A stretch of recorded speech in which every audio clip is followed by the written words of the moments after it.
Hey everyone, I sincerely appreciate your support. If you enjoy my audiobooks, I would be truly grateful if you could subscribe to the channel. And if you'd like to support even further, you're welcome to become a Patreon member, where you can access audiobooks of novels as long as they are freely available on the internet. Your kindness and support mean so much. Thank you. Oh, come on, Moo. Still on the toilet? What's so charming about that porcelain throne? A loud knock slammed against the door as a rough voice echoed outside. Nigi blinked, still seated, holding an adult magazine and staring at the trembling bathroom door. His mind reeled. Where is this? No, who am I? Memories came crashing in, one after another. The last thing he remembered was closing his eyes on a flight back home, staring at the Statue of Liberty out the window. Then he woke up in Gotham. No way. Came sideways. He shot to his feet. A flood of memories surged into his head. His name was still Nigi, a Chinese American whose parents had passed. He was now a trainee officer at the Arkham Police Department. Suddenly, a voice yelped from beyond the door. Come on already. We don't have all day. The door slammed open, and in stormed a hulking white officer in uniform, pinching his nose. What the hell are you doing in here? The chief's breathing fire, and you're taking your sweet time? Let's move. Before Nigi could react, he was yanked out by the collar and dragged into the chaos of the precinct. His memories filled in the blanks. The angry man was Jerry Cabson, his partner. Their boss, Chief Weaver, had been robbed by a thief last night. Completely humiliated, he now demanded answers, and revenge. Nigi, unfortunately, had been found mid-toilet break. Wait, damn it. Let me wipe. Trash. You're all goddamn trash. Chief Weaver's furious voice thundered from the conference room. He paced the floor like a caged lion, face red as a boiled lobster. Nigi quietly slid into the room, hugging the wall, and took a seat at the very end of the long table. He scanned the room. This was Gotham, after all. Anything was possible. Arkham. Gotham. He muttered internally. The city of nightmares. And yet, no signs of Batman. No Bruce Wayne in cape and cowl. Just then, the chief roared again. Anyone got a plan? Speak. One officer hesitantly raised his hand. Maybe we investigate? Then get to it. All of you. As if pardoned from execution, the room emptied in seconds. Nigi slipped out with them. First stop, the nearest Gotham Daily. On the front page, Bruce Wayne returns to Wayne Enterprises. Formal address scheduled tonight. A full-page glamour shot showed Bruce Wayne in a sharp suit, diamond watch gleaming, a gorgeous woman on his arm. The textbook billionaire playboy. Nigi smirked. Classic Bruce. But I know better. That whole party boy routine is just a mask. The real Bruce is probably training in secret caves, punching bats and demons. Good news, though. This was the mainline DC universe. No twisted multiverse. No laughing bat. Just a rich guy who hadn't yet donned the cape. All right, not bad. I can work with this. Nigi caught his reflection in a window. Young, dark-haired, still Asian. Handsome, even. He grinned. All right, this is an Isekai, right? So where's my cheat? He focused. Ding. Adventure treasure has been refreshed. Please explore on your own. Holy shit. It's real. Before he could process it, Jerry Cabson appeared beside him, gripping his shoulder. I know who robbed the chief. What? Jerry leaned in, eyes gleaming. If we catch them, we get promoted. Official badges. Maybe even sergeant. Nigi immediately understood. For underpaid trainees like them, this was gold. Do you know who it is? He asked seriously. Jerry nodded. Then what are we waiting for? Let's go. As they headed out, Niji's mind raced, piecing together what he knew. In Gotham, if you're talking about phantom thieves, there were only a few elite names. Bruce Wayne himself, or Catwoman. He had a feeling this wasn't going to be just any simple case. And somewhere out there, his adventure treasure awaited. Gotham, he thought with a smirk. Let's see what you've got. Stepping out of the Arkham precinct, the first thing Nigi noticed was the colorless sky. Gray, heavy, and suffocating, the default hue of Gotham City. There were no shimmering towers or high-class neighborhoods in sight, only the worn-down edge of Gotham's most infamous borough, the Arkham District. Old sewage plants hissed steam, their rusted pipes bubbling with runoff. Chemical factories with broken windows spewed white, acrid smoke into the smog-drenched sky. Black plastic garbage bags spilled open along the cracked sidewalks. Everything here reeked of decay and abandonment. Nigi and Jerry Cabson, both dressed in black police uniforms and caps, walked side by side, hands buried in their coat pockets. It was late autumn. Dried leaves skittered across the streets, and the wind carried a faint metallic taste. Despite what the comics and films portray, Gotham wasn't the sleek, futuristic dystopia of gadgets and neon. It was a city stuck in the Depression-era grime. Moo, seriously, what are you staring at? There's nothing in this dump worth gawking at, Jerry muttered, exhaling a cloud of breath into the chill. Nigi, walking slightly ahead, rolled his eyes. Could he say this was his first time here? That every cracked window and graffiti-stained alley intrigued him? But Moo was indeed his old nickname, a relic from the time they both ran around the Lower East Side, two kids in over their heads. Jerry was more than a partner, he was an old friend, a streetwise brute who fought like a tank. Turning to him, Nigi smirked. So, tough guy, you said you know who did it. Where's our big lead? He tugged lightly on the holster at his side, feeling the familiar weight of the Colt law enforcer. 6 bullets, 9mm rounds. It wasn't much, but it was the standard issue for Gotham's underfunded police. Jerry glanced around, then motioned Nigi closer with exaggerated secrecy. Even though the streets were empty, he kept up the performance. Remember the guy from the Lower East Side? The one with the busted lip and the attitude. Nigi frowned. You gotta be more specific. Oswald. He's working for the Romans now. I bet he knows who hit the chief's house. Nigi's eyes narrowed. The name Roman didn't need context. Carmine Falcone, the Roman. Kingpin of Gotham's underworld. His organization was so powerful that his men could stroll into police stations, shoot witnesses, and stroll back out untouched. Button men. That's what they called his street-level enforcers. You sure about this? Nigi asked cautiously, tugging at the lapel of his uniform. You trying to get us both buried in matching graves? He and Jerry had nothing, no clout, no cash. Becoming cops was their escape from gangland hell. Barely trainee officers, scraping by on chump change. Don't worry, Jerry said confidently, thumping his chest. We pulled that guy out of a firefight. I carried his bleeding ass back home. He owes us. Nigi sighed. All right. But Lower East Side's a hike. We taking the rail. 10 minutes later, they were on a Gotham subway. Nigi sat by the window, idly tracing the outlines of graffiti while Jerry stood nearby, sulking. He'd lost rock, paper, scissors and had to stand. The car was packed, but the moment passengers spotted their uniforms, they shuffled away nervously. In Gotham, cops weren't the law, they were just another gang. Sometimes worse. Gun control laws were tight after the Waynes were murdered. Officially, anyway. Unofficially, the Romans controlled the flow of arms. Nigi stared out at the blurred cityscape, thoughts drifting to his mysterious new power. The adventure treasure has been refreshed. Please explore by yourself. That was it.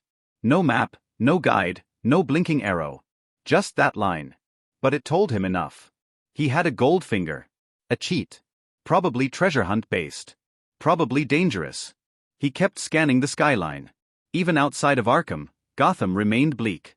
Dark clouds hung overhead like the city itself refused to let in sunlight.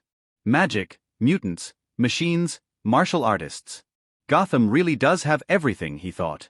The train shuddered to a stop. Jerry, with his linebacker physique, barreled out first. Nigi followed, stepping onto the wet platform. Rain had started to fall, a steady drizzle soaking the concrete. Nigi adjusted his cap, and the two began walking through the slums of the Lower East Side.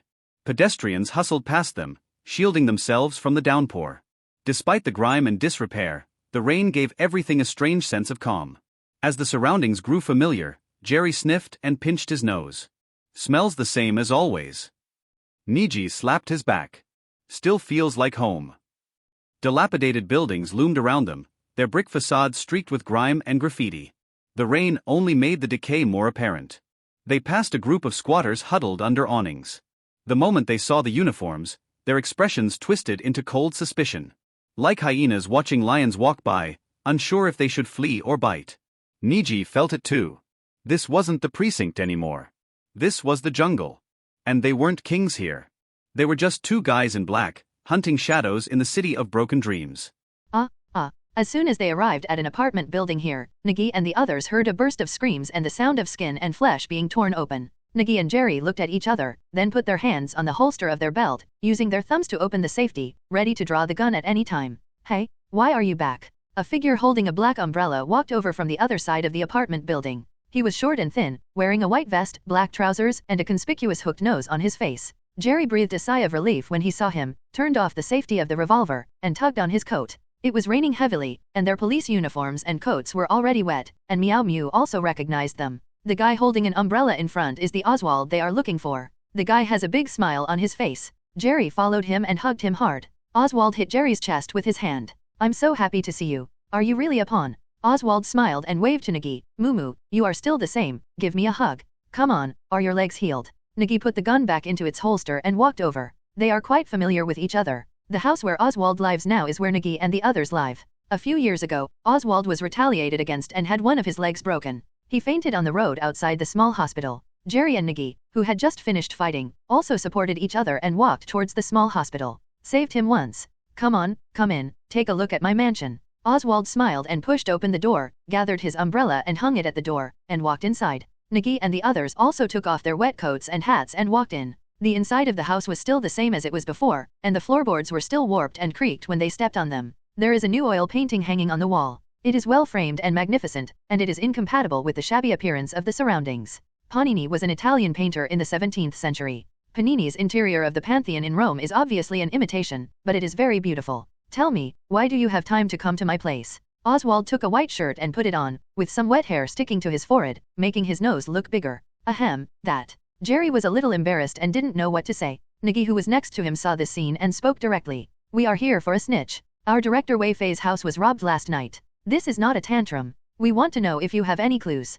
Just like a snitch steals something, he has to sell it. Hearing this, Oswald raised his hand to block it, and the smile on his face disappeared. Are you here to be my spy? Ah yes. Nigi was also a little embarrassed. The sky outside is getting darker and gloomier. With the windows closed, the air in the room is not circulating and feels stuffy, making people very uncomfortable. Oswald's face was gloomy, and he looked at the raised floor. A cockroach ran out from below and was trampled to death by Jerry. As you know, we cannot follow the same path as the police, let alone provide help. This will make us lose our dignity. Hearing this, Nigi wanted to say something, but Oswald raised his hand to stop him. He continued. But the friendship between us is more than anything else. I can only provide you with a few clues. I can't say anything else. Nigi nodded quickly. It was much better to have such a local snake help than them looking for help blindly. If you go to this address, don't say I asked you to go. Oswald searched in his pocket and took out a business card Fizo grocery store from his wallet. The address was also on the Upper East Side, but closer to the garbage mountain. Thanks. Nigi took the business card and thanked him. When did you become so polite? Next time I invite you to dinner, I will give you an umbrella at the door. Oswald smiled, raised his hand and beat Nigi's chest, and Jerry waved to him with a smile on his face. After the two walked out, Oswald turned to look at the painting interior of the Roman Pantheon hanging on the wall. I'll get to the top one day, I promise. Jerry came down from the apartment building and put on a police hat with a happy look on his face. He seemed to have seen the day when they became official police officers. Nigi took the black umbrella and unfolded it all at once, and the raindrops from the sky fell on it. Are you really holding it? Jerry smiled and leaned under the umbrella. He gave them all. I don't want to be embarrassed. Nigi smiled and handed the umbrella to Jerry and asked him to hold it. However, when he looked up at the umbrella, Nigi was still suspicious. Oswald, why does he seem so familiar? Hiss. Nigi seemed to have thought of something, turned his head and looked behind him. Oswald, who was standing at the window, waved his hand. Well, it probably has the same name, it can't be that penguin, and it's not that fat. Nigi smiled and shook his head. What are you saying? Jerry picked his nose and asked curiously. I'm talking about, what should we do if we can't defeat the snitch? Jerry stopped talking, and Miyamo shook his head and walked towards the garbage mountain. It wasn't just the title, but there was a real garbage mountain over there. A neighborhood that was burned down due to a fire has become a dumping ground because it has not been rebuilt. Some gangs also threw corpses there, resulting in a bunch of wild dogs and coyotes eating dead men's flesh. When approaching there, Nigi suddenly felt something, but it was unclear, and the silent gold finger also moved. Ding! Encounter hidden treasures, discover obtainable items. Nigi stopped and looked around, looking at the looming garbage mountain. Because of the rain there was a layer of mist. What's wrong? Jerry asked. You go to Fizo grocery store first, I have something to do. Nigi gave Jerry the business card in his pocket and ran towards the place where he felt, with an expectant smile on his face. Hey, umbrella. Jerry looked at the seedlings running out and then looked at the business card in his hand. For a moment, he didn't know what was going on with this guy. Before the garbage mountain even got close, Meow Mew could smell a rotting stench, which was definitely not the stench of garbage. Raising his arms to cover his nose, Nigi quickly took off his coat, put it on his back, tied the 2 sleeves around his face like a mask, and walked over there. The holster on his belt was open, and Meow looked around cautiously. As he got closer, the stench became stronger. From the garbage dump as high as 3 stories, smoke caused by the chemical reaction caused by the rain was rising. Nigi walked over there and looked at the garbage scattered on the ground. He also saw a pile of discarded needles. Oh, a mixed-haired wild dog bared its teeth and roared from its throat. It stared at the seedlings with red eyes, warning him not to come near. Nigi took out the revolver from the holster and looked around to make sure that no one from the small animal organization would come to cause trouble. Just one shot at a wild dog. Bang! The gunshot was very crisp. The wild dog that had been shot screamed and ran away, disappearing in the blink of an eye, leaving only a few drops of blood on the ground. Bah! Dogs look down on people. Seeing the wild dogs running away, Nigi let out a disdainful sound, put the pistol back into its holster, and started walking around. The feeling in my heart became clearer and clearer. It was right here. But after walking around twice, he didn't see any trace. Nigi poked the ground with a stick he picked up. After thinking for a moment, he picked up the garbage with a stick and spread it everywhere. The stench came directly to his face. Draft the fake squid. Nigi was so stimulated by the smell that she burst into tears, but the feeling in her heart became clearer. That thing was down here. I can't bear it. Nigi gritted his teeth and roared, held his breath, and started digging around with a stick, knocking over the top layer of garbage and turning the bottom layer of garbage into mud. When the stick was poked, the bag split open and flowed out like rotten mud. The seedlings stirred hard and the stick hit something. Found it? Nigi squatted down quickly, not caring about the stench, and reached out to grab it. He picked up a metal object, which was pointed. The 6 sharp corners looked like a coin. As soon as he got this thing, Nigi immediately understood what it was, and Goldfinger also introduced it. Eye of True Sight, a magic item, an investigative accessory made by a mystical wizard. After use, it has all the surrounding vision. It lasts for 5 minutes and will be restored after 1 day. Damn it. Nigi squatted on the ground, feeling this wonderful feeling, just like the eye rolling in Naruto. Although his eyes were looking in front, he could still see what was going on behind him.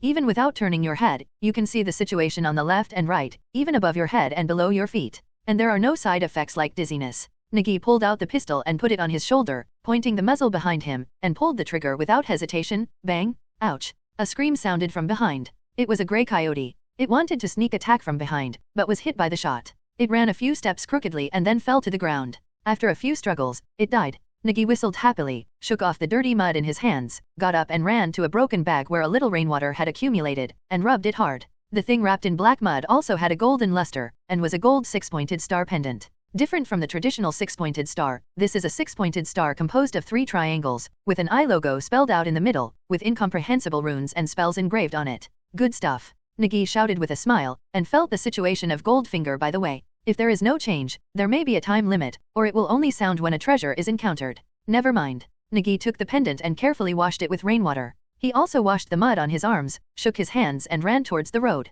In Fizo's grocery store, Jerry Cabson was arguing with an old man with white hair, short stature, and a long-winded speech. I'm asking, has anyone come to sell anything to you? I don't know what you are talking about. I hate the police very much, especially the police who come to my place without buying anything. I hate them very much. The old man curled his lips, held a computer and pressed a string of zeros plus, and then pressed equals, 0. You are not cooperating with the police investigation. I have the right to arrest you. Jerry blushed and slapped the table. Catch me quickly. I need a good place to sleep on this rainy day. The police station is a very good place. The old man said in a low-key manner, and put his hands on the table, as if he wanted to put handcuffs on me. Jerry's expression turned even worse. He didn't have handcuffs. To be precise, they only had a self-purchased police uniform and a law enforcement revolver, no handcuffs, and no arrest power. Miyamo hurriedly ran in from outside, and the old man and Jerry's faces wrinkled for a moment. Oh, damn it, shit. Did you fall into the sewer? Jerry pinched his nose and leaned against the wall with a frightened look on his face. The old man's face became even worse and he was looking for something on the counter in a hurry.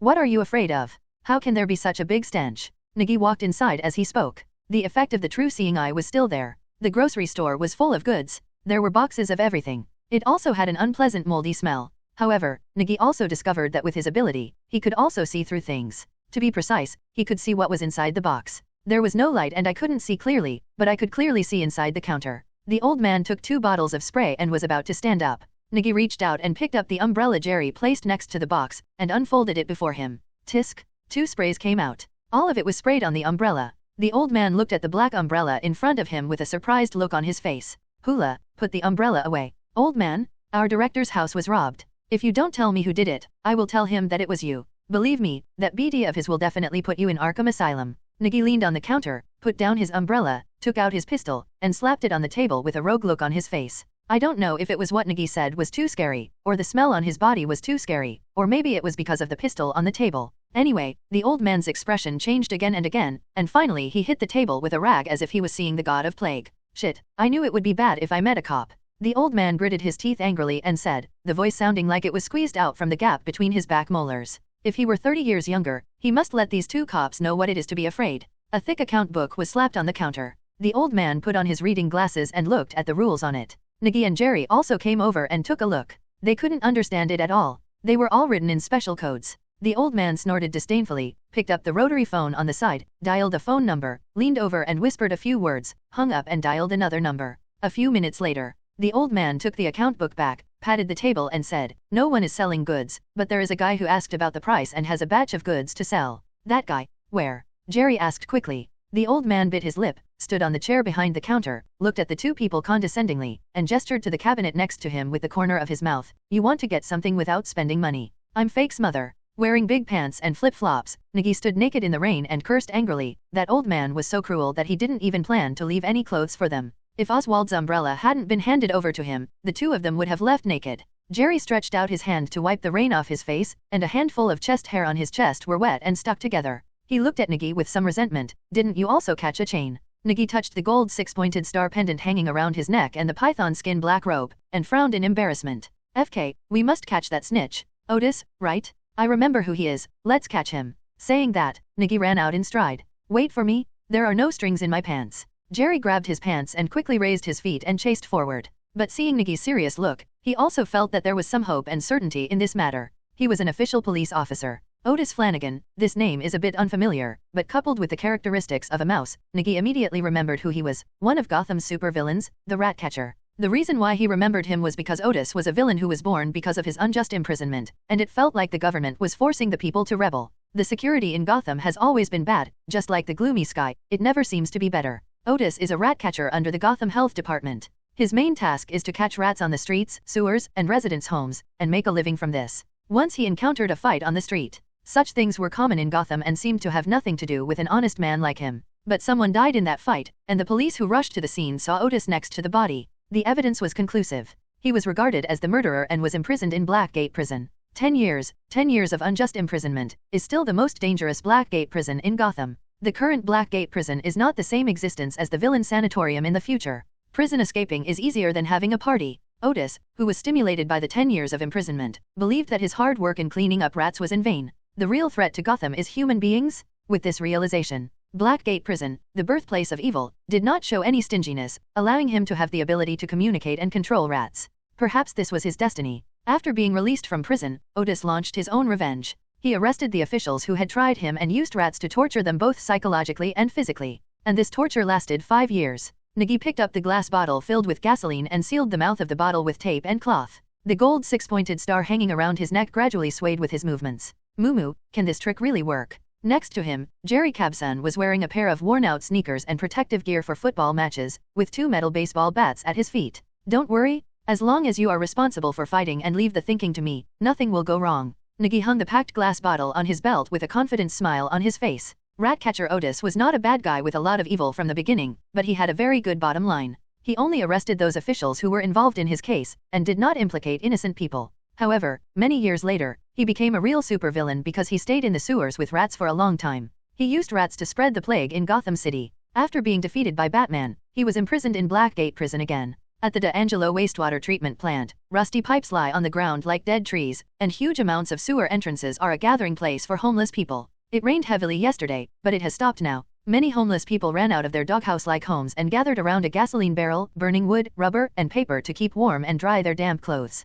A cold wind blew through in the late autumn, making the frozen people shiver. A homeless man in a worn-out coat, with his skinny rib-like chest exposed, leaned against the barrel to warm himself. His light blonde hair looked a little messy, with some mud spots stuck to it. His thin face had a pair of evasive eyes, and he wore a pair of dirty leather gloves on his hands. Just as a group of homeless people gathered to warm themselves by the fire, 2 men wearing black balaclavas and carrying baseball bats came over. The homeless people looked at the 2 of them with fearful eyes, especially the man who was wearing rugby armor and looked particularly burly, with only 2 eyes exposed in the hood, like a robber going to rob a bank. Otis? Which of you is called Otis? Nigi held a lighter with gloves on and glanced at these homeless people. The location of the news they got at Fiso's grocery store yesterday was here. The guy was 100% there. Those homeless people looked at me and I looked at you without saying anything. They had almost forgotten their own names, let alone other people's names. If anyone knows him, I will give him this. Nigi took out a piece of butter bread from his arms that he had just bought on the road with the little money they had, opened the package and waved it in front of these homeless people.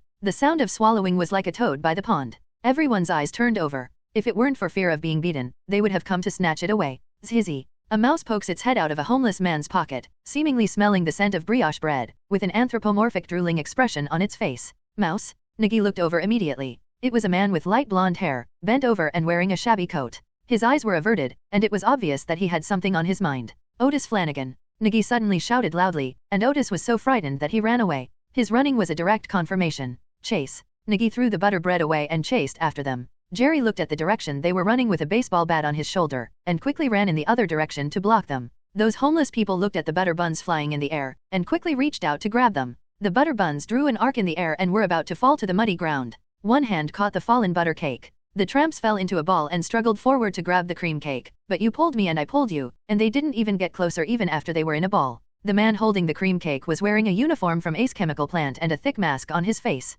He was very happy looking at the cream cake in his hand. Jenny will definitely like this, she likes cakes best. Looking at the homeless people huddled together, the man smiled and said, "Okay, gentlemen, have a laugh. Why are you so serious?" The next second, the homeless people all looked at him. "Oh, that's not good." The man immediately turned around and ran away, not forgetting to take out a plastic bag from his pocket and wrap the cream cake. "Stop, Otis, I have something to say." Nigi kept chasing him all the way. Otis, who was running in front, was obviously not as strong as him, and the distance between them became shorter and shorter. Otis gasped and looked at the sewer entrance not far away. The iron fence above had been removed. He could get rid of this guy behind him as long as he ran wherever he ran. The sewer is his home. Even if there is no place in the world that can accommodate him, the sewer will still look the same and will not change in the slightest. Ah, shit, stop. Jerry, who was outflanking from the right, held two baseball bats in his hands like drum hammers, crossing them and hitting them together, making a harsh metallic sound. Otis looked at Jerry, who was blocking the road in front, and the seedlings that were chasing after him.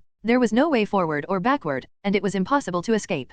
He suddenly raised his hands and clasped them together, with a hint of unwillingness and ferocity on his face. "You asked for this." After seeing Otis folding his hands, Nigi quickly stopped and looked left and right. Sure enough, the piles of garbage and debris around him began to shake. The big gray rats ran out from under the wet cardboard one by one. They were in groups of more than a dozen, and the black mass moving on the ground was creepy. Nigi pulled out a homemade gasoline bottle from his waist, used a lighter to light the soaked cloth at the mouth of the bottle, and threw it to the ground. Boom boom! The glass bottle shattered and the flames immediately started burning. Where the gasoline flowed, the flames began to spread.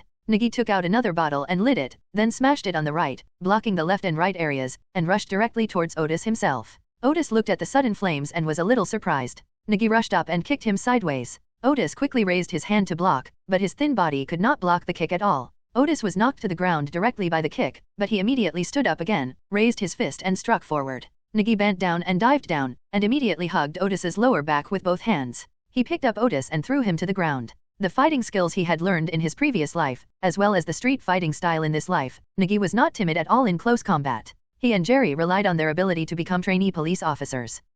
Otis lay on the ground and gritted his teeth and let out a cry of pain. He put his hand to his lips and blew a low whistle. The mice who were frightened by the flames immediately became impatient, and many mice rushed directly into the flames and burned into fireballs. The squeaking sound is a little scary. The two baseball bats in Jerry's hand, which were blocking the sewer entrance, flew through the air and hit the ground hard, causing blood to splash everywhere. Swarms of rats ran out of the sewer, like a black furry wave. Jerry was so scared that he burst into tears. That kind of terror really destroyed people's psychological defenses. "Shut up."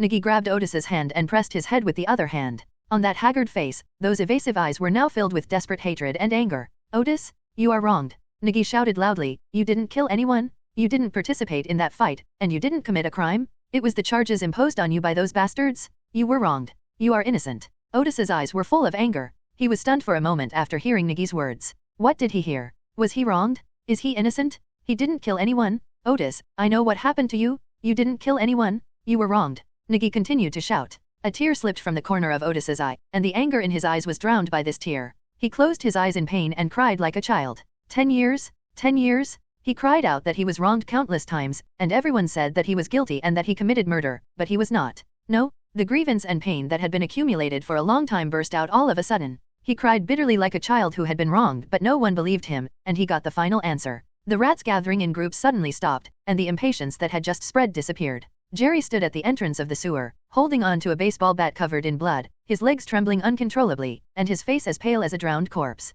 The sewer in front of him seemed to be filled with all the rats in Gotham. The dense presence of thousands of them made him feel panic and fear in his heart. The mice gradually retreated, and the mice that originally gathered here also retreated, just like a beach at low tide. Only the rat that was smashed into mud under the baseball bat, the blood spattered on the ground, and the dozen or so rat balls that were burned into black charcoal, told the story of the horrific scene just now. Seeing the Ratcatcher Otis curled up in a ball and crying on the ground, Nigi trembled in his heart and almost sat down on the ground. He still underestimated the world. Nigi turned his head and looked at the mess around him. If the cannon had not worked, he and Jerry might have become food for rats now, but it's impossible that it won't work. Nigi looked down at Otis. He was a pitiful man. Who would say a word for him? It was just a sentence of innocence and injustice. No one had said a word for him for 10 years, but this sentence was enough. This FG world. Nigi shook his head, reached out to touch a cigarette, and then remembered that they had become paupers. Yesterday, when I was buying information at the Fizo grocery store, the police uniforms, police guns, and even my underwear were all covered up. Oswald's umbrella was also covered up by them.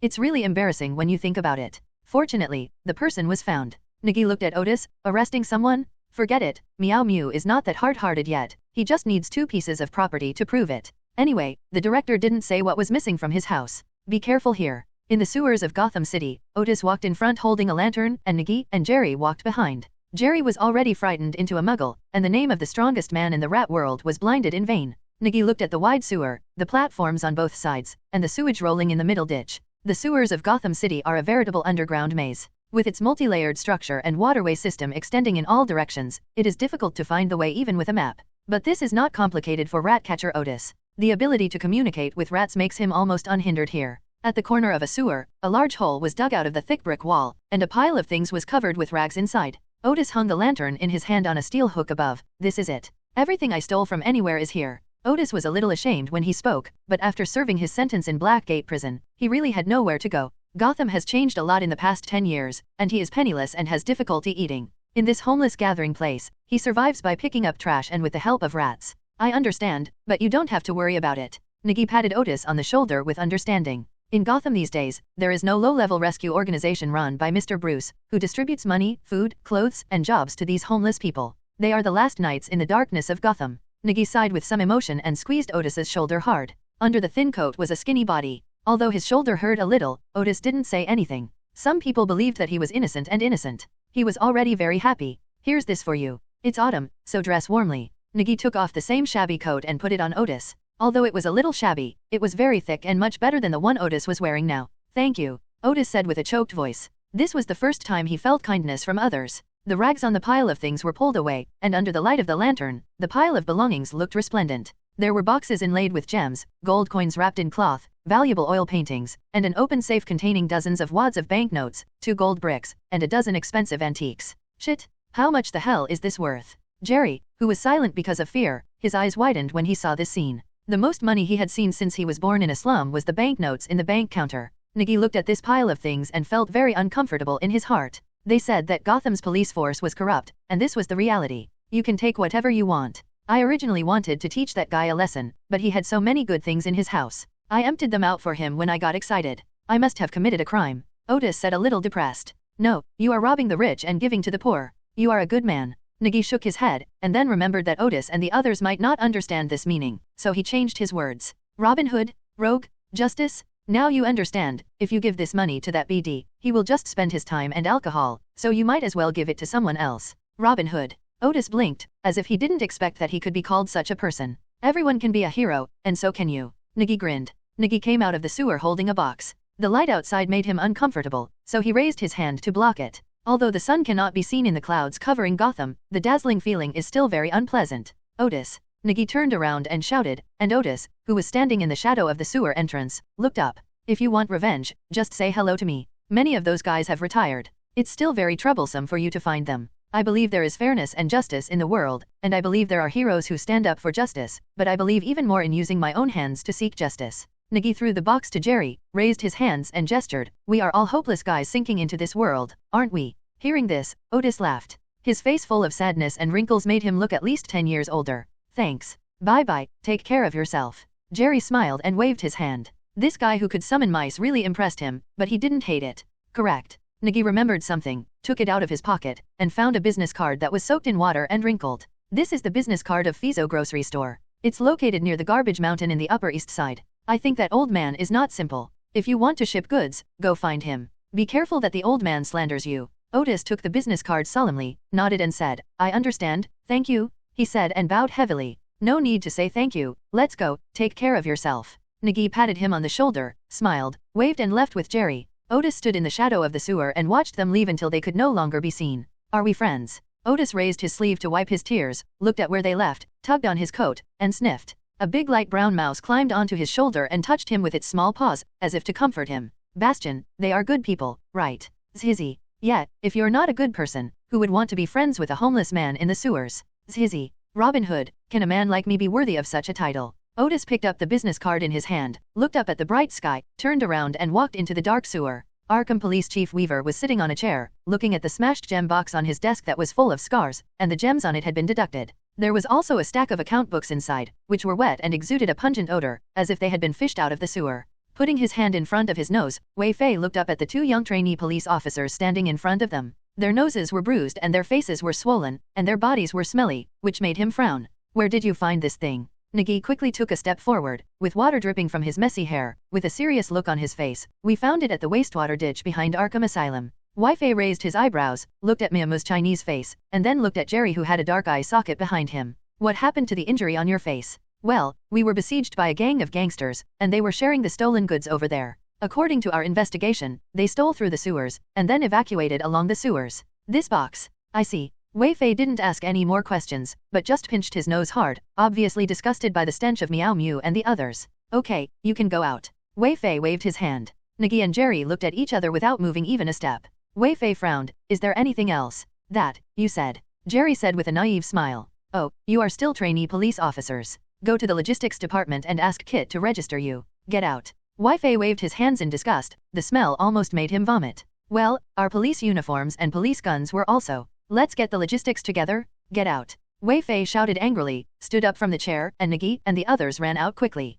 Weaver looked at the account books and documents that were soaked in water and flipped through a few pages. Yes, they were the accounts submitted by the gangs in Arkham District, but they were too stinky. He threw down the account book and ran to the bathroom to wash his hands. Nigi and Jerry outside were already laughing like crazy, raising their hands and high-fiving each other in perfect coordination. While in the sewer, among the pile of things, Nigi saw the documents in the safe at first glance. Countless experiences told him that things put together with money and gold are absolutely valuable. On the way back, the two of them took off the gems and kicked the box on the ground like a football, leaving scratches all over it. They soaked the documents in sewage and washed them. By the way, the two of them had a fight and came out looking embarrassed and having gone through a hard battle. Kit, the logistics manager of Arkham Police Station, watched Nigi and the others walk in, pinching his nose with a look of disgust on his face. Shit, did you two go digging through the trash? It stinks. Don't come near me. Get out. Get out. We are here to get new police uniforms and police guns. The director asked us to come. Jerry shouted quickly. I know, get out and wait. Jim swung a broom and shooed the two of them out of the warehouse like rats.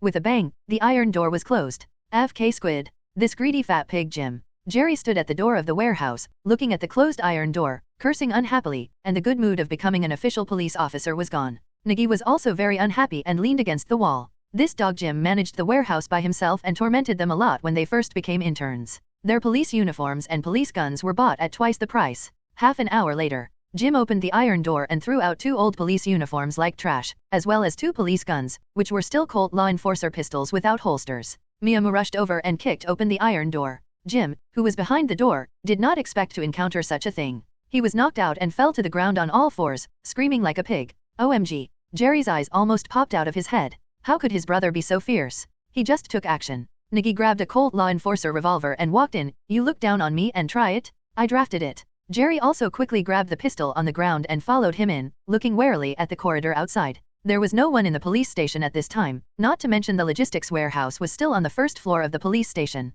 With a bang, Jerry closed the door. Kit, who fell to the ground, just got up and wanted to shout a few harsh words, but saw Nigi coming over with a gun. His face turned pale instantly, and a layer of cold sweat was visible on his forehead. Damn it, Kit, you're tired of living. I've tolerated you for a long time. We worked our butts off outside. Why do you dislike us and give us half-used police uniforms? Nigi held the revolver, turned on the safety, and used his thumb to pull the hammer away, with a ferocious look on his face. Kit was so frightened that he almost trembled. He didn't have the same momentum of shouting just now, and said in a trembling voice, "Misunderstanding? It's all misunderstanding. I'll get you new clothes, new clothes." He stood up. As a result, Nigi slapped her face. Kit's clumsy body fell to the ground, covering her red face, and she almost cried out of grievance. "I just want to ask two things." Nigi opened the cylinder of the revolver, poured out all the bullets inside, picked up a bullet and put it in. "First, we brothers are trainee police officers. How much money do you make there?" "No, I. Kit was about to quibble. Nigi put the revolver on his forehead, dropped the bullet held in his other hand on the ground, and sneered, "Russian roulette, you have 5 chances to survive. The first time. Click. The trigger is pulled, short position." "Ah!" Kit screamed in fright. He was scared, he was really scared. This yellow-skinned boy who was inconspicuous in the police station really dared to pull the trigger. "What if I said I earned half, just $1,000. Really? I didn't earn the rest." Kit almost cried, and when Kit stood at the door, he immediately became angry when he heard this. At that time, in order to raise the money, they even sold their blood, ate only 1 meal a day, and still worked like cows and horses to this day. As a result, the grandson made half of the money. At that time, he also made things difficult for them and was extremely picky. Fake squid. Jerry gritted his teeth angrily, raised the revolver, pointed it at Jim, and pulled the trigger. The gun was empty. The bullets were all empty. "Fake? There are no bullets in this, you." Jerry's lips trembled when he looked at the empty pistol. Nigi quickly got up and pushed him to the door to let him calm down. Compared to Nigi's memory, Jerry had really experienced that kind of torment. "Okay, second thing? Why do you take our things away?" Nigi's voice was stern, and the revolver in his hand pressed hard on Kit's forehead, which made Kit cry in pain. "No, it's an old rule. You can only take half of the things you bring when you come to the logistics department. If you have guns and no ammunition, the director specially told you to be more economical and take less things from the police station. What the hell are you doing? What nonsense, rules don't work here. Just follow the rules, you know." "Yes." Kat sweated profusely and agreed, not to mention doing things according to the regulations. Even if Nigi asked him to clear the warehouse, he would have to do it. "Okay, return the money you made from us before. Replace this gun and police uniform with new ones as required." Nigi slapped the revolver hard on Kit. Kit nodded quickly, stood up, and went to rummage through the box to find something. Jerry stood by the wall and quietly turned around and gave Nigi a thumbs up. "Good job." Nigi smiled and waved his hand, stood up and looked at the logistics warehouse. Surrounded by iron cabinets for guns, large boxes for storing things, and a row of black bulletproof vests hanging on the wall. It has the Gotham Police Department's logo GCPD printed on it. Miyagi walked over to see if he could get a body armor. Official police officers could apply for it. He walked over and stretched out his hand to touch Miyamo's face, and his expression suddenly changed. "Is this bulletproof vest wrong?" In his previous life, when he was in college in Chicago, he actually got a police-style bulletproof vest from the black market and wore it close to his body. It felt wrong, and there was something wrong with the bulletproof material inside. Nigi reached out and pulled off a bulletproof vest and tore it off hard. Kit, who was rummaging through boxes to get a new police uniform, saw this scene and his heart almost stopped. He couldn't move around. With a bang, the bulletproof vest was torn open, and the bulletproof partition inside was an ordinary green plastic plate. There are still burrs on it that haven't been polished off. Not to mention bulletproof, this kind of thing can't even protect against children's air guns. Kit watched Nigi raise his head, put down the body armor in his hand, and looked at him with murderous eyes. "Do you have any conscience at all? You're risking the lives of our brothers? Why the hell do you want us to wear this and rush to the front line?" Nigi roared angrily and strode forward.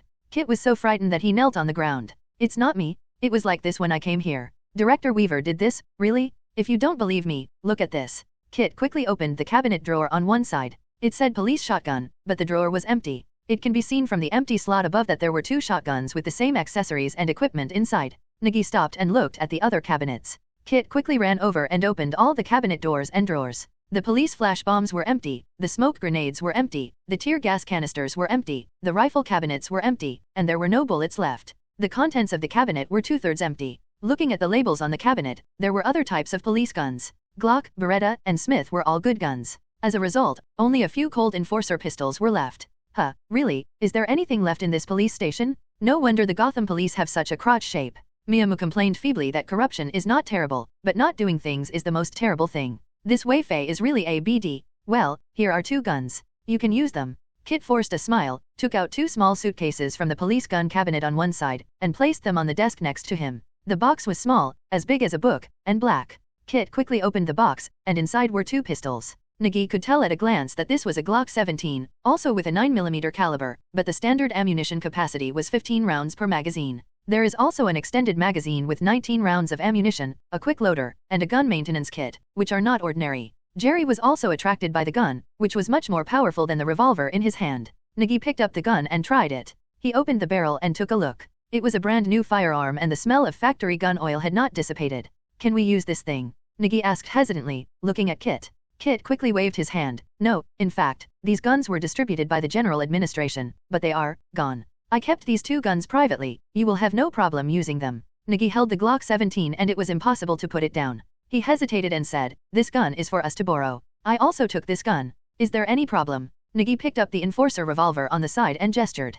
Kit quickly said, no problem, you're welcome. On top of a residential building in Arkham District, Nigi and Jerry both held a bottle of beer and sat on the roof laughing. The sky was dark, but there was a soft light shining down. Downstairs, there are all kinds of life. The people who can live in Arkham District are not rich people, and some are simply stowaways. This place is the most chaotic and filthy. Even people from the slums of the Lower East Side shook their heads when they heard this. Because the Arkham District is located on a triangular island surrounded by water on 3 sides, connected by several steel bridges. But once a problem occurs, those steel bridges will rise and turn this place into an isolated island, so it is also called Narrow Island. Moo, that's great. Jerry was holding a beer bottle and wearing a brand new police uniform with an excited look on his face. Nigi just sat next to him and smiled. From the little gangsters in the slums to now, they have become prominent. Although they are only official police officers, they have broken that dem class and become normal people. The annual salary of ordinary police officers already starts at 40,000 yuan. With the police station's dividends and so on, under the current prices, they can feed and drink a family.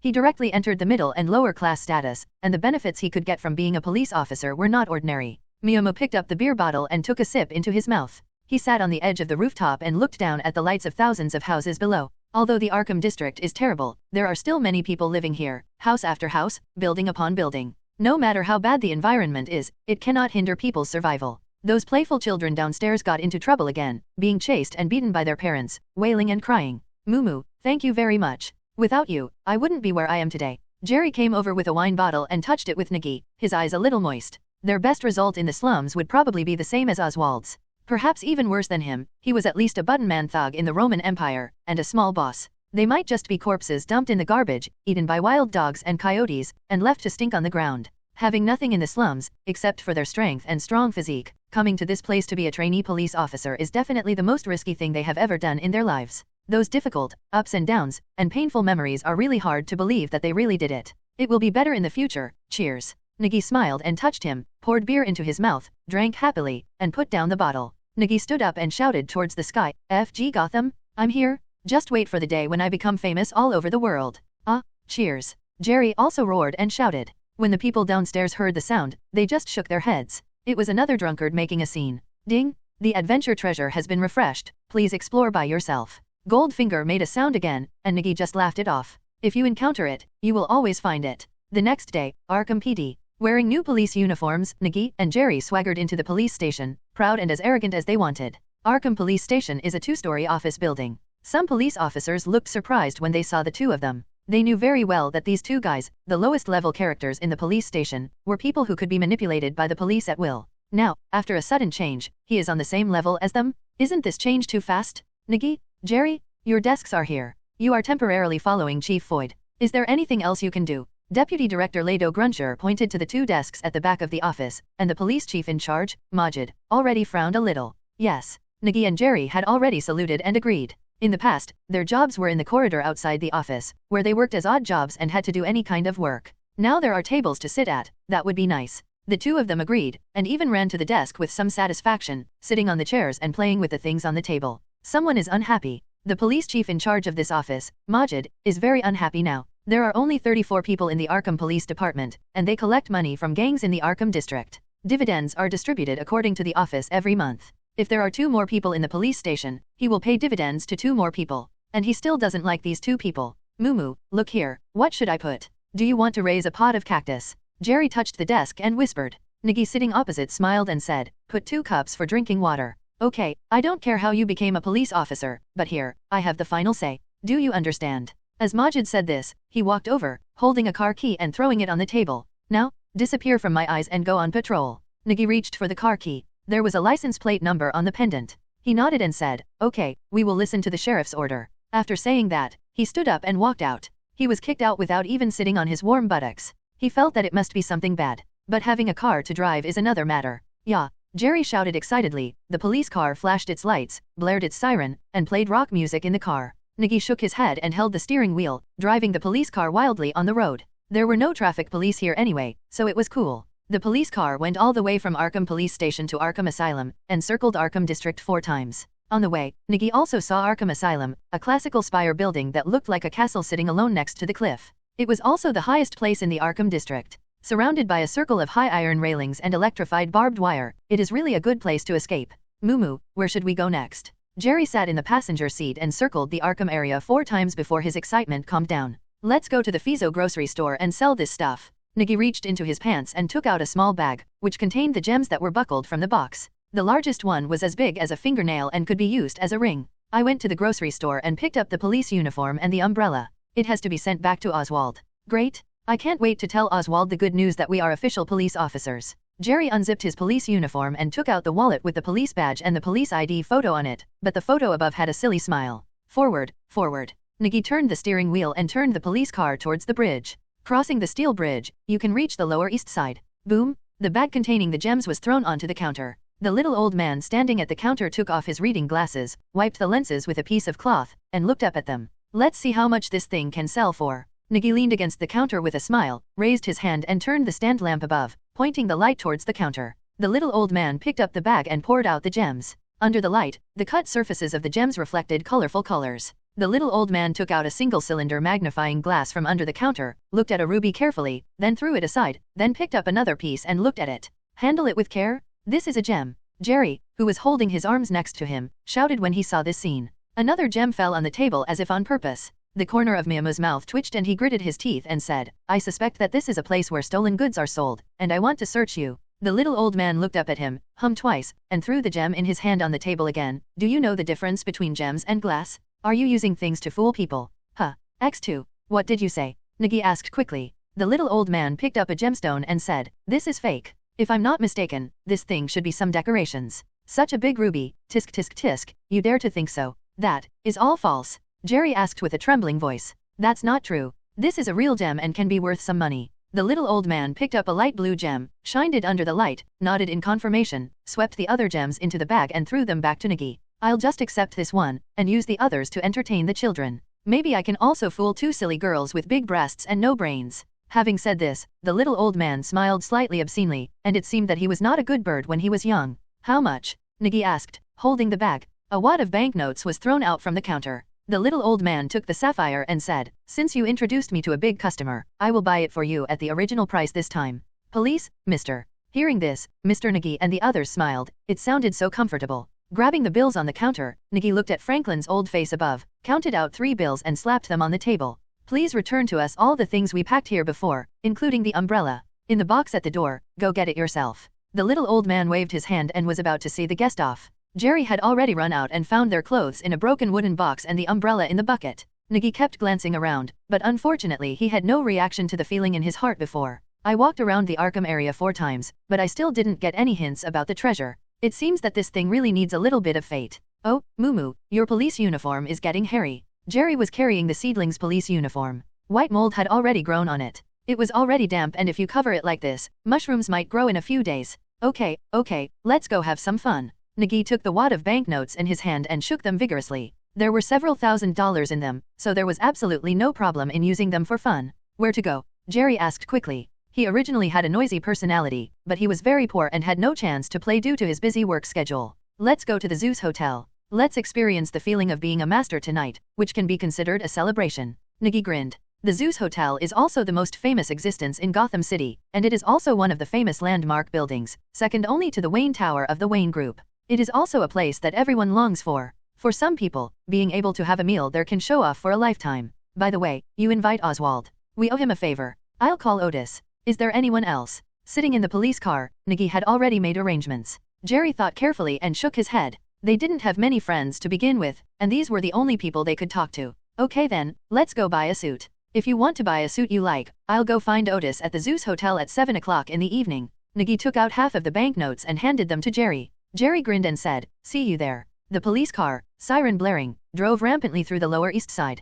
Some people wandering on the road were frightened and ran away when they heard the sound of the police car. I'll pick you up tonight, Nigi shouted from the car. Jerry carried 2 suits, waved his hand and shouted, no, if you have any connections, find 2 girls to have fun with. Go away. Nigi cursed with a smile and drove away. There were 2 suits thrown in the back seat of the car. Nigi took out a box of mint-flavored thin cigars cool from his arms, lit it with a lighter, held the steering wheel while smoking, and drove in the direction of Arkham District. The D'Angelo sewage treatment plant where Ratcatcher Otis is located is actually also in the Arkham District, and it's close to the Gotham River. The police car with the music playing stopped at the place where the homeless people had gathered. Some homeless people who were still sleeping on the ground turned their heads when they heard the music. The car door opened, and Nigi got out of the car carrying a suit in a box, and raised his hand to put on a pair of sunglasses. Today is different from the past, this feeling is really addictive.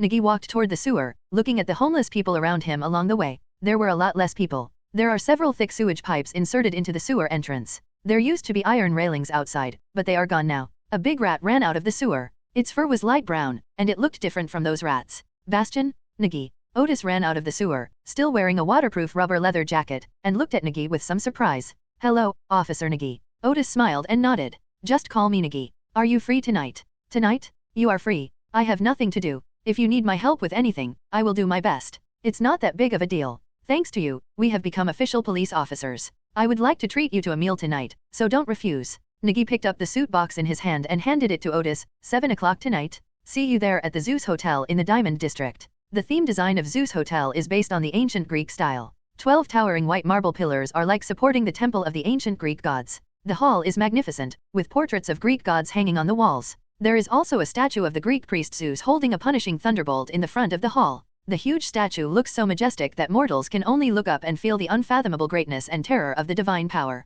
But Nigi dismissed this. Maxi Zeus, the owner of the Zeus Hotel, really thinks of himself as Zeus descending to Earth, but this is just a word in Gotham, if it reaches the ears of Wonder Woman on Paradise Island. Unless this hotel is demolished, Wonder Woman Diana has a good temper. After all, Zeus is her biological father. Mumu, I'm a little nervous. Jerry, who was wearing a suit, said very unpromisingly. His broad body looked like a bodyguard in the suit, and at least he looked very good. Calm down, Mr. Cabsan, you have to show your courage. This place is not a man-eating tiger. What are you afraid of? Look at Otis. Nigi turned to point at Otis and was momentarily speechless. Otis's whole body froze nervously, like a wax figure in a funny movie, standing there motionless. Some of the well-dressed and expensive guests couldn't help but smile when they saw their appearance. They didn't mean anything malicious, they just felt a little funny. Nigi was wearing a dark striped suit, with his hands in his pockets, an unlit thin cigar in his mouth, and reflective black leather shoes on his feet, tapping the ground impatiently. Sorry, I'm late. Oswald hurried in from outside, wearing a shiny oily hair, tie, and a valuable custom-made suit, and he was very gentlemanly. When I walked in, I opened the door for a lady and let her in first, which is simply a model. In comparison, Nigi and the others look like street gangsters. Waiter, get ready to serve. We have reserved table 31 in the revolving restaurant. Nigi raised his hand and called out gracelessly. The waiter who had been waiting nearby for a long time smiled awkwardly. He was obviously helpless towards these nouveaux riches, but he still stretched out his hand in a professional manner and said, please come over here. Nigi and the others followed the waiter towards the elevator, and halfway through they found Otis still standing there. Nigi ran over and pushed Otis directly into the elevator. I'll get 4 of the steaks that are very well done, and a bottle of Louis Roederer champagne, and cream of mushroom soup, and 4 of this caviar. I'll have chocolate cake for dessert, and 4 grilled chicken legs. Nigi sat on a chair, holding a menu and ordering dishes. The waiter who was taking notes nearby nodded quickly, not caring about the appetizers or the after dishes. In short, the cost of this meal is definitely a qualified guest, and he must be served as God. Is there anything else you want? Order it for yourself. Nigi put the menu on the table. Jerry and Otis shook their heads quickly, and Oswald said with a smile, that's enough. Then let's try it too. I'm really looking forward to the skills of the chef here. Nigi smiled and leaned on the chair. Well, I saw in the TV series that people eat 7 ripe ones. Isn't it a bit embarrassing to eat 10 ripe ones? Jerry looked around and whispered. Come on, 10 rare is the most delicious, and it's also the test of the chef. The key is that the steak that is cooked at 10 rare can still remain tender, so the meat quality must be very good. Mumu, you are very knowledgeable about this, but it is true that some bastards always like to use inferior steaks to fool people. Oswald laughed and joked, and Nigi laughed without explaining. Without even a few words of conversation, the champagne was served and the dishes were placed on the table one after another. Everyone, I won't say anything more. Today we are gathered here as friends who can talk to each other. Cheers. Nigi raised the wine glass in his hand. Jerry and the others also raised their wine glasses, and they touched each other. By the way, Oswald, this is Otis Flanigan, our friend we made in Arkham. Nigi extended his hand and introduced Oswald. Otis looked surprised. Nice to meet you, Mr. Flanigan. You are a friend of Mumu and the others, which is also my friend. Oswald stretched out his hand and shook hands with Otis seriously, with a sincere smile on his face. Otis was very flattered and sat on the chair restrainedly. He had never even thought about this place, let alone eating here, or with friends. Otis, you don't need to be so restrained. We are all ordinary people. We may be a little worse than you. Nigi smiled and waved his hand. Oswald held the wine glass and thought for a moment and then said, Mumu, can I ask you a favor? You said it. Nigi nodded. Oswald helped them, and they should help each other again if there is something they need. Only by helping each other can they be helped for a long time. Well, do you have a guy in Arkham who can sew people together? Sewn together. After Jerry heard this, he was a little confused. What is suturing together? Is it the kind of doctor who sews scars together? Oswald shook his head, cut off a piece of steak with a table knife and threw it into his mouth. While chewing, he said, it's the kind where you sew a person's hands on their feet and cut off their face and sew it on their belly. There have been several cases in the Lower East Side. One of my boys encountered one. His 5-year-old brother disappeared. His hands and feet were chopped off and sewn together. I have to help him take revenge. Nigi, who was sitting next to him, picked up his wine glass and took a sip. His brows wrinkled slightly. Suturing hands and feet seemed a bit familiar. Like the work of Professor Pigfaced, the centuplets created by that guy's stitching of monsters all wear pig-faced masks, which are several times more disgusting than the human centipede or the humanoid seal. Does that guy have a pig face mask on his face? Nigi asked. Mask. Oswald thought for a moment and shook his head. I don't know, we didn't catch him, but one of my intelligence lines in the police station said that a special investigation team has started to investigate this BD. I want to kill him with my own hands. When Oswald said this, his voice was very cold. This was an opportunity and a challenge for him. If he could really take revenge, his reputation in the Roman Empire would be even higher. No matter which aspect he considers, he will never let go of the vicious pervert who sews people together like rag dolls. Nigi nodded and asked, how do you know that he has gone to Arkham District now? Our area is not an ordinary chaos, and the police in many places cannot intervene. It was discovered by a sergeant from the Gotham Police Department. They found a kidnapped orphan along the sewers. They followed him all the way and will probably go to your police station. By the way, that police chief's name is Gordon. James Gordon is a tough guy, Oswald said solemnly. The policeman who dares not to give face to the Romans is the only one in the entire Gotham Police Department who has retired from the Special Operations Team. When Nigi heard the name, a curious look appeared on his face. That was the only conscience of the Gotham Police, Chief Gordon. A policeman who truly protects justice. He is old-fashioned, and persistent, but he is also a tragic hero, whether it is his daughter whose spine was broken by Joker, or she was tortured by the villains. It didn't make him waver in the slightest. Maybe this is the kind of person who can emerge from the mire without staining. Nigi shook his head. In addition to suturing the limbs, are there any other clues? If it's like this, there is very little news. There are people around him, many, like monsters. Oswald said with a frown, because he didn't know clearly. Okay, I'll pay attention. Nigi nodded, and Oswald's cell phone suddenly rang. He raised his hand to signal, bowed apologetically and walked out with his cell phone. After a while, he came back. Sorry, something happened over there. A guy wearing a hood hit one of our people. I have to deal with it. Hood? Batman? What kind of headgear? Nigi asked. I don't know, there's a red-hooded gang that's been provoking people recently. They're probably those bastards. They're the scum who hide their heads and show their tails. Oswald walked out with a fierce look on his face, and Nigi suddenly stopped him. Wait, umbrella. Nigi came over with the black umbrella that had been wiped clean and arranged, and handed it to Oswald. Safe travels. Oswald smiled knowingly, turned the umbrella in his hand and put it under his arm, then bowed like a gentleman. Gentlemen, I wish you a pleasant meal. After speaking, he turned around and left coolly. Miyamo looked at his back, then turned to look at the bright night scene outside the window. Between the brightly lit high-rise buildings, there are the sounds of sirens, flashing red and blue police lights, and darkness that even light cannot penetrate. After a full meal, drinking is a pleasure, but when it comes to paying the bill, it's a pain in the a. There are only a few bills left in the thick stack. Nigi threw the remaining banknotes to Jerry and watched him happily receive them into his wallet. Otis next to him was holding a piece of honey cake and feeding Bastion, the big light brown mouse.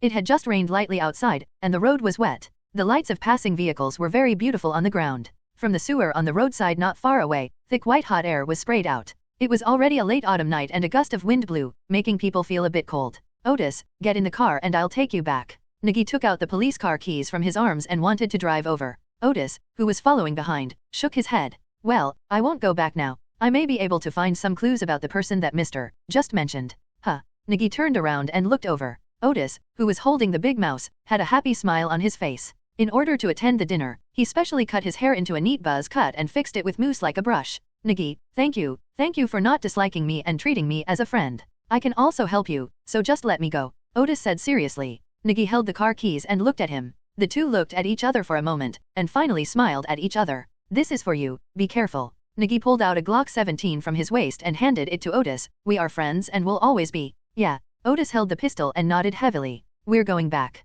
Jerry opened the car door and waved to him. Nigi sat in the driver's seat and started the police car, turned on the police lights, and the flashing red and blue police lights came on. Here, you are not used to using a revolver. Jerry smiled and handed his Glock 17 to Nigi. Nigi didn't refuse. He took it and put it on the holster on his waist, backed the police car out of the parking lot, honked the horn twice, and drove forward along the road. Otis, who was watching the police car go away, raised his hand and stroked Bastion's fur, then walked in the opposite direction with a smile. In a dark alley, a group of mice ran over carrying a handbag. Otis opened his handbag, changed out of his suit, carefully placed it in a moisture-proof bag, and took out the leather overalls, boots, and gloves that he wore in the water. There was also a portable lamp and a yellow gas mask on his head. Finally, he took out a bundle of rope and hung it on his belt. He opened the sewer cover on the ground and jumped down. In the dark sewer, Otis was holding a lantern, and dozens of rats gathered from all directions, gathering around him like a pilgrim. Go find, search, find that person. Otis raised his hand and waved, his voice a little dull while wearing a gas mask, but the rats ran out quickly.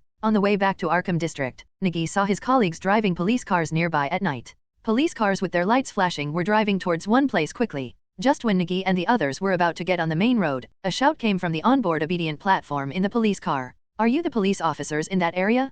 Please answer. A somewhat hoarse male voice sounded. His voice was very rough, as if his throat had been injured by shouting. Nigi reached out and picked up the pager, looked ahead and shouted, "We are police officers affiliated with the Arkham Police Department, and we are on our way back. I am James Gordon from the Gotham Police Department. I am temporarily calling your police car and go to 46th Street in Coventry immediately. Hurry." Platform communication hung up. Miyagi and Jerry looked at each other and quickly turned the steering wheel. The police car turned around on the road and drove along the main road towards Coventry District. There were particularly many police cars along the way. There was also a special operations team from the Gotham Police Department, driving a black anti-riot police car with sirens on, and caught up from behind. What's going on? Has Gotham turned upside down? Jerry became nervous when he saw this scene. There were more than a dozen police cars on the whole street with lights and sirens on. The scene was not ordinary and spectacular. Stop talking nonsense, something big is probably going to happen. Take out your guns? Damn, what's going on? Nigi cursed and threw the enforcer revolver in his arms to Jerry.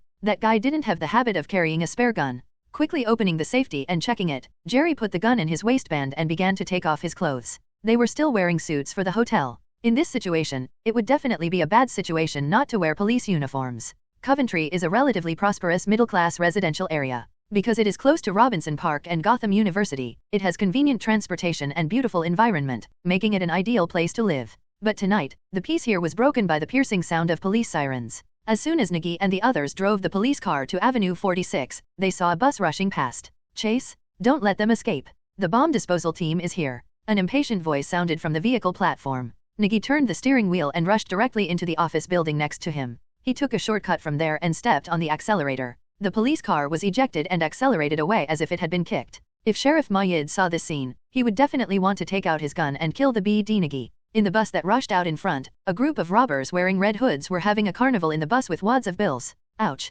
So much money, great. A member of the Red Hood grabbed a handful of green banknotes and threw them over his head. He was also wearing a series of necklaces and rings on all 10 fingers. Even the AK rifle in his hand was wrapped with a gold necklace, and the car was full of bags containing gold, silver, jewelry, and banknotes. Just 3 hours ago, they looted a middle-class community. Those who worked in large companies and were known as elite white-collar workers and gold-collar workers were tied up and took away all their property with sticks. The gold, silver, jewelry, and boxes full of banknotes in the car were just trivial. They took away tens of millions of assets in overseas bank accounts at once. Boss, there are police chasing you. A member wearing a red hood and jacket with the number 5 written in paint on his chest pointed at the back of the bus. More than a dozen police cars were in hot pursuit. The red-hooded boss, who was sitting on the bus chair and looking at the computer to transfer overseas account assets, turned his head and looked over, with the number 10 written on his chest. Through the red hood, the dazzling police lights on the back of the bus are still very clear. Get rid of them. Following the order, Red Hood number 3, who was driving in front, quickly accelerated.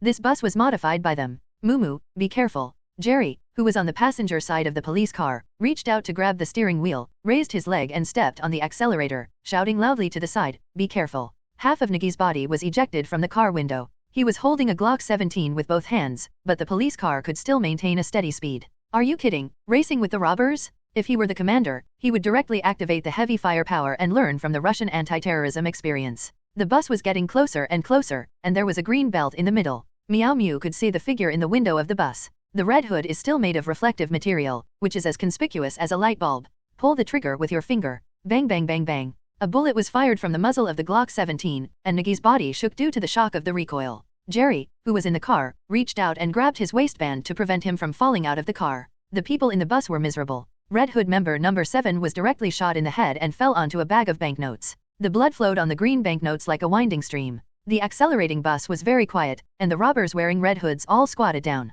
There were still 6 or 7 bullet holes in the glass on the right side of the bus. Red Hood number 7 lay motionless on the money bag. The smell of blood filled the air and stunned these bold robbers. The cheerful look just now was like a bucket of cold water being poured on them. How dare those useless Gotham police officers do this? A hole. The member of the Red Hood, who wore a necklace around his neck, a ring on his hand, and the number 1 painted on his chest, stood up with an AK rifle in hand, pointed at the police car behind the window on the right, and pulled the trigger. Go to hell. The sudden gunfire covered up their inner fear, and the glass of the bus was shattered. As soon as Nigi sat back in the driver's seat, the hood of the police car was hit by bullets several times. He was so frightened that he quickly slowed down and distanced himself. Even so, the windshield was hit by 2 bullets. AFK? How cruel. Nigi looked at the broken windshield, cursed with some fear, kicked the accelerator and rushed forward again. Jerry next to him had a frighteningly pale face and was still mumbling God's blessing. The bullet that had just penetrated the glass and flew over his head had almost killed him in the line of duty. Biba, a harsh sound of radio waves sounded from the car phone platform, and then a loud male voice came out.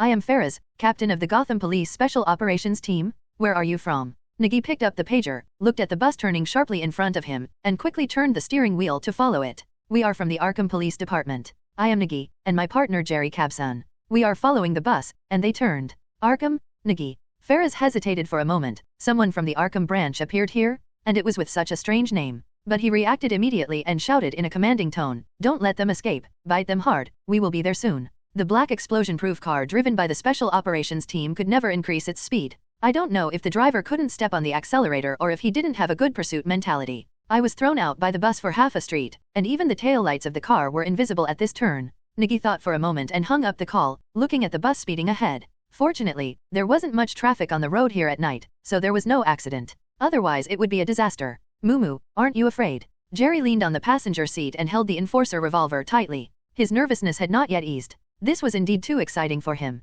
Jerry, people's fear comes from the unknown. Don't be afraid. There is nothing to be afraid of. We have to climb up.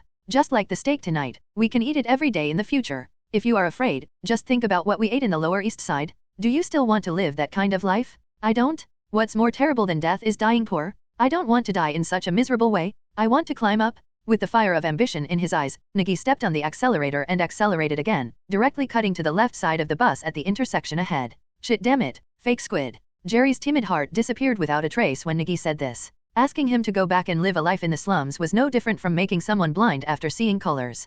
Put down the window, hit. Nigi shouted sharply. Go to hell. Jerry gritted his teeth and punched it, smashing the window glass. He raised the revolver in his hand, pointed it at the bus glass above, and fired a burst of fire. Bang bang bang bang bang bang. After 6 rounds, the revolver stopped firing. The Red Hood members on the bus also took this opportunity to stretch out the barrel of their gun from the shattered window and shoot. Nigi released the accelerator and moved directly behind the bus. Looking at the situation of the bus, the police car slowed down again. Jerry, you drive? I'll do the driving. Nigi gritted his teeth and shouted, stretched out his hand to pull down the driver's seat, and flipped it directly to the back seat. Jerry, who was loading the revolver, saw this scene and quickly rushed over to steady the steering wheel and put his foot on the accelerator. Meow Mew in the back seat opened the door, and the bus in front suddenly turned and headed west. Jerry also quickly turned the steering wheel. This sharp turn almost threw Nigi out of the car. Mom, get out of here. Nigi lay on the back seat and kicked the car door open, then kicked it down again. The door that fell off the police car flew straight out and fell to the ground, creating a series of sparks.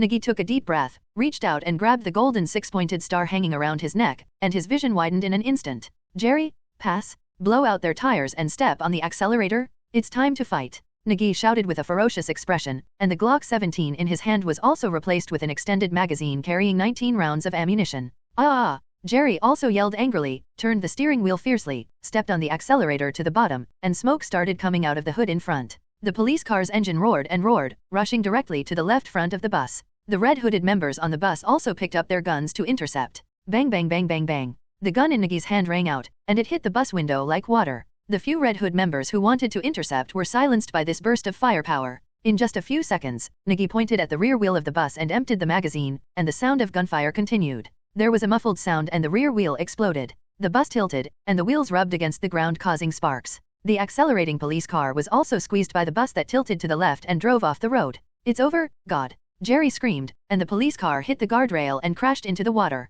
This was the Gotham River. The police car was submerged in the water. Jerry struggled outwards and the door could not be pushed or opened. The seedlings behind him choked on the water. The bus on the road also stopped awkwardly, almost falling into the Gotham River together, and the door opened. Red Hood No. 1 rushed down, holding an AK rifle, and fired a burst of fire at the quiet Gotham River. The bullets hit the water and caused a series of splashes. "Okay, let's retreat before those bastards catch up," Red Hood No. 10 said in a deep voice, holding a laptop under his arm and looking at the Gotham River shrouded in darkness. "I cursed in my heart, since when did Gotham have such desperate police officers? They really deserve to die. I'm hurt." There was a scream on the bus, and Red Hood No. 3 sat on it with his hands on his thighs. He was hit by a ricochet, which was quite unlucky. Red Hood No. 10 was silent for a moment and looked at the people around him. There were 8 of them in total. One of them was killed during the withdrawal, plus the one whose head was shot on the road. They still have 6 people, and now another one is injured. At this moment, the sound of a police car sounded on the road behind, which made them as nervous as frightened birds. "Escape first? Let's go." Red Hood No. 10 is about to run away with his notebook under his arm. Red Hood No. 3 heard this in the bus and shouted quickly, "You can't leave me behind. Get rid of him." Red Hood No. 10 ordered No. 1, who was holding an AK rifle, and fled quickly with his men. Only Red Hood No. 3 is left in the car, and Red Hood No. 1 and Red Hood No. 9 are under the car. Red Hood No. 1 took out a magazine from the bulletproof vest stuffed with banknotes and put it on the AK rifle. He glanced at the river warily, but couldn't see anything in the pitch black. Got on the bus with an AK rifle. The seedlings who fell into the water frowned as they were choked by the water. Jerry climbed out of the driver's seat and pushed him to the surface. Before they could take a breath, a series of bullets fell nearby. Fortunately, the place where they emerged from the water was far away, otherwise they would have been beaten into a sieve. Seedlings looked at the people standing on the shore, and quickly dragged Jerry, who was trying to struggle, into the water again. Ding! Encounter hidden treasures, discover obtainable items? Miyama, who had just dived into the water, almost choked again. There was something in the water? He pushed Jerry to the edge of the water and asked him to calm down. Nigi observed the people on the shore, quietly took a deep breath, and plunged into the water. He felt in his heart that the thing was in the mud near the river beach. This feeling was very clear, exactly the same as when he found the Eye of True Seeing last time. Under the wide field of view of the Eye of True Sight, even the seedlings in the water can clearly see the things in the mud of the river beach. Approaching the place that was on his mind, Miyama reached out and dug in the mud. The breath he was holding was no longer enough. Nigi reached in anxiously, but the soft mud didn't stop him much. He touched something hard like a stick. But there was no explanation like the Eye of True Seeing. "I can't stay here any longer." Nigi felt that he was almost suffocated. He gritted his teeth and pulled the hard object, and rushed toward the water surface. He stuck his head out of the water and took 2 deep breaths. Under the cover of the night, Miyagi took a few breaths and realized that what he was holding was a bone arm with a black arm armor on it. Only the forearm part was like a metal sleeve. Nigi stretched out his hand and pulled the gauntlet off the bone. As soon as he touched it, he knew what it was. Shark tooth gauntlet, metal armor, 3 sharp shark tooth blades can pop out from the gauntlet, unlimited. Jerry, who was floating in the water next to him, saw the seedlings and stepped on the water to get closer. Nigi put on the gauntlet on his right hand and clenched his fist hard. From the raised gap on the side of the arm armor, 3 sharp blades with barbs popped out, like saws, and this thing was very strong, although it didn't feel heavy. "Mumu, what should I do?" Jerry asked with a trembling voice. The water in the Gotham River was really cold at this time, so they had to be strong, otherwise they would really sink to the bottom of the river. Nigi looked towards the bus. Why were there only 2 people there? Red Hood No. 1 seemed to feel something. He turned his head and looked towards the river. After making sure there was nothing, he walked onto the bus with his AK rifle. 2 against 1. Kill him. Nigi looked at Red Hood No. 9 standing under the bus, holding an M16 automatic rifle in his hand, and dragged Jerry towards the shore. "I still have this. There are a few bullets in it." Jerry pulled out the revolver from his pants and raised it out of the water. Water kept flowing out of the gun. "It should be okay to shoot. 3, 2, 1. Nigi leaned against the water and waved fiercely, pushing Jerry forward. Jerry, holding the gun in both hands, pulled the trigger with a ferocious expression. Click, click, 2 shots in a row were empty. Red Hood No. 9, who was under the bus, also spotted Jerry in the water and raised the M16 rifle in his hand to shoot. Bang! The gun went off. Bang bang bang bang. Gunshots also rang out in the bus. The gunfire from both sides overlapped. Jerry's revolver fired twice more, and Red Hood No. 9 was hit by a bullet. It was like being hit by a hammer. 2 snowflakes exploded from his body and he fell backwards. He was hit by a gunshot and his nose was smashed. Suddenly I fell behind and sat under the bus. Jerry gasped and lay down on the shore. There was no bullet in the gun. It was really thrilling just now. Miyama swam over and climbed onto the river bank, rushing directly towards the bus. In the bus, Red Hood number 1, who had just helped Red Hood number 3 solve the pain, was packing the bags containing money and jewelry on the floor and planned to leave. The sound of thumping footsteps sounded from behind. Red Hood number 1 thought it was number 9 from outside who came in. He was about to turn around and ask for a few more bags of money. The rushing Nigi raised his arm and punched Red Hood number 1 in the face, knocking him to the ground. Nigi didn't pause for a moment. He raised his right arm and smashed it down like a hammer. The hard armor hit Red Hood no one's head hard. The force was so heavy that stars appeared in his eyes. Nigi raised his arm and smashed it down one by one, 7 times in a row. Then he grabbed Red Hood no one's collar, raised his arm and punched him in the face. He kept hitting him until his head was broken and bleeding, and he fainted. Without stopping, Nigi held the 3 sharp blades on his fist and gauntlet and popped them out. Just when Red Hood number 1 was about to be beheaded, Nigi came back to his senses and suddenly hit the chair next to him. With a sudden thud, the chair was smashed. As Nigi sat on the ground and gasped, the strength that had been mobilized by adrenaline suddenly dissipated. This night was a little too exciting. Moo. Jerry walked in with the M16 rifle he picked up from the corpse, holding the gun carefully. On the road outside, the roaring police car was already chasing me, and several searchlights shone on the bus. Nigi sat slumped on the ground and looked at the gold and silver jewelry, necklaces, and rings on Red Hood number 1. He quickly reached out and grabbed a handful and stuffed them into his pants. People inside, listen, you are surrounded. The members of the Gotham Special Operations Team all wore black combat uniforms and body armor, holding MP5 tactical submachine guns in their arms, with tactical flashlights and flash suppressors in front. A series of footsteps sounded, and several flashlights illuminated the bus. Hands up, get down on the ground. One of our own. Police, we are from Arkham. Jerry quickly threw away the rifle in his hand. If he was killed by one of his own people, he would be really wronged. Even so, he was held to the head with a gun. Nigi, who was slumped on the ground, took this opportunity to grab another wad of bills and stuffed them into his pants. Fortunately, when he changed into his suit, he wore long johns and socks so that his private parts wouldn't be exposed when he stood up. Under the bus, a burly man with a walkie-talkie in his hand was arranging for people to surround the place. Nigi and the others were carried off the bus. Hello, I'm Fraz, the captain of the Special Operations Team. Can you tell me what's going on here? Fraz saluted and looked at the wet seedlings and Jerry behind him. Hello, we are Nigi from Arkham Police Department, Jerry Cabson. Nigi stretched out his hand and gestured backwards. Jerry also nodded. Hello, Captain. Fraz looked at Nigi in surprise. Can you tell me what happened here? How did they die?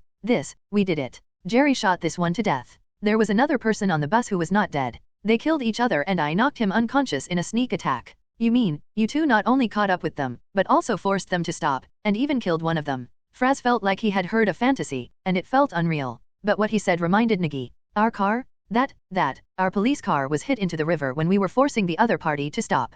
Nigi rubbed his hands, hoping to get rid of this. Flas looked at the broken fence by the roadside and the car marks on the shore, and nodded. I understand. You two, you are the heroes who saved this place, but you should deal with your situation first and change into clean clothes. We will record it for you later. Fraz waved his hand and asked people to take Nigi and the others back to change clothes, but the moment they left, the look on Fraz's face turned into sarcasm and disdain. Hero, are you worthy? Nigi and the others didn't realize this. Nigi was very willing to leave here. The things in his pants had to be moved quickly. Moreover, Nigi reached out and touched the gauntlet on his right hand. The strong touch made an unconscious smile appear on his face. A police car drove over, and the car door opened and a man in a brown trench coat walked over in a hurry. He also wore a pair of glasses on his face and a mustache on his lips. Chief Gordon. Nigi stopped and shouted. James Gordon heard someone calling him and stopped. Nigi smiled and stretched out his hand to gesture to him. They were snatched away by the members of the Special Operations Team behind them, and the two of them were put into a police car and driven to the nearest police station. Chief Gordon looked at their backs, shook his head in confusion, and walked towards the bus.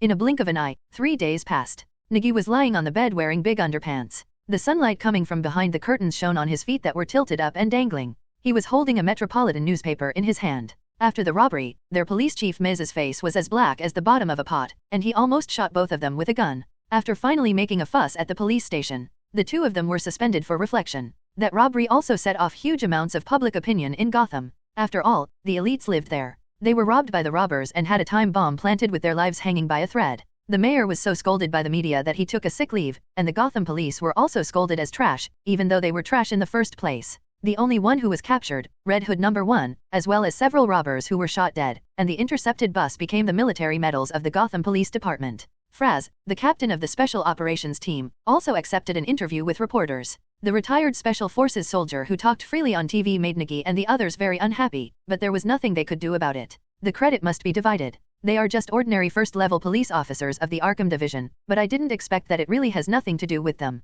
Originally, Nigi was still thinking that no matter how corrupt they were, they would have to be promoted to a higher position. The sergeant did not dare to think that it would be no problem to become a second-level police officer or a third-level police detective. The result was nothing, and the debt for the destruction of the police car was added to them. The character of those bastards was overestimated. It was only Nigi who stuffed something into his pants when he arrived, otherwise he would have suffered a huge loss. The door was pushed open, and a shirtless Jerry, wiping his head with a towel, walked in from the outside. He stood in front of the mirror on the wall, humming a tune and shaving his face with a razor. The place they live in has no bathroom, no high-end kitchen, and only one bedroom, nothing else.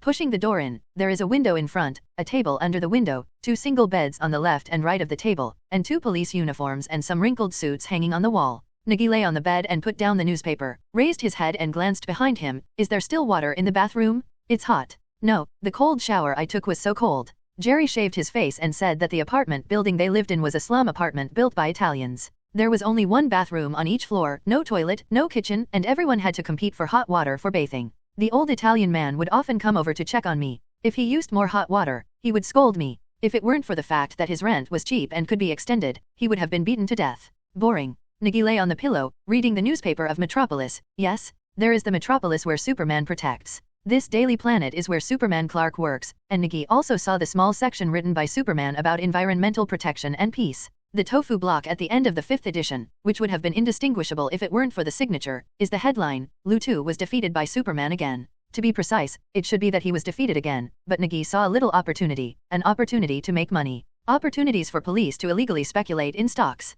Lex Luthor, a bald man who claims to have 9 levels of wisdom, Superman's old enemy, and the rich and powerful chairman of the Lex Group. Lex Group is even more powerful than Wayne Group in some super technical aspects, but he chose to fight Superman to the death. Nigi lay on the pillow, reached for the revolver next to him and checked the magazine. 6 rounds were fully loaded. The Glock pistol sank in the river along with the police car. Nigi took a revolver and aimed it at the torn curtain hanging on the window. Stock trading is risky, but as the saying goes, the bigger the storm, the more expensive the fish. Whether it is the current Wayne Group or the Wayne Group that will develop in the fields of environmental protection and people's livelihood in the future, they are both Jinduobeo that makes money, and there is no future in speculation. But Luthor is different. After he was defeated by Superman and thrown into prison, the stock price of Lex Group fell. When he came out and came up with new inventions, it skyrocketed. After this surge, there will be a PK between him and Superman. It's not easy for investors. If you pay him money, you can watch Superman tear apart mechas and dismantle Gundams, and watch the fireworks at the same time. Mumu, I'm going down to eat, are you going?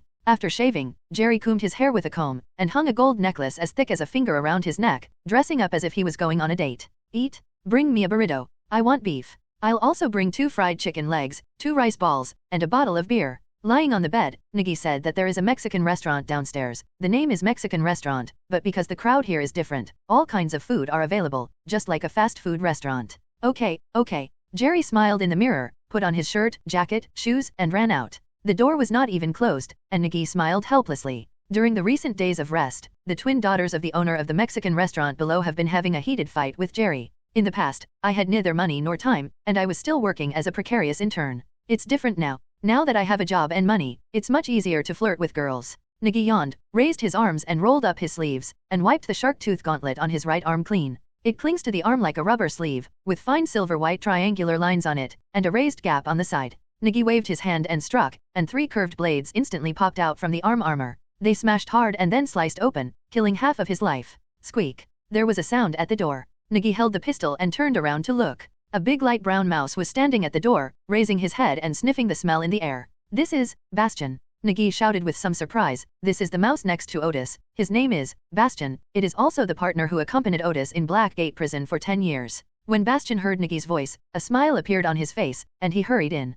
There were several pairs of worn shoes, newspapers, beer bottles, and so on thrown on the ground. 2 bachelors' bedrooms are good enough for people to live in them. Squeak, squeak. Busties pulled a paper roll from his tail. Did Otis ask you to come? Nigi reached out and took the scroll, opened it and read it. There was only a very brief sentence on it. A body was found. See you at the sewage plant. Corpse. Nigi looked at the note and then at Bastion. He quickly reached for a pair of pants and put them on. The revolver and handcuffs were all hung on his belt. During the suspension period, the police card was kept at the police station. Grabbing the police uniform jacket and putting it on, Nigi reached out to Busties. Tisk, tisk, come here, let's go find Otis. Bastion grabbed Nigi's arm and skillfully jumped into his coat pocket. The heavyweight pulled the coat askew. You have to let Otis help you lose weight. Nigi took out his sunglasses and put them on his face, put on his leather shoes and walked outside, closing the door. The place they lived in was on the 6th floor. There was no elevator and they had to walk down the stairs, so Nigi didn't bother to go down. When you are full, bring the food up and your digestion will be almost complete. Mexican restaurant downstairs. Nigi originally wanted to ask Jerry to come with him, but she saw him sitting at a small round table in the restaurant, holding a cup of coffee. The two Mexican girls, who looked almost the same and had fluffy curly hair but wore aprons of 2 different colors, were laughing there and telling cute little jokes. Why didn't I realize he was so good at talking before? Nigi shook his head and did not disturb his little date. He walked toward the sewage treatment plant with Bastion in his pocket. As soon as Nigi arrived at the sewage treatment plant, Bastion jumped out of his pocket, landed on the ground and ran towards the sewer. Nigi followed and scanned the surroundings. He saw fewer homeless people before, but now there are some new faces. The homeless men looked at the black police uniform on Nigi and shrank in fear in the shadow of the iron frame. Came back. Otis, who was sitting in the sewer, looked at Busty's running over, smiled and touched its hair. What body was found?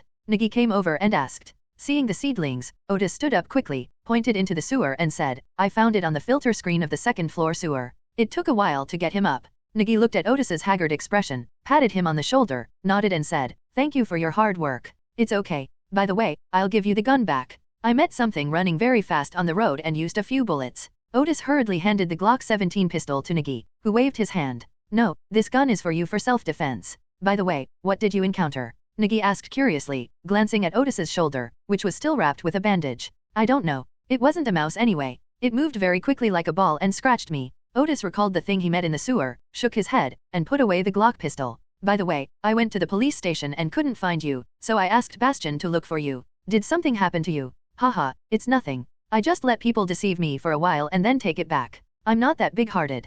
Nigi smiled and replied without explaining, and walked towards the sewer, with Otis following behind. There is a special smell floating in the sewer. It is not the smell of sewage, but the smell of rot. Not far away, Nigi saw the corpse Otis was talking about. There was a portable lamp hanging next to it. Under the light, the corpse looked very huge, like a mountain of meat. Just one glance at Nigi made his stomach churn, but unfortunately there was nothing in his stomach that he couldn't vomit out. The corpse soaked in the water turned white and swollen, and it looked like a giant. Moreover, the corpse hit the filter screen of the sewer, and the soaked skin and flesh were cut into pieces by the filter screen, like tofu. There was also a rotten smell, which was very pungent. Nigi raised his hands to cover his nose and mouth, frowning and looking at the pieced-together body. Yes, it was pieced together. There were 4 hands and 3 legs on the corpse, and several pieces of skin were sewn on the swollen and deformed face, just like several people's faces were sewn onto one person's face. The stitched areas on the body were tightly pinched in due to the swelling of the flesh, just like a patched-up rag doll. Abnormal, Nigi said with a frown. The murderer has not been found.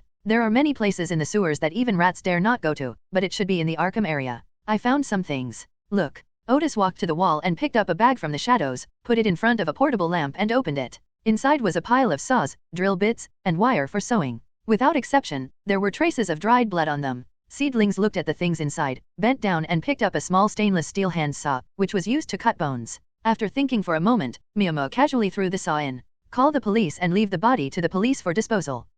Otis looked at Nigi in surprise, as if he was asking why you called the police if you were a policeman. I was suspended from my job and just called the police to have others investigate. Nigi clapped his hands and said, looking outside the sewer, the only light in the dark sewer, and asked curiously, I see a lot more homeless people outside. Indeed, I gave them some money before. Everyone became homeless because of some things. After having money, many people went back, but... Otis smiled bitterly, there are still many people who are homeless and can only stay here. Nigi nodded silently, turned to look at Otis, and asked, what about you? Do you have any ideas? Otis shook his head. He came out of Blackgate prison unclear about everything, and had no goals or directions. If he hadn't met Nigi, he would have collapsed long ago. It's better to teach people how to fish than to teach them how to fish. If you give them money, it's better to take them to work together so that they can survive here relying on their own ability. Otis looked at Nigi, a little confused as to what he meant, but he believed what Nigi said. Nigi smiled and said, let's go, let's call the police first. Click, click. 2 police officers were holding cameras and taking pictures of the sutured corpse. The police dispatched to Arkham District very quickly. Came in less than 10 minutes. However, after seeing the caller, Maïs, who was in charge of dispatching the police, turned as black and smelly as a donkey's face, but he did not say anything bad to Nigi and the others. About the Red Hood robbery that took place in the costly district, some gossips also spread among the police circles, and Mays also had a general idea. A police car in Arkham District that was riddled with bullet holes was also fished out of the Gotham River. Although the rumors were somewhat false, Mays no longer wanted to curse. As for the 2 men who chased the Red Hood gang, they also stopped the other party's bus, shot 2 of them to death and captured 1 alive. Ha, this kind of joke is really not funny. How was the body discovered? Maze pinched his nose, stood beside the car, and glanced at the body over there from a distance. The 2 police officers who took the photo were already vomiting. Looking at them, they might have nightmares at night. Nigi stood beside him with his arms folded, and said casually, "The local homeless man called the police, and he rushed up from the sewer."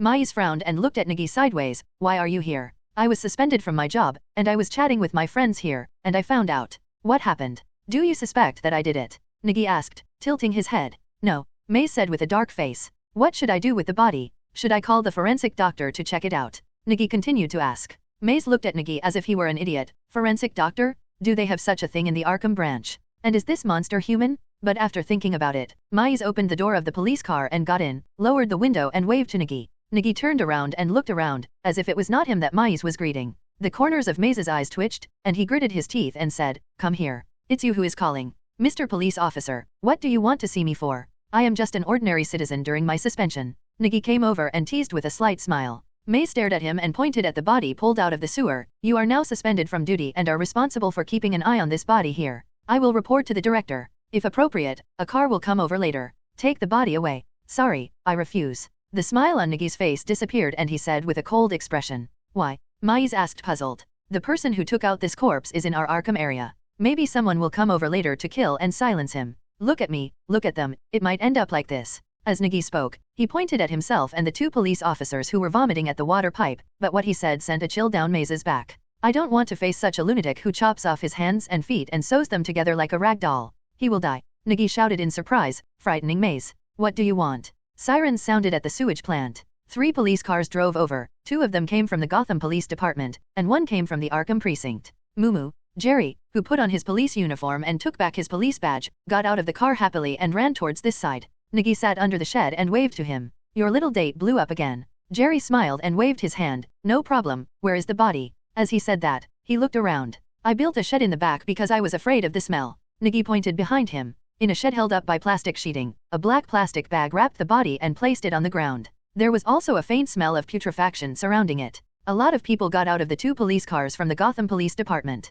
The leader was a sloppy-looking man with a big belly and stubble all over his face. He walked over and took out his police ID card and gestured. "I am the captain of the Gotham Police Department, Harvey Bullock. Which of you is in charge here?" "Hello, I am Officer Nigi of the Arkham Police Department, and I have been ordered to guard the scene here." Nigi raised his hand and saluted. "Nigi, are you Chinese?" Bullock raised his eyebrows. "Yes." Nigi nodded. "The dumplings in Chinatown are delicious, I like them very much." Bullock raised his thumbs and smiled, relaxing the atmosphere at the scene. "Okay, where is the body?" Nigi quickly got out of the way, and the 2 police officers who had been thrown here by Chief Maze opened the black plastic bag on the body with a grimace. "Because the weather is very good today, it is one of the few days in Gotham where you can see the sun, and the temperature is also relatively high." The black plastic bag covering the body was stuck to it. When you lift it up, you can feel the sticky state, like oil from the sun, or something that has deteriorated. As soon as the black plastic bag was opened, the disgusting smell came directly to his nose. Sheriff Bullock quickly covered his nose, even though the odor of tobacco, alcohol, and sweat on his body was stronger than the stench of corpses.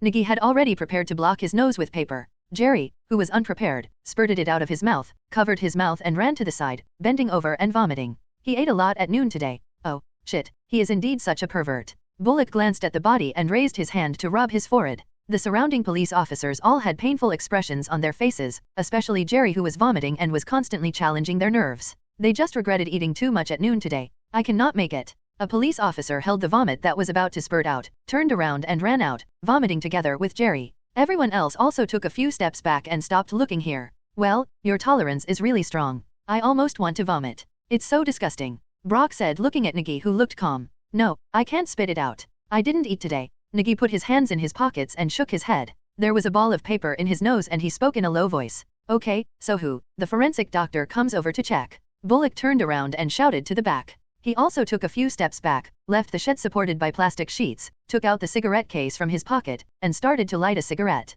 "Chief Bullock, my name is Edward Nigma, not that one." A tall and thin young man walked towards us carrying a suitcase. He was wearing a crisp suit, his hair was meticulously combed, and he also wore a pair of gold-rimmed glasses. But when he looked at Bullock, he showed some helplessness, and Bullock nodded perfunctorily, indicating that he understood. "Edward Nigma? This name sounds familiar." Nigi said with some curiosity. This name is definitely familiar, and there is an even more familiar name, the Riddler. Sound familiar? Nigma turned his head and looked over, tilted his head with a slight smile and said, what is yours, but others use it more than you. Riddle? Nigi asked softly. Nigma nodded. He liked to see other people being tortured by riddles but finding it hard to get close. What is something that belongs to you, but someone else uses it more than you do? Nigi muttered to himself and repeated it, lost in thought. He didn't understand the riddle, but the Riddler, he understands? This guy's riddles all have a fixed routine, which is what he wants to say, or a reminder. What they just said was, I remembered? The answer is name. I don't call it much, others call it the most. Nigma's eyes lit up and he nodded, yes, I didn't expect you to have a talent for guessing riddles.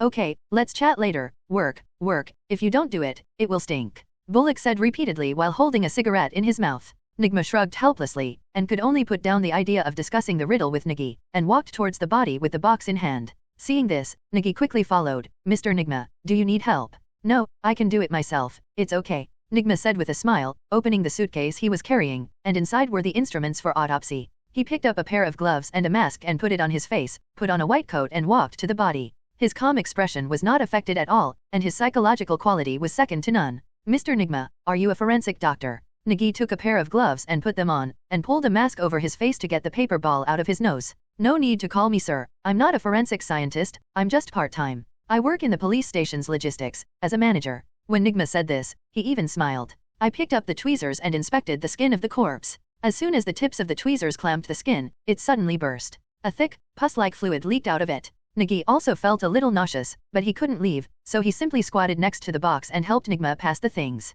The environment here was poor, and the body was decomposing faster than expected.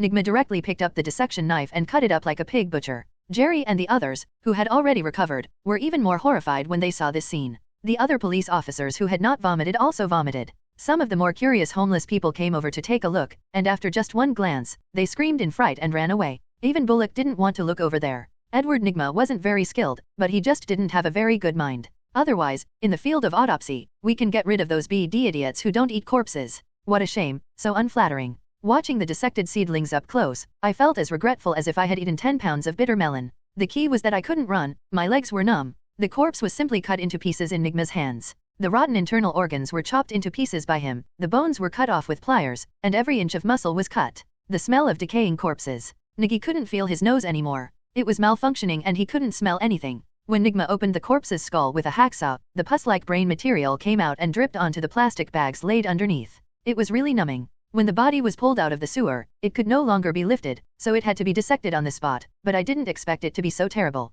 The Riddler, Edward Nigma, is one of Gotham's supervillains. He does not have any super abilities, but only the crimes he uses his high IQ to commit, and the key riddles. He has deduced Batman's true identity, deceived Catwoman, and ruled Gotham, a high-level achievement, although it was only for a limited time. But now, he is just a depressed clerk, and very annoying. At least no one will thank him today. Nigi knew this very well. After all, after finishing the dissection, Nigma took Nigi and mocked everyone. At that moment, Nigi was so embarrassed that he felt like someone else's child. Everyone was embarrassed, especially since he had to take the chopped body back. Some things can be said, and some things cannot be said. Everyone understands this. But Nigma felt like he was missing a string in his head, perhaps because he despised those people in his heart, treating them like trash. He doesn't bother to join in the same trend with them, let alone have a good relationship with them. Except for himself, who is a genius, everyone else is trash in his eyes. At most, the difference between big trash and little trash. A simple description is that his heart is as high as the sky, and no one is worthy of competing with him. He is the aloof one. This is the case we are investigating, codename, Puppet Master. The Arkham Police Station conference room was dark, with only the blue light of the projector projecting photos on the wall. Director Wei Fei, who was sitting in the upper seat, raised his hand to cover his mouth with a cold expression. If you turned on the light, you would find that his face was as white as snow, and his throat was choked and he was about to vomit. The photos on the projector showed deformed stitched monsters that could no longer be called human beings. The hands turned into feet, the legs were transplanted to the belly, the skin was removed from the face and re-sewed, and the two people were pieced together into one person. They were sewn together like toy dolls, but without exception, they were all corpses, and the slides flashed one by one. Many police officers with poor psychological abilities in the conference room ran out in the dark, rushed into the toilet and vomited. The faces of Nigi and the others standing in the back didn't look very good, just like watching a horror movie, but what happened during the day raised their threshold. Looking at it now, it's just like this. This is the situation. This criminal has committed 11 consecutive crimes. Decedent has been able to confirm that there are 19 people. The policeman standing by the wall with a baton in his hand said. The slide changed again, it was a map of Gotham. We have checked many places and narrowed the scope a lot. Now we can basically confirm that he is here. The black baton hit a triangular area on the map, and Director Wei Fei's face became even worse. That's where Arkham District is, and it's the most chaotic place in Gotham. I wonder what Chief Weaver has to say. Bullock took out a Camel cigarette and knocked it on the conference table. Ever since the projector light came on, he hasn't stopped smoking, and he has taken out all the cigarette butts in the ashtray. No, we will cooperate, fully cooperate. Wei Fei quickly said that knowing that there was such a pervert in his jurisdiction, he couldn't sleep well at night. Maybe it was time to consider moving to a safer place. Last time my home was evacuated without anyone noticing, and now I encountered this pervert again. Ahem, let me say a few words. Bullock stood up, picked up the lighter and lit the cigarette, and glanced around the room. There were not many people left. This time the Gotham Police Department will go all out. Originally, Chief James Gordon was in charge of this case, but because of the Red Hood robbery, he was temporarily unable to get involved, so I took charge. I only have one request, let this perverted BD be completely finished. Bullock clenched his fist and slammed it on the conference table. His cold eyes were much stronger than his sloppy appearance. Well, I have a problem. Nigi raised his hand and said, although the code name is Puppet Master, do we have information about the other party or specific information? No. Bullock said it very directly and to the point, as if he had said a very remarkable thing. I have only taken over this case for a few days, and I don't know the specifics, but some information will be sent tonight. Bullock turned to Director Weaver and said, we need to set up a command center here, and we also need manpower to help. I hope to get your support. No problem, you choose whatever you want. Wei Fei agreed immediately. As long as he was not chosen, anything would be fine. As for merit, as long as the case is solved in Arkham District, he will definitely be on the credit list. Even if it is not solved, his hard work is still there. That's good. Bullock turned to look at the conference room. There were not many people there, and there were still some people who were holding on. Those people, please come with me and form an office first. Bullock pointed at Nigi and the others. After all, among a group of people who were trying not to vomit, a few guys with normal faces and no fear stood out. The light bulbs came on and the conference room door opened. Miyamoto and the others walked out. Jerry covered his stomach and smacked his lips. Mumu, I'm hungry. As soon as he mentioned eating, the expressions of several other people suddenly changed, and that disgusting feeling came back. Mr. Nigma, do you want to go to dinner together? I know a good Mexican restaurant. Nigi ran a few steps forward, followed up with Nigma in front, and extended a warm invitation. Nigma was a little surprised because few people invited him to dinner, so he stopped and thought about it. What should a three-legged cow be called? Nigma told another riddle and looked at Nigi expectantly. It was obvious that if the answer was correct, they could go to dinner together. Cow? Let's have a steak. Eat one of its legs. Miyama grinned and said boldly, Liu Bei would have paid 3 visits to the thatched cottage if he could capture the Riddler. Not to mention cows, even if they wanted to eat mermaids. Meow Mew also went to Adamsport to find a boat to catch one. There are very few people in Gotham who can rely on their IQ to compete with Batman. If they miss it, Nigi can give himself a slap in the face first. Interesting, I told you first, if the steak is not delicious, I will flip the table. Nigma smiled and raised his hand to push up his glasses. If the steak is not delicious, I will definitely take the first step and turn the table over. I will never let you down. The smile on Nigi's face became even stronger, and she turned to Jerry and the others and shouted, let's go together, I'm treating you. Except for Jerry, everyone else looked at each other, obviously hesitant. After all, they knew exactly what these two people did during the day, but with Bullock's words, everyone went. If you want to eat, would you mind taking me with you? Bullock, with a cigarette in his mouth and a bulging belly, walked out of the conference room and surrounded everyone to go to dinner with Nigi.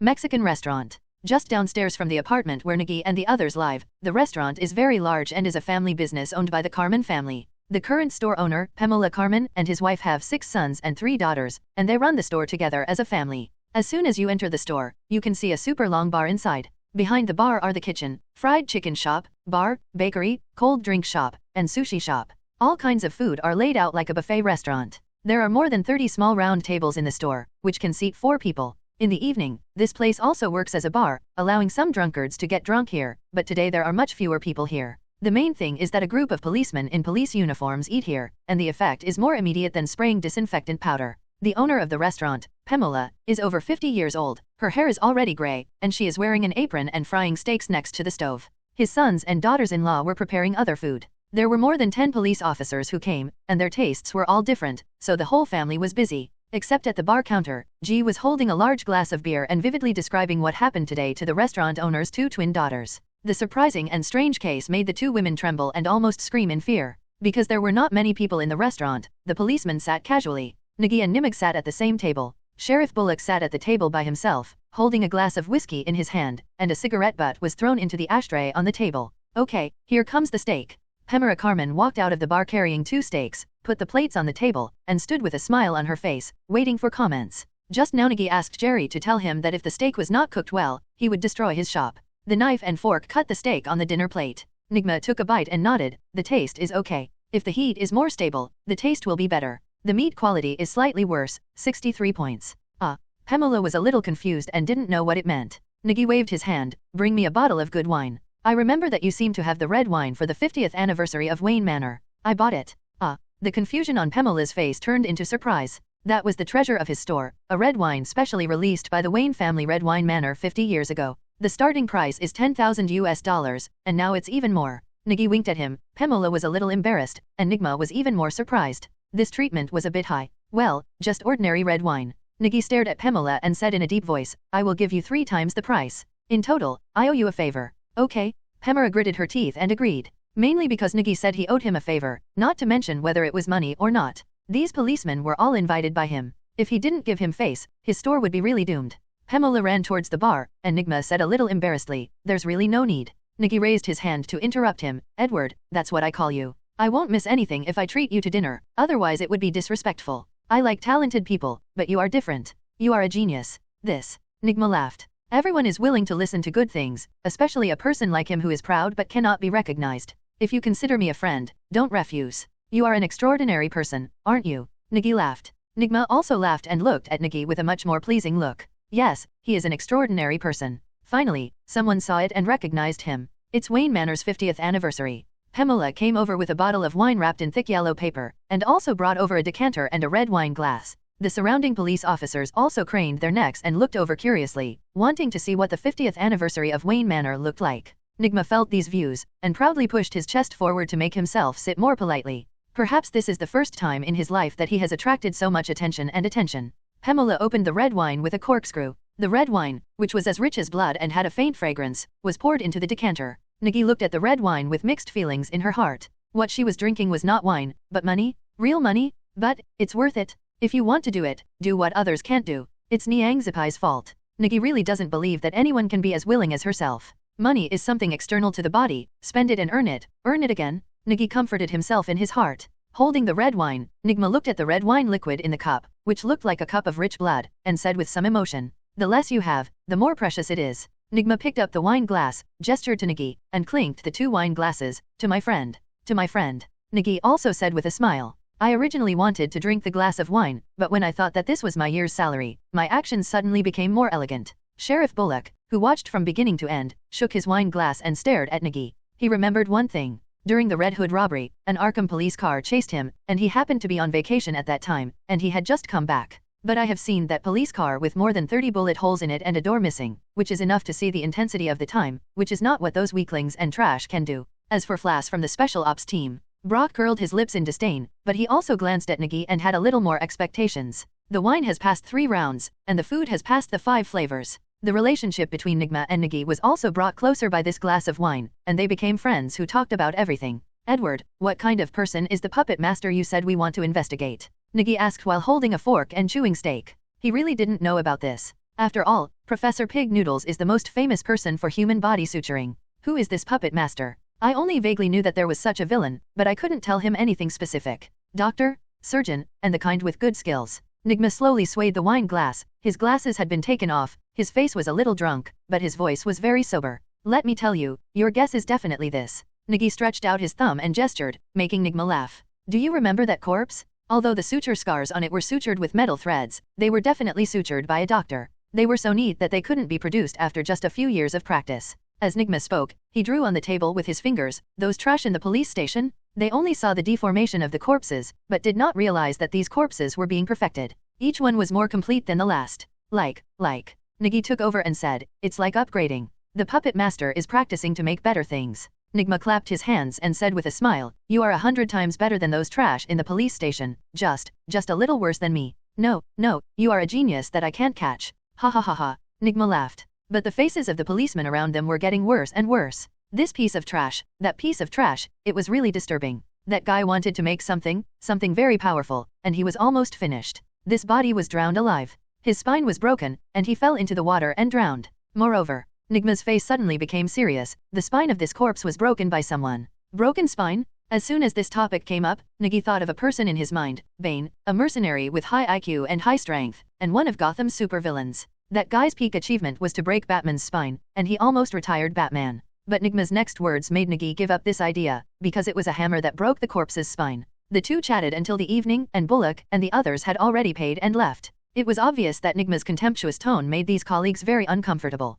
He didn't even call him when he left, but this suited Nigi's wishes. He got another police car from Sheriff Maes, just in time to send Nigma back. Jerry, give me the car keys. You go back later. I'll come back later to pay the bill. Nigi walked over and got the keys from Jerry. The guy was still chatting with the two girls. He probably doesn't even know how much they spent here tonight. If he knew, he would definitely find a way to avoid the bill. Edward, let me take you back. Taxis in Arkham are not easy to take. Nigi came over and said with the key. Edward. Nigma picked up the glasses on the table and put them on. Seeing Nigi's enthusiastic look, he felt a little embarrassed. This is troubling you? It's my honor to be with an elite like you. This way, Nigi gestured with his hand. Although Nigma is a bit arrogant and has a bad mouth, he really doesn't drink well. He was already a little drunk after less than 3 glasses of red wine. Nigi helped Nigma out of the Mexican restaurant, took the car keys to open the door of a police car parked on the roadside, and then helped him get into the car. Nigma, who was sitting in the passenger seat, raised his hands to rub his face, while Nigi sat in the driver's seat and started the engine. Edward, where do you live? Nigi asked while turning the steering wheel to make a U-turn. The street here is very narrow, and 2 cars traveling side by side cannot pass. The car lights in front were illuminating the darkness on the road.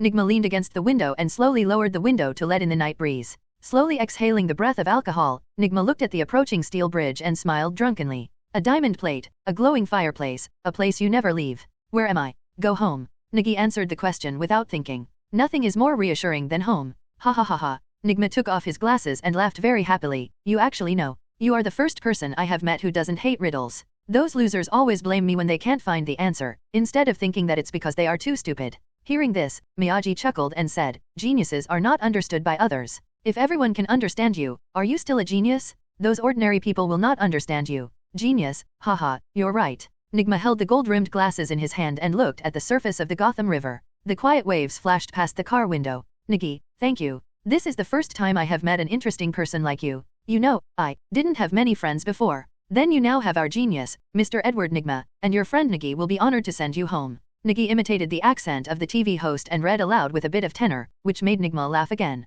Number 32, Lower East Side, Svid apartment building. Just send me there. I live at number 32 on the 4th floor. Okay.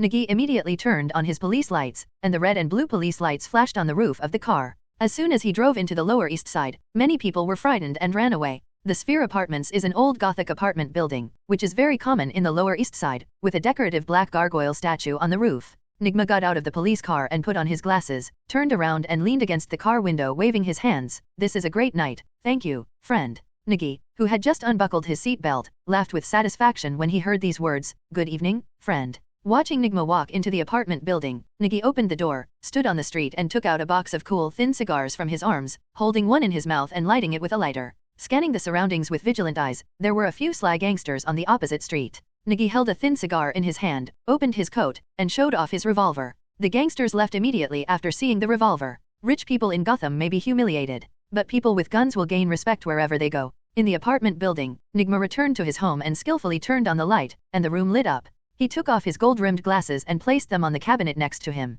There was also a pair of black half-rimmed glasses on top. The room was neatly tidied, and there were many books on the bookshelf that separated the room. Nigma stood in front of an easel with a finished oil painting on it, and a paint tray and brushes next to it. The oil painting shows a man sitting on a sofa, staring at a green question mark in front of him. There is also a series of words written in white paint on the painting. I can fill a room or a heart, others can have me but I cannot be shared. What am I? Lonely. Nigma looked at the oil painting in silence, softly recited the answer to the puzzle, walked to the wall and put down the phonograph as stylus. Soft music sounded from inside. Unintentionally seeing the swaying curtains, Nigma walked over and closed the window, but saw a flashing red dot in the darkness downstairs. He turned his head and looked outside. Seeing that the police car was still parked in the same place, Nigma chuckled in surprise, and quickly walked to the wall and turned off the lights. Nigi, who was downstairs, was about to light another cigarette, but when he looked up, he saw that the lighted window on the 4th floor had turned dark. He seemed to be sleeping, so he threw away the cigarette butt in his hand. Nigi yawned and looked around again before driving the police car and leaving.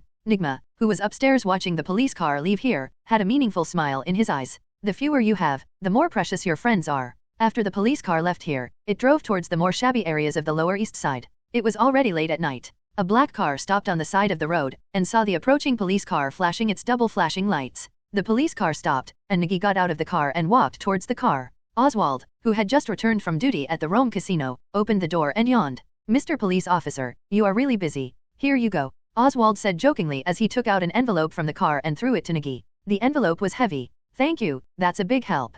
Nigi quickly took it. "What are you doing in such a hurry for money?" Oswald leaned against the car, inserted a cigarette into a thin cigarette holder, and lit one. Nigi shook the $20,000 in his hand and said, "I used these bills to buy an SSS card." "SSS card? What is that?" Oswald raised his eyebrows, not quite understanding what Nigi was talking about. "Let's put it this way, I met a very powerful guy, and this place is very powerful." Nigi pointed at his head. "For example, if I am an S, then his brain can match 3 of me. Do you know what this concept is? I have a brain trust." When Oswald heard this, he looked like he suddenly understood something, and seemed to have figured something out. "Wait a minute, you mean, you bribed with money, in short, you used this to bribe, and then you got a guy with a very powerful brain, people." Nigi nodded, the show-off look and smile on his face not concealed at all. He was really happy. Oswald licked his lips with his tongue, as if he had made a heavy decision. "I understand." "What do you understand?" Nigi asked with some confusion. "Nothing, but..." Oswald looked at the banknotes in Nigi's hand, hesitated and asked, "Can I lend you a little less?" "What do you want to do?" "I know a few young people who are good at studies, but they don't have money to go to college. I thought I would sponsor them to go to college." "What the hell are you?" Nigi swallowed the second half of his sentence. "A gang member must also be a good person." 10,000? I can give you a free note over there. "Thank you." Oswald took the $10,000 and said with a somewhat embarrassed smile, "Those guys are really good at studying. It's such a waste in such a rubbish place. I believe your decision is right. If I had more money, I would do the same." Nigi reached out and patted Oswald on the shoulder. "The person you are looking for already has a clue. Call the puppet master. We will investigate him soon. I will let Otis inform you then. Pay attention to the rats around you." "Mouse. Yes, you can prepare some bread. If a light brown mouse comes to you, it's called Bastion and he likes sweets." Nigi smiled and waved his hands and walked towards the police car, leaving Oswald alone, who was thinking about what a mouse was. When he went back that night, Nigi settled the bill. In the end, there was still a shortfall of 5,000 yuan, so Jerry put on his gold necklace. "There's still 2,000 yuan left. I'll make a white note." The store owner Pamela didn't expect that Nigi actually gave him the money, so he was prepared to lose all his money. He forgot about the remaining 2,000 yuan and wrote off the IOU directly. The next day, an investigation team for the doll case was formed. The team leader is Sergeant Bullock of the Gotham Police Department, and 4 police officers from the Gotham Police Department. The office of the Arkham Police Department is headed by Sergeant Mays, who discovered the body and called the police. A cart full of information was handed over from the Gotham Police Department, and boxes were delivered to the office. Nigi and the others were also looking through the information. Chief James Gordon, who was originally in charge of the case, had almost investigated the matter. The puppeteer, Barton Mathis, is a 43-year-old male, white American, and a surgical specialist at Mercy Hospital on the Upper West Side. The first case was discovered at Charity Hospital. The body of a decedent had been mutilated and his skin had been peeled off. "Nigi, here is your package." An Arkham police officer knocked on the door and said, holding a stack of photos and looking through seedlings. He was a little confused when he heard this package. He didn't buy anything. I walked out and took a look. It was a rectangular object wrapped in newspaper, which looked like a book. Nigi cautiously put his ear to it and listened for a moment, not to mention it was a time bomb. After making sure it was okay, he tore open the newspaper outside. Inside was a green notepad with a big question mark on the cover. As soon as he saw this sign, he knew who sent it to him, Edward Nigma, the Riddler. Opened the notepad, and sure enough, the first page is a riddle. What is cruel, poetic, and blind? If you deny it, you will find that it is actually full of violence. Nigi read this riddle, thought for a moment and turned the page. The answer was on the back, justice. There is also a signature below, to Edward Nigma's friend, Mr. Nigi. This guy. Nigi laughed and looked through the notes at the back, which were about the specific circumstances of the doll case. Nigma analyzed and speculated on this case when he was idle and bored. According to his speculation, the puppet master was constantly experimenting with these things, just like spliced monsters. And his ultimate goal is the living monster. From the first corpse to the corpse found yesterday, it can be inferred that he has succeeded. That corpse was a living monster. Although it had been soaked and rotted, his autopsy also found some things. The internal organs were severely damaged, the body was damaged extensively, and the spine was broken.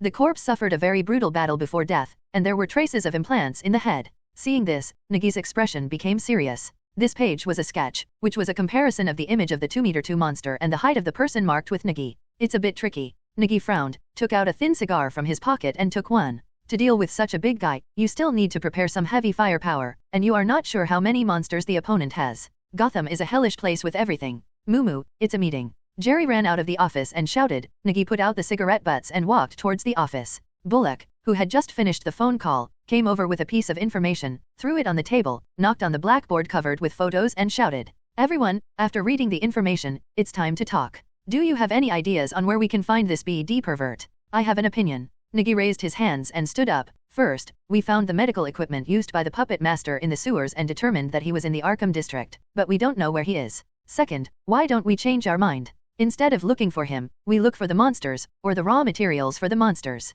He needs people, and he also needs the medicines needed to make monsters. Nigi picked up a copy of yesterday's autopsy report, as well as the autopsy reports of the first few cases. He needs living people now to carry out his suturing business, so he needs a stable place, sufficient medicine, enough equipment, and human body materials. Then, where do you think we should go to investigate? Bullock stood nearby, holding the information he just threw on the table, and asked. Black market? Start checking with drugs. Nigi said without any scruples. There are only 2 regular hospitals in Arkham District, but there are many private clinics. We only need to check them one by one to find them. This guy needs money. His current crimes are all for experiments. That is to say, he can't get money through other methods. Is it possible that he is still using surgery to make money? After Nigi finished speaking, everyone in the conference room started talking, and Bullock handed the information in his hand to Nigi. You were right, at least a few days ago, and that's what happened this morning. Nigi took the information and glanced at it. It was about a case where a cash transport truck was robbed. On 12th Avenue in the Upper West Side, at 7 o'clock this morning, a cash transport truck was robbed.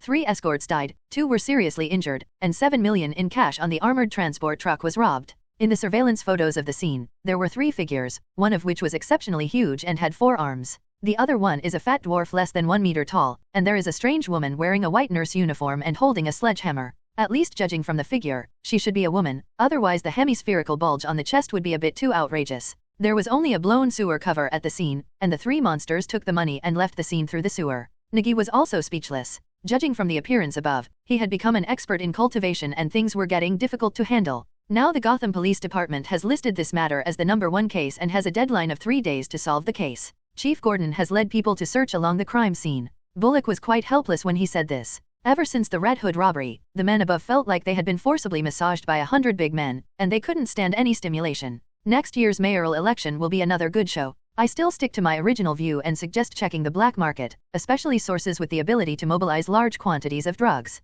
After thinking deeply, Nigi continued, if I were a puppet master and now have this kind of monster under my command, the next step must be to expand the number of these monsters and create a monster army to rule Gotham. Ha ha ha, Nigi, are you dreaming? Brock laughed directly. This sounded too fantasy. A gang of robbers wants to rule Gotham City. This joke sounds really funny. Chief Bullock, we bet? He will definitely look for those drugs, otherwise what would he do with the money? Nigi said seriously. Bullock waved his hand. My mission is to go to the sewer entrance to block and reinforce it, but if I were to make a bet, what would I bet on? Just bet $100. Nigi didn't care about anything else, and reached into his pocket to take out the last living expenses. I bet that guy will definitely appear in the black market. I want to know who the biggest illegal drug dealer in Gotham is. Nigi slapped the $100 in his hand on the table, and the people around him looked at him in surprise. Everyone in Gotham knows that in the category of illegal drugs, only Sal Maroni from the Triangle Point area has this ability. Are you serious? Bullock hesitated for a moment, as if he was considering whether he could do this. Sir Sheriff, even if you lose, you won't lose anything, right?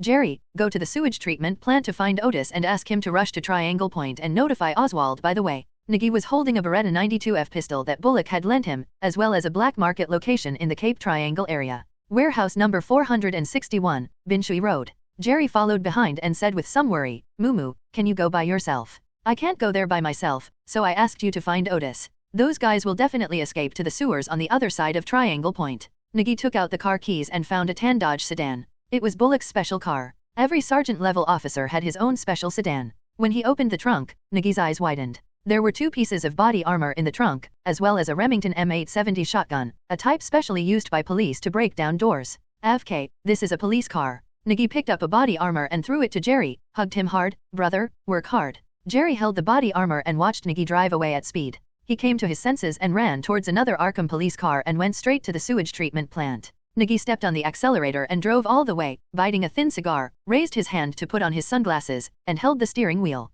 Ding! Adventure treasure hunting has been refreshed, please explore by yourself. The Triangle Point area, located in the southwest corner of Gotham City, is one of the key shipping hubs and is also where the Triangle Point shipyard is located. At the warehouse at number 461 Bin High Road, the rolling shutter door at the door was closed, and there were 2 gang members in suits standing at the door. In the warehouse, a shady transaction was going on, but as the seller, Sal Maroni, looked at the banknotes on the ground that had not even been exchanged in the box, and the expression on his face was indescribably weird. Especially on the old-fashioned black and white TV set next to it, the case of the robbery of the armored truck was being broadcast. The host of Gotham TV, Big Mouth Toj, was shouting again with his surprised voice and exaggerated expression. "Oh, my God, what's going on in Gotham City? A 4-armed gorilla can come out and rob, so aliens are going to invade the Earth tomorrow." Drip, the TV is turned off. Maroni stood up, picked up the wine glass on the side and took a sip. "There is no problem with the banknote delivery." A container loader drove over. Inside were 2 large wooden boxes with skulls as danger signs spray-painted on them.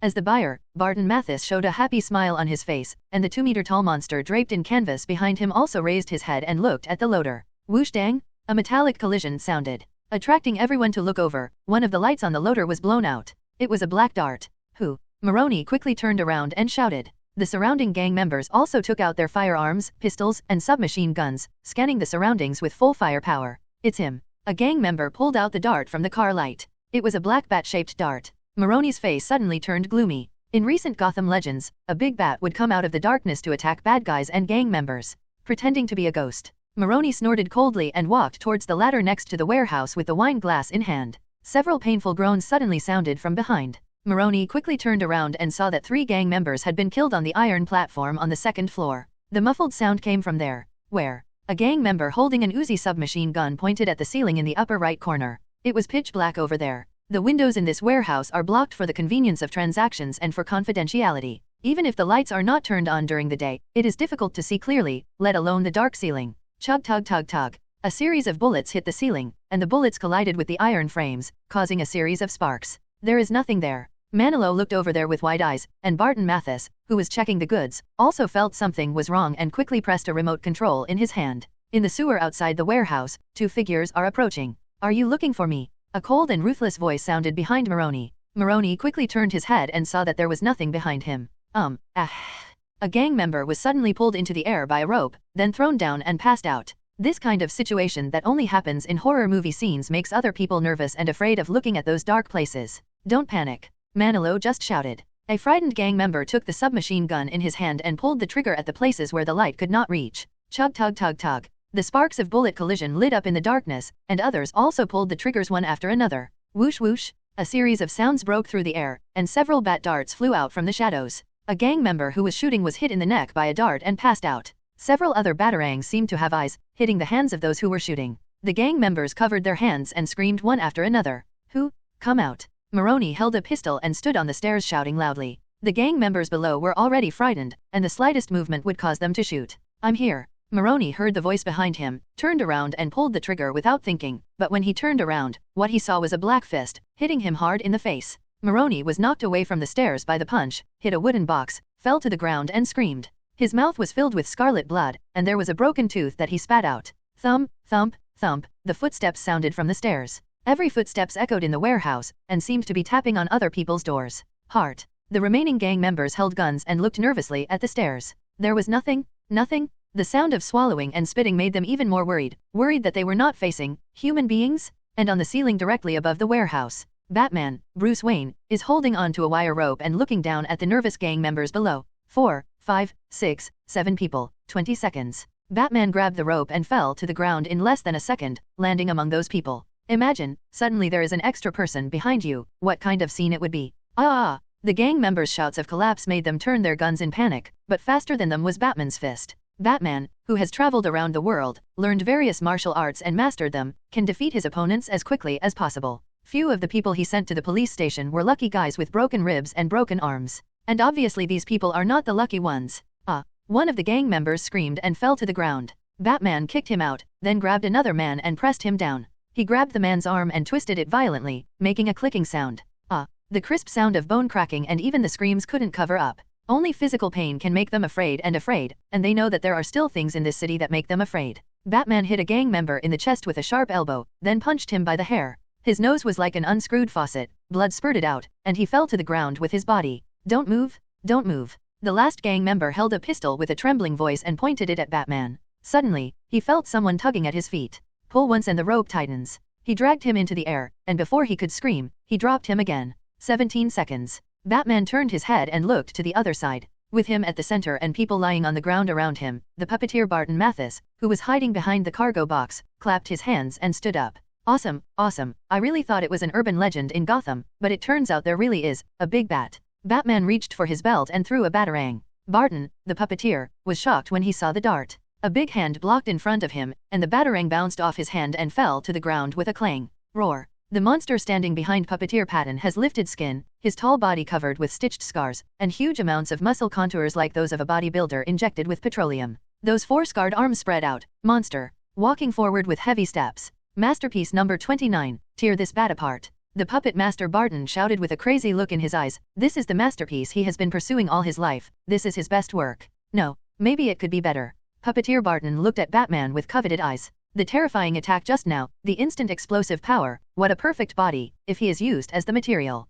Ha ha ha ha, ah ha ha ha ha, take him down. Waste product number 11, defective product no 31. Boom, boom, boom. The iron rolling shutter door of the warehouse was smashed from the outside, and large packages protruded inside, followed by a loud bang. A hammer smashed through the iron sheet, and a round blob crashed in and rolled all the way across the ground. Although Batman was a little surprised when he saw this scene, he didn't show any panic at all. He took 2 steps back and jumped onto the stairs to take advantage of the situation. The blob stopped and stepped on the ground with 2 feet, and Batman saw that it was a person. The skin and flesh on the body were sewn together, and the head was sewn inside. Only 1 arm and 2 feet were outside. The entire body is a stitched blob, just like the pattern on a football, and the only arm is holding a sharp and bloody dagger. There was another sound at the iron door of the warehouse, and a figure wearing high heels walked in from there. The high heels made a crisp collision sound on the ground. There was also a hammer dragged behind him. He was wearing a white nurse uniform with some conspicuous blood spots on it, and there were also blood stains on the hammer. There is no skin on the 2 thighs, and they are all red muscle lines.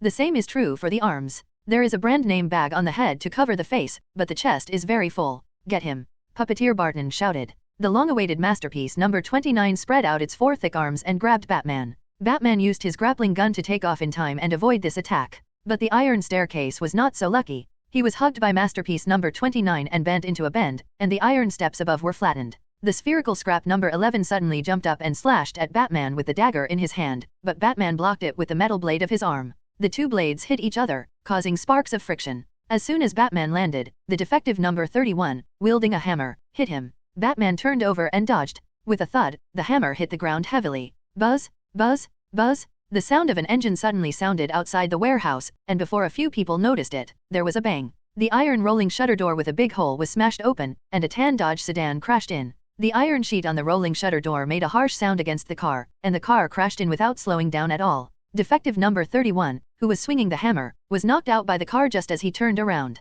Batman behind him quickly jumped up and rolled from the roof of the car to the ground before he was hit. The car turned around on the spot, and the tires ran over a few unlucky gang members, leaving a sticky and bloody mess on the ground. The car's engine roared again, and the defective number 31, which was knocked onto a pile of wooden boxes, just stood up. The car crashed into it again, crashing in together with the pile of wooden boxes, and defective product number 31 was hit in the middle. Girl, try my Remington. An extremely arrogant voice sounded in the car, followed by the low roar of a Remington M870 shotgun. Girl, try my Remingtons to see if it tastes good. Nigi laughed wildly while sitting in the car, picked up the Remington M870 shotgun placed on the passenger seat, and pulled the trigger against the shattered windshield. The unique muffled sound of the shotgun echoed in the car, the windshield was shattered, and the defective number 31 was hit by the car and struggled to survive in a pile of wooden boxes. The nurse's uniform was also torn by the clawing wooden boards, and the designer bag on her head fell off, revealing an extremely ugly face that had been stitched together. Girl, she's very pretty. Bye. Meow Mew picked up the shotgun and aimed directly at it, grabbed the front grip and pulled to load the gun.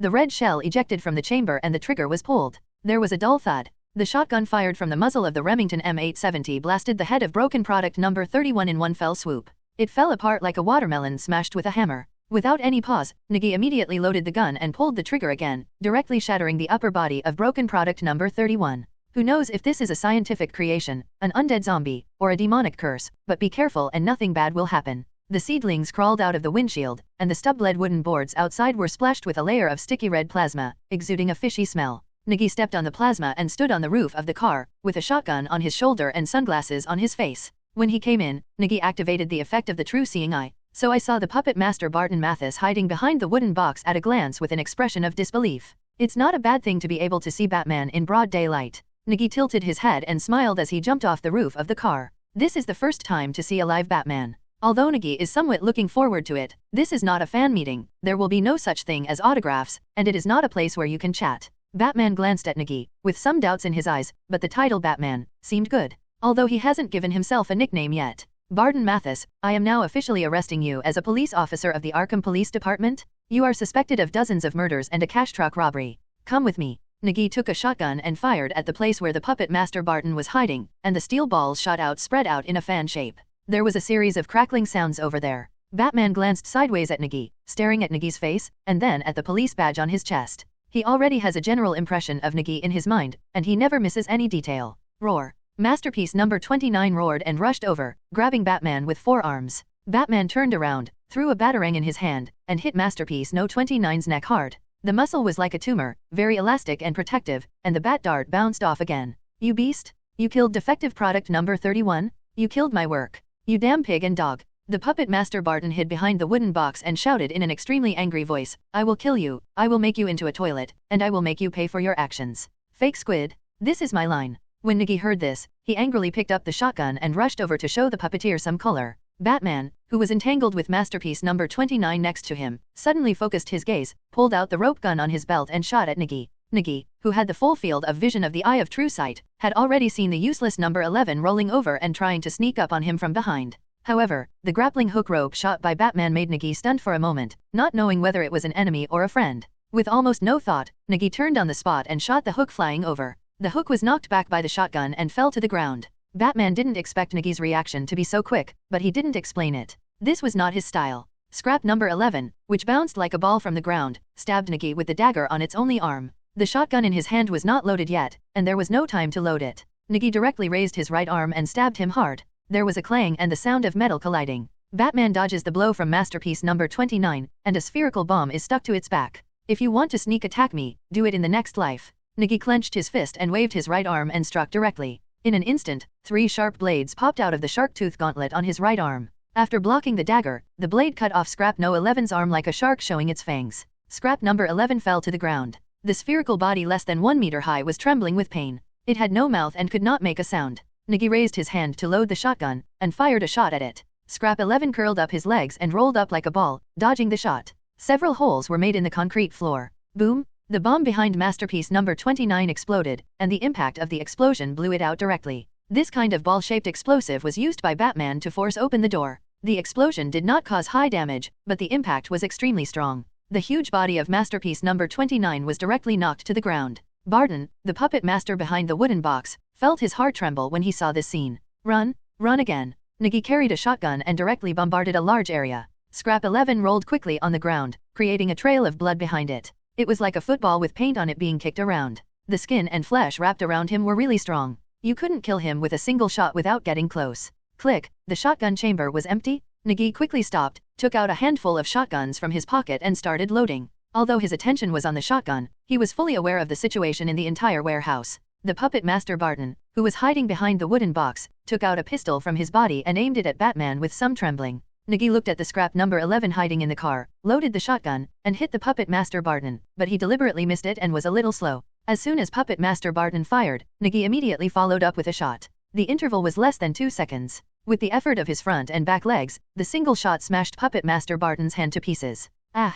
The swarms of steel balls hit his hands full of wronged souls, causing the skin to rip open and blood to flow freely. Batman, who had been shot in the chest, just turned around and looked over when he was sneak attacked by Masterpiece number 29 and was almost knocked away. Batman shot Masterpiece No. 29's hand with a backhand grapple gun, then tied the rope to the steel beam support on one side. Are you running away, Puppet Master? The sewers are your graveyard, and those rats will be happy to find you. Nigi warned with a smile, grabbed the handle, loaded the gun, and walked towards the car not far away. The puppet master who was crawling on the ground heard this reminder and ran outside quickly with trembling hands and gritted teeth, thinking that he would survive if he went out. Nigi didn't pay attention to him. It would be strange if the guy outside could let the puppet master leave alive. Moreover, this guy's life is a waste, and the death penalty is his end. Only in this way can he comfort the souls of the dead. Ho! Roar! One hand of Masterpiece number 29 was tied to a pillar by Batman, and he struggled to pull on the rope until his wrist was broken. Nigi walked towards the car, looked at the cornered scrap number 11, and raised the muzzle of his gun with pity.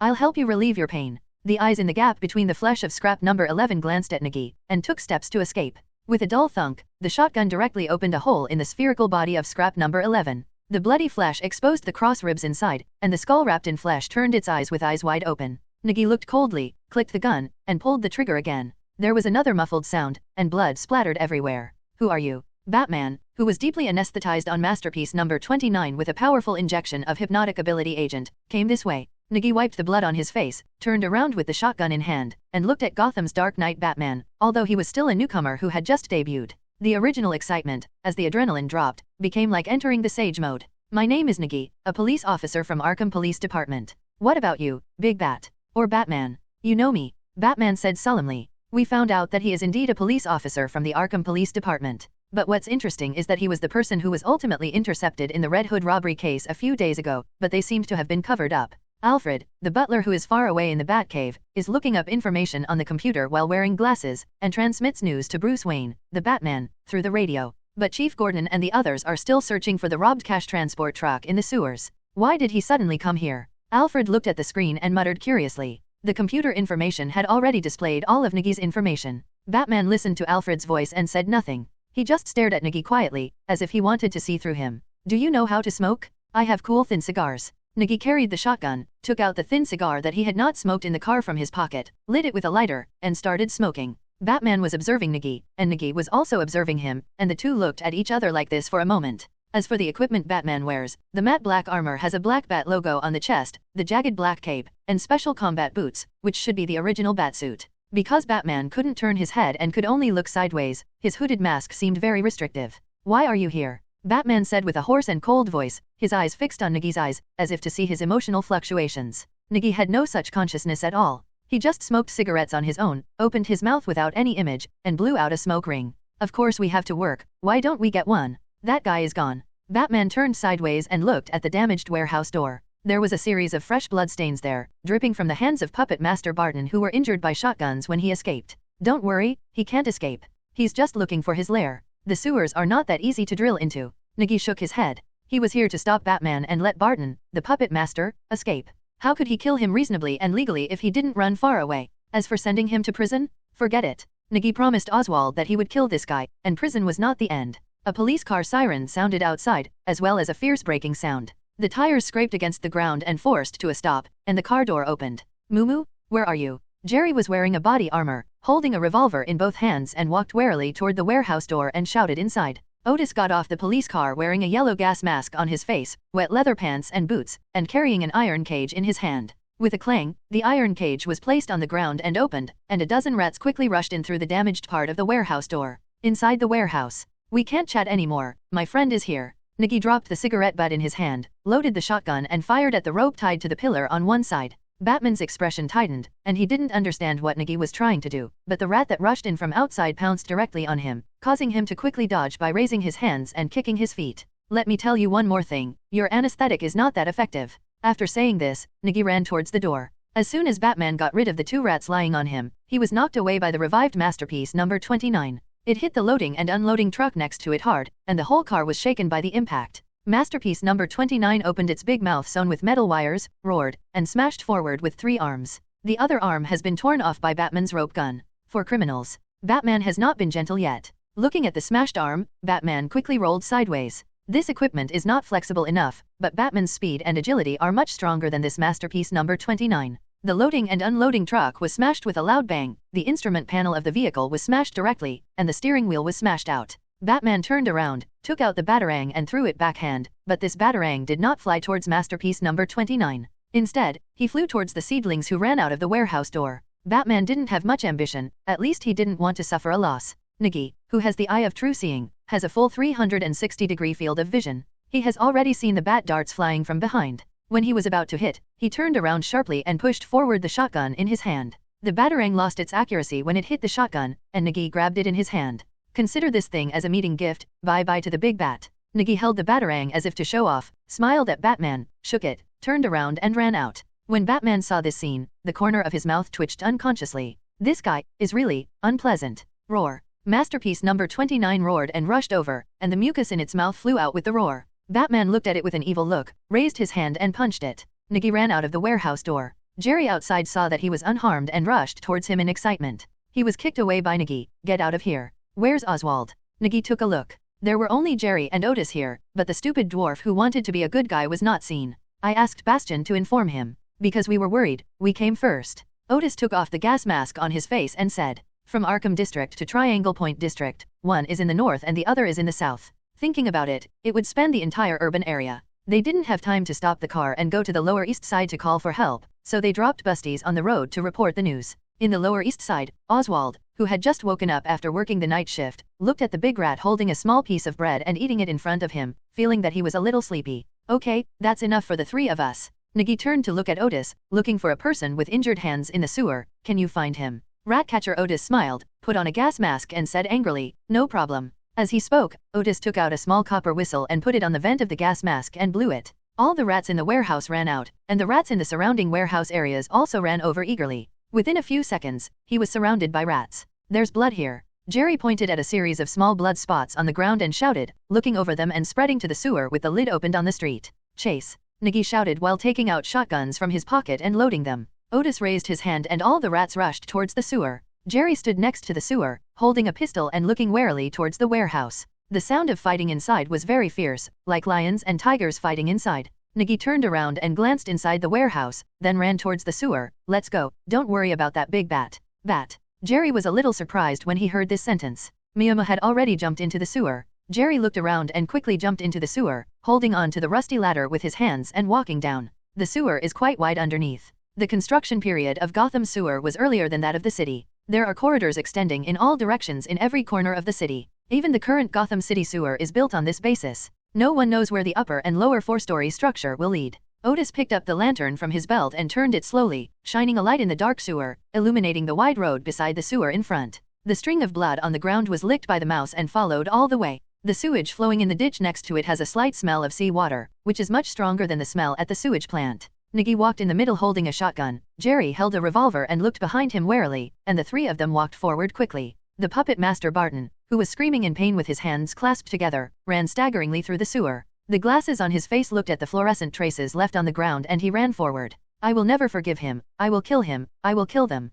Puppeteer Barton's voice trembled with pain, blood was dripping from his hands, and the index finger of his left hand had been broken off, leaving only a layer of flesh and skin attached. But when he thought of masterpiece number 29, defective product number 31, and scrap number 11 in the warehouse, Puppet Master Barton felt a heartache. He suddenly bumped into something as he stepped forward, and two powerful bright lights shone on his eyes, causing him to scream. Where are you planning to escape? Two strong men wearing brown leather jumpsuits and owl masks stood, holding tactical flashlights in their hands and shining on the puppet master, and asked in a cold voice. No, I was attacked when I went to get some medicine. I didn't want to run away. I've already finished all the information. I'll give everything to the Court of Owls. The puppet master Barton said with a horrified look, and finally shouted the slogan Court of Owls with a respectful look. The Court of Owls, the shadow in the darkness of Gotham, is a special organization formed by members of many famous families. From the moment Gotham City was established, they have controlled everything in Gotham. Even the Wayne family, the founders and guardians of Gotham City, have been punished by the Court of Owls in every generation.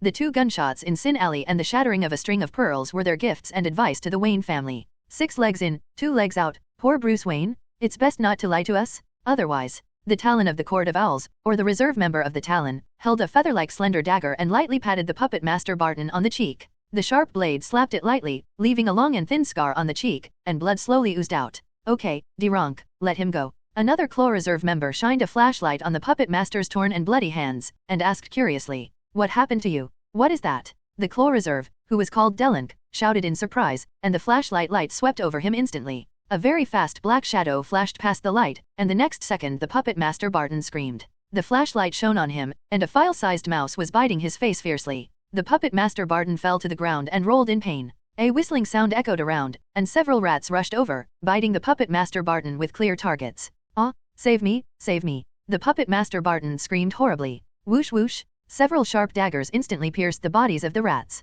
One of the rats was cut in half, but the remaining head was still biting the puppet master. The situation is not right. Herd, take him away. Claude Frank clenched his fists, revealing 4 sharp daggers like claws between his fingers. He looked warily at the place where the puppet master was coming. His intuition told him that this was just the beginning. Walk. Without any hesitation, Talon Herd immediately grabbed the puppet master Barton and ran to the other side. These 4 words of executing orders in the training camp have already been imprinted in their souls. There was a muffled sound, and a spark suddenly appeared in the darkness. Sharp Claude-Rank's eyes widened, and he hurriedly dodged based on the intuition he had honed in life and death in the training camp. He fell into the sewage with a splash. You have the right to remain silent, but everything you do will become a confession in court. Kneel down now, hold your head with your hands and lean against the wall. Nigi's voice echoed in the dark sewer along with the sound of the shotgun being loaded. With a click, Ratcatcher Otis's portable lamp lit up, and the dim light illuminated the sewer. Standing in the ditch, with the water overflowing his thighs, Delon the Claw immediately threw out the dagger in his hand. Whoosh whoosh. Dang dang dang. The feather-like dagger, as thin as a scalpel, hit the wall heavily. Under the swaying flames of the portable lamp, Delon, who could not accurately aim the claw, just threw it out based on intuition. Nigi, who was almost stabbed, raised the shotgun and pointed it at the claw in the water and pulled the trigger. When he walked over just now, he heard the words Court of Owls. Nigi had no intention of letting these people leave alive, offending the Court of Owls, which is really cursed in Gotham. The muffled sound of the shotgun echoed in the sewer. Jerry behind him was holding a revolver and pulled the trigger to fire a burst of fire. Bang bang bang bang bang.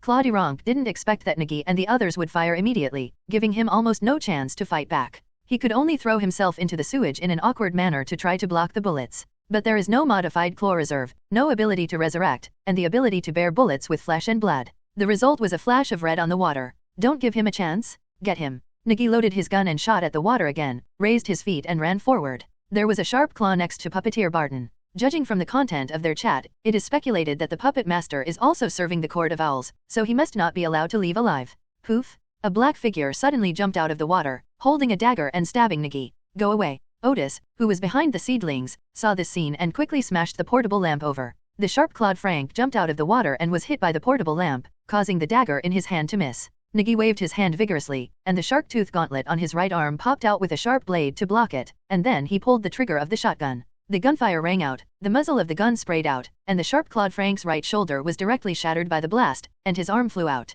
Eat him! Otis yelled ferociously, his eyes covered with bloodshot eyes, and his manic and angry emotions were conveyed. Dozens of rats rushed over regardless of their own safety, biting hard on the sharp-clawed Frank. Jerry, who had finished rotating the bullets for the left revolver, pulled the trigger on the sharp-edged Frank who was still trying to struggle, and emptied the bullet chamber. Nigi didn't hesitate at all. After the shooting, he immediately turned around and chased forward. Otis and Jerry would solve everything. And this is exactly what happened. In less than a minute after the seedlings left, the crowded rats rushed over like a wave and gnawed the sharp-clawed corpse into white bones. Jerry picked up the lantern and kicked the skull, which still had some flesh and blood, into the water. This strong white man no longer had the usual cheerful look on his face, only a serious and cold look on his face. No one can talk about this, you know, Otis Flanigan? Otherwise we will all die. Jerry directly called Otis by his full name, which also let the Ratcatcher Otis know the seriousness of this matter. As orphans from the Lower East Side, they knew the meaning of the nursery rhymes that had been passed down from generation to generation in Gotham. I never betray a friend, even to death,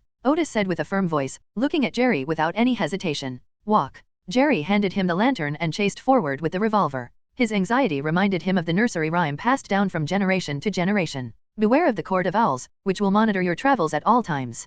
Peeping at Gotham City from the dark, hidden in the attic with low walls. He is with you when you are at home, and he is also present when you are lying on your bed. Never mention his name, for the sharp claws will hunt for your head. Stop. Nigi's voice rang out in the dark sewer, and together with his voice there was the low sound of a shotgun. Shit, who is this person? Clawherd dragged the puppet master Barton and couldn't run fast at all. Hearing Nigi's footsteps getting closer and closer, there was only a corner away. Clawherd threw the puppet master to the ground, turned off the flashlight, and pulled out a sharp dagger from his arms, disappearing into the darkness as if his breath disappeared. Where are you? You can't ignore me? I'm still useful? Save me. The puppet master Barton was lying on the ground and shouting. His glasses fell off on the road. He could only stare at the surroundings and couldn't see anything in the pitch black. I could only hear the thumping of footsteps getting closer and closer. At the corner, Meow Mew suddenly jumped out and shot in front of him, the flames from the gun muzzle rising. Clawhead, who was hiding his aura in the dark ditch, immediately opened his eyes, and the dagger in his hand instantly cut through the air. Whoosh! Bang! Ah! Nigi covered his cut cheek, gritted his teeth and shouted in pain.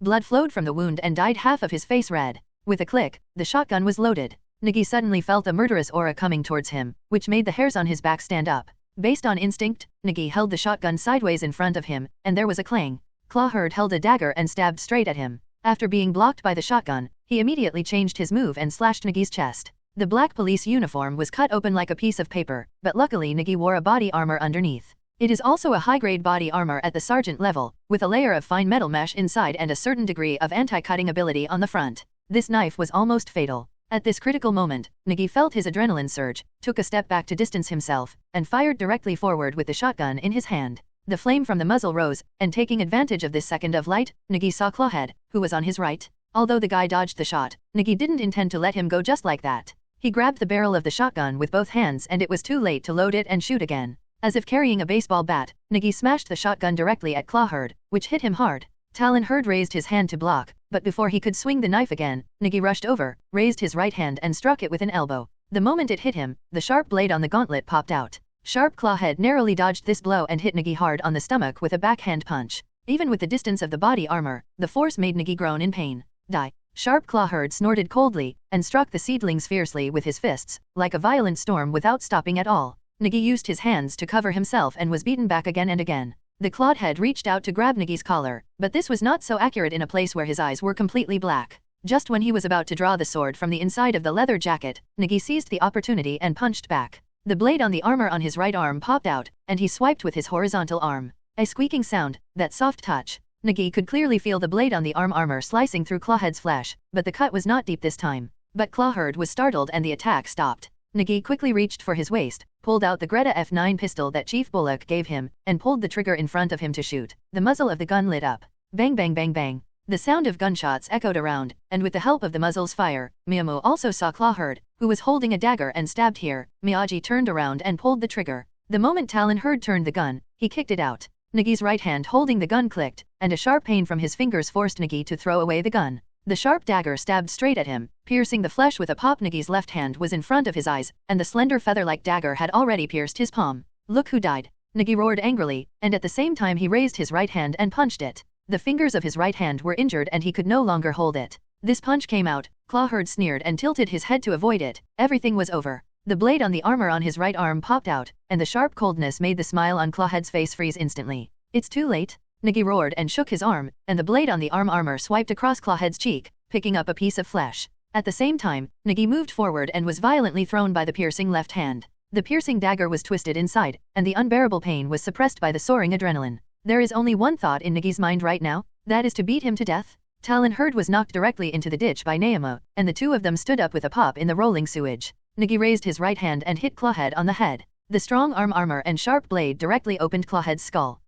Nigi let out a beast-like roar, raised his arm again and hit Clawhead on the head with a bang. Blood spurted out, spreading into the air like a fountain. The seedling, bathed in blood, raised its arm again like an angry beast, hitting it hard once, twice, 3 times, accompanied by a creepy sound. The blade struck the bones and flesh, just like the chopping board in a butcher's shop, and the butcher's bone-chopping knife fell heavily on it. On top of the sewer, Jerry and Otis were chasing after them from behind, lighting up their surroundings with portable lights. Seeing the seedlings struggling in the sewer, Jerry jumped in without saying a word. The water here covered his thighs. He ran over step by step, grabbed Clawhead, and pushed him into the water. After pushing him into the water, all the sewage that rushed over turned red. Nigi stood there gasping for breath, and the blood flowing from the wound on his face made him look very scary. Otis quickly came over to support him and dragged him to the edge of the ditch. Jerry pushed Clawhead into the water, pointed the revolver at the body and fired a burst of shots. Bang bang bang bang. Destroy him. Nigi grabbed Otis's arm and said. Otis raised his hand and shouted into the sewer, eat him up, quick. The tide of rats that had followed them, under the dim light of the portable lamp, poured into the water in a dark mass, and the entire surface of the sewage was covered with rats. Jerry ran hurriedly towards the water embankment on the shore. The rats in the water were like a group of ferocious piranhas, directly surrounding Sharp Clawhead's body and gnawing at it. Fierce red bubbles appeared in the water, like a boiling red oil hot pot. Moo, are you okay? Jerry looked anxiously at Nigi, whose face was covered with blood, and Otis also had a worried look on his face, fearing that something might happen to Nigi. It's okay, hey, it's just grass and horses. Nigi leaned against the wall and felt the pain. The pain was indescribable, and he didn't know where it was the most severe. The turtle grandson ran away, chase. If we let him run away, we would be embarrassed. When Nigi turned to look to the other side, he realized that the damn puppet master Barton had taken the opportunity to run away, and quickly urged Jerry and the others to chase him. You can't do it here, you have to go to the hospital. Jerry said quickly, but before he could finish his words, he was interrupted by Nigi. We have put in so much effort, and I will not be willing to die if we let him go. Catch him? No one can take the credit this time. Don't go, Jerry. Oops. Jerry gritted his teeth and stamped his feet, holding a gun and chasing forward. That fool can't find his way. Otis, go help him. If that big bat comes, I'll stop it for you. Quick. Nigi gasped. A layer of cold sweat broke out on his forehead, and the injured area trembled. Yourself. I still have this. Nigi patted his pocket with his trembling left hand, which was full of blood. He also had a law enforcer revolver. Of course, the reason why Nigi dared to be so bold was that Batman was here, and the sewer was directly a maze. Otis hesitated, stood up, blew his whistle, and ran forward to find Jerry before he got lost. As soon as the two of them left, Nigi couldn't hold on any longer. He gritted his teeth and screamed in pain. He couldn't bear the heartbreaking pain. The thump-thump-thump of footsteps echoed in the sewer. Batman, holding a tactical flashlight, seemed to appear suddenly in the dark, standing outside the range of the portable light. In the light, there are seedlings covered with bruises, and outside the light is Batman in the darkness, forming a special composition. Hey, Big Bat, I thought you would come earlier. It seems that the sewers are not easy to find. Nigi leaned against the wall and forced a smile, trying to speak in an understatement. He didn't want to cry out in front of Batman, just like he didn't want to show his vulnerable side in front of Jerry and the others, as that would be very useless. Batman turned the tactical flashlight in his hand, and the purple light shone on the ground, revealing fluorescent marks on the ground. It's not a maze, it's a sign. Did you kill someone? Batman turned the light around, and a powerful white light shone on Nigi. The dazzling light made Nigi look up and close his eyes. Gotham is like this, life and death. What about you? I heard that you started out as a vigilante. Have you ever killed anyone? Nigi asked with a smile, although he already had the answer in his heart. The reason why Batman is because he has his own persistence and bottom line. If he didn't have that persistence, Gotham is a shittier place. Just like the Three Kingdoms without Liu Bei's Shu Han, it would just be an era of chaos. This is Batman's biggest shortcoming and also his biggest advantage. Because of this persistence, he is Batman. You're injured, seriously. Batman did not answer Nigi's question, but looked at his right hand with twisted fingers, his left hand that was pierced by the blade, his scratched and injured cheek, and his ripped clothes. Nigi wanted to laugh, but his body could no longer bear it, and the blurring vision made him close his eyes. He's awake. Ah, you're awake. Can you hear me? Hello. Ding. Adventure treasure. Discover obtainable items? Nigi slowly opened his eyes and looked at several lights shining on him. The dazzling lights made him uncomfortable and he couldn't help but raise his hand to block it. I quickly recalled what happened today, the puppet master, the court of owls, Batman. Nigi suddenly sat up and asked quickly, where are Jerry and the others? Where are the people? Where is Batman? As he asked, Nigi turned around and looked around. He was still at the sewer wall, surrounded by a group of police officers. Looking at the familiar police uniforms and the metal police badge on his chest, Nigi breathed a sigh of relief again. Jerry, is he your partner? We have sent people to find you. When we found you, you were lying here. Nigi looked over after hearing the sound, and his eyes gradually adapted to the light, and he saw the man clearly. He was wearing a brown windbreaker, a pair of black-rimmed glasses, and a beard on his lips. James Gordon, the current head of the crime division of the Gotham Police Department. How do you feel? We will take you to the hospital as soon as possible. Gordon said seriously. Brock called us over as soon as he received the call from the police. Thank you for your hard work. Nigi smiled and the pain in his body became much lighter before he remembered something. How long have I been asleep? Gordon shook his head. I don't know. We just found you and you woke up. The injuries on your body. Nigi reacted and looked down at his left hand that had been pierced by the dagger. It had been wrapped with a special bandage and first aid treatment was given. It was much better than before. Hey, that guy is quite clever with his hands. Nigi waved his hand with a slight smile. Who? Gordon asked in surprise. Batman is the big black bat. Batman. Gordon turned his head thoughtfully and glanced at the traces painted on the wall. Thank you, Chief Gordon. My companions are still chasing the puppet master. Please provide support as soon as possible. Nigi said quickly. Don't worry, we have sent a search team to inspect every sewer outlet in the Triangle Cape area. We will know their situation soon. Gordon nodded and said, he is the fire captain now and has to go everywhere, but at least he can do something. By the way, Maroni was also in that warehouse and was directly arrested by us. Gordon paused and said a little guiltily, I was very sorry about the Red Hood robbery earlier. With that said, Gordon stood up and raised his hand to salute Nigi, and the surrounding police officers also raised their hands to salute. If he could have rushed there earlier that night, he would never have let that shameless Fraz take the credit.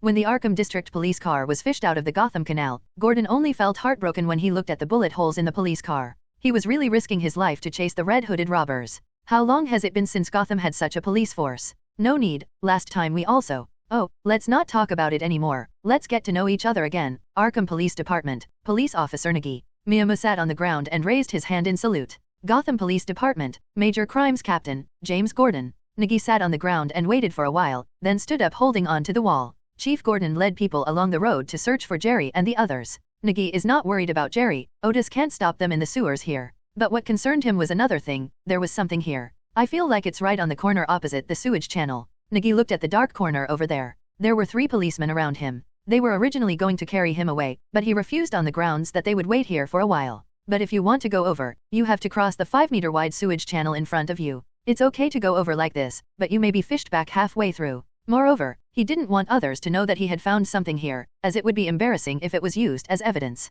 Nigi thought for a moment and suddenly thought of a way. His face changed into a look of horror and he shouted, "What's over there?" "What?" The three policemen looked over quickly, shining the beam of their flashlight in that direction and scanning that direction. "There's a dark shadow. It doesn't look like a mouse. Could it be a puppet master? Go over and have a look." Nigi said a few words and immediately jumped into the sewer and walked over there. The three policemen blinked and quickly followed. "Just kidding, the wounded are so violent, how can they still stop there, and how can they still hang out in the police station in the future? Go over and take a look, be careful." Miyama climbed up the embankment of the canal over there, pointed toward the corner, and whispered. Two policemen pulled out their guns, and the other policeman pointed there with a flashlight. The three of them walked over while covering each other, with Nigi following behind. There are 3 low-lying passages on the other side of the bend, and the water passing there makes a rushing sound like a waterfall. The 3 policemen walked forward slowly. Nigi reached out and touched the wall behind him. The feeling in his heart was getting closer and closer. It was in a gap in the wall at the corner. Nigi dug his fingernails into the cracks in the bricks. The broken fingers on his right hand were reset by Batman, and a plastic bandage was added to the outside for protection. He almost didn't even need to go to the hospital. This is not a lie. Batman Bruce Wayne's father is a very powerful doctor, and he once saved Roman Carmine Falenko, who is now the godfather of Gotham's underworld. Nigi's fingers touched the thing in the gap. It was not cement or adhesive, but a paper ball stuffed in. Because it had been too long, it had become integrated with the wall. After buttoning it down and holding it in his hand, there was a hard object inside. Nigi carefully looked around the corner. The 3 policemen were still checking over there and wouldn't be back for a while, so Nigi opened the paper with confidence. There was a ring inside. As soon as he got the ring, Nigi's expression changed again and again. This thing was a bit too awesome. Wayne ring, a wishing object, a relic of Alan Wayne, the founder of Gotham City. Holding this ring allows the Wayne family to fulfill a wish for you. Miyamu didn't know what to say for a moment. Let the Wayne family fulfill a wish for you. The Wayne family. This ability is a bit too powerful. It can no longer be described as ability. It is like a weakened version of Dragon Ball. However, what interests Nigi even more is the name of the founder of Gotham City, Alan Wayne. If I remember correctly, this guy should be the 6th generation head of the Wayne family, Batman Bruce Wayne's great-grandfather. Because he was unwilling to go along with the Court of Owls, he was captured and imprisoned by the Court of Owls in his later years. He was tortured in the sewers and imprisoned until death. It also triggered the Court of Owls' curse on the Wayne family. Every generation of Wayne family members would die unexpectedly. Nigi frowned and wiped the ring with the corner of his clothes. Even though it had been thrown here for more than 100 years, the surface of the ring was still as clean as new, with the W on the Wayne family crest on it. On the outskirts of Gotham City, underneath the mansion of the Wayne family that has been passed down for generations, is the Batcave. This place is not so technologically advanced yet, and it still looked very quaint and primitive. The black Batmobile, which looked like an armored car, was parked in the only open space. There were several large tables around it, with computers and some workbenches placed on them. Batman Bruce Wayne also took off his armor and was holding an ice bag to cover the injured area while sitting in front of the computer and checking some information. "Master, if you really have time, you should go and take a look at the group, otherwise you will only have this house left." The loyal butler Alfred came over with a tray. On the tray was a glass of refreshing mint water, as well as some needed bandages and medicines. "Hey, it's a good thing I left everything to you when I left, otherwise I wouldn't have anywhere to go." Bruce Wayne chuckled. When he left Gotham City and traveled around the world, he handed over everything in the Wayne family to Alfred, including the immeasurably valuable huge shares of Wayne Enterprises. Of course, during the years when he was away from Gotham, the president of Wayne Enterprises obviously regarded him as dead man, and there was nothing that could be done about it. "It looks like someone gave you a warm hug. I hope it's a woman, so that the Wayne family can pass on the legacy," Alfred said with a hint of ridicule, picked up the medicine and applied it on Bruce's injured back, but his tone contained the emotion of an elder urging marriage. Bruce pretended not to hear anything and continued to look at the information on the computer, then clicked on a police surveillance video. In the video, a police car was chasing a bus. At the driver's window of the police car, a man leaned out and shot at the bus. The video paused, and Bruce Wayne stretched out his hand to adjust the video screen. It gradually zoomed in and became clear. The man who leaned out of the car window regardless of the danger was the policeman he met today. "Nigi," Bruce muttered softly. Alfred looked up at the screen, lowered his head and said, "Gotham still has serious police officers, and we need such police officers. Maybe, you can consider retiring." He didn't want Bruce to become Batman at all, facing those bullets and bullets all day long, as well as those scum, and finally coming back with a scarred body. "Oh." Bruce shook his head, moved his shoulders, and raised his hand to look at the skinned back of his hand. "I need equipment to fight those large creatures. It's best to knock them over directly." Bruce clenched his fist and waved it. "Then what reason are you using to get equipment from Lucius this time? Rock climbing, gliding, or boxing with gorillas?" Alfred counts Bruce Wayne's reasons. "That's a good reason." Bruce nodded seriously. "Okay, Lucius will understand." Alfred smiled helplessly and arranged Bruce's bat suit on the workbench. When he picked up the bat suit and saw a feather-shaped dagger, his expression suddenly changed. He quietly turned his head to look at Bruce and put the dagger in the box on the side. It's like nothing happened. The puppet master found it, but what he found was a corpse. The one he found under the bell tower at the Triangle Cape dock was smashed into flat pieces. Jerry and Otis took notes. They tracked the puppeteer from the sewers to the clock tower. The puppeteer lost his footing and fell from the upstairs due to excessive fright. After confirmation and comparison, the body was indeed that of puppet master Barton Mathis, and Sheriff James Gordon personally checked and confirmed it. The robbery of the armored truck and the murder of the puppeteer at 7:20 this morning were both solved and closed. This is great news for the Gotham Police Department and even the Gotham City government. The clouds surrounding the Red Hood heist seem to have lifted a lot. Even Gotham TV host Big Mouth Toad, who is known for his sharp tongue and has scolded everyone in the Gotham Police Department, had to pinch his nose this time and say, "Well done." It broke the record for the fastest solved crime in Gotham history. Sheriff James Gordon, who was in charge of the case, was surrounded by reporters who were like sharks smelling blood. "Chief Gordon, can you tell me how you solved the case? I heard there was a man in black at the scene. Is he the weirdo who appeared on the street recently?" "Chief Gordon, the puppeteer died unexpectedly. Did you force him to death because of police brutality?" "Chief Gordon, we are from Gotham TV. What do you think of this case? Can you tell us?" "Chief Gordon." They held up the microphones one by one, wanting to put them directly into Gordon's mouth. Gordon also dodged with an ugly look on his face. These reporters were the uncrowned kings. One mouth can kill someone. "Quiet, quiet. We just completed a task, that's all." The investigator of the case, Officer Nigi of the Arkham Police Department, first discovered the traces of the puppet master and pursued it. Besides, that man in black. Gordon frowned and didn't know what to call him, but that guy really helped a lot in this case. Suddenly, Gordon remembered the name. Nigi said, "Batman? The man in black is Batman? I am very grateful for his contribution to this case." As a member of Gotham, Chief Gordon's interview was played on the TV screen. The TV broadcast truck broadcast the interview in real time, with an overall delay of less than 7 seconds.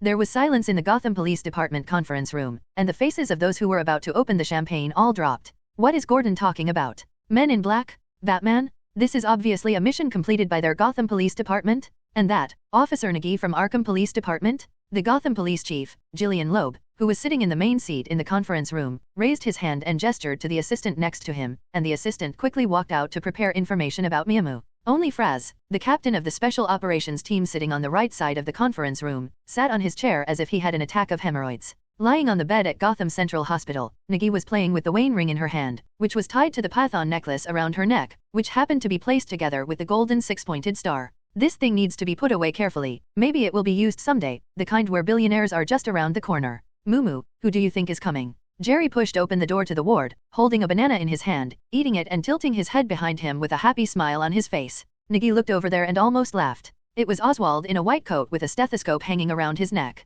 "Oh, doctor, are you here to treat me?" Nigi leaned on the hospital bed and grinned.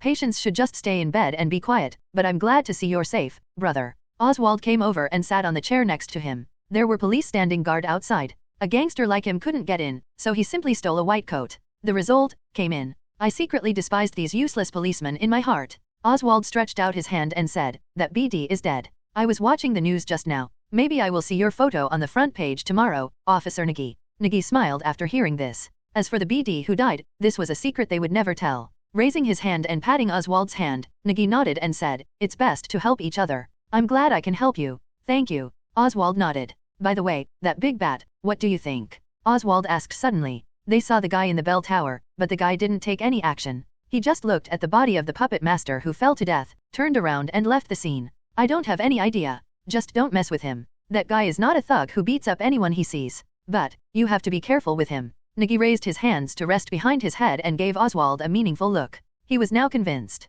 His brother, the gangster, is the future gangster penguin in Gotham City, Oswald Chesterfield Cobblepot, a member of the Cobblepot family, one of the 4 major families in Gotham. But speaking of the 4 major families in Gotham, even though they have family names, they are just called by such a title. Gotham City was originally built under the leadership of these 4 families. As a result, it was destroyed. The Wayne family was left with only one branch, and the Cobbett family existed in name only. Only the Loki Elliott family and the Kane family of Batman Bruce's grandfather are still in a normal state. Gotham belongs to the Court of Owls. What a travesty. "Oh, I won't be solved that easily," Oswald said with a stubborn look, even thinking about meeting that big bat. Nigi curled his lips helplessly. He knew very well what would happen if Penguin faced Batman, and Batman directly regarded Penguin as an intelligence cache machine. The kind that can reveal information after just one beating. "I'll give you a suggestion. If he comes to you and wants to know some information, just tell him directly. Don't worry about face, don't be embarrassed." Nigi added secretly in his heart. It's really not embarrassing. The guy who feels embarrassed is trying to be tough, and the result is that he spends more time in the hospital than in jail. I know. Oswald nodded helplessly and remembered another thing. By the way, Maroni was arrested. Did you know? Maroni? The smuggling boss in the Triangle Point area? The largest supplier of illegal drugs? Sal Maroni. Nigi recalled that he got the news about this person from Bullock, so he chased him towards Triangle Cape. The unique godfather of Gotham's underworld, Roman Falnak, bought half of Gotham City. And Maroni is also part of his force, the kind who has to bow and call him boss when he sees him. Does it have anything to do with me? Nigi raised his head and asked. Oswald shook his head. It doesn't matter, but there is a reward for that big bat. If you kill him, Maroni will give you $500,000. On the 5th day after the puppet master closed the case, the Gotham Police Department held a celebration party. There was no need to postpone it for so long and they could have just opened the champagne to celebrate. But there is one person in the hospital who has not come out yet. That is Nigi, the Arkham District police officer who chased the puppet master. To be precise, there was no need for him. But Gordon announced it directly in front of the media. Now everyone in Gotham knows that it was Nigi who solved the puppet master's case, and that street vigilante, Batman. Bah, what kind of Batman? We are the ones protecting this city. A senior police detective held a wine glass in his hand and cursed angrily, drinking down the champagne in the glass. This celebration dinner was held directly at the Gotham Police Station, and some media reporters and dignitaries were also invited. Even Gotham Mayor Don Mitchell Jr. came in person, and the scene was very grand, just to stabilize the recent tense situation. As for the long-awaited Nigi, he was promoted 3 levels in a row and became a senior police detective, 1 step away from the sergeant. Above the chief is the deputy director, and the director's position is different, but it still depends on the location. The Gotham Police Department is the city bureau, and the Arkham Police Department is the regional branch. The difference is still very big. Jerry has also been promoted. The annual salary of a 3rd-level police detective starts at 60,000 yuan, and he also has an exclusive car. It was a police car given to Nigi and the others in recognition of the Gotham Police Department. The new model of Urban Hummer H2, with police painting, is lighter in weight than the military model, but has increased bulletproof resistance. It was originally intended for the Special Operations Team.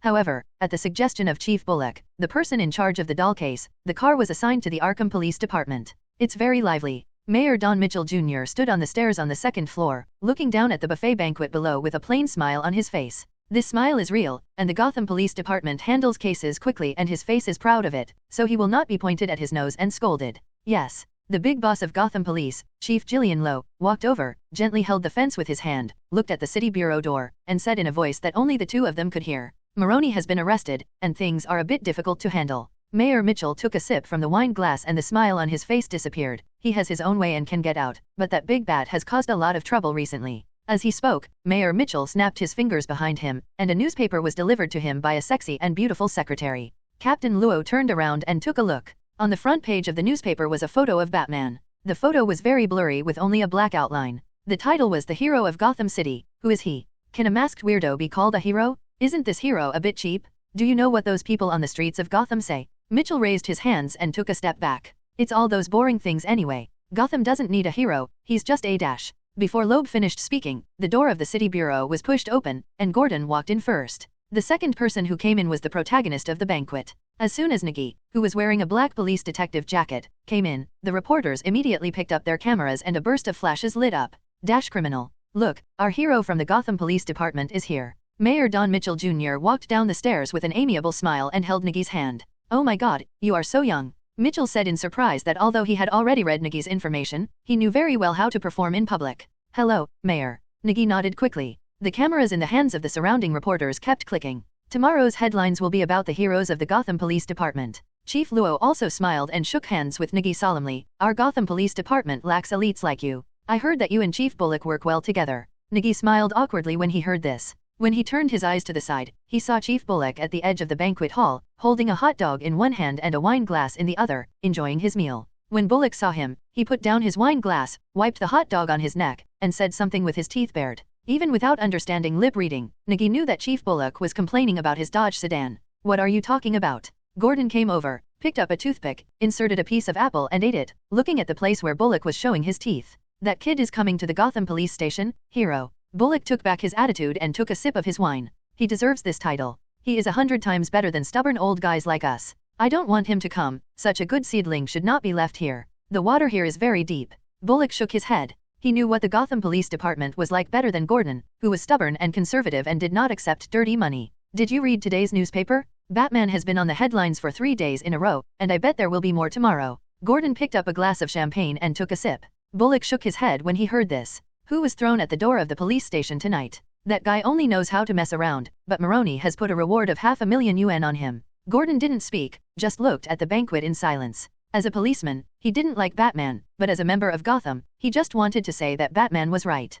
Batman doesn't care what gang you belong to or what boss you are. As long as you do evil in Gotham City, as long as you are seen by him, he will beat you brutally, then tie you up and throw you at the door of the police station. Every night some guests are welcomed at the door of the police station. Maybe tonight will be no exception. Gordon turned to look at the door of the police station. On the streets of Gotham City, a gangster holding a dagger screamed and escaped from the dark alley. The next second, a black hook flew out of the alley, like a hell messenger's charm chain, and suddenly wrapped around the gangster's leg, pulling him back. No, I don't dare anymore, I don't dare anymore. The gangster threw away the dagger, grabbed the cracks in the bricks on the ground with both hands, screamed in horror, and begged for mercy. But the force on the rope behind him became stronger and stronger, pulling his body directly up, and his fingers loosened. Ah! The gangster screamed and flew into the alley. Everything became quiet, and the dark alley seemed to be hiding a monster. Above the alley, on the rooftops of 2 buildings, Batman climbed up with a hook lock. A gust of wind blew by, blowing the cape behind him. He turned his head and looked to the other side. Alfred's voice came from the earphones. Master, maybe I shouldn't advise you, but you really have to stop. The person you want to protect will kill you for the 500,000. It's not that easy to be a hero. I'm not a hero, I never was, and I'm not now. I'm just exercising my anger. Batman flew out from the rooftop with his grapple gun, and the cape behind him suddenly unfolded, like a huge amount of black bat flying through the air. Help! A woman in a skirt fell to the ground, and 2 men who followed her came over with ill intentions. A man bent down and picked up the high-heeled shoes that the woman had thrown away after she fell. He stuck out his tongue and licked the top of the shoes, and asked with a lewd smile, "Did you drop this?" The woman was horrified. Another man came over and grabbed her handbag, took out her wallet, took out the banknotes and patted it in his hand. His salivating gaze was fixed on the woman's thighs, and he raised his hand to grab them. With a whoop, a black shadow fell in the sky, and the man holding high heels in his hand was kicked out. With a clang, the trash can next to the wall was knocked over. Before the other man could react, he was punched in the stomach, and then a strong hand grabbed his neck and hit him against the wall. The fist hit him in the stomach again and again. A car passed by the roadside, and under the illumination of the car lights, the man was horrified to realize that the man in front of him was Batman. With a plop, the man was thrown to the ground by Batman, clutching his stomach and twitching, vomit. The frightened woman by the wall covered her chest with her hands and looked at Batman standing next to her in fear. A gust of wind blew by, and the banknotes scattered on the ground were blown up by the wind. The woman quickly took a look, and when she looked this way, Batman had disappeared without a trace, as if he had never appeared before, and as if he had melted into the darkness. The woman leaned back even more frightened, grabbed a broken glass bottle, and looked around in horror. Only the screams of the 2 men still sounded. The woman looked fearfully at the man lying not far away, clutching his stomach and twitching. She looked at the glass bottle in her hand. She walked towards the man tremblingly, and tried it with some fear. She stabbed it directly with the wine bottle. The glass shard penetrated the man's unprotected neck, and blood spurted out. The woman dropped the bottle, grabbed her handbag from the ground, grabbed the money on the ground with her bloody hands, and fled the scene. In the slums of Arkham District, Ratcatcher Otis was walking away in a thick coat. Tonight, he distributed the last money he stole from Chief Weaver's house to those who needed money. He also let a mouse bite a drunken BD who beat a child. Busties secretly put $20 in the child's pocket, hoping that he would be fine. After walking out of the crowded and dilapidated slum, Otis took a deep breath. Today was not without good things. Some people also left here with the favor given by the mice. Otis recalled that the guy in overalls who delivered bread to Bastion with a playful smile was good at everything, but his jokes were so bad that he couldn't make people laugh at all. In this way, he still has to take his pregnant wife to pursue his dream of being a comedian. Otis can only shake his head. That guy will return to this desperate slum again. As soon as he walked to the sewage treatment plant, Otis saw a young man carrying a stick and a big box, standing at the sewer entrance and waiting anxiously. Behind him was a bicycle with a flashlight attached, and the white light from the flashlight shone on the wall. Otis reached for his waist, grabbed the pistol and walked over there. It's not like he hasn't been noticed in the past few days. Several rats who went to deliver money were beaten to death. Because he had experienced that situation, Otis never dared to take it lightly. When the young man saw Otis, he quickly asked, "Excuse me, are you Mr. Flanigan?" Otis asked cautiously, "Do you know me?" "No, it's a meal that your friend ordered from our store and asked us to deliver it.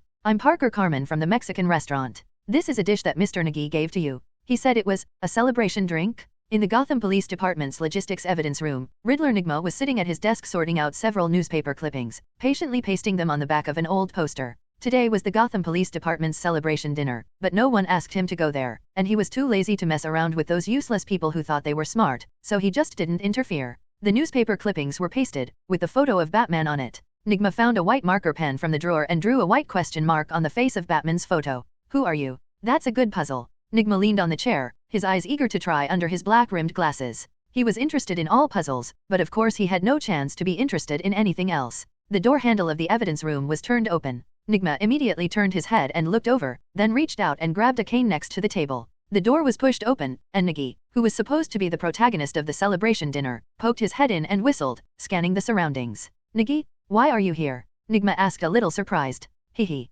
I'm just looking for you to play with. Nigi smiled mischievously, opened the door and walked in. The police detective jacket he was wearing was bulging as if he was pregnant. What's wrong with you? Nigma stood up and looked at Nigi very strangely. Look, this dinner is really sumptuous. Nigi opened his jacket, took out 2 bottles of champagne and knocked on it. Golden Rose? I have never seen such wine. Nigi curled his lips and shook his head while taking things out of his arms. There were 3 bottles of champagne, a bottle of red wine, and a red Boston lobster stuffed in his jacket. Finally, he took out 2 wine glasses from his belt, which left Nigma stunned. Nigi put the wine glass on the table, poured the champagne, and handed a glass to Nigma. When I saw you weren't here, I knew you were definitely not invited, but you have to have a drink at today's celebration. Without your help, I couldn't find that BD. Saying that, Nigi took out the notebook that Nigma sent to him from his arms. When he was in the hospital, Nigi read it carefully several times and became more convinced to accept Nigma's idea. Here. Nigma smiled, and before he said anything, Nigi picked up the wine glass, clinked it with him, and drank the wine in one gulp.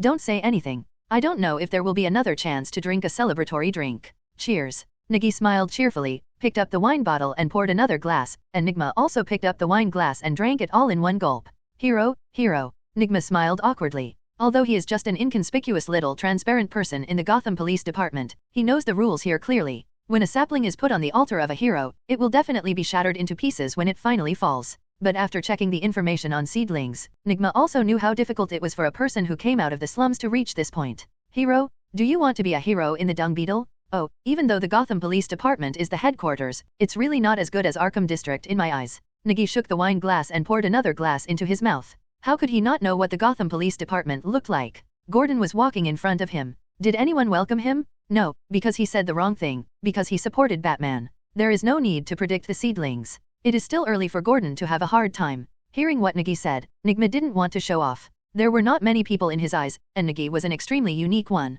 You can't be in the Gotham Police Department. Just like you said, go back to Arkham. With your current ability, you can definitely take over as the next director of Arkham. Although Arkham District is a poor place, you can move around and go to other districts, such as bustling places like the Diamond District. Nigma became energetic as he spoke, perhaps because of the wine, or perhaps because he wanted to talk. Now, in the Gotham Police Department, Chief Loeb dominates the sky with one hand, and the chiefs are all useless, except Gordon, but that guy will be unlucky soon. If you can seize the opportunity and solve a few more major cases, you can fight against the general administration. Good guy, how many big cases are there? How easy is that? They all worked hard, look here. Nigi raised his hand to show it, and the needle scar on his left hand that was pierced has not been dismantled. There is a chance, like him. Nigma picked up the poster on the table, pointed at Batman and said, finding this guy's true identity. It will definitely make your reputation rise again. Looking at the question mark on Batman on the poster, Nigi fell silent and finally shook his head. Are you interested in him? I'm only interested in puzzles. Nigma put down the poster, took a drink from the wine glass, raised his head and exhaled. Nigi, am I a loser?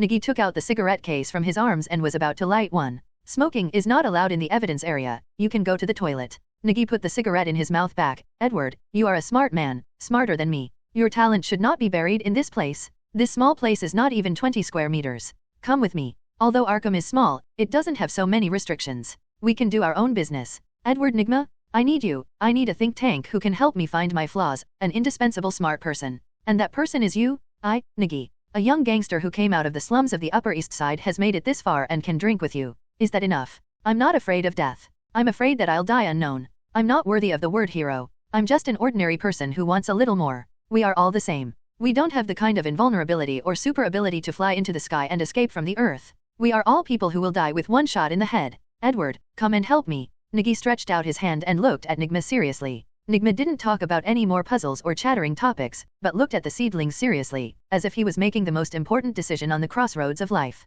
Don't regret it, I'm very picky. Nigma stretched out his hand and held Nigi's hand together. The two looked at each other and smiled. Everything was self-evident. The captain of the Special Operations Team, Faraz, walked towards the toilet angrily with a cigarette in his mouth. Nigi, we are all talking about Nigi, the rising star of the police, the hero who solved the case in 7 hours, what the hell? Ferris pushed open the toilet door and walked in. He took out a lighter from his pocket and lit it. He didn't notice that someone followed him after he left the banquet. Jerry Cabson, who followed him in, clenched his fists. The BD in front of him had taken the credit for their lives in exchange for it. How could he let him go? Hey, borrow a fire. Who? Ferris turned his head away with an unhappy look. There weren't many people who dared to borrow fire from him in the Gotham police station. Aren't they afraid of being beaten by him? As soon as he turned his head, Jerry punched him. The unsuspecting Ferris was hit hard by the punch, and he took several steps back to stabilize his body. Bloodstains oozed from the broken corner of his mouth. Bah, what a BD. Ferris spat out a mouthful of blood and punched him. Although he boasted a lot and told a lot of lies, one thing was right. He was really a retired Special Forces soldier. The force value of the Gotham Police Department is also among the top, which is worse than Gordon. Although Chief Gordon lives a miserable life, his strength is not bad at all. Jerry had the advantage in the sudden attack, but when Ferris began to fight back, Jerry gradually couldn't hold on any longer. If it weren't for his strong enough stature and rich experience in street fighting, this former Special Forces soldier really made a comeback. The toilet door was kicked open, and Nigi rushed in. Looking at Ferris, he kicked him over. Outside the toilet door, Nigma carried the cane he made by himself, closed the door, and hooked up a yellow warning sign and placed it at the door. Then he held his cane, leaned against the wall and waited. In the toilet, Nigi and Jerry cooperated tacitly and just pressed and hit Ferris. As soon as Ferris escaped Jerry's punch, he received a slap from Nigi. You dare. Ferris was beaten and retreated, leaning against the wall and gasping for air, shouting, if you dare to attack me, try it. What the hell, just try it? I can't beat you to death. Nigi clenched his fist and swung his right arm to hit him directly. The fist was easy to dodge, but the sweeping arm was difficult to dodge.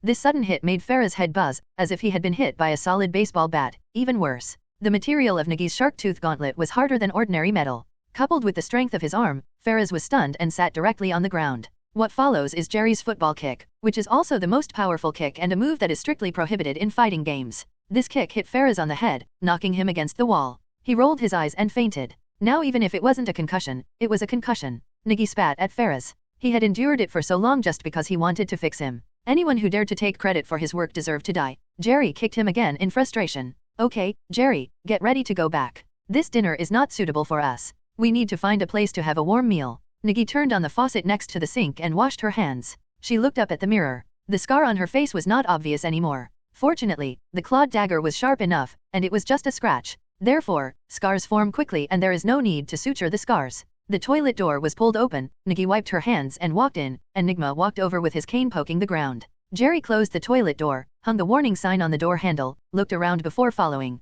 Have you decided? It's going to be a blockbuster. Nigma said that he had already assumed the position of military advisor and began to think about their future. How about I just loudly support Batman? I really want to see Director Luo put on a bad face. Nigi wiped his hands with a paper towel, with a malicious smile on his face. Batman's winter is not that easy. If you can gain a little favor, it's not a loss. Batman? He can indeed be used as an ally. As long as we exercise violence and responsibility within the order, he should not attack us. By the way, aren't you curious who he is? Nigi shook his head, raised his hand and said, Batman is a bait, a piece of cheese on a mousetrap. Anyone who is curious about him and wants to know who he is will be snapped. Nigi clapped his hands fiercely, like a closed mousetrap. Knowing his true identity, you become a caught mouse. This metaphor is still very interesting. Nigma smiled and accepted this statement. Leaving the evidence room and taking another path made his brain more active. He remembered again the teacher's puzzle competition after class in elementary school, but this time he couldn't peek at the answer, which made the puzzle even more challenging. Hey, hero, there are so many reporters waiting for you. It took you so long to go to the toilet? Did you see a girl? A senior police detective was holding a wine glass, pretending to be familiar with him and wanting to come over to get closer to Nigi. Sorry, I don't talk to Joker. Nigi dodged sideways and went straight to the circle where the reporters were. The senior police detective was scolded like this. He couldn't help but cursed in a low voice, and was hit by Jerry from behind. Sorry, I didn't see you. Jerry smiled and walked past him. Hey, Detective Nigi? Can I interview you? A reporter who was eating at the buffet saw Nigi coming, quickly put down the plate in his hand, took out a small notebook from his pocket and ran over. Video recorders are not allowed in the police station, and camera films must be inspected before they can be taken away. After all, this is not just an internal gathering of the police, but also high-level officials from the Gotham City government and celebrities and nobles from society. Okay, what's the interview for? Nigi stopped and asked politely. I'm a reporter from Gotham Daily, Jessica. What do you think of the recent street vigilante Batman? Jessica has brown hair and wears a professional suit. She looks more like a TV host than a reporter. Batman? I don't have any opinion. He is just doing what he wants to do. As for whether it is legal or not, it is definitely illegal, but what he did is not wrong. As soon as he heard what Nigi said, Jessica immediately wrote down something in her notebook. She was already brewing a manuscript in her mind, maybe it would make the front page. So, do you think Batman is righteous? Yes, at least he is righteous now. He stands on the side of most people in Gotham and saves the weak who are harmed by evil. At least. Yes, who knows what will happen to him in the future. But now he is a hero who protects the weak, a knight in the dark. The nights in Gotham are never as peaceful as they appear. Night in the dark. This is it. Jessica shouted in surprise, this is the title. Tomorrow's front page headline, a private interview with the police hero Nigi, the street vigilante Batman is the knight in the dark. Nigi looked at the female reporter's excited look and couldn't help but shook his head inwardly. He knew something from Riddler Nigma. The police will soon take action against Batman. His presence has disrupted the order in the darkness of the city. Gangsters, criminals, and police will not let him go. This winter is cold. Ding! Adventure and treasure hunting has been refreshed. Please explore by yourself. Everyone, if you have any questions, just ask. Nigi opened his hands generously with a kind smile on his face, which greatly increased the goodwill of the reporters. The stupid Ching who didn't understand the situation at all could definitely spit out a lot of things. When ordinary police officers see reporters, they have undisguised disgust on their faces, wishing they would kill them on the spot. Nigi was surrounded by people, and questions were blurted out one after another, even some extremely sensitive questions. On the second floor, Chief Luo was holding a wine glass, and the kind smile on his face disappeared, leaving only deep contempt and disdain. People who come out of the slums are so worthless, and they start to get carried away even if they give them a little good looks. He wasn't worried about the reporters at all. Tomorrow's news headlines had already been decided. As for the seedling, you still need to exercise, young people are too arrogant. The next day, a group of people holding signs and protesting gathered in front of the city hall early. We don't need Batman. The crowd was full of chants and slogans, and they held signs with the Batman logo and a red cross drawn on them. We don't need masked vigilantes. He's just a criminal who abuses lynching. Criminal. Hoarse shouts rang out from the crowd. A Gotham TV reporter held a microphone and was interviewing a man holding a protest sign and using a cane. Excuse me, Batman? It's all Batman. He broke my leg. Just fell from the sky. He broke my leg. The man had his hair disheveled, shouting at the top of his lungs, and stood there crookedly with a cane. His right leg was wrapped in a thick layer of white plaster, making it difficult to move. He is a criminal, a villain? We don't need the protection of this BD. Kill him, kill him. Among the protesters, someone stuck a live squeaking bat on a sign. Someone grabbed it, threw it heavily to the ground, and stepped on it with more than a dozen feet. The bat was trampled into a puddle of dark red mud. Batman hurt my face and broke my fingers. He is a madman. A complete madman. The news screen on the TV was turned off. After taking off his Batman gear, Bruce Wayne threw away the remote control. It was rare for him to get up early, and he was usually still sleeping in bed at this time. He captured a few Roman men last night. Although he threw them at the door of the police station, within a few days they would come out of the police station due to various diseases. So, he broke the arms of those people. Why did you turn off the TV? I was looking forward to today's news. Alfred came over with a breakfast plate. Would you like a glass of milk? It's just arrived from the farm in Bristol, and there's fresh goat cheese. Bruce sat on the sofa in his pajamas. I need better bulletproof equipment. Well, after you finish the meeting at Wayne Group, you can go find Mr. Lucius. I think he can solve this problem, but what reason will you use this time? How about field shooting? Excellent. Alfred came over with a glass of milk and handed it to Bruce, but you are so reclusive at home that Gotham has almost forgotten you. A rich playboy shouldn't be so quiet. Bruce took a sip of milk, turned around helplessly and asked, then what should I do?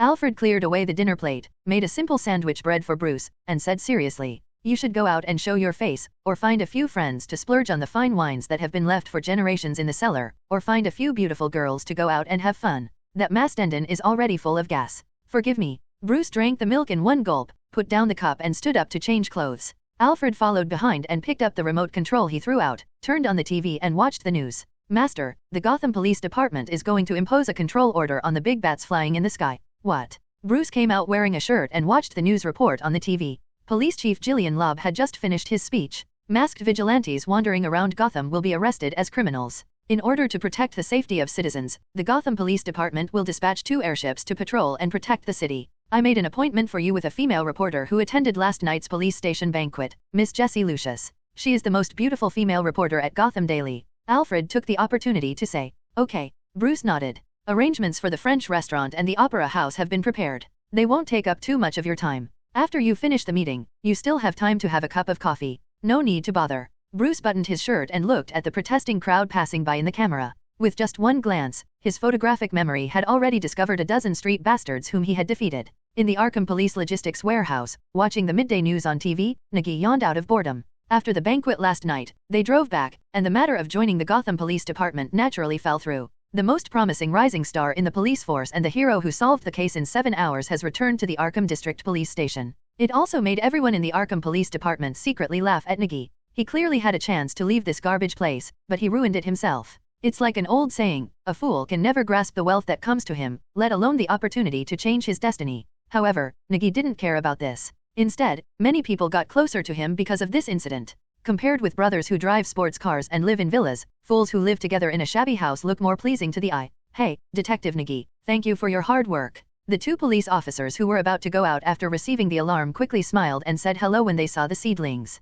Nigi also nodded, be careful on the road. Yes, Detective Nigi. The 2 police officers saluted solemnly, and ran out with smiles on their faces that were not sure whether they were gloating or not. Nigi continued to pretend to be dead while lying on the table. The old TV could only watch one program and was full of prickly snowflakes. In the parking lot outside the police station, a powerful and domineering urban Hummer H2 drove in, with an old Ford sedan pulled on the tow hook behind it. The car was loaded with cargo boxes, just like moving. Jerry opened the door and walked out, wearing a jacket and sunglasses, like a tough guy from a movie. Riddler Nigma, who was holding a cardboard box in his hand, also got out of the car and breathed a sigh of relief as he looked at the Arkham police chief. Wow, are you really moving? Nigi opened the window and looked outside. There were 2 sofas on the Ford sedan, and various large and small bags of various things were stacked precariously on the roof. It was a blessing that they were able to tow the car back. I have carefully calculated and found that Arkham is not as bad as I thought, and the rent is much lower. My lease is up, so I can just move here. Nigma carried the box and walked towards the logistics warehouse. His position was also transferred from the Gotham Police Department. Because of his weird temper, many people in the Gotham Police Department were looking forward to him getting out. The originally slow-moving bureaucracy gave the green light all the way, and the job transfer procedures were completed within an hour, and he was assigned to the Arkham District. It's not without reason that people here hate dogs. Late at night in the Arkham District, behind a dilapidated apartment building, a shrill scream suddenly sounded. With blood splattering and creepy chewing sounds echoing around, a person holding a flashlight and shining it down from the window screamed in fear when he saw the situation below. The next day, a city Hummer H2 drove over with its police lights flashing. Nigi got out of the car, took out a pair of white rubber gloves from his pocket and put them on. He ordered as he walked. Jerry, go find the witness and ask who died. It's useless to expect those idiots. Understood. Jerry turned and walked upstairs. Nigi took out the cigarette case from his arms, lit a thin cigar and put it in his mouth, biting it, and walked towards the scene. The scene was a mess, decedent's body was torn into several pieces, and dried blood was everywhere like rust scattered on the ground. Detective Nigi. A police officer at the scene quickly came over and said, how to calculate this case? A vendetta or a murder for love? Nigi had a speechless expression on his face. There was nothing he could do. This was basically how the Arkham Police Department handled cases, and the murders that happened here were not uncommon, and the case could be closed with just one label. If they were stowaways or gangsters whose identities could not even be traced, then they would be dead. Gang vendettas were not uncommon at all. Otherwise, Gotham's police wouldn't be directly equated with gang members, and there would only be one responsible and honest person like Gordon. First go and find out who decedent is. Wearing this kind of clothes, you always have to do some human affairs. Don't always think about fooling around. Nigi raised his hand to straighten the collar of the police officer in front of him, patted him on the shoulder, and asked him to go to the back to investigate. After walking over and taking a look at the scene, Nigi took out the mobile phone he just bought from his arms and called Nigma in the logistics warehouse. How about it? What's the police mission? Nigma chewed something in his mouth, and the sound of typing on the keyboard came out. I hope you come over and take a look. I'm just an amateur at observing the scene, but the body was torn into pieces. Nigi looked at the torn-off arm on the ground and the broken bones inside, and felt something was wrong, especially since there were sharp bite marks on the wound. I'll go right away. By the way, I've already hacked into the Gotham Police Department's database and left a small hole. It will be easier to get in and out in the future. Those people you asked me to pay attention to are a bit more discernible. That's really good news. You come first. Nigi hung up the phone, reached out and touched the golden six-pointed star hanging around his neck, and the ability of the true seeing eye was activated. 360-degree observation without blind spots is very useful for this kind of crime scene. Some subtle invisible and easily overlooked details are also discovered. Nigi took 2 steps back, looked at a scratch mark on the wall with brown blood stains on it, and raised his hand to gesture. The distance between the claw marks is definitely not caused by humans, but there is nothing surprising about Nigi. Even cold-blooded atavistic monsters like Crocodile Man can have it, and it doesn't matter if the claws are bigger. Moo. Upstairs nearby, Jerry leaned out of the 3rd-floor window and shouted, that guy said he saw a wolf last night, a monster that looked like a big dog, and ate the unlucky guy below. Wolf. Nigi frowned in surprise. When it came to wolves, the only thing he could think of was werewolves. There seemed to be such things in Gotham, but they were not the kind of magical werewolves. Instead, it was transformed into a werewolf through various means. The most famous one should be the Gotham Behemoth, which was first infected with Joker's crazy blood and then sewn up with wolf skin by Professor Pigface. In the Arkham Hospital morgue, Nigma, wearing an apron and a mask, was holding an arm and observing something under the light. This is the only hospital in Arkham District, but it's so shabby that you wouldn't need a filter to make a horror movie. There aren't many patients here, only some PRST youths who come with white slips to get anti-inflammatory drugs. As for those gangsters, they prefer to believe in the black clinics in the neighborhood, which charge 100 yuan for a bullet, and other treatment costs are calculated separately. Nigi stood aside and looked at the bodies pieced together on the hospital bed. How about it? Is it about large animals? I still don't believe that there is such a thing as a werewolf. Do you want to prepare a silver weapon for you? Nigma threw his arms in the body bag and looked inside the empty ribs of the corpse. Half of the internal organs were eaten, the heart was gone, half of the lungs were left, and there were only a few sections of intestines. Decedent is a middle-aged alcoholic. The plasticized liver speaks for itself, and the liver is undamaged. Just carry a shotgun with you. Only magic sequence werewolves are afraid of silver weapons. It's more convenient for Gotham to use this. Nigi patted the newly equipped Glock 17 on his waist. Although he came back from the Gotham police station, the equipment was still issued. Mainly because on the second day of the banquet, everyone knew that the captain of the special operations team, Ferraz, was beaten unconscious in the toilet.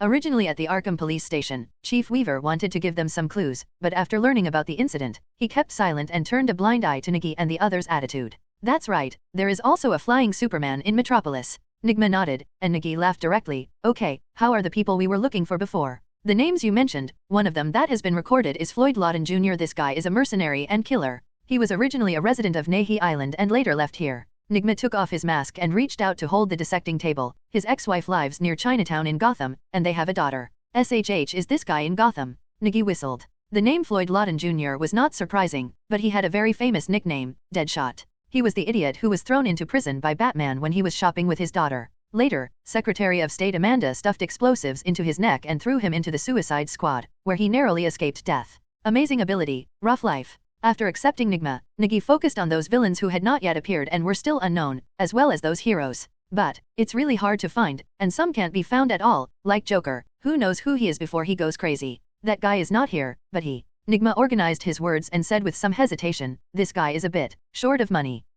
Isn't he a killer? Nigi was very surprised. The profession of mercenary and killer is still short of money. How miserable must this guy be? No, his ex-wife has sued her 3 times in Gotham Court. He hasn't paid alimony for 2 months. He probably died somewhere. Nigma speculated without hesitation that after all, these 2 professions are very likely to fail. If they don't show up for a period of time, 80% of them will be dead. Just like everyone who works as a prosecutor in Gotham knows that if there is no news about their colleagues within 2 days, they can go to the Gotham River to fish for them. Alimony. Nigi smacked his lips as he muttered this word. This thing meant that he had to pay until his ex-wife found a new meal ticket. Looking at Deadshot's situation, it's obvious that he left his daughter with his ex-wife and then went to work hard on his own. Where are the others? How many of them have information? Nigma reached out to zip up the body bag, thought for a moment and said, Pamela Lillian Isley is at New York University, studying biological sciences. Harry Quinn? This one was not found. Selena Kyle has some news. She is quite famous in the Upper East Side. I suggest you ask your brother about it. Victor Fries, who just received the title of expert in the field of low temperature this year, is developing a new low-temperature scientific research project.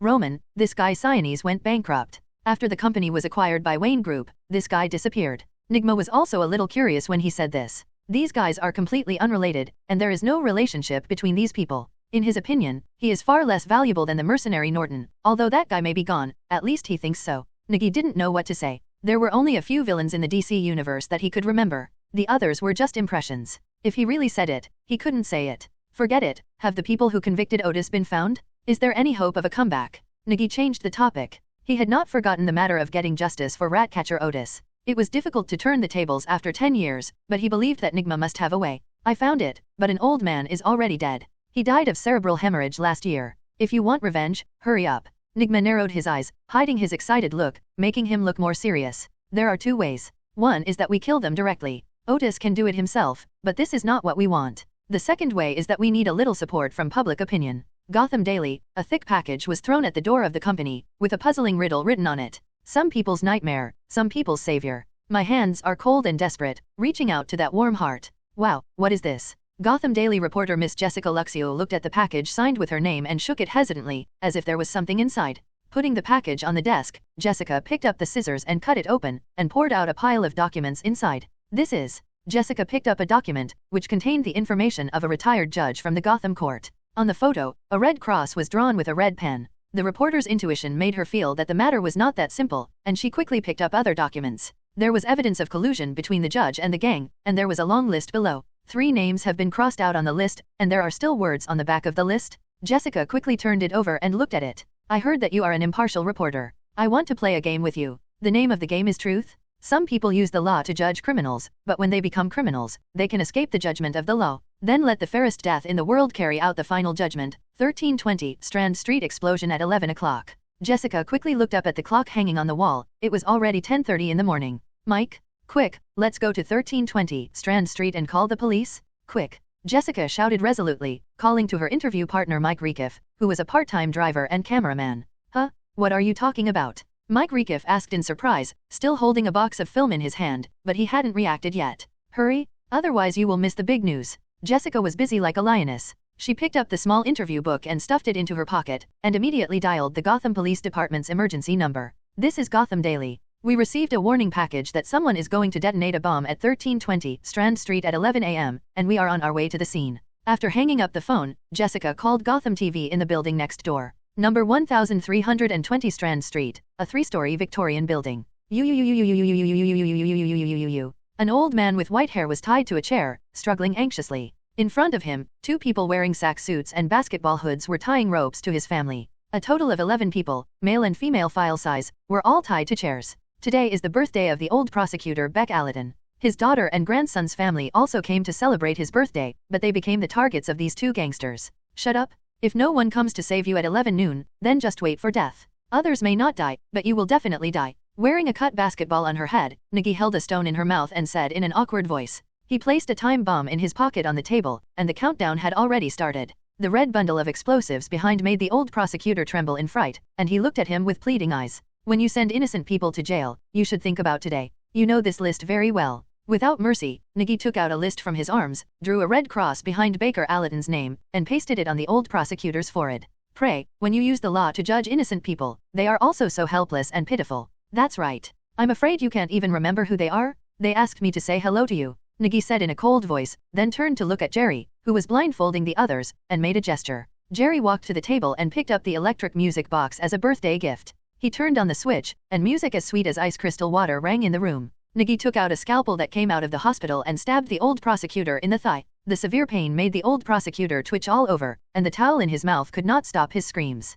Quiet. Nigi whistled and followed Jerry out of the door. The 2 took off their linen suits, put away the basketballs cut open on their heads, tied them into a ball with their backhands and put them in their bags. This thing can't be thrown around casually. The Gotham police are trash, but that doesn't mean Batman is trash as well. That guy is a top detective, and Nigi doesn't want to meet that guy at night. The Riddler Nigma does have the potential to be a villain. When he finalizes this plan, he must come and implement it himself. However, he was directly rejected by Nigi. Without even thinking about it, Nigi knew very well that as long as he asked Nigma to come over and prepare, he would definitely leave a riddle. This great sage of mystery fell into showing off again and again. If he doesn't show off, Batman can't do anything to him. This is his greatest strength and greatest weakness. When he walked to the street, Nigi picked up his cell phone and called Nigma. He clenched the clothes into a ball in his hand and threw them in the trash can. The urban streets here are cleaned twice a day. By the time Batman goes to work, the trash cans will be clean. Have you packed it up? On the rooftop opposite Slant Street, Nigma was holding a telescope and looking down at the gate of number 1320, with a phone headset clamped on his ear. Is your explosive okay? Don't let it go off. Nigi leaned against the wall and looked around, while Jerry squatted next to him and was debugging the police channel with a pager. Don't worry, as long as you place it in the right place, only the old man will be killed in the end, and I'm not a devil. Nigma adjusted the distance of the telescope with a proud smile on his face. If he wanted to let others know something, it was useless to tell them. They had to let them find it themselves. Only when they are dangerous enough will they have the desire to survive and vomit out all the bad things they have done. Coming.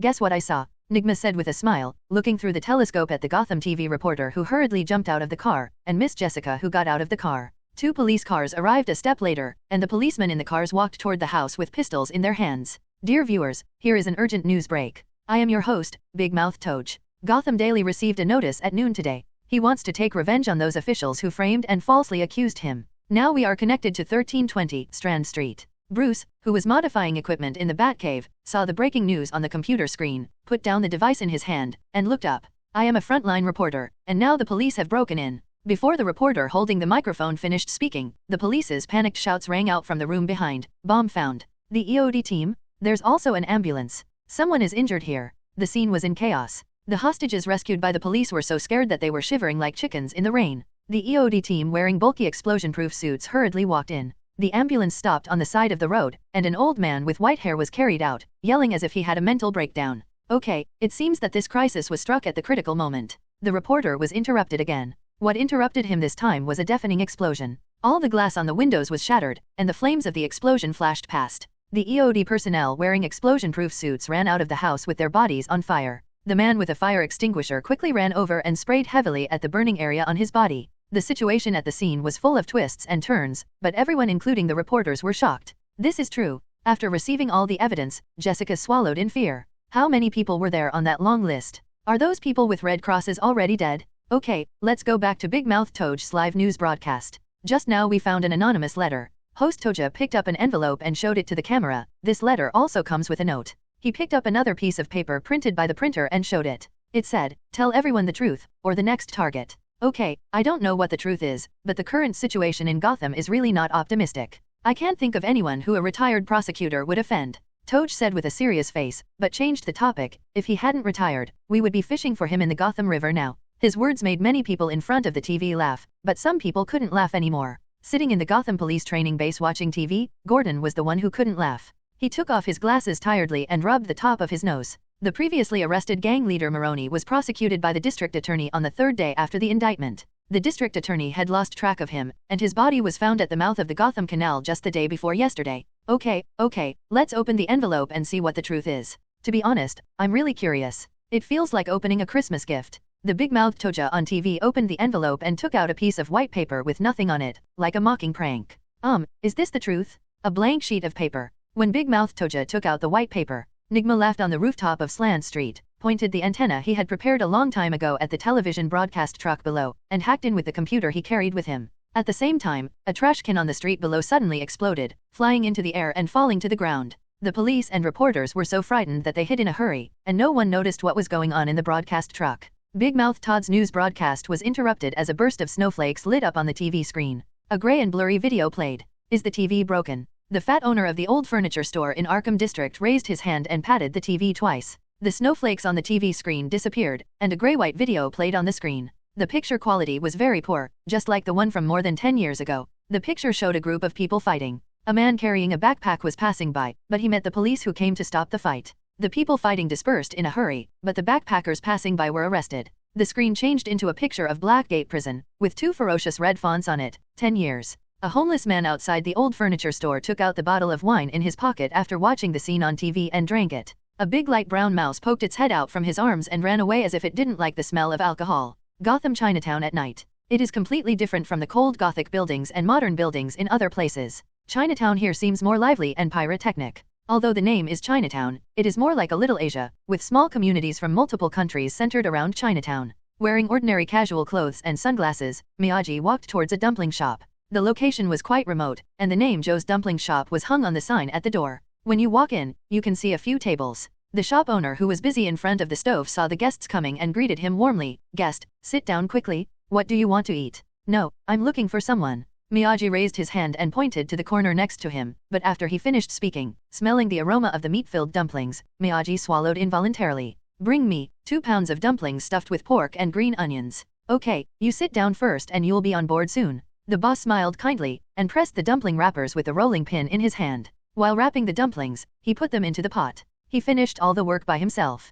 Nigi walked to the table against the wall. Chief Bullock, who called him over, was eating a plate of dumplings and drinking a bottle of whiskey in his hand. This unique way of eating made Nigi curl his lips. "Isn't it? Boss Brock, don't you make a dish. This is enough. How are you doing lately?" Bullock smiled and took another sip from the bottle. His whole body was filled with the smell of wine, and he didn't know how long it had been since he changed his clothes. "It's okay. You asked me out just to chat, right? I have to be on duty tonight." Nigi sat down, took a pair of chopsticks, and unceremoniously picked up a dumpling from Brock's plate and threw it into his mouth. "Did you read today's news?" "Another lunatic. After seeing it, it's not surprising. You know best what Gotham is like." "Is Chief Gordon okay?" Bullock shook his head. "No, he was transferred to the police training base to work as an instructor for a bunch of young boys. You asked me to come out. I want you to do me a favor. I've got a case on hand, and it's another mess that Gordon threw at me. I'm going to second you to help out for a few days. No time, we are also investigating the case. There was a murder case in our jurisdiction last night, and the case has not been closed yet. Nigi refused directly.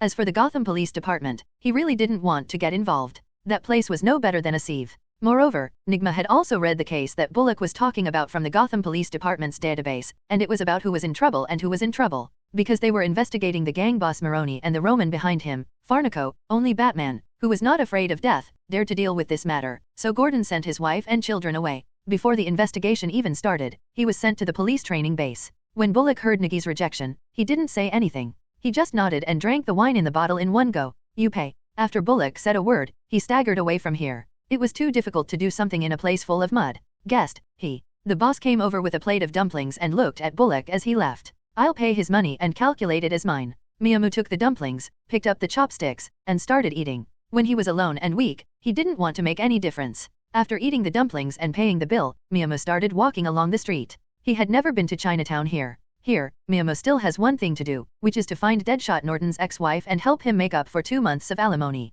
If his salary hadn't just been paid, Miyagi wouldn't be able to part with it. Although Nigma thinks this guy is dead, Nigi is very aware of Deadshot's strength. He can't be seriously injured and it's not that easy to kill him. So he takes this opportunity to build a relationship.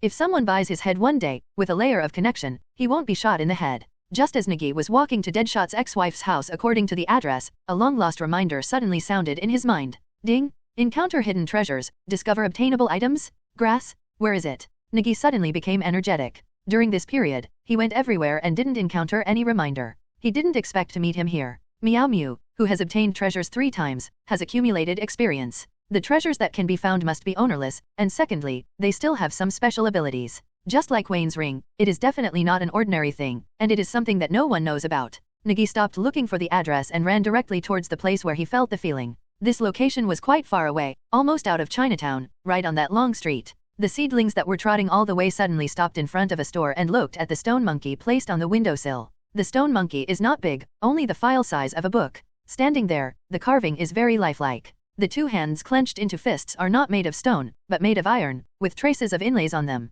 The only problem was that the stone monkey statue was behind the glass. Inside the store, Nigi looked up at the store sign. There are pawnshops for thousands of years. Blinking, Nigi walked directly in. There were very few furnishings in the room. What greeted him was a large counter and bulletproof glass windows like a bank. Sitting inside was a man wearing a mandarin jacket and rubbing a hand pot. He looked to be in his early 30s. He just glanced at Nigi and didn't care. Among the people who come here, there are more people selling things than buying things, and more people pledging things for money than redeeming things. When a guest comes to your door, you should be welcomed. What service do you need? The man sitting behind the counter took a microphone and said something outside, and his voice rang out from the loudspeaker outside. Nigi looked around the room, walked directly to the window and picked up the stone monkey. As soon as he picked it up, the ability of this item came to his mind. Iron Fist Stone Monkey, Martial Arts Inheritance. You can learn the Iron Monkey Fist, 1 punch and 4 moves. It is extremely strong and can be placed into practice state. In just one moment, Nigi knew what the Iron Monkey Fist was, which consisted of 4 punches, straight thrust, forward thrust, and heavy punch.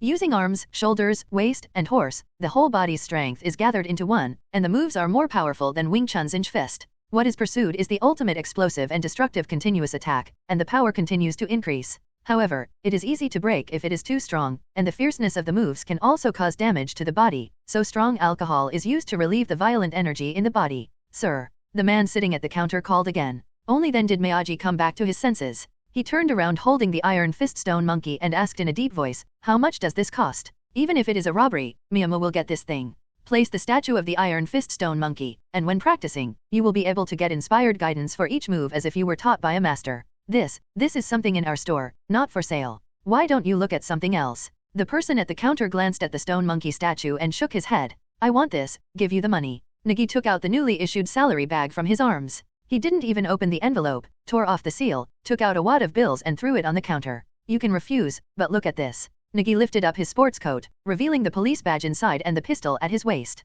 The man at the counter instantly looked as ugly as if he had eaten shit. Forcing a smile on his face, the man smiled and said, "As you please, it's just a stone monkey. You can hold it if you like. Where did this thing come from?" Nigi took off his coat and wrapped the Iron Fist Stone Monkey, tied it into a bundle and tied it around his waist. He found that the treasures he found also had stories, so he wanted to know more about it. That thing? I really don't know. It was placed on the windowsill when we moved it here, and I didn't pay attention to it. What's wrong? The man at the counter asked curiously, even wondering if there were some secrets that he hadn't discovered. Nothing, this thing is mine, look. Nigi suddenly raised his hand, stabbed it straight with his palm like a knife, suddenly changed his moves, bent the second joint of his fingers, as fierce as a spear, and then clenched his fist slightly to prepare for a strike. At the same time, Nigi's body shape changed, his waist and horse merged into one, and his whole arm shot forward like an angry dragon, in just 2 seconds. One move has 4 changes. If it hits a person, it will be 4 heavy blows, especially the last move. Even through the bulletproof glass, the man behind the counter still feels the danger.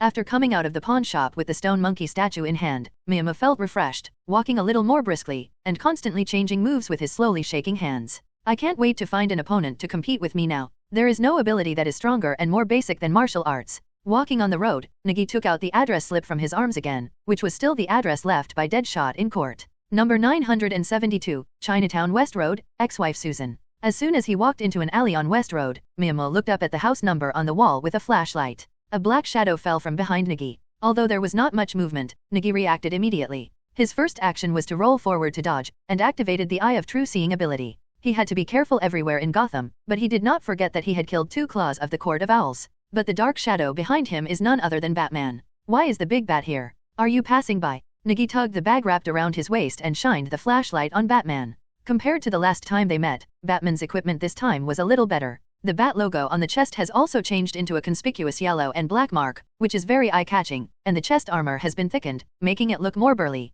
Does the bombing on Strand Street at noon today have anything to do with you? Batman asked in a deep voice. After seeing the bombing, he went to Gotham daily. Thanks to his previous date with Jessica, he immediately got first-hand information. The case didn't seem that difficult, but he was very interested in the person behind it. He found Nigi's fingerprint on those documents. Moreover, the batch number on the scalpel left at the scene was also traced back to the Arkham district. Are you here to catch me? Nigi raised his eyebrows. He thought he was well prepared, but he didn't expect to be chased by Batman. Batman said nothing, because this incident was simply revenge and publicity, and only one person was injured. He just didn't want Nigi to take the wrong path. In his opinion, Nigi was very evil and difficult to control, and there were also some restless people gathered around him. If such a person walks on the right path, he will be a good policeman who punishes evil and promotes good. If he walks on the wrong path, he may be the next Falnak. Want a cigarette? Nigi reached into his pocket and took out the cigarette case, shook out 2 thin cigars, and threw a cigarette to Batman. Batman didn't pick it up and let the cigarette hit him, fall to the ground, and roll to the side.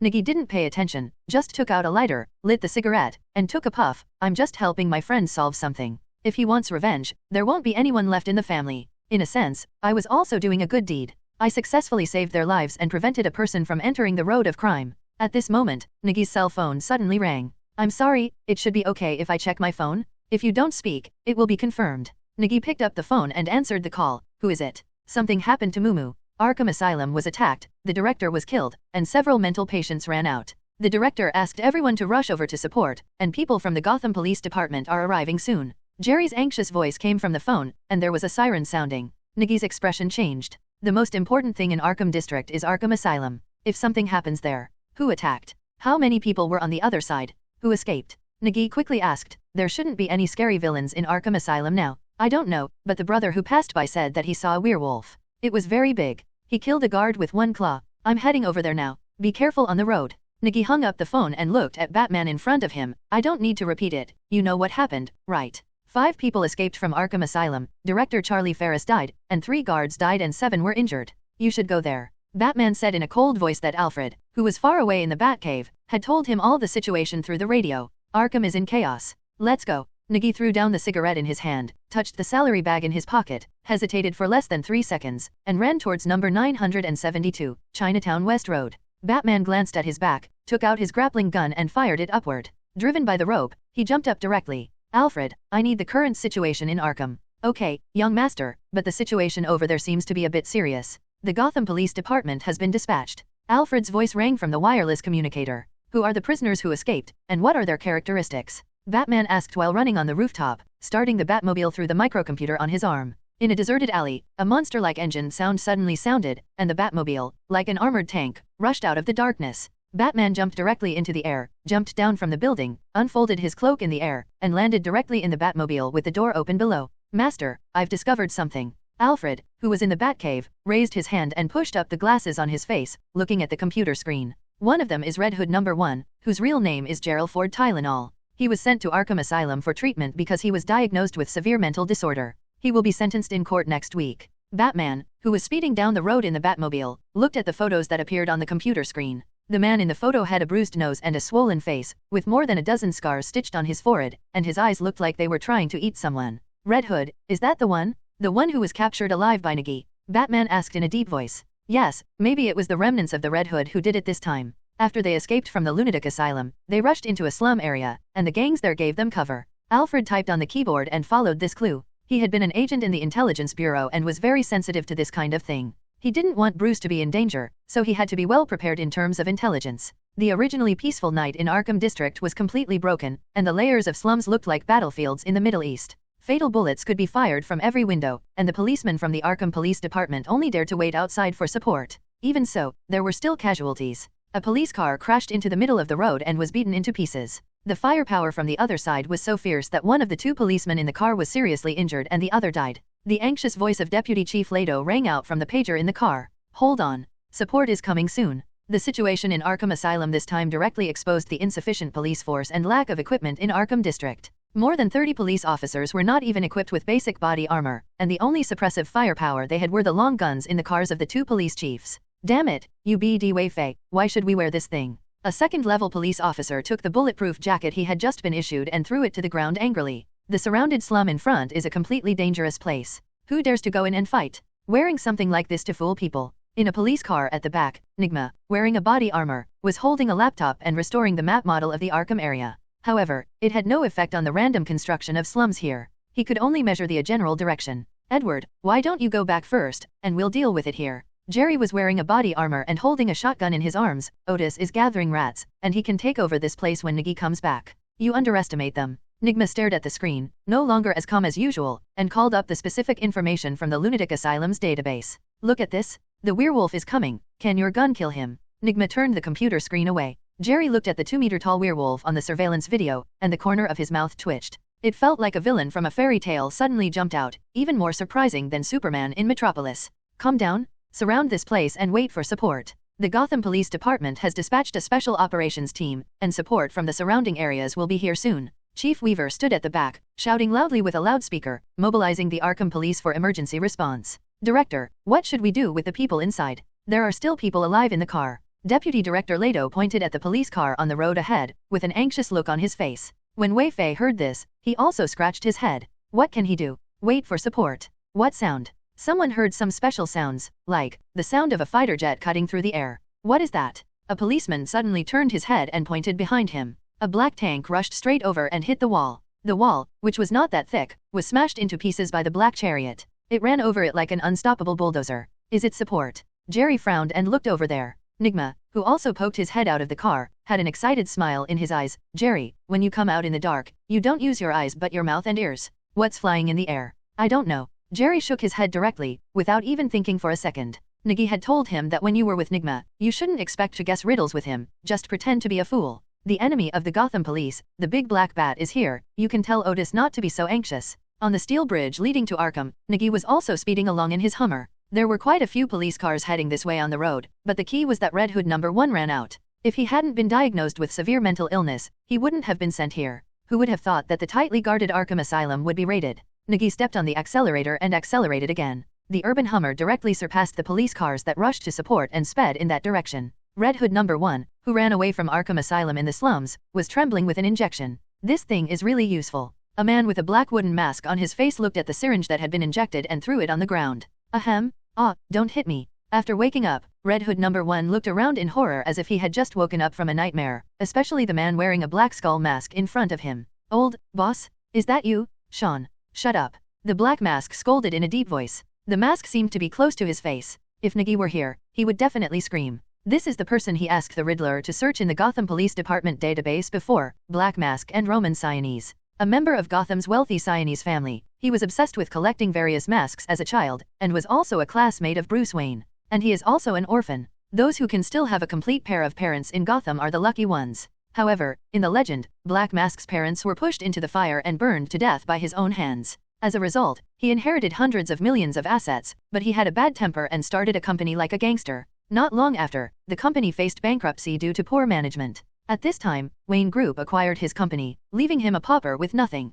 He dug up his parents' graves and used the ebony on the coffin boards to make a black mask representing anger. Gariloff, I fished him out of the lunatic asylum, not to make you afraid here. Give him the guy. Black Mask tilted his head to the side. A mercenary wearing a black hood and dressed like a robber threw an AK rifle to Red Hood number 1 Garifo. Starting today, the Red Hood gang is disbanded. We are, the Black Mask gang, do you understand? Black Mask warned in a deep voice. Yes. Garifo stood up with the rifle, nodded quickly, and reached out to take off the black and white striped prison uniform. The 2 mercenaries nearby kicked open the door next to them, pulled out a pile of clothes and threw them on the ground.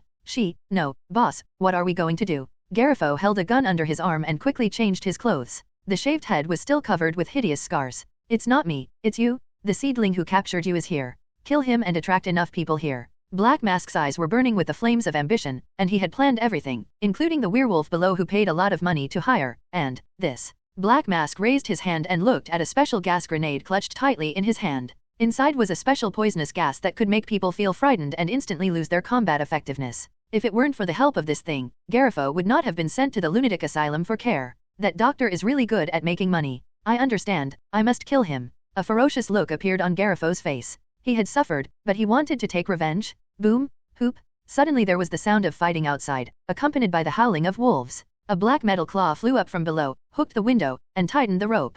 A black shadow also flew up. Holding the black mask of fear gas, he raised his hand and waved, and the 3 mercenaries and Garifo immediately raised their guns. As soon as Batman stood on the balcony, fierce gunshots rang out. The yellow logo on his chest became the best target, and a series of sparks were fired from the solid metal breastplate. The violent impact caused Batman to fall backwards and fall down the stairs. The werewolf below stared with red eyes and rushed toward Batman with quick movements like a giant hound. Batman, who had just fallen down, was instantly scratched by the werewolf's claws. Fortunately, he had upgraded his armor, and the claws just sparked a series of sparks when they grabbed the batsuit. But the cloak behind him was not so lucky, and was torn into a rag by the werewolf. Batman roared angrily, activated the exoskeleton gauntlet on his right hand, and hit the werewolf hard with a punch carrying mechanical kinetic energy, knocking it away. Before he could take a breath, bullets fired from upstairs forced him to run for his life again. What is that? A flying bird. With a sinister smile on his face, Garifo, holding an AK rifle, fired a burst of fire at the corner where Batman was hiding. The fierce bullets hit the weak wall, sending rubble flying and dust flying. The street vigilantes who appeared some time ago really came over. You guys guarded this place. I spent a lot of money on it. Do you understand it for 3 hours? Black Mask put away the fear grenade and looked at the 3 mercenaries. He had sent 11 mercenaries here, and also paid 2 gangs to fight for him. Boss, where are you going? Garifo asked quickly, with a hint of confusion on his ferocious face. He was not sure what Black Mask wanted to do. I'm going to Blackgate Prison and giving this city a big gift. Ha ha ha ha, Wayne? Gotham. Black Mask laughed and left here. Arkham will soon gather all the police forces in Gotham. Even the well-defended Blackgate Prison is just an unattended place. Besides, he had found a very good foreign aid for today. Black Mask picked up his cell phone and made a call. Under a dilapidated building, a police car turned on its lights. Black Mask opened the door and got in. The police car drove in the other direction. You can take action. Black Mask's slightly smiling voice came from the phone. A big black man far away at the entrance of Hyman Prison looked at the iron gate of the prison, raised his hand and put on a special hood. I haven't seen the transfer? Money. When Black Mask heard this, he raised his hand and swiped on his phone, and directly transferred the money he had prepared. The man standing at the door of Blackgate Prison looked at the news of the arrival of the account on his mobile phone, and a smile appeared on his face under the hood. Finally got money. However, as soon as he moved, the wound on his body was pulled, causing him to take a breath and cover the injured area with his hand. That Superman in Metropolis is really difficult to deal with. After saying that, he put a red single-chip sight on the right eye of his hood, pulled out a 9mm M9 pistol from his belt, and walked forward. Blackgate Prison is like an ancient castle, and it has everything a castle can have, such as a moat. The wind was very strong tonight, blowing away the clouds over Gotham, revealing a rare bright moon, shining on the waves of the water. Bang bang, 2 sounds sounded at the entrance of Blackgate Prison. The 2 prison guards standing guard at the door covered their shoulders and screamed and fell to the ground. A 9mm bullet penetrated their shoulders, and blood flowed out from the wound like a steady stream. The money he gave me is not enough to kill people. Tell me how to open the door. Accompanied by a screeching sound of brake discs, the city Hummer swerved and stopped next to a police car. Nigi opened the door and got out of the car. Jerry came over quickly and said, people are still in the slum, and the big bat has also gone in. How many people are there? How many of us are there? Nigi walked forward with a serious face. This sudden incident made him unable to figure out what was going on. He believed that he had never seen such a plot. But the DC universe is inherently multifaceted. In addition to the main universe, there are 52 parallel universes and 52 reverse universes. Theoretically, there are 52, but in fact there is no upper limit. Director, what's the current situation? Nigi walked over, said hello to Director Wei-Fei, and looked at Nigma who was sitting in the car and waving to him. The situation is not good, but support will be here soon. Wei-Fei said with a little lack of confidence. Originally, he wanted Nigi to lead the team to take charge of the situation at the scene. He knew that his police station was a bunch of losers when it came to such a crisis, and there was no one who could shoulder the responsibility. However, seeing Miyama's young face, Wei-Fei hesitated again. If Miyama was asked to take charge, he would take care of it. Has he, the director, also reached his end? It's okay, just surround this place. Wei-Fei waved his hand. He didn't want to take risks. This young man was too ambitious. It had only been a few days since he was promoted from a trainee police officer. Has it been a month? You have already jumped to senior detective, and the next step is sergeant, captain, deputy director, and director? Seeing his hesitant look, Nigi frowned and walked away, while Jerry stood guard with a shotgun. The director didn't say anything, right? Nigma lowered the car window and threw a remote headset to Nigi. It also had a small antenna on it that could be clipped to the ear. What's going on here? I haven't figured it out yet on the way. Shouldn't Red Hood number 1 be in Blackgate prison? Nigi took the remote headset and clamped it to his ears, then put on his police hat and lowered it so that it couldn't be seen at all at night. I don't know, but I did find out a little bit about the werewolf. Look at this. Nigma sat in the car and took out an evidence bag from his pocket, which contained a brown glass bottle fragment. What is this? Nigi asked. I don't know, but it has something to do with the werewolf. I just found out that Arkham Asylum admitted a new patient today. After someone escaped from prison, Arkham Asylum was blocked. I screened the directory and found that 6 were missing. Personal. Huh. Nigi smiled. Who is it? It's not clear, but the person who sent him here is one of Maroni's men. I checked along this line. I still have no clue. That's right. Nigma suddenly stopped typing on the keyboard, turned to look at Nigi, and grinned. What do you think of Deputy Director Leto? Leto Granger? That guy is pretty good, he's quite humane, and he's a senior college student. Nigi nodded and said, the deputy director is different from gangsters like them. He is an elite from Gotham University. I think he can do it, but what are you going to do? Should you wait here for support, or take action on your own? Nigma asked cautiously, his eyes under the black half-rimmed glasses very sharp. As a strategist, his responsibility is to do his best to provide other assistance after Nigi makes his choice. Batman is already in. Nigi was chewing a cigarette and thinking. This had become his habit. He felt uncomfortable if he didn't bite something in his mouth. We're already inside. The gunshots just now were particularly intense. Let's go in too. Do you have a specific plan? Nigi said without hesitation. If there is a chance, you have to fight for it. Waiting for others to come to support, Nigi wants to take the opportunity to make his name in the Arkham Police Department. It is not a good thing to fight alone. I knew you would say that. Nigma pushed up his glasses and threw a modified mobile phone to Nigi. I asked Otis to find some rats and tie cameras to them. These are your eyes. Otis is gathering a tide of rats and can drown them all in one breath. When he said this, Nigma's eyes narrowed. At first, he didn't expect that Nigi had such a capable person. That's enough, just watch my performance for the rest. Nigi put away the phone with a proud look on his face, then thought of something, and gave Nigma the iron fist stone monkey statue tied to his waist. Hold some for me first and store it away. What's this? Good stuff, FK. As soon as Miyagi threw the iron fist stone monkey into the car, he saw gunfire coming from the distance, flickering in the darkness. What followed immediately was the sound of fierce gunfire, which was as continuous as heavy rain hitting the iron sheet. The windshield in front of the police car was shattered by bullets. Nigma in the car quickly lay down, and the bullets entered from the front of the car and hit the rear glass of the car. I could only feel the bullets whizzing past my head. The seedlings outside even turned over and jumped up like plucking onions, escaping the first shot. The place where he was standing just now was heavily hit by bullets, and there were at least a dozen bullet holes left on the front door of the car. Get down! Help!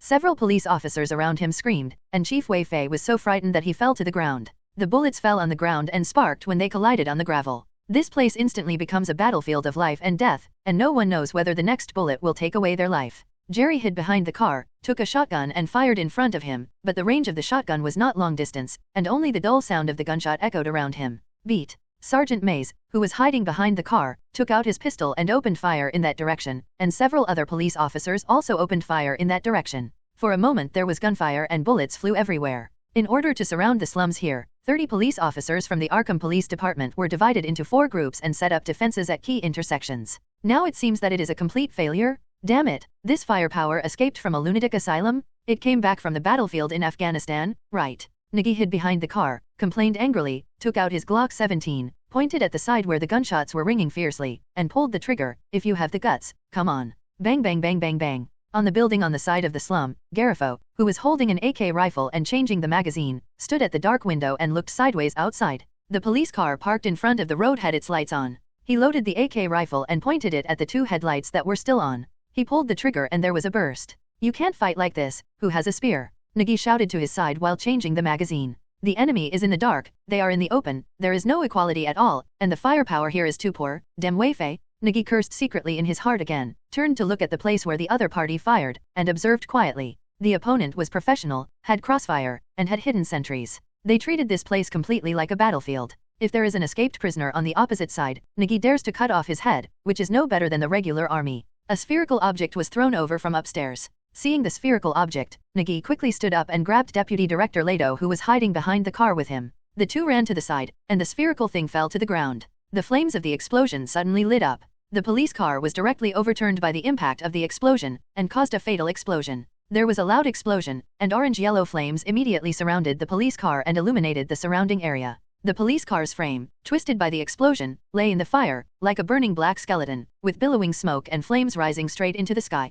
"FK, we can't sit still and wait for death." Nigi quickly got up, dragged Sergeant Mays, who was knocked out by the explosion, and ran away. "Edward, are you still alive?" Jerry took advantage of the explosion, quickly opened one side of the car door, and forcibly pulled out Nigma, who was lying in the car. "Where is Nigi? Is Nigi okay?" Nigma was holding the computer and the package Nigi had just given him in his arms, shouting with worry on his face. "It's okay, Mumu, retreat. Let's go first." Without any hesitation, Jerry dragged Nigma and ran away. Staying in this place for a second would increase the risk. "Wait, let me contact Nigi." Nigma was trembling with fear, but he was still as stubborn as a cow. Jerry directly picked him up and ran to the side. He knew how important Nigma was, and the top priority in a place like this was to save his life first. And when leaving, he saw the seedlings dragging Mais away under the fire of the explosion, so he felt relieved. On the other side, Nigi threw Mais to the ground and found 2 magazines and a Greta F9 pistol from his body, which he casually inserted into his belt. Nigi turned to look at that building, it was so stupid. With a fierce look in his eyes, Nigi bent over and ran over there under the cover of the night and the explosion just now. "You have to treat those bastards to 2 peanuts? It's so outrageous." Outside Arkham District, the police car that came to support looked at the place where the explosion had just occurred, and they did not dare to delay any longer and accelerated quickly. Before the car could stop, it was hit by a sniper from the commanding heights of the slum. The driver of a police car was hit in the head by a bullet, and red and white blood splattered everywhere. The steering wheel turned sharply, and the police car drove directly into the sewage ditch on the side. The screams of the police in the car could not be heard. "Sniper? Where are the special forces? Get ready." Bullock, who rushed over from the Gotham Police Department, hurriedly stopped the car, opened the door and rolled out. He was very embarrassed by doing such a difficult action with his fat belly, but he did it, and it was extremely standard. When people encounter life-threatening situations, their potential is unlimited. At least the cold sweat on his body made him very sober. He no longer felt drunk at all, and his mind was very clear. Hiding behind the car, Bullock used a pager to shout to the convoy behind him. The special forces mobilized from Blackgate Prison also drove here in a bus. "Master Bruce? Can you hear me?" In the Batcave, looking at the images from the pupil camera on the computer screen, Alfred asked with a trembling voice while holding a wireless communicator. It's okay." Batman Bruce Wayne's voice rang from the computer on the side, breathing heavily and looking very tired. "Master, Alfred, I need information. There is a whole team of mercenaries here. They are well prepared." Batman reached out and pulled off a piece of broken glass from his arm. The Batman costume he was wearing had saved him several times tonight. The exoskeleton gauntlet on the arm is already emitting white smoke, and the wiring is messed up. That werewolf is really difficult to deal with. "Master, what you are facing now is the Red Claw mercenary group, and their leader Red Claw is also there. I found out from intelligence channels that their mission is to defend Arkham for 3 hours, and they will evacuate after 3 hours. You don't need to fight them hard." 3 hours? No. Batman immediately felt that something was wrong. The Arkham area was just a bait, the real target was definitely not here. Alfred wanted to persuade him, but suddenly he saw a red alert on the computer screen. Alfred took off his glasses and looked at the place where the alert was issued. Blackgate Prison. The situation at the scene popped up on the computer screen. A man wearing protective clothing and a red laser sight on his right eye was running rampant in Blackgate Prison as if he was in an uninhabited land. Alfred raised his hand and clicked on the computer, and the person's information popped up on the screen. Deadshot Floyd Lawton Jr., occupation, mercenary, killer, versatile firearms, famous sharpshooter in the industry. Alfred continued to search, and found that the Wayne Group's database was hundreds of times stronger than the Gotham Police Department's, and he found it immediately. More than a month ago in Metropolis, there was a duel between Deadshot and Superman. Deadshot was seriously injured and escaped, but was caught and imprisoned by Superman. "I just escaped from it a few days ago." "Blackgate Prison? What are they doing in Blackgate Prison?" Batman asked as he ran wildly through the messy slums, with several figures chasing after him. Click, click, click. The rapid-fire bullets from submachine guns swept around, and some gang members with machetes screamed in fright at the bullets. "Where do you want to run?" A fierce female voice sounded. After hearing the voice, Batman stopped and quickly dodged sideways. The wooden wall in front of him was suddenly sieved by bullets. Batman pulled a smoke bomb from his waist and threw it on the ground. At the same time, he jumped up, reached out to grab the wooden beams on the ceiling, and relied on his strong physical strength to kick the roof off and roll over. On the road below, a woman wearing a red combat uniform with her bare right arm holding an MP7 submachine gun quickly loaded the magazine and chased Batman. While running on it, Batman recorded the woman's figure through the pupil camera in his eye. In the Batcave, Alfred used the computer to find out the information about this woman, the leader of the Red Claw mercenary group, Red Claw. The specific information is unknown. Although it is called a mercenary, there is a terrorist organization behind it. There was no road ahead. Batman jumped off the roof. The black cape behind him had turned into rags as soon as he landed. Red Claw, who was chasing after him, had a smile on his face, a blade popped out of the tactical boots on his feet, and he kicked towards Batman, who raised his hand to block. The blade on the tactical boots collided with the upgraded ejection-type armor blade on Batman's arm, causing a spark to fly. The two attacked each other several times within a few seconds. In the darkness, only their agile movements and the sparks from the metal collision could be seen. After a few fights, Batman's expression changed under his mask. This move was somewhat familiar. Although he had traveled to various countries and learned hundreds of martial arts, this familiar fighting method. There is only one place, but that place. There was another collision. Batman's gauntlet hit Red Claw's knee pads, and his arm suddenly stretched out and punched Red Claw's cheek. Red Claw was caught off guard by this punch. He immediately distanced himself and wanted to attack again, but Batman threw 3 batarangs in a flash. Whoosh whoosh whoosh. Hearing the sound of bat darts disappearing in the darkness, Red Claw smiled contemptuously, reached out, and quickly grabbed 2 darts, and kicked the other dart away. "There's just, Before Red Claw could shout out her triumphant voice, the dart in her hand exploded with a tick sound. The explosion was not very violent, but had the effect of a shock bomb. At that moment, Red Claw was so dizzy by the explosion of the batarang that he could no longer stand still and almost lost consciousness. Who asked her to hold this special dart in her hand? After experiencing Nigi grabbing the dart with his bare hands last time, Batman learned his lesson and specially prepared an anti-sapki dart. Unexpectedly, in this kind of scene, the effect is particularly good. Batman stepped forward step by step, his eyes fixed on Red Claw's exposed shoulder, where there was a red paw print tattoo. "What does the League of Assassins have to do with you?"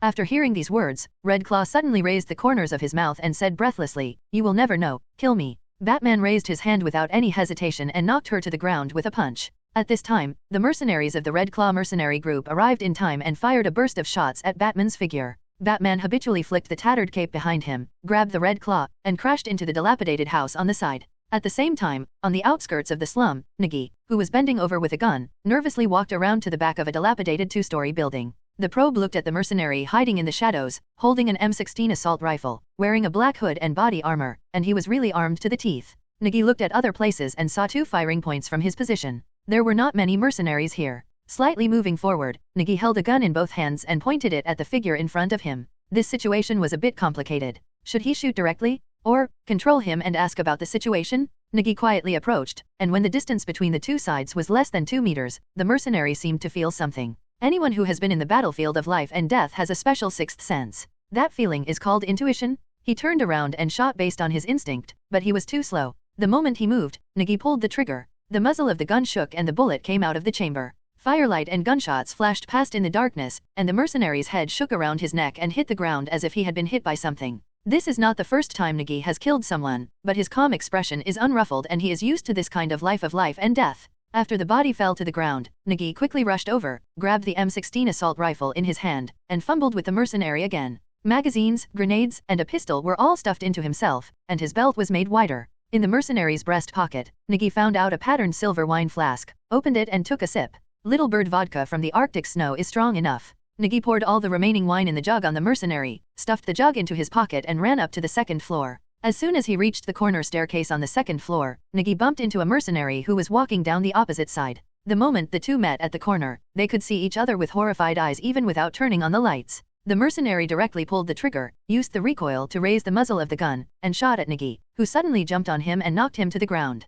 The only characteristic of the stairs in this dilapidated house is that they are narrow, making it difficult for a person to carry even more things. The 2 big men fell to the ground and started a life-and-death fight. The mercenary held the trigger tightly, and the bullets fired from the gun hit the wall on one side, making a sudden gunshot sound. It was like popping beans echoing upstairs. At this moment, Nigi felt blood gushing out, and he gritted his teeth like a grimace. One hand was holding the mercenary's gun-holding arm tightly, and the other hand was hitting the opponent's face heavily. The iron monkey fist he had just obtained also showed its brutal fighting power at this moment. Nigi had no idea at all, he could only kill the opponent before he could kill him. Iron monkey fist was originally designed for actual combat. It is an explosive martial skill that will cause huge amounts of burden on the user's body. It can also deal huge amounts of damage. Nigi's palm was stretched out flat, and it was like a sharp knife stabbing directly into the mercenary's face, even though it was separated by a layer of hood. This blow also poked a bloody hole in the mercenary's cheek, followed by the second change of the iron monkey fist. The second joint of the finger was slightly bent, like a chisel smashed into wood, and hit the mercenary hard on the face.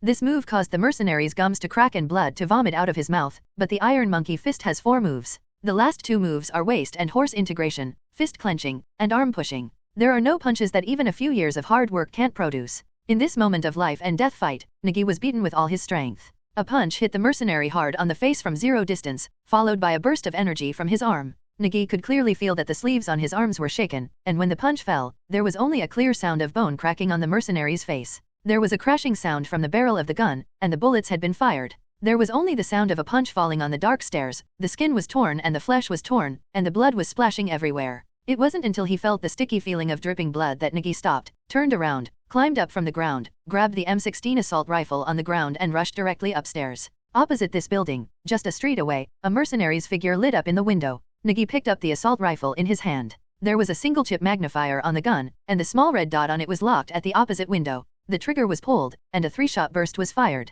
The window on the opposite side suddenly misfired, and Nigi quickly ran towards the other side with the gun in his hand. Nigi, can you hear me? Nigma's voice suddenly sounded in Nigi's earphones, and communication was restored. But at this moment, Nigi's eyes were wide open, his spirit was as tense as a tightrope, and he was not in the mood to talk anymore. The people upstairs on the opposite side noticed that someone had invaded, and 2 infrared light spots shone over from there. Nigi looked at the place where the red dot fell, and suddenly stood up and pulled the trigger of the rifle in his hand, followed by a series of shots. The bullet hit the opposite wall fiercely, the glass shattered, and the debris on the cement wall flew everywhere. Nigi, you are dead. Garifo stared. The AK rifle in his hand was equipped with a grenade launcher, and he raised his hand to face the window over there. Just when he was calculating the distance of the grenade, a big grey rat jumped up, landed on his shoulder, opened its mouth and bit his face. Ah! Garifo screamed, threw the mouse on his shoulder to the ground, reached out to cover the bitten area, and fired a burst of fire at the place where the mouse escaped with his AK rifle. Squeak squeak. Rats were squealing everywhere, and Garifo turned around quickly, trying to find the sound.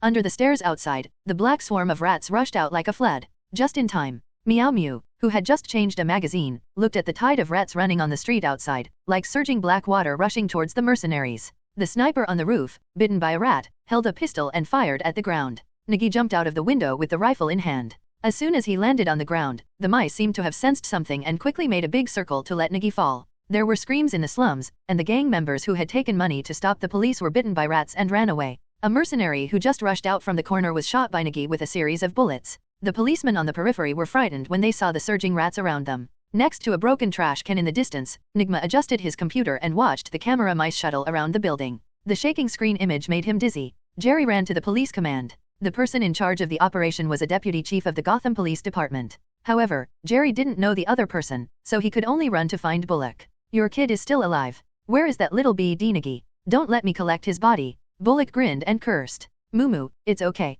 Whenever you go in, I'll go with you. Jerry loaded the shotgun and said seriously. Go in? How many lives do you have? Bullock shook his head when he heard this. He didn't want to be shot in the dark, and there was something wrong with the rat tide. Seeing his cautious look, Jerry rushed forward with the shotgun and followed the rat tide. Catch him. As he ran over, he yelled. When some policemen saw him rushing over with the rat tide, they followed suit and chased after him with their guns. On the road ahead, as soon as they rushed over, they saw Meow Mew holding an assault rifle and shooting at the roof. 2nd floor? 3rd floor? Catch them all. If they don't put down their weapons, they will be killed on the spot. Nigi shouted in a deep voice when he saw the people coming to support and Jerry holding a shotgun. There was a strong murderous intent in the voice and a resolute momentum. The police officers who volunteered to come over were shocked for a moment. Jerry quickly cooperated and said, "Come on." After saying that, they rushed towards the house. The raging rat tide had pointed out the direction for them. A bitten mercenary rolled down the stairs and Jerry kicked him. The mercenary wanted to fight back with a gun, but Jerry pulled the trigger directly, and a ball of flame burst out from the barrel, smashing the mercenary's head into pieces like a smashed watermelon.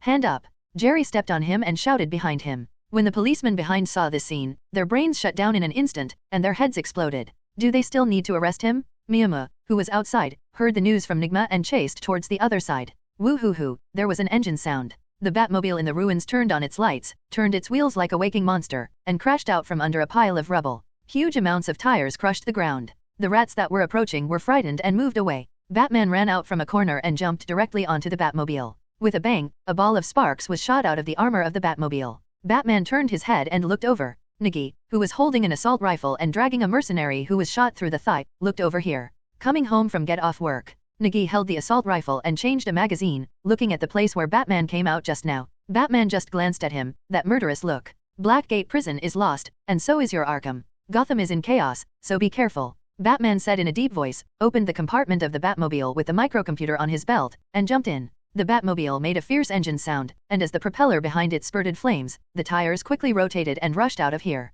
Nigi frowned, put down the mercenary in his hand, put the barrel of the gun against his screaming mouth, and pulled the trigger. Bang bang bang bang bang. Along with the sound of gunfire, the surrounding area became quiet, and the sound of electricity in the remote phone headset could be heard. Nigi, something happened in Blackgate Prison, and the whole Gotham is in chaos. Nigma, who was sitting over the trash can, looked at the scene on the computer and fell into deep thought. The pictures that pop up one after another are of prisoners running out of Blackgate Prison, causing chaos in the urban area. The orange prison uniforms are indeed very conspicuous. It has nothing to do with us, it hasn't been resolved yet. Nigi turned his head and looked to the other side. A pair of red eyes lit up in the dark corner, and there was a clicking sound. Instinct told Nigi that it was very dangerous over there. To be honest, Batman, the vigilante, is really responsible, but catching the criminal and letting the prisoner escape is a failure of our police officers. I don't want to be called a waste. Nigi walked over with the assault rifle, took out the tactical flashlight from his pocket, and shone a white beam of light. It was a wolf-like monster, tied to a concrete pillar by a black rope, with several anesthetic injection-like things inserted into its face, but its size seemed to have become much smaller.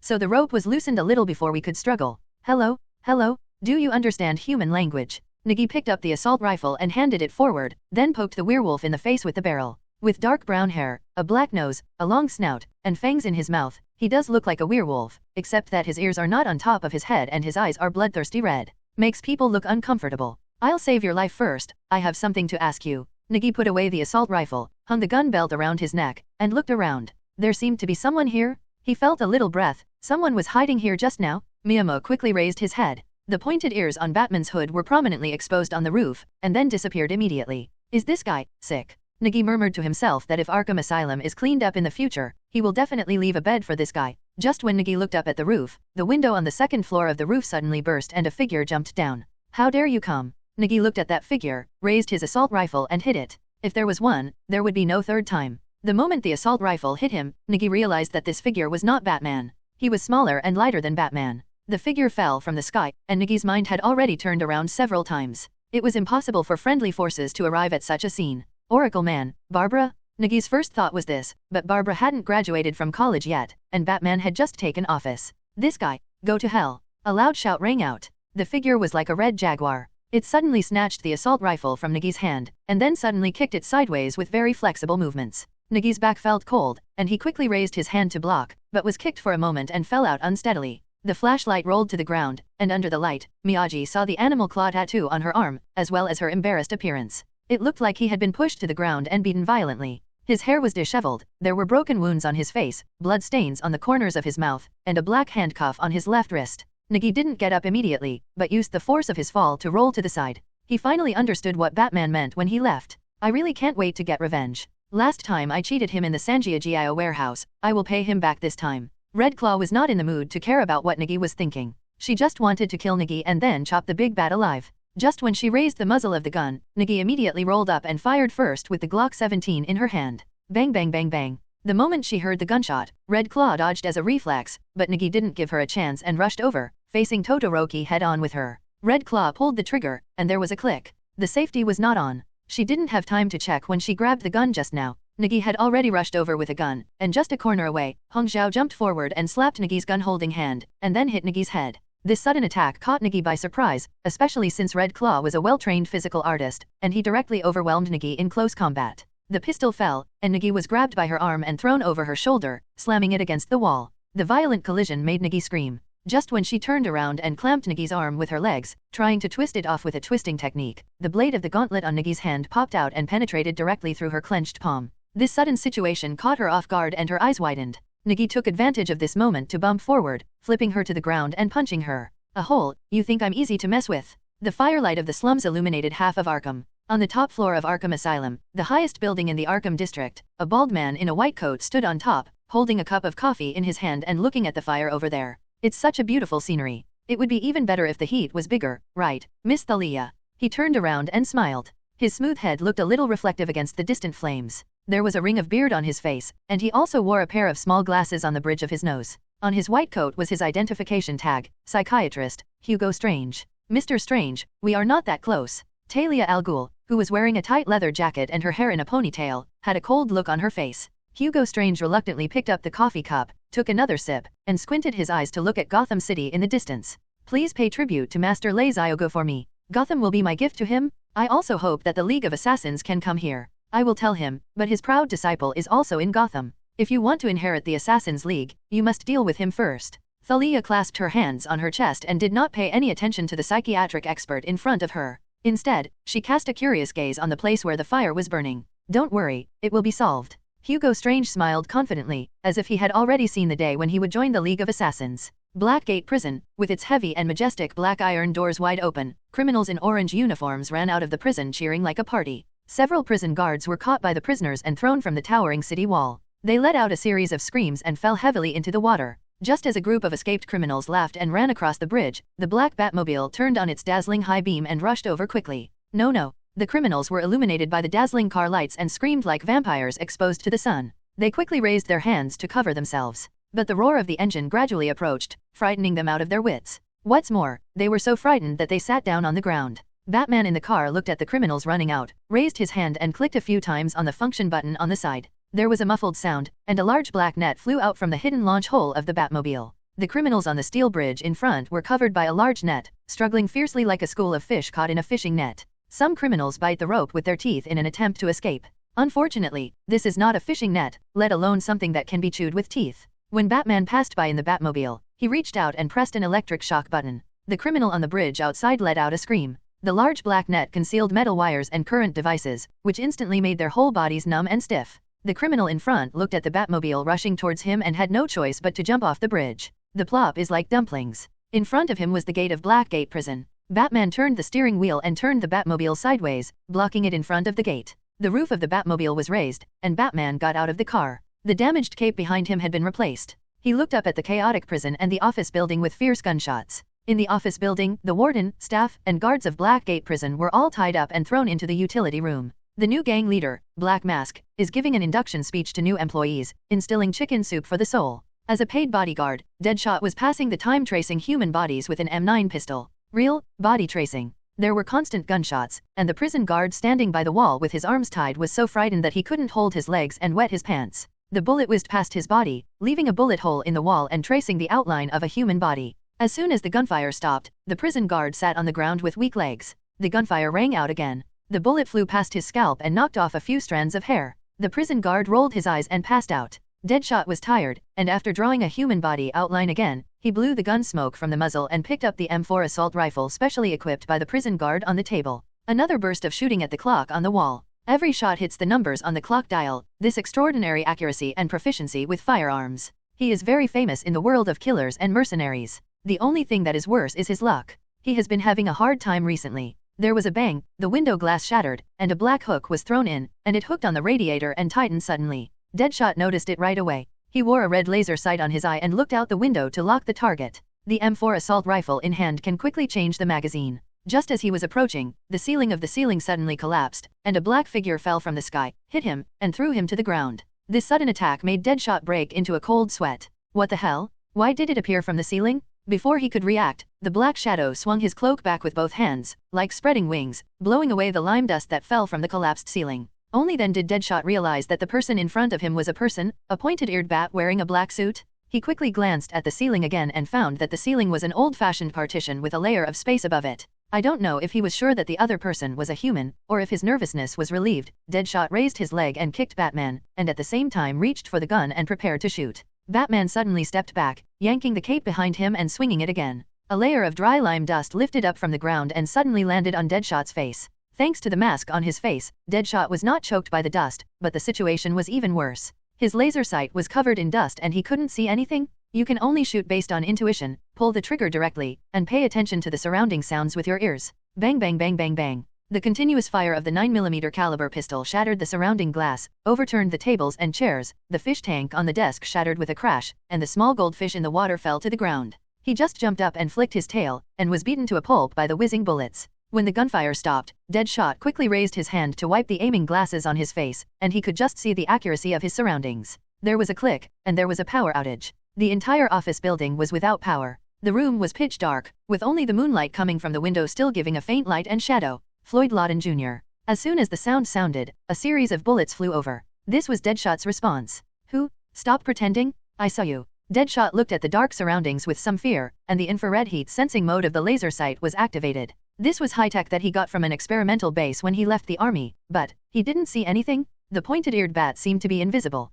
Although he couldn't see it, Deadshot's intuition told him that the bat was here, in this room. Deadshot moved towards the wall, intending to lean against the wall to reduce his weakness. When he got close to the wall, a big hole was punched directly into the wall. Batman, who had an exoskeleton supercharger on his hand, smashed through the wall and grabbed Deadshot by the collar. It hit the wall with a clang. The sudden impact made Deadshot dizzy. He raised his gun and fired a burst of shots at the outside of the cave. But, there are no more people? Fake? What is this? Deadshot was a little scared. What the hell? He even wondered if he was dreaming. When he woke up, he would see himself still lying in the cell in Metropolis. It's not a good place to stay for a long time. Deadshot quickly turned around and ran towards the window. The best choice was to leave here. When he stepped on the window, a black noose suddenly tightened and wrapped around his ankle. With a quick pull, he was hung upside down. Before he could shoot and break the rope, Batman emerged from the window and punched him in the face. The punch was very heavy, but Deadshot actually felt a little relieved at the moment. Another punch hit him and he passed out. When there was a power outage in the office building, Black Mask led the people to evacuate the office building in a hurry.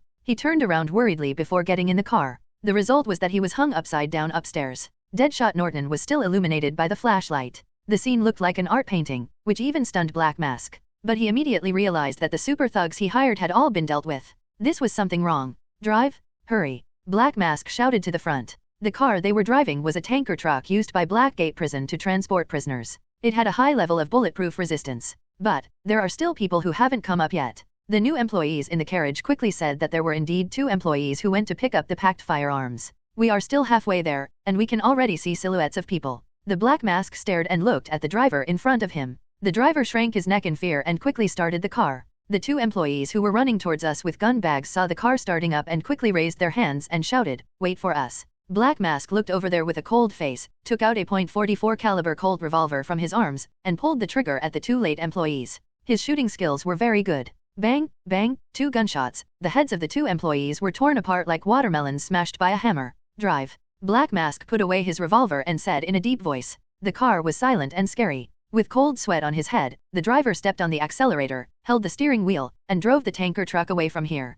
Even his breathing became much lighter. The unruly felons in the carriage were now as quiet as sleeping babies, without any of the arrogance they had before. Only now did they realize that the new boss they were following didn't have a very good temper. At the gate of Blackgate Prison, the Batmobile was parked sideways, blocking the entire road, making it impossible for the tanker truck to drive out. This, boss, can't get out. The driver spoke softly, like a little girl who shrank when meeting a stranger, for fear of making Black Mask angry. Black Mask did not speak, but his eyelids twitched, and the car was silent for 3 seconds. Get the car in front of you out of the way. Just when Black Mask was giving the order, a figure suddenly fell on the windshield in front of the tank truck and punched the windshield. The bulletproof windshield instantly shattered into a spider web.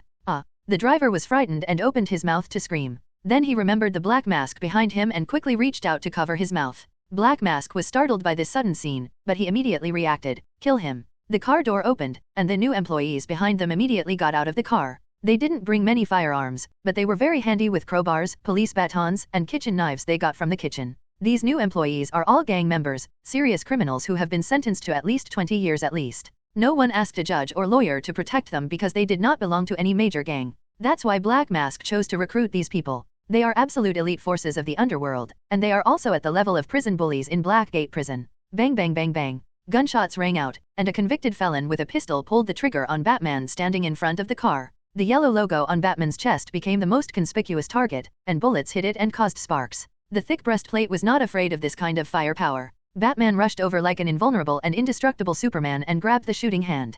With a click, the new employee screamed, and his thumb was broken off and stuck to the back of his hand. When dealing with these criminals, Batman is not polite at all. He uses the martial arts he has been practicing to eliminate the most enemies in the shortest time. Not killing is his bottom line, but instead of letting these guys feel that there is an opportunity, he will make these guys feel the dark fear from the bottom of their hearts and become a permanent nightmare. There were screams one after another. A new employee who sneaked up from behind with a hooked crowbar was kicked in the crotch by Batman's hind legs. Oh. The man's face was twisted in pain, his mouth was crooked, the crowbar in his hand fell to the ground, he covered his crotch and collapsed on the ground. Just when Batman turned around and opened the car door, Black Mask, who had been holding back in the car, pulled the trigger. The car door opens, bang. Even Batman's thickened bulletproof breastplate couldn't bear the .44 caliber Magnum bullet fired at close range, and he fell backwards to the ground due to the force of the impact. Black Mask sneered and moved outward with the revolver. He really knew a little bit about this Black Bat. If this big bat hadn't disrupted the underworld order in Gotham City, he wouldn't have had the opportunity to do big things. Just give him a ride here. Black Mask stretched the pistol out of the car, pointed it at Batman's head, and whispered, "Bye." When his finger pulled the trigger, Black Mask seemed to be able to see Batman's head being torn apart. Batman, who was lying on the ground, opened his eyes and kicked Black Mask's wrist. With a bang, the gun rang out. But it was shot in the sky. Black Mask's wrist hurt, and the muzzle of the gun unconsciously pointed upwards, and the shot was empty. Black Mask quickly adjusted the muzzle of his gun, but what followed was Batman's fist, which hit him hard in the face. The mask made of ebony is very strong, but Batman's fists are obviously harder, and the face behind the mask is not so strong. With a thud, the nose of the Black Mask broke, and blood spurted out from the nostrils, sliding down the inside of the ebony mask. Batman reached out to take off the ebony mask, and Black Mask struggled and kicked Batman away during their scuffle. The jar containing fear gas slipped from Black Mask's pocket. Upon seeing this, Black Mask gritted his teeth and reached out to unscrew the jar, and the green gas inside instantly spurted out. Black Mask and Batman in the car all inhaled the fear gas, causing hallucinations and the fear in their hearts to emerge. Batman saw the bat coming towards him, and quickly reached out to swat it to block it, his breathing becoming more and more rapid. And Black Mask saw, fire, fire, overwhelming fire everywhere, and his parents in the fire. "No, you are dead, I didn't kill you. No, I didn't. Black Mask shouted in panic, lying on the ground shaking his hands like a child who had done something wrong. Batman gasped and shook his head. He had a little resistance to the effects of this initial fear gas. This may be because he had experienced this kind of hallucinatory fear in the Assassin's League under the guidance of the leader of demons, Lei Zioga. He climbed out of the car, and the sound of police cars sounded outside. He knew he had to leave here. Batman got up tiredly and staggered towards the Batmobile. The top cover of the Batmobile opened, Batman got in, started the automatic navigation, and pointed to the Batcave. The Batmobile's roof closed, the lights came on, the engine started, and it turned around and drove towards the road, running rampant and scaring an oncoming police car into a ditch. Not long after the Batmobile left, there was an explosion at the entrance of Blackgate Prison, and the scene was in flames. He covered his face with a wailing Black Mask, and was held up by two new employees and jumped into the river to escape. "Come on, give me another one. Be cruel." Miyama squatted on the ground, holding a flashlight and tapping Hungjaeo's forehead like a monk tapping a wooden fish, making a clanging sound. Red Claw was so angry that she couldn't shout or curse because Nigi stuffed the boots on her feet into her mouth. There was a rope wrapped around her body, and she was also tied with an extremely humiliating tortoise shell binding. If the rope was loosened, Red Claw swears, "I must kill this BCH in front of me. This BCH is even more hateful than that bat." It's a pity that the BCH in front of her has no awareness of this. Instead of killing her directly with a gun, Nigi did it because of the claw tattoo on her shoulder. Because that tattoo looks familiar. But Nigi hasn't remembered yet. This is the mark, but it feels like it has something to do with ninjas. Miyagi turned on the flashlight and adjusted it to the strong light mode. It suddenly hit Hungjaeo's eyes. The strong light stung her eyes and she burst into tears and she quickly started to struggle. "Let me ask you an answer. If you dare to lie, have you seen the back?" Nigi pointed at the street behind him. Gunfire continued. The police had begun to attack. Jerry and his men kicked open the door and fired without any scruples. Red Claw stared, wanting to eat him alive. Nigi reached out and pulled the shoe out of her mouth. "You are that force. Damn it, you are a dog." As soon as Miyamoto asked, Hongxiao moved his jaw and bit him. Miyagi was so frightened that he jumped up and kicked Hongxiao in the face. He took out his revolver and pointed it at the sky. It lit up, and poked the hot barrel into her face. "Don't be so shameless." Nigi shouted murderously, "If she dared to do anything, or even speak, again, I would kill her." He doesn't have Batman's noble bottom line of not killing. "If you dare to offend him, you'll have to report to hell first." Red Claw stared, gritting his teeth and gasping. "Let me ask you one last question. Where are you from? What's the tattoo on your shoulder?" Nigi asked with his finger on the trigger and his eyes cold. "Bigfoot, the Bigfoot Ninja Gang." Red Claw looked away and mentioned the tattoo on her shoulder. Nigi's eyebrows knitted together, and he thought about it in his mind. This Bigfoot Ninja Gang, the Teenage Mutant Ninja Turtles? Hiss, it's really possible that the Teenage Mutant Ninja Turtles are in New York, and they did make a cameo in Gotham. Lego Batman and the most feared snake-like Joker were also created. What's your name? What's your relationship with them? Do you know Shredder? Nigi asked in a deep voice. Red Claw looked over quickly. She didn't understand why someone from Gotham. She looked at the police badge hanging in Nigi's arms. He was a police officer. How did he know the name Shredder? Very few people know this name. Answer me. I have no patience. Nigi raised the muzzle of his gun to let Red Claw understand the current situation. He was the one who had the power of life and death over her. My name is Red Claw, Shredder. I'm our boss. Nigi looked a little weird when he heard this. Which version of Shredder is it? The ninja? Or the alien? Or the armor with the soul attached to it? But speaking of this, there are so many aliens. In New York City, the center of the universe, there are aliens from aliens every day. I know your boss Shredder. What about you? What is your name? Who do you serve? And who did what happened tonight? Nigi put away his firearm. He was right. He did know Shredder. He met him on TV. But when Red Claw heard this, he was stunned for a moment, with a look of disbelief. He looked at Miyamo and looked at the police badge hanging on Miyamo. Just a little policeman? Although Nigi is a senior police detective, in Red Claw's eyes, he is just a small policeman.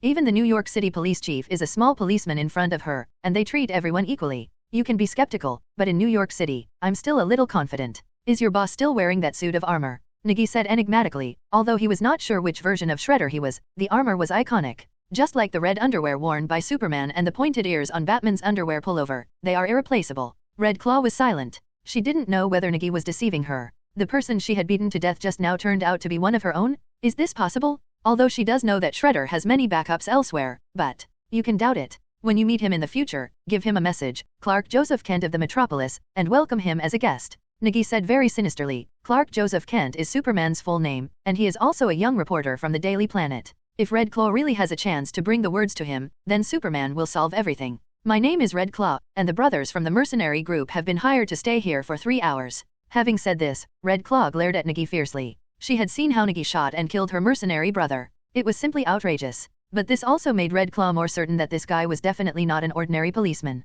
Any policeman would kill without hesitation. Tell me, who hired you? I don't know him. We don't record the employer's information, but he wears a black skull mask on his face. It's made of wood. After Red Claw completed the supplement, Nigi immediately knew who it was. Black Mask, Roman Siamese, had Nigma check him out before and disappeared after the company went bankrupt. Unexpectedly, he actually came here to be a robber? This guy is a member of the underworld. Is he now a member of the underworld? Thinking of this, Nigi stretched out his fingers and calculated. After Batman appeared, Gotham began to reveal its bottomless darkness. Batman is an anomaly who shattered Gotham's corrupt and dirty underworld order, but also created a world of great strife, a chance for even the gangsters below to stand up and become the boss. Those gang members whose arms were broken by Batman and whose ribs were broken were thrown into prison. Their missing ecological niches would be immediately replenished, just like the penguin. It has nothing to do with me anymore. I just want to live well. If I can, live a better life. Nigi shook his head. After this period of time, he found that he actually liked Gotham a little bit. At least in other places, there were not so many gaps and opportunities.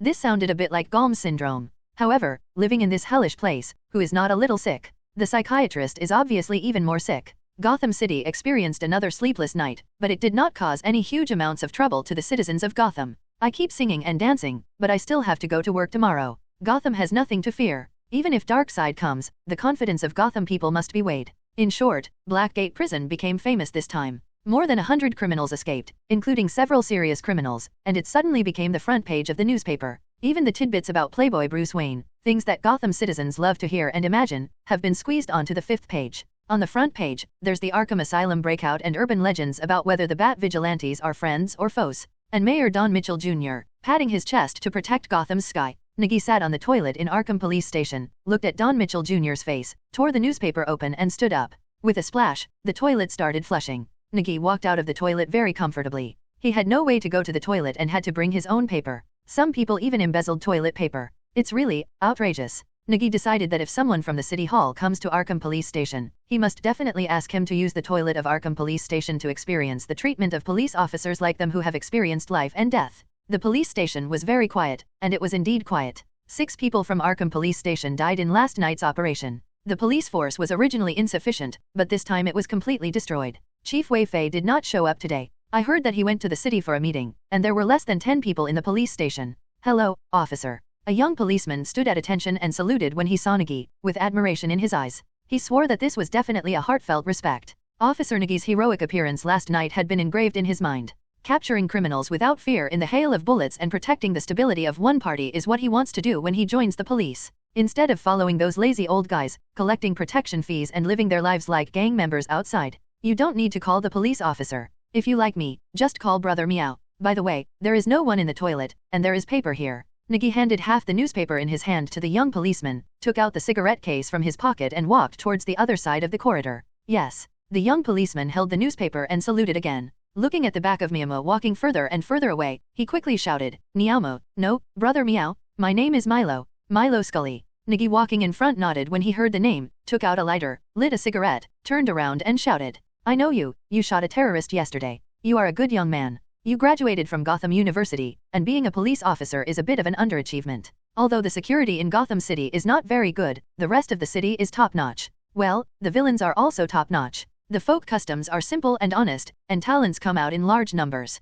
Gotham University is also a top prestigious school in the United States and has long insisted on outputting high-quality talents. Milo smiled when he heard this, and shouted while maintaining a saluting posture, I wanted to protect Gotham, so I chose to be a policeman. Good. Nigi held the cigarette between his thumb and forefinger, with a somewhat special posture. He blew out a puff of smoke and waved, let's go. This kind of young people with hopes and expectations can be found everywhere, but they don't end well. Nigi walked around the police station with a cigarette in his mouth. After burning out one cigarette, the patrol was completed. Nigi threw away the cigarette butt, stood at the door of the garage, looked around, opened the rolling shutter door of the garage, walked in, pulled it down again, and closed the door. The lights on the ceiling of the garage turned on. Sheriff May's special police car was originally parked here, but it was cancelled last night. Moreover, May's was injured by a stray bullet last night, so this place became empty. Nigi pulled over a broken table, which was originally used to store some maintenance tools, but he threw them in the corner. After patting the oil stain on it, Nigi took out the iron fist stone monkey statue he had harvested before from a backpack at the door.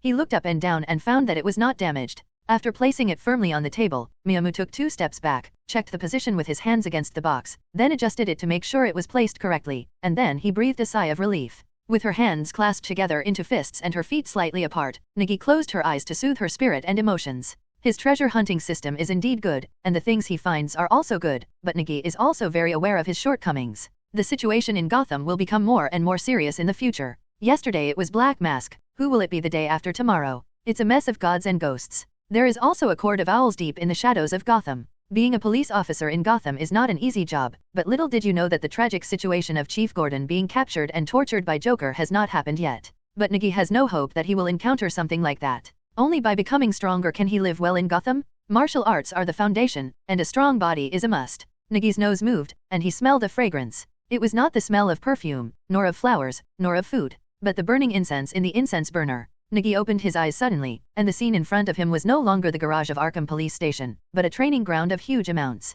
The statue of the Iron Fist Stone Monkey in front has also become very huge, as high as 3 stories high. The surrounding fairy atmosphere is misty and dreamlike, as if he has traveled through time again. There were people all around who were wearing light yellow training clothes, punching one after another, and the clothes vibrated and made a snapping sound. Nigi stood there and watched. The martial arts practitioners around him were clearly close at hand, but their faces could not be seen. What are you doing? A loud voice sounded, like rolling thunder from the sky. It directly shocked Nigi awake. He quickly raised his hand and imitated the people around him, doing boxing postures. The movements were very jerky, but the loud voice didn't sound again. While punching, Nigi paid attention to the surrounding situation, trying to find the beginning of the voice. There was a snap. Ah! Nigi screamed, his hand cramped. There was something wrong with multitasking. The Iron Monkey Fist was originally a fierce punch, with explosive power that shocked him all at once. Even though he was covering his wrists and sweating on his painful forehead, the surrounding scenery did not change. But Nigi discovered one thing, and he wanted to praise himself. Even though his wrist hurt like crazy, his head could still be distracted and thinking about other things.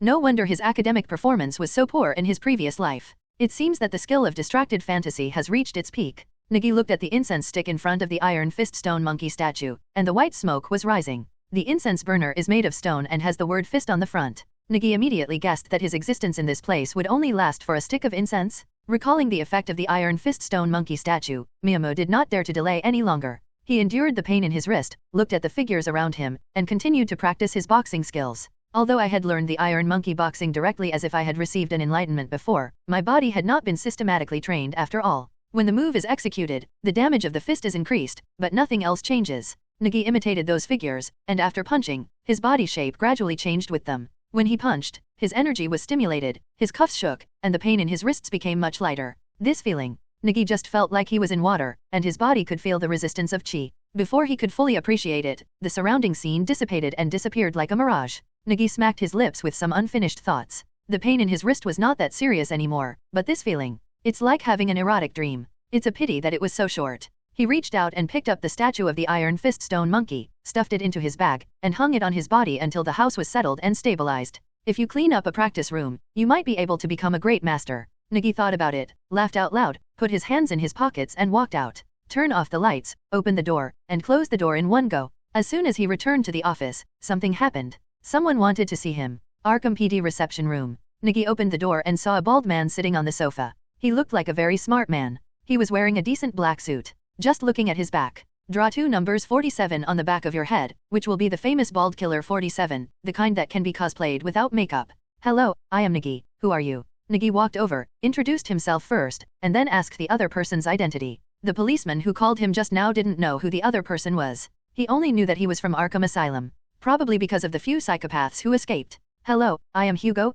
Strange, the temporary director of Arkham Asylum, the former Dean Blanken. Hugo Strange shook his head sadly as he spoke, not seeing the strange flash in Nigi's eyes. Grass, Strange? The second leader of the Batman fan club? The one who had a BD meal? Note, Sasengfan is the most extreme, crazy, and perverted fan group, and the number 1 leader is Joker. Nigi was thinking this, but his eyes were scanning Strange. Who would have thought that this guy likes to cosplay Batman, and he also likes to wear Batman suits in the research room. Moreover, they are physically strong, good at developing monsters, and have their own clone army. Those who commit crimes are all his clones, and he himself is not guilty? Nigi thought evilly in his heart, whether this guy and the newspaper owner from New York's neighborhood Spider-Man were both wearing the same original suit. Officer Nigi. Strange blinked and looked at Nigi, who was looking at him with narrowed eyes and the weird look in his eyes. As a psychology expert, his anus suddenly tightened. This guy, could he like men? Combined with the information he had reviewed before, Strange immediately felt that his speculation was reliable. Of course, if Nigi had the ability to read minds and knew what the big bald man in front of him was thinking, he would definitely take out the Glock 17 from his waist and empty the magazine for him without hesitation. Mahler Gobi, if he dares to say that the passionate seed from Chicago Community College is gay, Sapling will definitely blow his head off. They also want to find a group of girls to have a passionate wild fight on his grave, slap him hard in the face, and surf his grave. It's nothing. I didn't sleep well last night and was distracted. Hello. Nigi quickly laughed, stretched out his hand to shake Strange's hand, and sat on the sofa. Strange looked at the hand held by Nigi and wiped it on the sofa twice without changing his expression, then wiped it on his pants. That's right. Can we take back the patients who came out of Arkham Asylum? After all, they just escaped during the chaos and need further treatment. After hearing this, Nigi raised his hand to support his chin, thinking patiently, damn, has Arkham Asylum ever cured any patients? It seems like there is a crazy female doctor, Harley Quinn, the famous Harley Quinn. It doesn't matter what I said. Our director went to the headquarters for a meeting. When he comes back, you can ask him. He should be happy to hand over these criminals to you. Director Weaver. Yes. Strange suddenly smiled, reached out and took off his glasses, and asked curiously, I heard that you were a great hero last night. You captured many criminals in one fell swoop. Can you tell me about last night? It was a good thing he didn't mention it. When he mentioned it, Nigi immediately realized that what happened last night had something to do with him, right? This guy is not an honest person. He dares to borrow loan sharks to study humanoid monsters, and he also steals money, and pays loan sharks. The person who robbed him was the one who lent him a loan shark. He took the other person's money and repaid the other person's debt, and the other person had to thank him for his credit. Excuse me, where were you last night? That's right, last night's Arkham Asylum escape, we found someone who provided explosives in Arkham Asylum and blew up the walls. Clam. Hugo Strange suddenly felt that his psychology degree seemed to be in vain, and he was completely unable to keep up with Nigi's out-of-the-box thinking. Why did you jump here all of a sudden? Am I a suspect? Before he could figure out the cause and effect, explain and prove clearly, he was invited to the detention room by Nigi. It is called temporary protection and is effective for 24 hours. Standing behind the iron railing, Strange looked a little annoyed. This slum bumpkin is ABCH and mentally retarded? The instigator was sitting cross-legged in the passenger seat of the police car, wearing sunglasses and driving towards Arkham Asylum. Officer, we're here. Milo Scully in the driver's seat unbuckled his seatbelt and said. As soon as he finished speaking, Nigi opened the door and got out of the car. Seatbelts? Those things have zero safety in Gotham. Nigi walked towards Arkham Asylum, and Milo quickly followed. Jerry was approved by Nigi to take a leave of absence on the grounds that he was under excessive psychological pressure and needed counseling and help from a psychologist. Last night Jerry killed 7 people with a shotgun, although this careless guy couldn't possibly have any psychological shadow. Pulling the trigger was easier for him than eating one more bite of beef roll in a restaurant. However, if there is an opportunity for a vacation, you must not let it go. For the brothers' dream of flying together, Nigi will definitely help. Although Nigi still can't tell the difference between the Mexican boss's twin daughters, one is called Lillian and the other is Muta. Walking into Arkham Asylum, Nigi's first feeling was that this place was even more sinister than a prison. Although he has never been to Kuruman prison, Nigi is sure that this place is much more powerful than Kuruman prison. However, since the construction of Arkham Asylum began, there have been constant disasters. When construction started, the architect went crazy and hacked the workers to death with an axe. If this was in China, it must be a feng shui problem. You need to find a master to find out what is going on. However, Gotham's head is strong, just cover it. It was originally a general hospital, treating illnesses and saving lives. But founder Amadeus Arkham's mother was mentally ill and was eventually euthanized, which became his heartache. In order to save patients with mental illness, this place became a mental hospital to treat lunatics. Later, his wife and child were hacked to death. He remodeled Arkham Asylum again to treat lunatic patients with criminal tendencies or criminal behavior. The first patient admitted here was the murderer who hacked his wife and children to death, Martin Hawkins, nicknamed Mad Dog. Then this Mad Dog died due to a mistake during electric shock treatment on a dark and stormy night. Later, the founder of the lunatic asylum who named it after his surname also went crazy and became a patient here until his death. What an unfortunate place. Nigi put his hands in his police uniform jacket and looked up at the wooden sign with the word Arkham hanging in front of the hospital. Hello, Officer Nigi. My name is Aaron Cash. Aaron Cash is a man in his early 30s, wearing an Arkham Asylum guard uniform with a layer of rubber leather sewn on the cuffs that looks like anti-bite. He was a very kind person, and he welcomed the arrival of Nigi and the others. He was much better than another guard named Frank Bowles. That guy, when they looked at Nigi, they looked at him with disdainful eyes. Especially when they saw Nigi, they almost looked like a yellow-skinned monkey. That's why they didn't finish the sentence. It was because Nigi accidentally dropped the gun on the ground, coincidentally flipped the safety off and went off. There was a bang, and the bullet passed by Frank's thigh and hit the wall behind, knocking off a piece of the wall. It left an ugly scar on the white wall. Oh, I'm so sorry. Nigi bowed down in embarrassment, and another gun fell out of his police uniform. It was a revolver. Frank was like a frightened bird. The moment he saw the gun fall to the ground, he ran away and disappeared in the blink of an eye. Milo next to him wanted to laugh, but he didn't dare to laugh. He was feeling uncomfortable. Nigi put away the revolver, turned to look at guard Aaron, and followed the rules seriously. We are police from the Arkham Police Department. Please take us to Dr. Strange's office. Ah, okay. Aaron quickly led the way. In my heart, I was sweating because of Frank's bad temper. I had always told him to be kind, but this time I had hit the wall. Arkham Asylum is in short supply of guards and basic staff because of its special work, so recruitment is basically done every day. Because stowaways with unknown origins cannot be used and must have identities, the quality of the guards they find varies. However, compared with basic staff, Arkham Asylum has no shortage of doctors, let alone experts. There are some of the craziest cases and most ferocious mental prisoners in the United States. There is no shortage of doctors who want to do their own research or papers, or who want to treat these patients at close range. Along the way, Nigi saw several elite people wearing suits and white coats with job badges on their chests. They were all professional starters. However, the words in their mouths made Nigi and the others feel chills on their backs. Nurse, Dr. Kellerman? Patient number 67 bit the caregiver and the anesthetic injection didn't work. Number 67? I remember that he is insensitive. Go call someone. As Dr. Stacy Kelman spoke, he ran over there with a rubber mask. On the way, he saw Nigi and the others, or to be precise, he saw guard Aaron. Aaron, just in time, come over and help. Dr. Kelman shouted and ran out in a hurry. It was obvious that he was already familiar with this kind of thing. Dr. Strange's office is just ahead. You go first. Aaron pointed to the office on the right side of the corridor in front of him. He held the rubber baton at his waist and chased after him. It's really hard for these people. Milo stretched his neck and looked at the nurses, doctors, and guards who had disappeared behind him. Nigi shook his head and walked towards Strange's office. When he entered, he took out a pair of white gloves from his pocket and put them on, then opened the door. The decoration of the office is quite good, because the office area is upstairs, with metal floor-to-ceiling windows and a Victorian style. There is also a specimen of a lion's head hanging on the wall, and there are 2 black solid wood bookshelves filled with various large books. Not that kind of person, but someone who has read them all and marked them carefully. You can see colorful bookmarks and paper clips on the pages of the book. Nigi opened a book and read it. It should be a book about cells. It was full of professional terms and could not be understood. He put it back on the bookshelf and turned to look at the desk in the room, which still had a black marble top.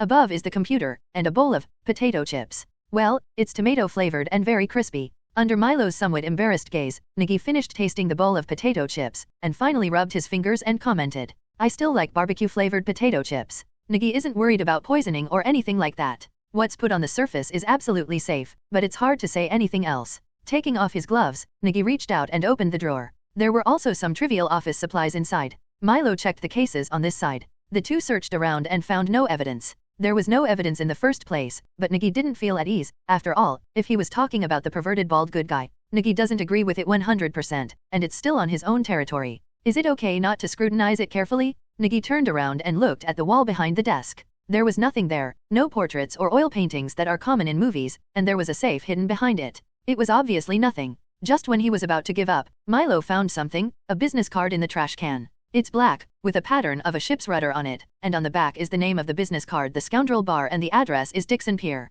I know this place, Milo said, waving the business card in his hand. This is a place where sailors and gangsters gather. It is said that even if you are not bad enough, you cannot get in. You know it quite well. Have you been there? Nigi took the business card and read it again, then turned to look at the furnishings in the office. Is it normal for a psychology or psychiatry expert to have a business card from a third-rate bar in his office trash can? It's normal. The supermarket next door is full of aliens. It's normal for psychologists to go there to study psychological behavior. Milo shook his head. No, I just heard about it. When I was at the police training base, I saw the sailors fighting over there. Nigi turned around and glanced around the office again, looking at the books on the bookshelf. He then approached the bookshelf and looked at the thin layer of dust on it. There was a book that was frequently moved. Reaching out to touch the spine of the book, Miyagi took out a black leather book. As soon as he opened it, he saw the newspaper clippings inside. That blurry newspaper headline photo of Batman. It seems that someone has noticed this big star in Gotham City. I don't know how far he is from being a pervert fan. Let's go to the villain bar.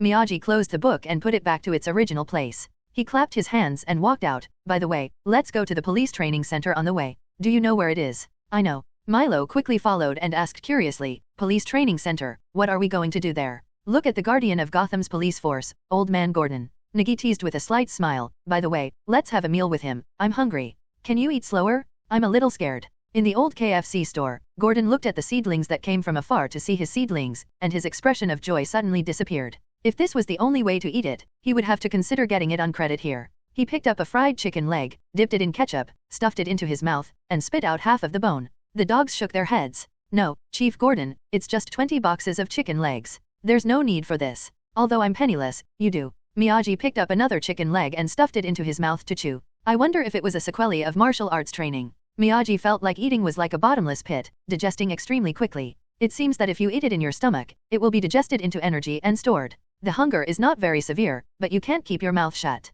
You don't have to call sheriff outside, just call me Gordon. Gordon picked up the Coke cup on the side and took a sip. Next to him, Milo was embarrassed to show off the burger in his mouth. Because it was Sheriff Gordon's treat, this ordinary beef burger became extra delicious. You work for the Arkham Police Department, so you're not penniless. You're not married yet, right? Where's your salary? Gordon put down the Coke and asked curiously, although young people now have no plans to spend money, but how many days have they been paid? Even he still had a few $100 bills in his pocket. It's a long story. I was probably ill, so I sent alimony to my wife. No, it was my ex-wife. The key point is that I still don't know whether that guy is dead or alive. If he rushes to the street, I will lose my blood. Nigi shook his head and said, picking up another fried chicken leg and stuffing it into his mouth to chew, and poured the untouched French fries on Milo's plate into his mouth. But to be honest, Nigi still sympathized with Deadshot. The pretty boy his ex-wife raised was as strong as a football player. It's a good thing we got divorced, otherwise this, cuckold. But it's quite miserable. The money I earned through hard work has to be given to my ex-wife who doesn't have a job, to raise a pretty boy. This is really miserable. The speaker was unintentional, but the listener was intentional. When Gordon heard Miyamo's complaint, he was touched in his heart, not for anything else. It's because of ex-wife. I'm divorced too. What? Cough cough cough, a cough cough. Nigi was so shocked that the chicken bone got stuck in his throat. Brother meow. Milo stood up quickly and patted Miyamo on the back. Miyamo also vomited out quickly, and half of the chicken bones fell to the ground with saliva. What did you say? Are you divorced? Ignoring the discomfort in her mouth, Nigi grabbed a napkin and wiped her mouth, then asked hurriedly. Gordon nodded a little ashamedly, as if he was relieved to say it out. Some things were uncomfortable in his heart. The Coke cup in his hand was like strong whiskey, giving him a hazy feeling of being drunk, and it started to rain lightly outside the window. One day, he suddenly discovered that he fell in love with Sarah Essen, a colleague from the Gotham Police Department, and it was just the beginning of his love. The two have not made any substantial progress, but they are in love with each other and have true love in both directions. However, both of them are also people with ideals and bottom lines. Gordon had his own family, and Sarah Essen did not want to destroy his family, so the two of them avoided it in a tacit understanding. It wasn't until Gordon confessed to his wife that this honest and old-fashioned man couldn't stand the pain of betraying his wife, even if it was just an extramarital affair, so he told the truth. So, you are now a single man who has been kicked out of the house. Nigi couldn't help laughing. He knew a little bit about Gordon's marriage, especially the second Mrs. Gordon, who died bravely and decisively. Even Gotham's crime prince, Joker, was shocked by her death. That's right, they were dead. Joker hijacked a batch of babies in the hospital and gave them to Officer Sarah Essen, who went to arrest them. Using bombs, a special multiple-choice question was asked. 1. Capture him and all the babies will die. 2. Sarah Essen commits suicide and everyone survives. Rather than killing his enemies, Joker prefers to drive his opponents crazy, just like he has been able to kill Batman countless times. But he didn't. Killing is his method, and letting those with morals and bottom lines trample on their own bottom lines and ideals, and eventually fall into endless madness, is what he wants to do. What could be better than letting the people who protect this city destroy and kill the people they want to protect with their own hands? However, Sarah Essen taught Joker a lesson: some people can really die for their ideals and protection. He raised the pistol, pointed it at his forehead, and without hesitation pulled the trigger, and there was a loud bang. Even the famously crazy Joker was shocked. That seemed to be the first time Joker fulfilled his promise and released all those babies, but it seemed to be the last time. Gordon smiled bitterly, looking very embarrassed. It felt really strange that he could still find love when his daughter was in college. Okay, the Upper West Side is your territory, we are going here, together. Nigi picked up a napkin and wiped the grease stains at the corners of his mouth, took out the business card from his pocket and pushed it over. Gordon put on his glasses, picked up the business card and took a look at it. This place is quite messy, you two go over there. No, I'm inviting you to come together. Nigi wiped his hands, stood up and put on his coat. Would you like to come together?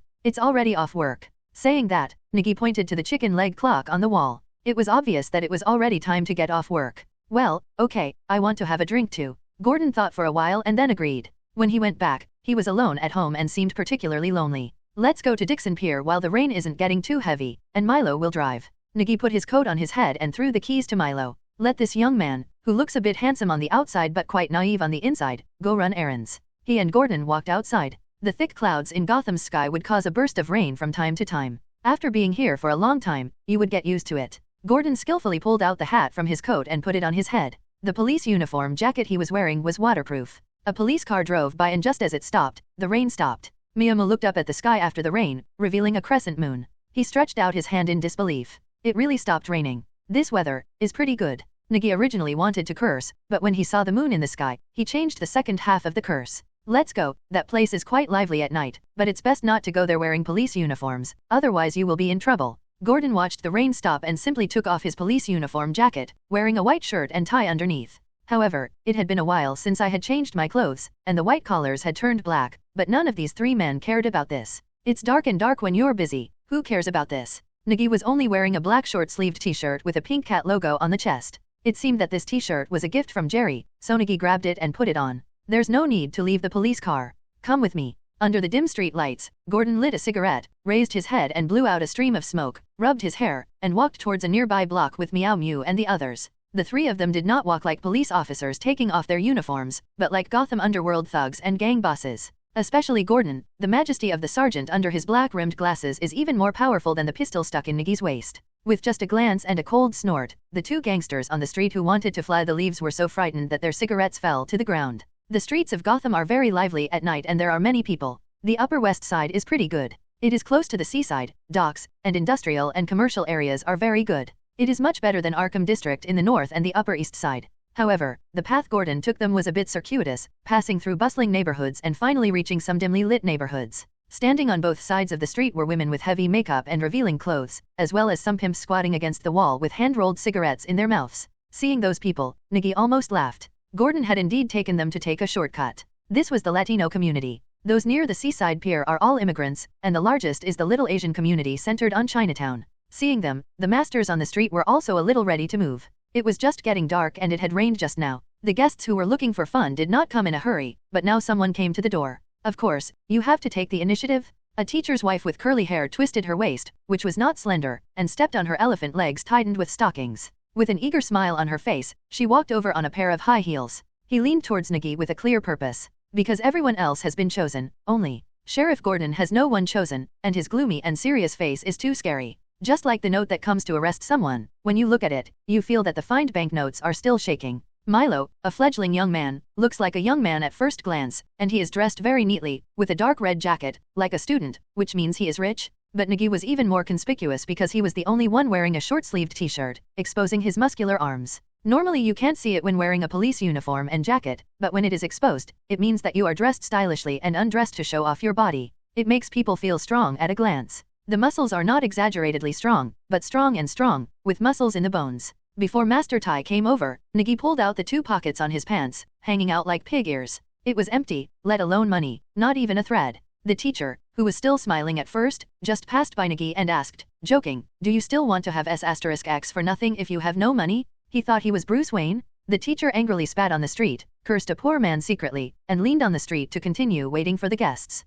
Nigi didn't feel anything about this. No matter how hungry he was, he couldn't be too aggressive towards the walrus master. That's not harsh anymore, that's horror. But looking at this street, Nigi remembered something interesting. Mr. Bruce Wayne also walked the street. She dressed up in disguise and was accosted by teachers and ladies on the street, but the next day someone looked at the photo in the newspaper. Yeah, Mr. Bruce Wayne has been here too. So much so that even now, some master wives are fantasizing about having a fierce collision in bed with the richest man in Gotham City. Although Bruce came to inspect the environment and prepare to transform into Batman, but, who knows? Nigi couldn't help laughing and humming twice, and Milo, who was on the right, ran out in a somewhat embarrassed state. This place. Milo wiped the lipstick on his face. He was grabbed by the lady and took 2 bills to break free. The moment he took out the money, in the mind of that lady, he was already a Prince Charming level figure. Brother Gordon, why don't you have anyone here? Nigi teased narrowly, with a smile on his face. Gordon coughed in embarrassment. Men are teenagers who refuse to admit defeat until they die, unless they change the subject. We're just ahead, don't make any noise here. As Gordon spoke, he pointed forward. After they passed a house, they saw the legendary villain bar. It was an abandoned cargo ship stranded on the rocks at the seaside. It was transformed into a bar. The shining lights were on, and the light like a white lamp post flashed in the air. The deafening cheers, music, and excited screams can be heard from a distance. It was quite lively, and the only way in and out was a wooden plank road in front, with steep rocks on both sides, and the sea with rolling waves behind it. It's low tide now, and the black rocks are exposed. Under the moonlight, the remaining sea water flashes with silver waves. This place is easy to defend but difficult to attack. Miyama raised his hands to cover his eyes and glanced around as a habit. If they were asked to arrest someone in this place, at least 2 helicopters are needed, as well as maritime support. In Gotham, there are always lawless places that we can't control, Gordon said dully. After saying that, he walked forward. Nigi waited for a while before following him, and Milo followed closely beside him. At the entrance of Villain Bar, you can see the shining neon sign, which looks like a pirate skull. There was a burly man standing at the door, wearing a black sports vest and jeans. He looked like a pillar wherever he stood, and his broad pecs could crush an apple. His eyes were staring outward, as if he wanted to eat someone. A strange customer was about to enter the bar. He was a man wearing an electrician's uniform and holding a fishtail in his mouth. Wait, tell me how bad you are. The strong man guarding the door stretched out his arm to stop him and asked with his eyes wide open. How bad am I? I came out of Arkham Asylum, mentally ill, human. My attending doctor is. Please. The strong man guarding the door immediately gave way, and the 2 doors behind him opened. Inside was a world of shining lights and a world of paper and gold. The strong man guarding the door respectfully sent the man in, and at the same time reached out and grabbed a young man who wanted to get through. Holding his hair, he lifted him up directly. The boy who was pulled by his hair screamed in pain. She grabbed his wrist with both hands and kicked him. Let me go? I'm the worst? I want to go in too. Get out. The strong man guarding the gate threw him aside and warned, Bah, if you dare to come here again, I will throw you into the water to feed the fish. Gordon walked over from the boardwalk, glanced at the kid, and stretched out his hand to pull him up. However, he was avoided by the stubborn young man. Hey, do you see how bad I am? Nigi's careless voice sounded, and he walked over with shaking steps, picked up the young man, put it back, and said coldly, This is not a place for children to play, stay away. Miyagi raised her foot and kicked him on the butt, then walked forward. Looking at the strong man guarding the gate, Miyagi showed a provocative smile on his face. Faced with people like this who are just looking for trouble, the strong man guarding the gate has a lot of experience, so he clenches his fists and is about to hit them. As a result, the next second, Nigi kicked out, raised his vaginal foot, and reluctantly withdrew his strength, but did not let the strong man guarding the door beat him. But the severe pain was really unbearable for men. With a strange cry, the strong man guarding the gate covered his crotch and knelt on the ground. Nigi walked over and smiled evilly. Can I go in? The strong man guarding the gate blushed and finally choked out a word. Able. Nigi nodded, smiled at Gordon and the others. Okay, you two are free. By the way, say thank you. Nigi turned around and said. The face of the strong man guarding the gate, which was already flushed, turned purple this time, but he looked at Nigi's clenched fists. Thanks. When you walk into the bar, you are greeted by the dazzling lights, which are dazzling, and the noise in your ears. Nigi and the others stood at the door and tilted their heads to adjust, then looked around. In the middle was a huge amount of octagonal cage ring, inside which two muscular men, one black and one white, were fighting. The punches hit the flesh, and blood splattered everywhere. The sweat on his body was somewhat reflective under the light. Like two ferocious lions, their fangs bit together, tearing open the flesh to reveal bright red flesh, and then slammed into the octagonal cage, splashing sweat and blood drops. Many people around were shouting loudly because of this primitive violence, and there were betting odds on the big screen on one side. Bloody, violent. It seems cruel at first glance, but with the deafening music all around, there are also cheers. That kind of wildness with soaring hormones quickly secretes dopamine in people's heads, and the audience is as excited as if they were on drugs. Would you like something to drink? Nigi gestured with his thumb, at the bar counter on the right. Are you rich? Gordon raised his eyebrows. He pays for your treat. Nigi pointed at Milo, who was shocked by the black boxing octagon. Gordon also turned to look at him and nodded. I think it's okay. So the two of them walked to the bar and looked at the wooden wine board hanging on the bar, which showed the price of the drinks. 2 beers with ice. What do you want? Nigi turned around and asked. Gordon pushed up his glasses, and the people sitting on both sides of the bar looked at the two of them with unkind expressions. Whiskey bar. Okay, 2 beers and 1 whiskey. Nigi sat on a high stool and said to the waitress at the bar who was wearing eyeshadow and had a heart sticker on her face. Here, the other clothes are cute. The waitress smiled and brought 2 large glasses of beer, pushed them over, and collected a bill that Gordon took out. Nigi looked down and saw the pink cat on the t-shirt. He raised his hand and put it on the table and said with a smile, I also have a pink girl's heart. As he spoke, he tugged on the t-shirt with his hand, shaking it twice like a heartbeat, making the waitress laugh. When Gordon saw the flirting Nigi, he couldn't help but shook his head and reached for the whiskey glass. Young people just love to play. Gordon reached out to pick up the wine glass, and was pressed down on the table by a big hand reaching out from the side. There was a tattoo of a grinning dog head on the back of the hand. Gordon glanced to the side, where he saw a strong man with a gold tooth in his mouth, grinning maliciously, like a Sharpei standing up. I seem to smell. The strong man closed his eyes, twitched his nose, and smelled hard a few times, the smell of slivers. Hatui. A mouthful of spit flew over Gordon's head and landed on the strong man's face, causing him to suddenly open his eyes, which were red with anger. Who is it? What's wrong? Nigi leaned on the bar with an unhappy look on his face, looking even more arrogant than a gangster. You. The strong man slapped Gordon away who was blocking the way. He gritted his teeth and wanted to find trouble with Nigi. He must stuff this BD's head into the toilet of the bar? Gordon, who was pushed by him, didn't give him a good look. He punched him in the face, kicked him in the leg, grabbed his arm, and made a back arm grapple. The unsuspecting strong man was hit by this punch. Before he could fight back, he felt a pain in his leg, became unstable and fell to the ground. When his arm hurt, he knew he was in trouble. The experience of being imprisoned many times tells me that this is a veteran. When you arrest someone, you will be handcuffed immediately. And this is indeed the case. Gordon reached for his waist, habitually reaching for the handcuffs, but found nothing. When he came out, he didn't have handcuffs on him. He was still throwing them in the car, but he reached out and touched the butt of the pistol. This scene made the hands of those around me tremble. They were about to shoot and kill people. It was too exciting, right? The strong man who was pinned to the ground didn't feel the handcuffs being put on, so he immediately reacted and struggled to crawl off the ground. Nigi, who was standing next to him, picked up his beer glass, tugged on his waistband, raised his head and drank it all. Then he burped, grinned at the waitress who was looking curiously outside the bar. Nigi grabbed the handle of the beer glass and hit the strong man on the head like a hammer, making a clang sound. The glass beer mug was of good quality and not broken, but the strong man fell asleep and stopped struggling, embracing the angel-like tenderness. Nigi looked at the beer glass, put it on the table, and asked the waitress, is it okay to fight here? No problem, but if you kill someone, you will be thrown to the back to feed the fish. There are sharks in the back. The waitress smiled and put away the empty glass, pinched her neck and made a hanging motion. Haha, is it a great white shark? Nigi laughed teasingly. Speaking of which, Penguin's future site, the Iceberg nightclub, will have a great white shark under it to punish those disobedient boys. Thinking of this, Miyagi looked around and asked casually, whose territory is this? The waitress looked at him and then at Gordon sitting next to him, as if hesitating whether to say anything. Look at this. The waitress picked up a bottle of wine and pointed to the brand logo on it, hinting at Nigi. It was a bottle of Italian red wine with a round logo on it.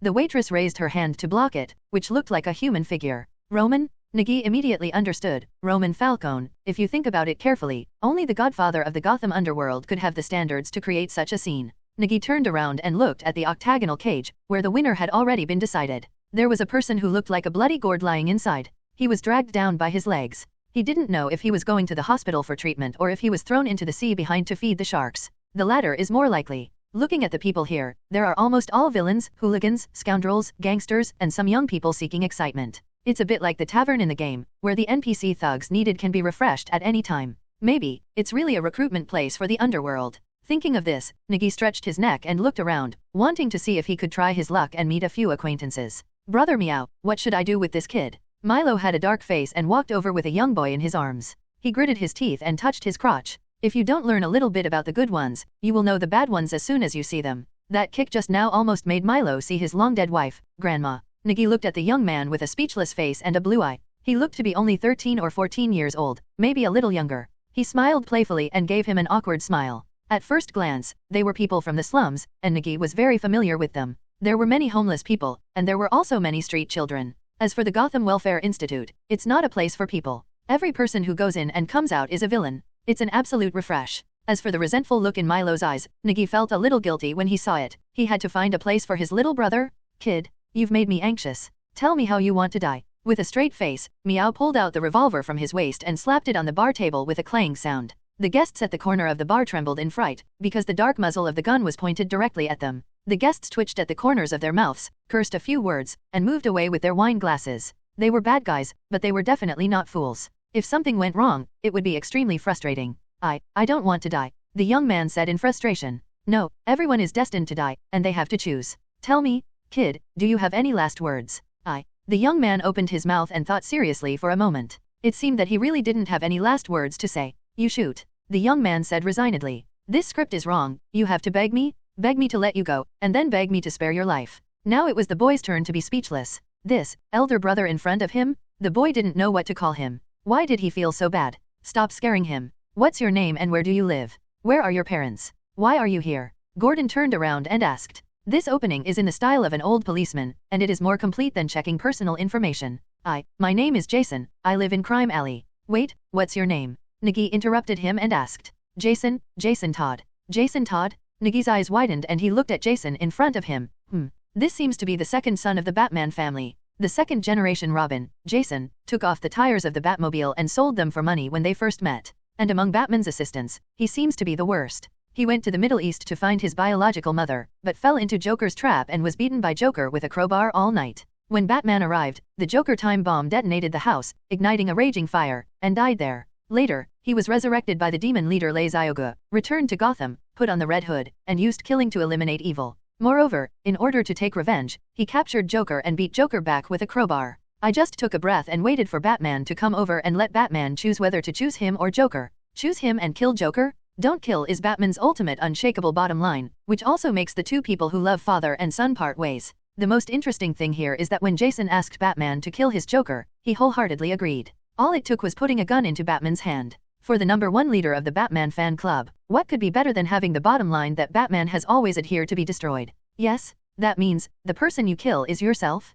The bottom line of not killing has been trampled, and he is the first person Batman kills. This kind of excitement excites Joker more than destroying the world. However, in many parallel universes, Batman in World 51 chose revenge because of Jason's death. He killed all the criminals in the world and created a perfect world without villains. He himself became the last criminal in the world, imprisoned alone in the Batcave. Tisk tisk tisk, the memory ends here. Miyama rubbed his chin and looked at this wild second young man very curiously. Should I try to abduct him for a while? Although he is just a cub, Jason is definitely the most powerful being in the Bat family. He is also a firearms master. When he reaches adulthood, his shooting skills can be on the same level as Deadshot. Well, kid, do you want to hang out with me? If I eat a bite, you will have a share. The faces of Milo and Gordon next to them didn't know what kind of expressions they should show. Their expressions changed a bit quickly. Especially Milo, after hanging out with Nigi for a day, the hero's filter was completely destroyed, and they all became buddies. Gordon was just surprised, but thinking of Nigi's background, he nodded with emotion. In his mind, Nigi must have thought of his own life experience after hearing about the child's origin.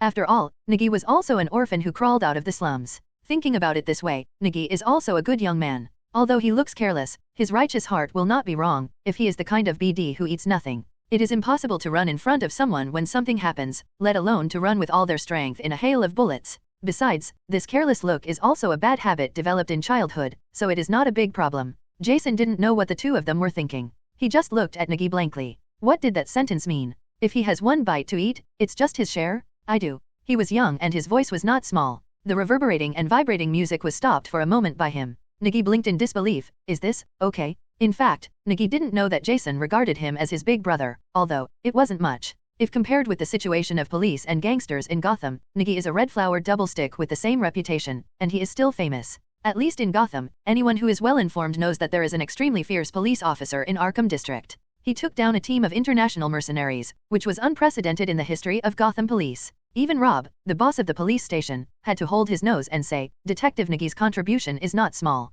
2 more drinks. Nigi reached out to the bar and asked for a drink. Then he remembered that Jason was still a child and changed his mind. 2 glasses of milk, no sugar added, thank you. Okay. The waitress didn't know whether to laugh or be embarrassed. Coming to the bar to drink milk, this kind of weird thing is not uncommon. Last time, someone asked for coffee. Woolen cloth. 2 glasses of milk were pushed over after a while, and Miyamo picked up 1 glass. Here, cheers. Get to know each other. My name is Miyagi. Miyagi, Boss Miyagi. Jerry was so polite that he climbed up the pole and started calling him. Good guy, I thought you would call me uncle, even though I'm much older than you, I'm his equal. Nigi pointed to Gordon next to him. Gordon smiled kindly at Jason, and Jason looked at him and nodded with some restraint. He was a little afraid of Gordon, not because of him as a person, but because of his stern face, which was very intimidating. And there is an aura about him, how should I put it, like a note. Take it, sit here. Nigi handed the milk cup to Jason and patted the empty high stool next to him, asking him to sit down. The 2 of them were leaning against the bar and drinking milk. Compared with other drinkers, these 2 glasses of white wine were extremely unusual. By the way, what do you want to do here? Gordon looked at the cheerleaders who started dancing inside the octagonal cage, and suddenly remembered that they were not here to play.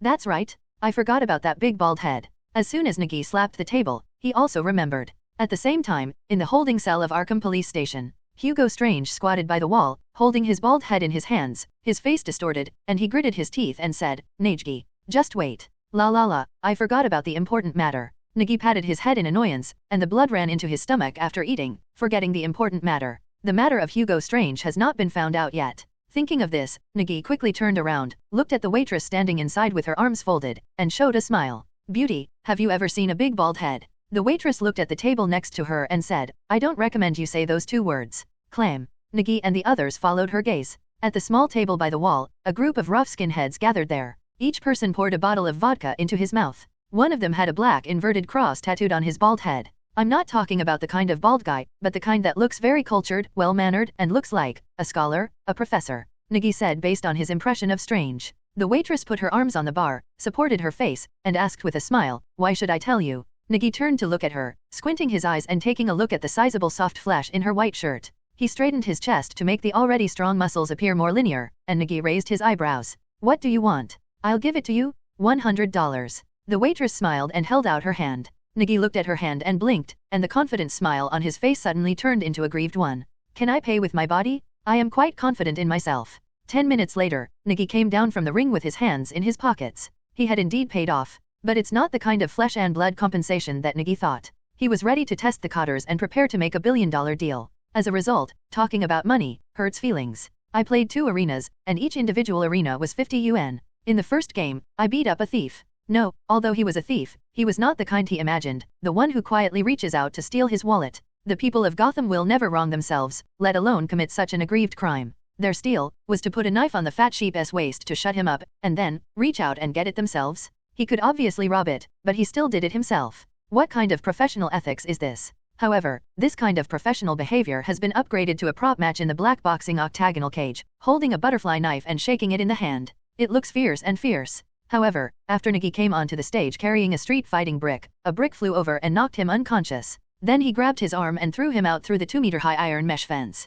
When he fell to the ground, there was a muffled sound and a scream. The second scene was a skinhead. Once he took off his black leather jacket, he looked like a shaved polar bear. He was very strong, and in a fist-to-flesh fighting match, Nigi and he were not the same weight class, so the fight ended with one punch. Nigi used the Iron Monkey fist technique to hit the uppercut directly on the chin of the guy, bursting out with force. He directly knocked Mizi's strong body and his feet off the ground. The exaggerated sense of power and image almost made the eyes of the audience below almost pop out. The guy fell heavily onto the ring, twitched twice and then passed out. This time he was either suffering from a concussion or a severe fainting. Coming down from the ring, the referee lady wearing a bikini came down from the stage on one side full of admiration. He inserted a green bill with Franklin's old face on it into the slit of his chest, slightly bent over and straightened his chest, and asked Nigi to reach for it. Can you be polite when encountering something like this? If Gordon and the others weren't watching, and Jason, whose eyes were shining with stars, Nigi could have rubbed his hands to warm them up before taking the money. Here, it's okay now. Nigi put the banknotes on the bar, picked up the remaining half glass of beer from Milo, and poured it into his mouth. The waitress picked up the banknotes with her fingernails in disgust, glanced at the lady sitting on the table acting as the referee's mascot, and cursed inwardly, Baichi who seduces men. After shaking off the smell of perfume, the waitress picked up a prepared cocktail and pushed it to Nigi. I invited you, what do you want to know? The waitress leaned on the bar, flipped her hair and showed a charming smile. I want to know all the information about that bald man. Well, that bald man, he came here to drink a cup of coffee, found a few people and left, that's all. Looking for someone? Who is he looking for? Nigi immediately grasped the key point, thinking to himself, he knew this guy was dishonest, and he actually came here to recruit troops. I don't know, people here come and go without a trace. They are all bad people. The waitress laughed when she said this. Okay, last question, what's your name? Nigi took the small paper umbrella on the cocktail and threw it to Jason next to him to play with, then picked up the light green wine glass and asked. You asked me, I thought you wouldn't ask until you leave. The waitress gave him a resentful look, but she still smiled and told him, my name is Helena. What a name. Nigi praised without sincerity. What's better? Helena asked, raising her eyebrows. I don't know, but it sounds very likable. Nigi smiled, looking like a prodigal in love. TCH, man. Helena shook her head. But why do you work here? As you said, here are bad people. Nigi asked curiously. I just came back from Sicily and I had nowhere to go, so I started working here. Although it's a little messy here, I can still make money. As she said that, Helena reached into her pocket and took out the $100 bill, shaking it with a proud smile on her face. Bye, see you next time. Nothing happened anymore. Nigi waved to Gordon and the others to go back. Helena was a little surprised by this sudden departure, and he left without stopping for even a moment. Fake, don't I have any charm? Just waved your hand and left. Helena tugged on the clothes in front of her unconvincedly, glanced down, and then looked sideways at the referee lady sitting on one side of the stage, dancing the flag with high heels. After taking one look at that protruding figure, Helena suddenly felt a little unconfident. Miss Bertinelli, Mr. Herog has asked you to come over. A middle-aged man with oily hair came over. I'll be right over. Helena heard this, took off her black apron, and walked towards the second floor. The door to the manager's office was pushed open, and Helena walked in. Uncle, you asked me to come. Oh, Helena, my dear niece, did you say anything to that handsome young man? The chair behind the desk turned around, and a somewhat fat middle-aged man sat on it, holding a pipe in his hand. He is the manager of this villain bar, Ruth Herog. Who? Helena asked softly. That's the man with the cat on his chest, did you say anything to him? Herog asked after taking a puff of his pipe. No, he just asked a bald man. He had been here before and drank a cup of coffee, that's all. Helena said truthfully. Herog looked into her eyes and made sure that she was not lying before he nodded. It's okay, you can go back. When Helena was about to close the door and leave, she curiously asked inside, who is he? Taizi, very powerful Taizi. Herog was smoking his pipe and lowered his head. The light above his head hid his face in black shadows, making it impossible to see the changes in his expressions. Helena closed the door, took out the $100 bill from her pocket, and flicked it with her fingers while looking at Franklin's face. Who are you anyway? Helena pushed open the window on one side, looked around to make sure no one was paying attention to her, and then jumped out of the window flexibly, like a nimble night owl, walking briskly on the palm-wide edge of the freighter. When the strong man guarding the gate below didn't notice, she jumped onto the boardwalk and chased forward. If Nigi knew her full name, Helena Bertinelli, she would definitely think of someone. Huntress, an illegitimate daughter of a Gotham mafia family, grew up in Sicily, Italy. She possesses exquisite crossbow skills and is proficient in fighting and stick skills. Just like hunting, searching for prey in Gotham City is also a member of the Gotham heroine group Birds of Prey in the future. After leaving the villain bar, Nigi and the others actually had nothing to do, because it was already late at night, although for Gotham, the night would only be more exciting. But it's cold. A small cold wind blew by, and Miyama gritted his back teeth and shivered. He didn't feel it when he came in, but when he came out, it was really cold. It was winter after all. However, there is circulating heating in the bar, and there are a lot of people, so I can't feel it, but now, I can't say it's cold. If you guys go back, I'll leave first. Gordon turned around and said that he now works at the Gotham Police Training Base, which is nearby on the Upper West Side, so it's relatively close. You go back, we also want to go home. Miyama waved his hand as a farewell. Gordon nodded and walked towards the other side. There happened to be a crossroads in front of him. Nigi turned to look at Milo, who was yawning behind him, and asked, are you going back to Arkham or going home? Me. Milo quickly turned around and looked around to make sure that Nigi was asking him, then scratched his hair and said, I'll just go home. It's in the community in front. Okay, give me the key and I'll go back to Arkham. Miyagi stretched out his hand to get it, and Milo quickly searched for it on his body, handed the keys to the police car to Miyagi, waved his hand and ran forward, and disappeared after a while. Nigi held the car key and shook it before he remembered that there was a little follower Jason behind him. Nigi turned around and asked, where is your home? I'll take you back. Jason, who followed cautiously behind, imitated Milo's actions just now and scratched his head in embarrassment. I don't have a home, but I live in Crime Alley. Nigi nodded, not surprised by this. If Gotham had another name, it would be very vivid to call it the City of Orphans. Wait. Nigi remembered something. Damn it, Crime Alley is on the east bank of the Gotham Canal, halfway across the city. Why are you here? Nigi asked in surprise. Take the rail train. Jason replied simply. Nigi also remembered that Gotham's rail transit was much more convenient than the road and less expensive, making it the first choice for many people to travel. Thomas Wayne, who first built this track system, was the biological father of Lord Bat. His conscience died in Crime Alley, and he personally promoted this track project all over Gotham. However, the current convenience project is not that good, mainly because the maintenance cost is also high, and now the Wayne Group is running wild on the road of making money. Nigi, who never misses any newspaper information, knows the current situation in Gotham very well. Wayne Group, a well-known enterprise in Gotham, announced its entry into the arms industry some time ago and even listed its shares. To be honest, Nigi really wants to buy some shares of Wayne Group, the kind that will definitely maintain value, but he can't afford it. As soon as it was listed, it was swept away by financial companies. The appreciation rate was simply scary. There was really a rush to buy it. However, these stocks may disappoint the ambitious CEO of Wayne Group. He tried his best to kick Mr. Wayne out of the group, but he didn't know that he was about to pack up and leave.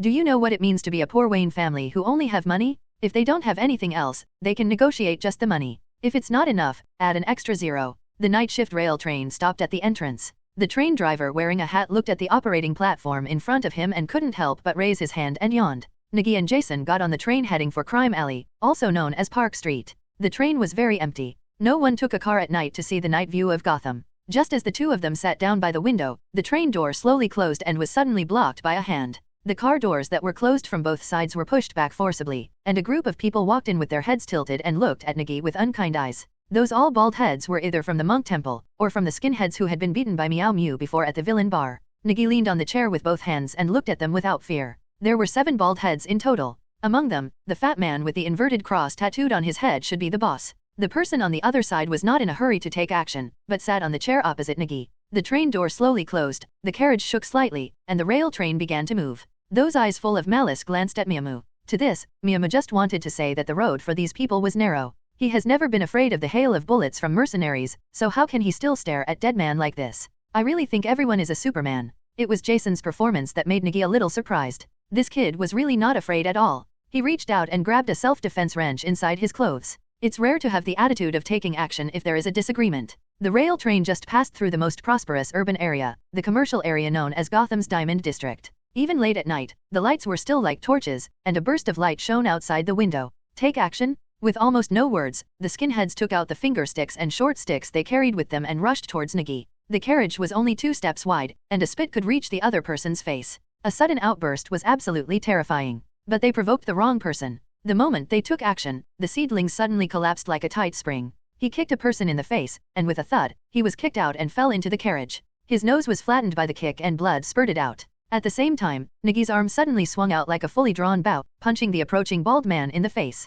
There was a muffled sound and he passed out immediately. With the speed of lightning, before anyone in the carriage could react, Nigi directly knocked down the two of them, and at the same time smashed his arm horizontally. The arm armor on the arm looks like a leather sports arm brace, and it doesn't look like it's made of solid metal at all. This time it was smashed horizontally, almost no different from a solid steel pipe, and it knocked down a bald head again. Nigi stretched out his hand again, grabbed the back of the neck of a bald man who rushed towards Jason, and squeezed hard with his fingers. Practicing boxing is not only the clenched fist, but also the control and use of fingers, finger strength, wrist strength, arm strength, shoulder strength, waist strength, and leg strength. After obtaining the Iron Fist Stone Monkey, the strength control obtained like a enlightenment was absorbed by the seedlings into the strength of the fingers and wrists. This pinch is not something that most people can withstand, and it is in the back of the neck. It is no less painful than having the flesh pinched and torn raw by iron pliers. Ah! The bald man raised his head and screamed after being pinched. Jason in front also screamed and hit the bald man on the head with a wrench hidden in his clothes. With a bang, a stream of blood flowed from the bald man's forehead, his eyes became cross-eyed, and he fainted. Nigi casually threw him to the ground and looked at the 3 bald men left. Although it is very suitable to say now, you are surrounded by me. The men stand on the left and the women on the right. Kneel down. However, Nigi was a ruthless person who didn't say much, so he just kicked the fat bald man in the stomach. The body, which weighed more than 250 pounds, took off directly, hit the car hard, and fell into a chair again. This time, the entire carriage shook. He turned around and punched a bald man hard on the chest again, causing a crack and a fracture. He fell out as if he had been hit by a cannonball, hitting the aisle in the middle of the carriage, and screamed twice in a daze. There's only one bald person left? Nigi turned to look at him, with that cold gaze, as if he wanted to kill someone, and his whole person looked murderous. On this night, Jason unconsciously tugged on his coat, and the cold and soothing aura was intimidating. The bald man carrying the short stick was so frightened that he almost cried and could no longer hold the short stick in his hand. Nigi reached out and grabbed the stick in his hand, and hit him on the head, causing the stick to break into 2 sections. The bald man also fell down with the sound, and half of the stick collapsed onto the roof of the carriage, and fell to the ground with a crash. Nigi threw away the half-length stick in his hand and raised his chin forcefully, but could not hide the twitching and upturned corners of his mouth. Then just don't hide it. Have you drafted it? Come back when you have the guts, fake squid. Miyamu was arrogant and excited, stretching out 2 middle fingers and yelling on the spot extremely wildly. As we all know, villains have died from talking too much since ancient times, so he chose to finish talking before waltzing to the grave. This scene was seen by Helena in the carriage behind. She leaned against the passage door of the carriage and watched through the window. When those bald guys started taking action just now, she wanted to go out and help, but, just a short time later, they were all lying on the ground. She remembered what her uncle said, this guy is really strong. Hi, it's Donna. Nigi yawned and sat up from the bed, rubbing the gum in the corners of his eyes with his hands, sitting on the floor bed and scratching his messy hair. Jason was still sleeping soundly on the ground. This kid didn't behave like a sleepwalker at night, rolling around on the floor as if he were sleepwalking. After scratching his head and just standing up from the bed, there was a bang. Nigi immediately squatted down and covered his head with tears coming out. Oh, it hurts me to death. Nigi covered his head, gritted his teeth and cursed secretly for a while, then moved his butt and walked to the door. It said it was a door, but it was actually a cardboard. This is Jason's home, or residence. The location was chosen well. It is under a large water tower on the roadside. The tank of the water tower is above the head. The floor is made of wooden boards below. It is a few meters from the ground. Nigi glanced down. Well, at a place as high as 2 floors, the space in the house was okay and spacious. The tidying up was much better than the pig nest that Nigi lived in. At least it was divided into categories. It's just that the height inside is too short, so I can only walk squatting. When I raise my head, there's a bang, and the head snaps. Nigi sat at the door, looking at the gloomy sky above his head. He couldn't tell what time it was. He raised his legs, opened his trousers, and took off the mobile phone tied to his calf. There is something special about being tied up here. If you encounter a robber one day, this is also a first aid method. Call the police? I turned on my phone and looked at it. It was already 3 o'clock in the afternoon. Hey, I've been sleeping for almost a day. Nigi grabbed a handful of hair in annoyance. Hugo Strange was probably gone and he must have a grudge. We have to think of a way to send him in. Arkham's intensive care unit is quite good, but if it doesn't work, Blackgate Prison can also be considered. Nigi became hungry after thinking about it. Life is about eating, drinking, and sleeping. Other times are the time to think about life's major events. After feeling around all over my body, I finally took out $5 from the solace of my shoes, so I could eat enough bread. I slept so comfortably. Jason got up from the ground, hurried to the window and pulled open the plastic sheet on it, facing the wall outside the next window. Unbutton your pants and just pee. If the family next to you feels a strange smell on the windowsill, it is probably because a neighbor watered their flowers. After closing the window, Jason sat on the bed and looked at the open door. Was it blown open by the wind again? The street lights outside had already turned on, and for him, it was dawn again. The upside-down sleep made him feel a little lonely. I was about to go outside to find something to eat, and took a look to see if there was anything I could pick up. Maybe there was a gang fight, and I could pick up some money from the corpses. As soon as he bent down, Jason saw the bag placed next to the door, reached out and took it, and it still smelled good. It's a burger? Jason immediately became energetic and tore open the bag. Inside was a wrapped hamburger, although it was already cold. But this is nothing compared to your belly. Eat? A small burger was eaten by Jason in 2 or 3 bites. After eating, he remembered who gave it to him. I looked at the bag on the ground and there was a note. Jason rummaged around the house quickly, took a flashlight, plugged in the battery, and looked at the note. It read, "Come to Arkham Police Station to find me, Nijiro." Nigi, does this name sound familiar? Jason held the note and said thoughtfully, where did he remember hearing about it? Sneeze. Nigi, who was standing guard, sneezed and sniffed his nose. He even suspected that he had a cold. What did you do last night? So, empty. The old and dishonest Bullock came over, pursed his lips and said something in an irregular Chinese pronunciation, obviously teasing Nigi about where he did something bad last night. Come on, I went out drinking with Brother Gordon last night. Nigi raised his hand and rubbed it under his nose, then turned to look at the mayor's mansion behind him, the ancient Gothic spire villa. He had just returned to the police station from Crime Alley and had not even eaten 2 bites of food when he was urgently transferred here.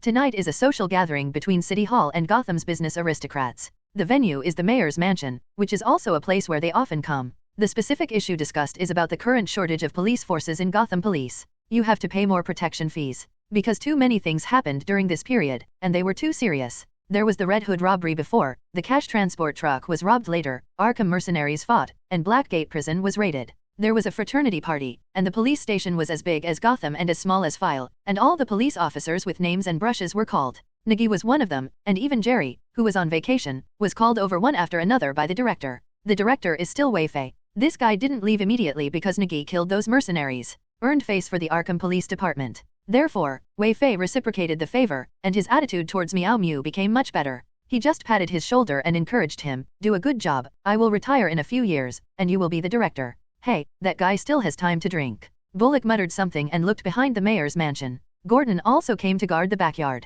More than 100 elite policemen were deployed around the area. They were really elite, and a skinny camel was bigger than a horse. There are also 2 patrol airships in the sky, and a helicopter on standby at any time, which can be said to be armed to the teeth. Nigi also wore a body armor, 2 pistols at his waist, and a tactical MP5 submachine gun in his arms. Responsible for guarding the front yard, the police uniforms on his body are all new. Jerry was in charge of the parking lot outside. There were luxury cars one after another, and the traffic lights outside were flashing. However, this kind of defense is actually a flexing of muscles. It has to be shown to those funders that the power of the Gotham Police Department is not as useless as the legend says. No one dares to come here to look for trouble, so just relax. Brock said with a smile, quietly took a step behind Nigi, and using the cover, he quickly took out a cigarette and lit one.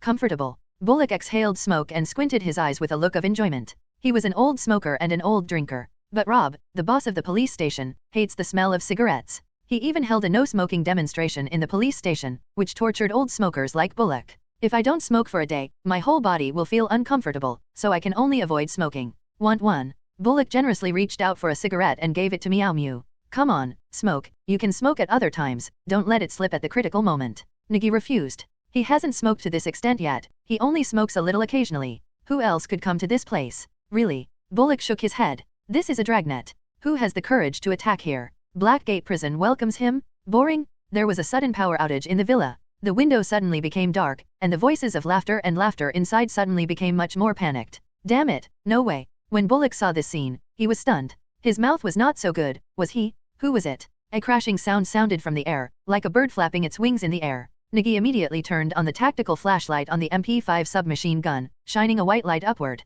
2 black pointed ears flashed past, that was the helmet mask. It was Batman? In the entire Gotham, the only person who dared to wear such clothes and was not beaten to death was the big flying rat. Bullock also saw it, and there was no need to doubt it. Only the daring Batman dared to come. Sound the alarm? Others follow me in. Although it seems unreliable, at the critical moment, Bullock can still take a shot and lead people directly to the door. Open the door? Open the door. Bullock held the gun in his left hand, and the cigarette in his mouth flew away. The door handle in his right hand shook. The door didn't move at all, it was locked from the inside. Get out of the way. Nigi held the submachine gun, drove away the people around him, and fired 2 shots at the door handle. The sound of the gunshots was clear and crisp, but the bullet hit the door and bounced away. Well, the door is bulletproof. A policeman said with some embarrassment, a twisted expression on his face. Bullock quickly went to the window and smashed the glass of the window. The pistol grip hit the glass, almost causing the jaw to crack. The glass is also bulletproof, the walls have been specially reinforced. I have nothing to say, why was such a solid fortress-like villa built? What a dragnet, they locked it in the safe? The robber and the hostage are together, this. By the way, Batman is not a robber, he is scarier than the robber, and the robber still wants money after all. Bullock was so anxious that he had a toothache. He quickly took the pager and called people around him to come over and ask about the power outage. No, the power station has been damaged. We don't have enough time to repair it. The policeman at the voltage generator held a flashlight and shined it on the sparking switch, with a black batarang inserted into it. It's still reparable, just replace it with a new one. Bullock was so angry that he couldn't let it out, so he quietly slapped himself in the mouth, saying what he wanted to say. They were so anxious that the dignitaries in the room were like ants on the hot pot, and they almost screamed for help. Meow Mew, who was holding a submachine gun next to him, looked up at the roof of the villa. This villa was a 2-story spire building. Batman entered through the roof. Get on the roof. Quick. Nigi grabbed a stool that was used as a stepping stone and climbed up directly by the window. Brock slapped his thigh and remembered. Go up. Bring the helicopter over. The seedlings climbed from the first floor to the second floor and tried to break the windows, but each one was as strong as cast iron. Fortunately, this kind of ancient building has many decorations and many things that can be grasped. It is not difficult to climb up. The whirring sound of the rotors sounded, a white beam of searchlight fell on the roof, and the helicopter came. Nigi looked up, stepped on the black tiles under his feet, picked up the submachine gun, took 2 steps forward, and found the place where Batman had sneaked in, the chimney. The chimney hidden behind the sharp corner building is really a blind spot, the chimney used to burn the fireplace for heating. Is this a Black Santa? Delivering gifts? Nigi couldn't help but joked, thinking quickly in his mind, why is Batman here at this time? There must be a reason, but I couldn't figure it out for a while, so I took a flashlight and looked under the chimney and shined it. There are indeed traces of someone climbing on it, but it's a bit narrow. I don't know if Batman is a cat or if he can shrink his bones. Maybe it's the bone shrinking skill, Nigi thought to himself. After looking at the air support helicopter before Bullock and the others climbed up, Nigi detached the tactical flashlight from the submachine gun and bit it in his mouth.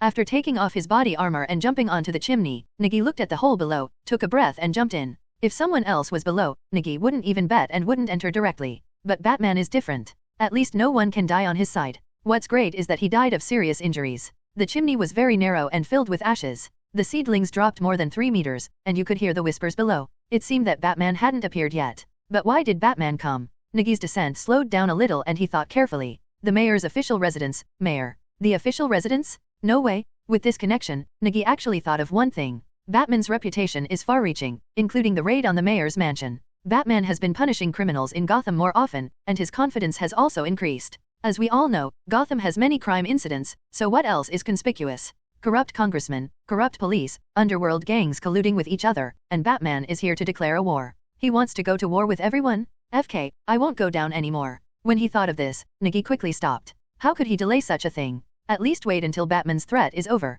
The blade on the armor popped out, pierced the cuff of the police uniform, and inserted into the crack in the wall of the chimney, allowing the seedling to stop here steadily. And just below the chimney, the main living room where the fireplace is located has become a hot pot of ants. The mayor, Don Mitchell Jr., was so anxious that he almost cursed, and the police boss Loeb opposite him didn't look good. I am afraid that something will happen, and it is really a bad year. Gathered here are Gotham's celebrities, elites, and nobles who control power and money. Any accident would have unbearable consequences. The banquet living room was dark and exuded an eerie atmosphere. Just when the power went out, there was a lot of trouble, and some women were so frightened that they screamed, but some people stood up and gave them a shot in the arm to calm them down. Without him, the person who stood up was called Falcone, the godfather of Gotham's underworld, a Roman. Behind him were several tough bodyguards, like bears guarding their food, never leaving. Just when Falcone was about to say a few words, a light suddenly lit up on the dining table. It was blue fire. The wine-drunken shrimps in an iron plate are glowing with blue fire, which is also the way to eat and perform this dish. But, who lit the fire?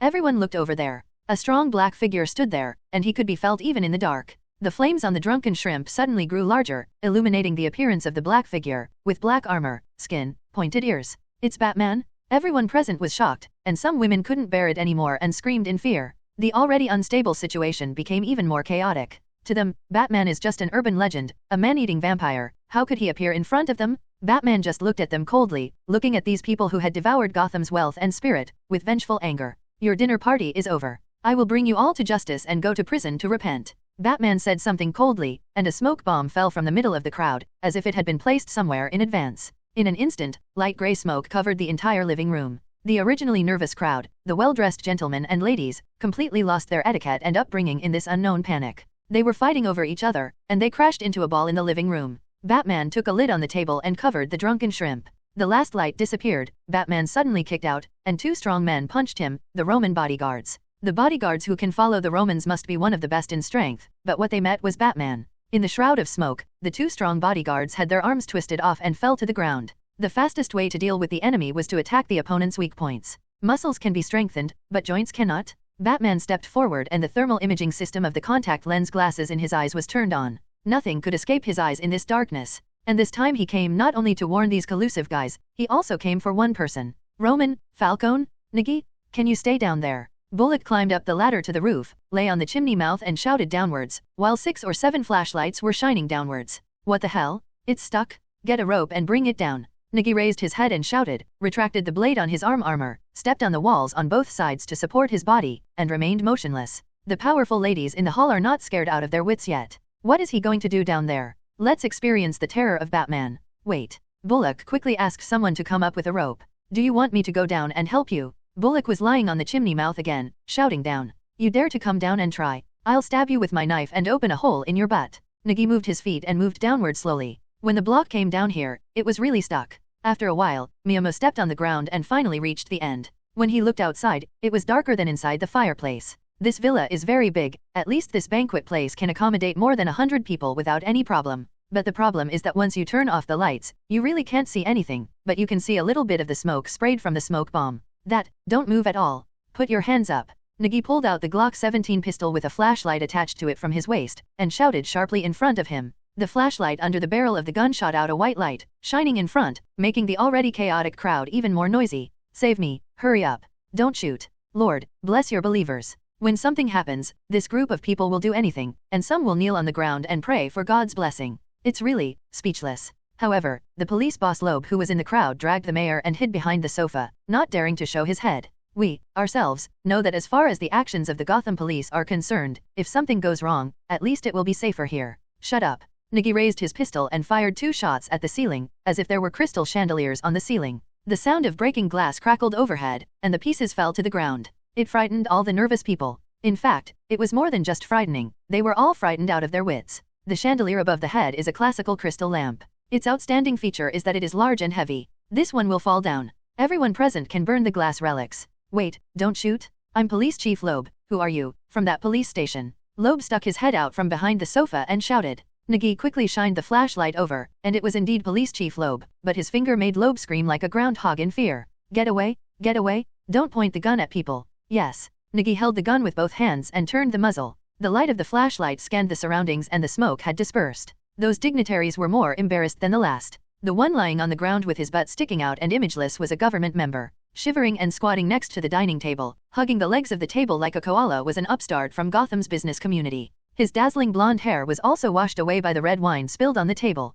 The woman sitting on the ground with her long skirt torn raised her hands to block the light. She was a famous female star in the entertainment industry in Gotham. The embarrassed looks of each of them were just like the refugees smuggled over from South America, and there was no trace of the nobility and elegance at all. Nigi has no sympathy for this, and even feels a little secretly happy. Damn, you guys are still here too? The light of the flashlight shone on the wall, and a black bat figure shivered in fright. Suddenly, it was indeed a bit too scary, especially in such a tense state. If the safety of the pistol hadn't been turned off, a series of bullets would have been fired just now. Nigi quickly raised the gun and looked at it. Not Batman, a human being? Nigi looked at the person stuck on the wall with some confusion. His body was stuck to the wall with black tape, just like a big bat with its wings spread out. This is also the symbol of Batman. Whoa. The man on the wall saw the light and struggled quickly, but with tape on his mouth, he could only whimper. Who are you? Nigi asked, looking around cautiously. Batman is definitely here? This house is a tight-fitting safe, and the only entrance and exit, the chimney, is also blocked by Bullock. Although he was not sure if there were any other exits, he could not take it lightly. Nigi glanced at the celebrities around him and stepped forward. He was a little suspicious that Batman had now become Bruce Wayne, perhaps pretending to be pitiful and observing with a playboy appearance. Nigi walked to the wall and saw a strong man lying unconscious on the ground. His arms were folded in the opposite direction, and his elbow joint was twisted, which made it painful to look at it. This is 100% Batman's work. The medical staff at Blackgate Prison have all become orthopedic experts and can set bones without taking pictures. Half of this is due to Batman. Sufficient training materials are provided, only those who are familiar with it are required. With a snap, the tape on his face was torn off, and a layer of his beard was also torn off, causing Falcone to take a deep breath. You have the guts. Falcone said with tears streaming down his face. It was really painful, and tears flowed out unconsciously. Nigi shook off the tape on his hand. This thing is really sticky, as strong as a sticky mouse board. Then Nigi looked at the old man in front of him. He must be 50 or 60 years old. His dyed black hair could not hide his aging face, and his knife-like wrinkles made him look particularly tough. But the 3 scars on his cheek made Nigi's heart move. The scars were like those scratched by a cat, 3 neat ones. Combined with the place here and so many people, Batman would stick to such an old man? Although Batman kicked Gotham nursing homes and punched Gotham orphanages, he was still a good person. If you can't get along with an ordinary old man, it means that this old man is extremely extraordinary. Combining the clues, there is only one truth. This old man is Roman Falcone, the godfather of the Gotham underworld. Nigi blinked and suddenly regretted tearing off the tape. He quickly pretended to be nonchalant and ran to open the door. Click, the bulletproof door that was locked was opened by Nigi from the inside. The police outside had just transferred the cutting saw from the outside, and the door opened. Go in. Protect the people around you and be alert. Gordon quickly raised his gun and shouted. The door opened, flashlights shone inside, and Miyamo took the opportunity to slip out. It was a mess inside, but the situation was still under control. When Police Chief Loeb saw Gordon coming in, he stood up from behind the sofa and resumed commanding the scene. Celebrities were all helped out one by one. This was definitely their most exciting night. The power was reconnected and the mayor's mansion was lit up again.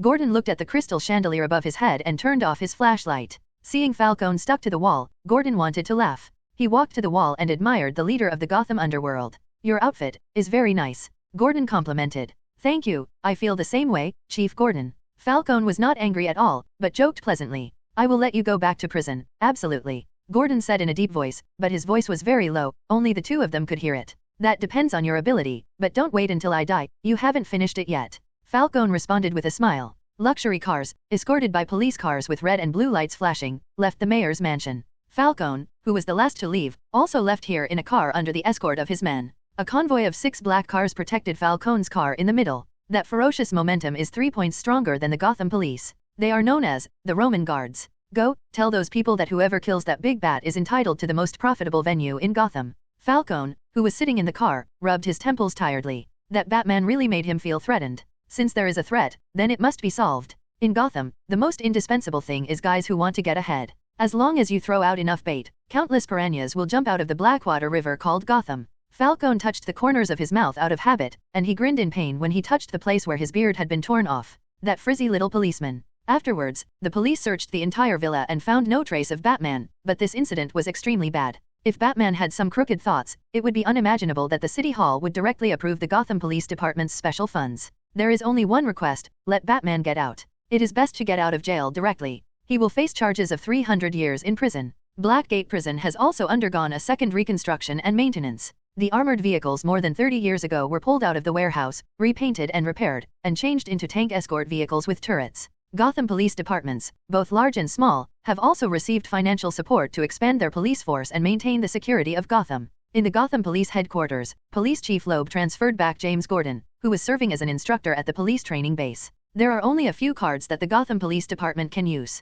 Although Gordon is not liked by him, he does have ability. Gordon was in charge of the special case unit to capture the evil Batman, and Loeb even issued a death order, within 3 months. Before Christmas comes, capture Batman and let him spend Christmas in a special cell in Blackgate Prison. This mission looks full of flaws, just like the old General MacArthur, holding a corn pipe and posing a flag to the American soldiers. We will go home before Christmas to celebrate the new year. And it turns out that Gordon is not easy to fool. After so many years of ups and downs in the Gotham Police Department, Bruce Wayne was working in the police department when his parents died. He did not join gangs, did not accept illegal money, and had a sense of justice. He may be a little stubborn, but he is not pedantic at all. Faced with this almost impossible task, he took it on. But there are conditions. The first is that he wants command power. Batman flies into the sky and escapes the Earth, coming and going without a trace. There is not enough police force, so there is no need to try to catch him. There was no problem with this condition. Loeb agreed on the spot, and even the 4 additional patrol airships were transferred to him. Second, if you want to catch Batman, you need elite soldiers.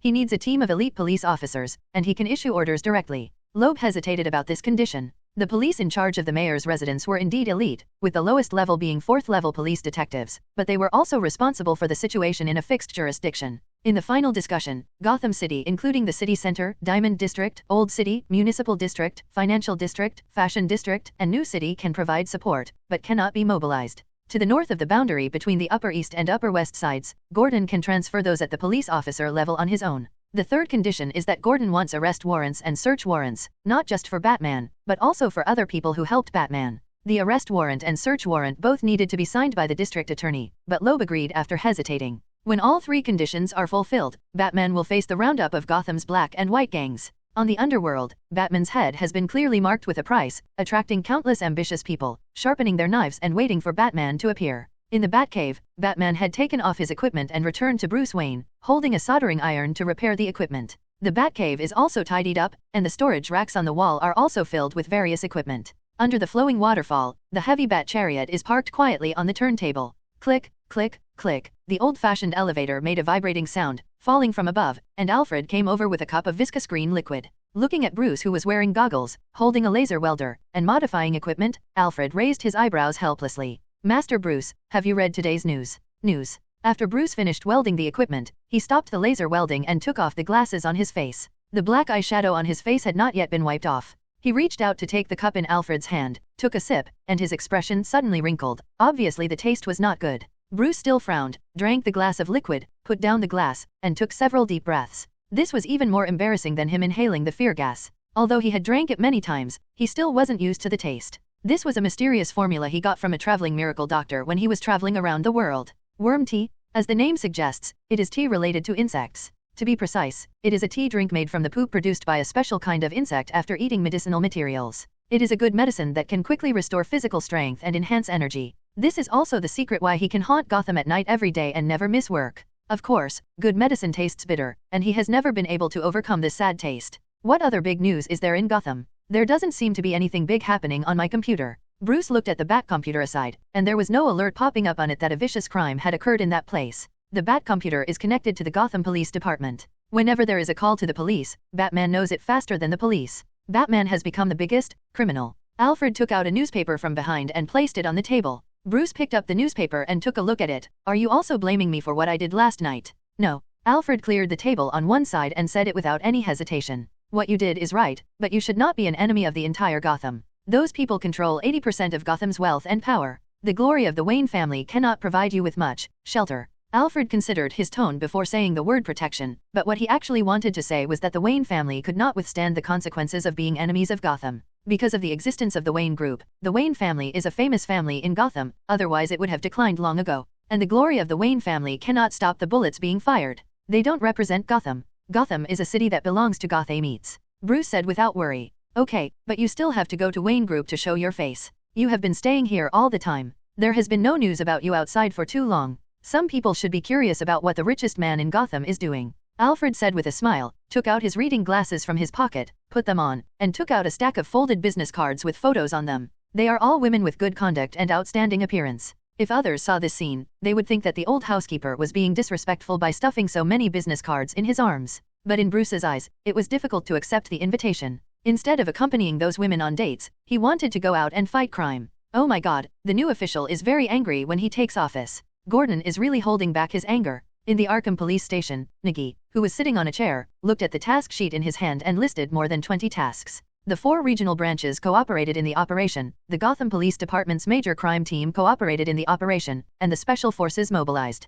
It almost lifted half of Gotham's momentum, and the target was Maroni, who had just been released from prison. The operational goal of the mission is to target Sonny Maroni's mafia organization and the Maroni family's territory and sweep it away. This matter is nothing, but what is interesting is that the tasks that the 4 branches need to perform are all in the jurisdiction of the other party. They, Arkham PD, are going on a mission to the Upper East Side. And there are also task indicators. This move was a bit cruel, and Nigi felt that he had indeed underestimated Gordon, an honest man. You must know that the Gotham police and the underworld almost all wear the same pants. The so-called inspections and raids only deal with small gangs without backers. Now, you know that the other party's jurisdiction is the territory of that gang, and you didn't give me a confession, so it's business? Nigi looked again and saw that there was still time to perform the task. He acted in unison and reached out to grab the phone on the table. Milo, let the brothers in offices number 1 and 2 prepare. We will go to the Upper East Side to perform the mission. Keep it secret. With a call from Nigi, 3 police cars were ready outside. Not only was he now the number 1 person in the Arkham Police Department.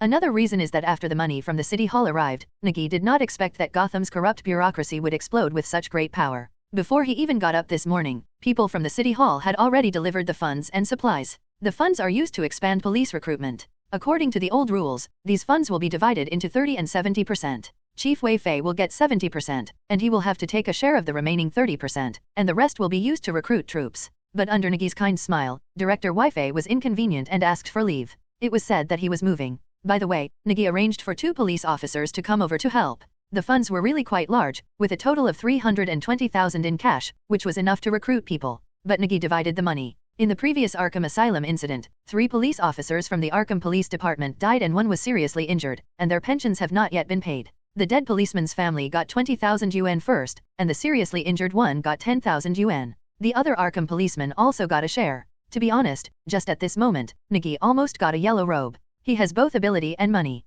Such a boss is hard to find. Wei Fei was directly eliminated. There were only about 30 people in the Arkham Police Department. Between them, if Nigi hadn't been a little lower in qualifications, he would have kicked the director out now. Open the firearms arsenal? We sent over this morning to replenish the firearms. Equip them all. I will take you to fight the autumn wind. Miyama came down from upstairs wearing a coat like a bandit mountain eagle, waved his hand, and shouted unceremoniously. It was the classic car at the back of the motorcade that gave him a little pain. Where did the City Hall get it from? It's that kind of old-fashioned car, just like the Beetle. What's even more outrageous is that the front bumper is still made of solid I-beam, which is strong. There are 2 boxes of new weapons in the gun arsenal, but they are new weapons to them, but the equipment is also divided according to local areas. When it is the turn of the Arkham District, only ordinary police shotguns are left. 2 in a box, a total of 4 Remington M870 shotguns, fired with number 12 shotguns, with a magazine capacity of 7 rounds, without modification. I still like this gun Nigi very much. At least it has enough lethality. It can break down doors and hail taxis. All living beings are equal at close range. Even if you are wearing a body armor, you have to lie down and cool down. Report, 1, 2, the 12 people in the office have been assembled. Milo held a shotgun in his arms, raised his head and saluted, but the corner of his mouth was harder to press than the AK. He really liked the feeling of being in the limelight. Nigi nodded, glanced at the police officers who were standing by the car with their chests raised and their heads raised, and he took a step forward and said, "We are all family people. There is no need to risk our lives for a few $100s, but what if it's thousands of dollars?" When these words were said, the police officers, including Milo, were stunned for a moment. "No. What are you talking about? We are going to the Upper East District today to crack down on gangsters and eliminate evil. We will arrest gamblers and drug addicts, and fines will be confiscated. Those arrested will be sent to the Upper East District Police Station. That is not our jurisdiction. Let us go." When Nigi said this, he grinned. Gordon dares to play the trick of changing the law enforcement, and he doesn't mind following the trend, chasing away the wolves and gobbling up the tigers, and earning his vote. Nothing is more exciting than making money, and if those gangs are eliminated one by one, it can be regarded as business. The veterans of the police station posing beside the car also laughed knowingly when they heard this suggestion. The gangsters in Arkham District turned a blind eye because they paid the protection money on time. Of course, whether they could control it or not was another matter. After all, here in Arkham, there are some places where even the police dare not enter, but don't treat them as a freeloader. It's easier for them to bully the ordinary gangs than to eat melon seeds. Let's go to the Upper East Side. By the way, Milo, go and make a copy of Gotham's wanted list. Nigma's laptop is still in the warehouse, bring it over and use it. Nigi took the shotgun from Milo and sent him to the warehouse to get the computer, while Nigma went to help Otis with the lawsuit. Retired prosecutor receives bomb threat. This matter is still useful after all, but the lawsuit still needs to be fought, so this matter is all left to Nigma, that pretentious guy who is very interested in anything that is difficult. And this lawsuit is going to be fought in Star City, which is the city where Green Arrow is located, but Green Arrow seems to be still trying to survive on a desert island as Robinson Crusoe, because there is no trace of him in Star City. The name sounds a lot like Green Arrow gum, and the guy looks similar too.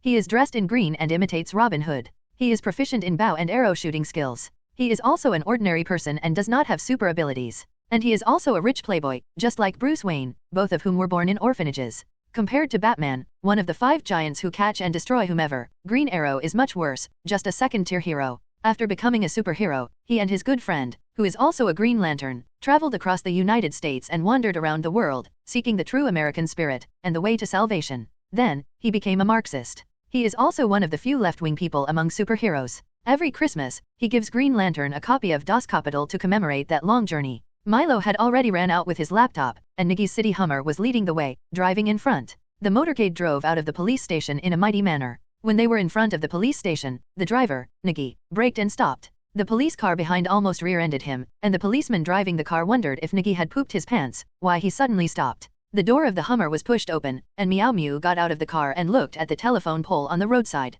There was a figure hiding behind it, just like an ostrich, looking at its head but not its buttocks. "Jason," Nigi called over there. Jason poked his head out from behind the telephone pole and looked at the police uniform on Nigi and the domineering Hummer police car behind him. He didn't react for a while. Why did the big brother I recognized become a policeman? Silly. Nigi walked over and waved his hand. "No, you're a policeman." Jason blinked, but still didn't come over. How could he be a policeman? "Detective? Look at this, a senior police detective is several levels higher than an ordinary police officer." Nigi took out the police badge wallet from his arms and opened it to reveal the ID inside. This. Jason looked at the ID, tilted his head, and considered whether he should run away. How could Nigi let him run away? After seeing a hint of retreat in his eyes, Nigi reached out and grabbed Jason's clothes, tucked him under his arm, and walked towards the Hummer. Opening the back door of the car, Nigi stuffed Jason in. "Want to run? There is no way. Help take care of my son." Nigi smiled, making the 2 policemen in the car look at him, and Jason's eyes even widened. This kid looks smart. The 2 police officers quickly moved out of the way, letting Jason sit in the middle, and rainbow farts came one after another.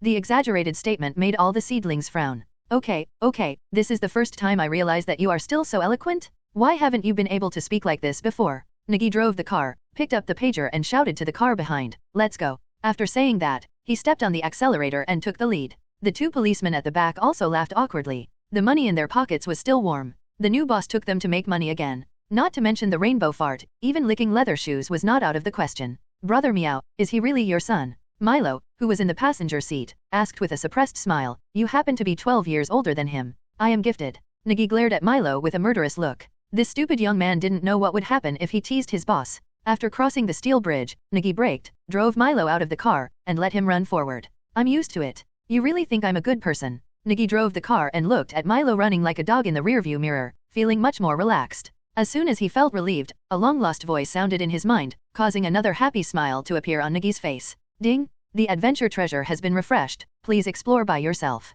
The door was kicked open. The man who was gambling in the room quickly turned his head and looked over. There was a bang and a piece of cement fell from the ceiling and landed on the table. Arkham Police Department is on duty? Squat down, hurry. Bang, another gunshot. The wolf-like Arkham policeman, armed with pistols, rushed in from the outer facade and pushed the gambler next to the gaming table heavily onto the table. Squat down, hold your head with your hands. That's you, squat down, squat down. The Arkham policeman held guns with both hands and roared to control the situation, pressing all the gamblers around them to the ground. This not-so-small underground casino suddenly became a mess, and some people took the opportunity to run out. As soon as they ran out of the door, they were kicked back by Meow Mew, who was walking towards them. Men stand on the left, women stand on the right. Those who are neither men nor women stand in the middle, holding their heads in their hands. Nigi shouted with the pistol on his waist. AFKUBCH. A gangster squatting next to the counter took out a pistol from under the table, gritted his teeth and stood up, ready to fight to the death. Seeing this scene, Nigi just pulled out his pistol, and it was like a firecracker was lit in the casino, with a series of bangs, bangs, and bangs.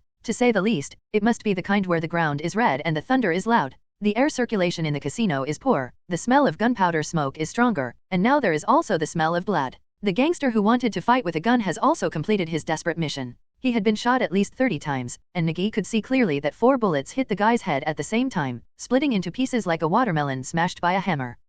A woman who saw the corpse screamed, her voice as harsh as a glass whistle. The gamblers also started a commotion. Nigi kicked down a gambler who was about to make a move. I'll give you 1 minute, get out. Nigi shouted again to the nervous police who were ready to shoot at any moment, arrest the main characters and control the situation. The police in Arkham, after experiencing the mercenary incident, shot faster than anything else, and they all had a battlefield stress reaction. However, this is not a bad thing. All the gamblers in the casino hurriedly ran out, leaving only a few people in the casino, and the gangsters who were pinned to the ground and handcuffs were put on. Let me go, I'm Mr. Maroney's man. I want to see your director. Do you know what you are doing?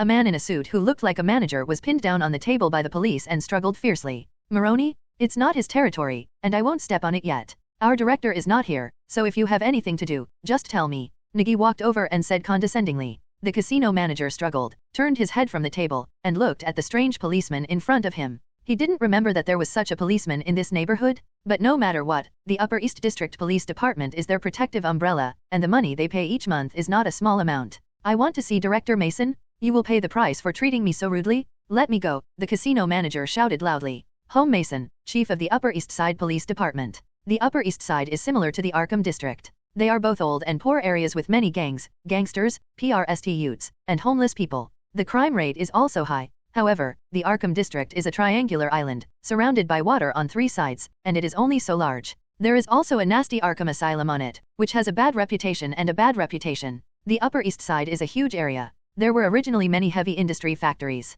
However, with the elimination of old industries, poor management, and the latest environmental protection laws, a large number of factories and companies have closed down. A large number of laid-off employees held signs and demonstrated in front of the city hall every 2 days. And these people have also become the breeding ground for gangs. The unemployed homeless people without money are only a knife away from the robbers. Nigi glanced pitifully at the casino manager, who was still trying to show off his power, and winked at the policeman next to him. Tell him where the police are from. Yes. The policeman forced a smile on his face, rolled up his sleeves and slapped the casino manager in the face with a snap. There was a red slap mark on the casino manager's face. He was angry and painful, and his eyes almost popped out. Bah! I am a policeman from Arkham District, not those rotten fish and shrimps you bribed, the policeman shouted righteously. He really dared to say this. The seedlings next to him curled their lips in embarrassment. The crows in the world are as black as any other. I dare not say anything else. Their Arkham District receives a lot of dividends every month, but in comparison, it's very small. After all, it's really poverty. The Upper East Side has a lot to offer, and the amount offered is the envy of Arkham District. Now it's their turn. Other people's territory must be dealt with in a fair manner. Whenever a criminal is let go, it is their fault. Justice must be carried out with a roar. Found it. Milo ran out of the warehouse below the casino carrying a packaging bag that was just like a flour bag. It fell to the ground with a plop, and the bag contained 250 grams of high-purity white powder in separate bags. The evidence was conclusive. The casino manager who was pressed on the table turned pale when he saw this bag. Ever since he heard about Arkham District, he felt something was wrong. Why did the police from other areas come to them? Nigi took out the task list from his arms, looked at the tasks marked on it, and crossed out the casino. Take pictures, contact Gotham TV and reporters, send the prisoner to the Upper East District Police Station. Nigi raised his hand and ordered. Yes, get up and go. Hurry up. The 2 policemen escorted the casino manager outside. As they passed each other, the casino manager saw the task list in Jong Sohu's hand, which was all about the Maroney family's territory. Even the stores that have drugs are marked with signs indicating that they are all going to be eradicated.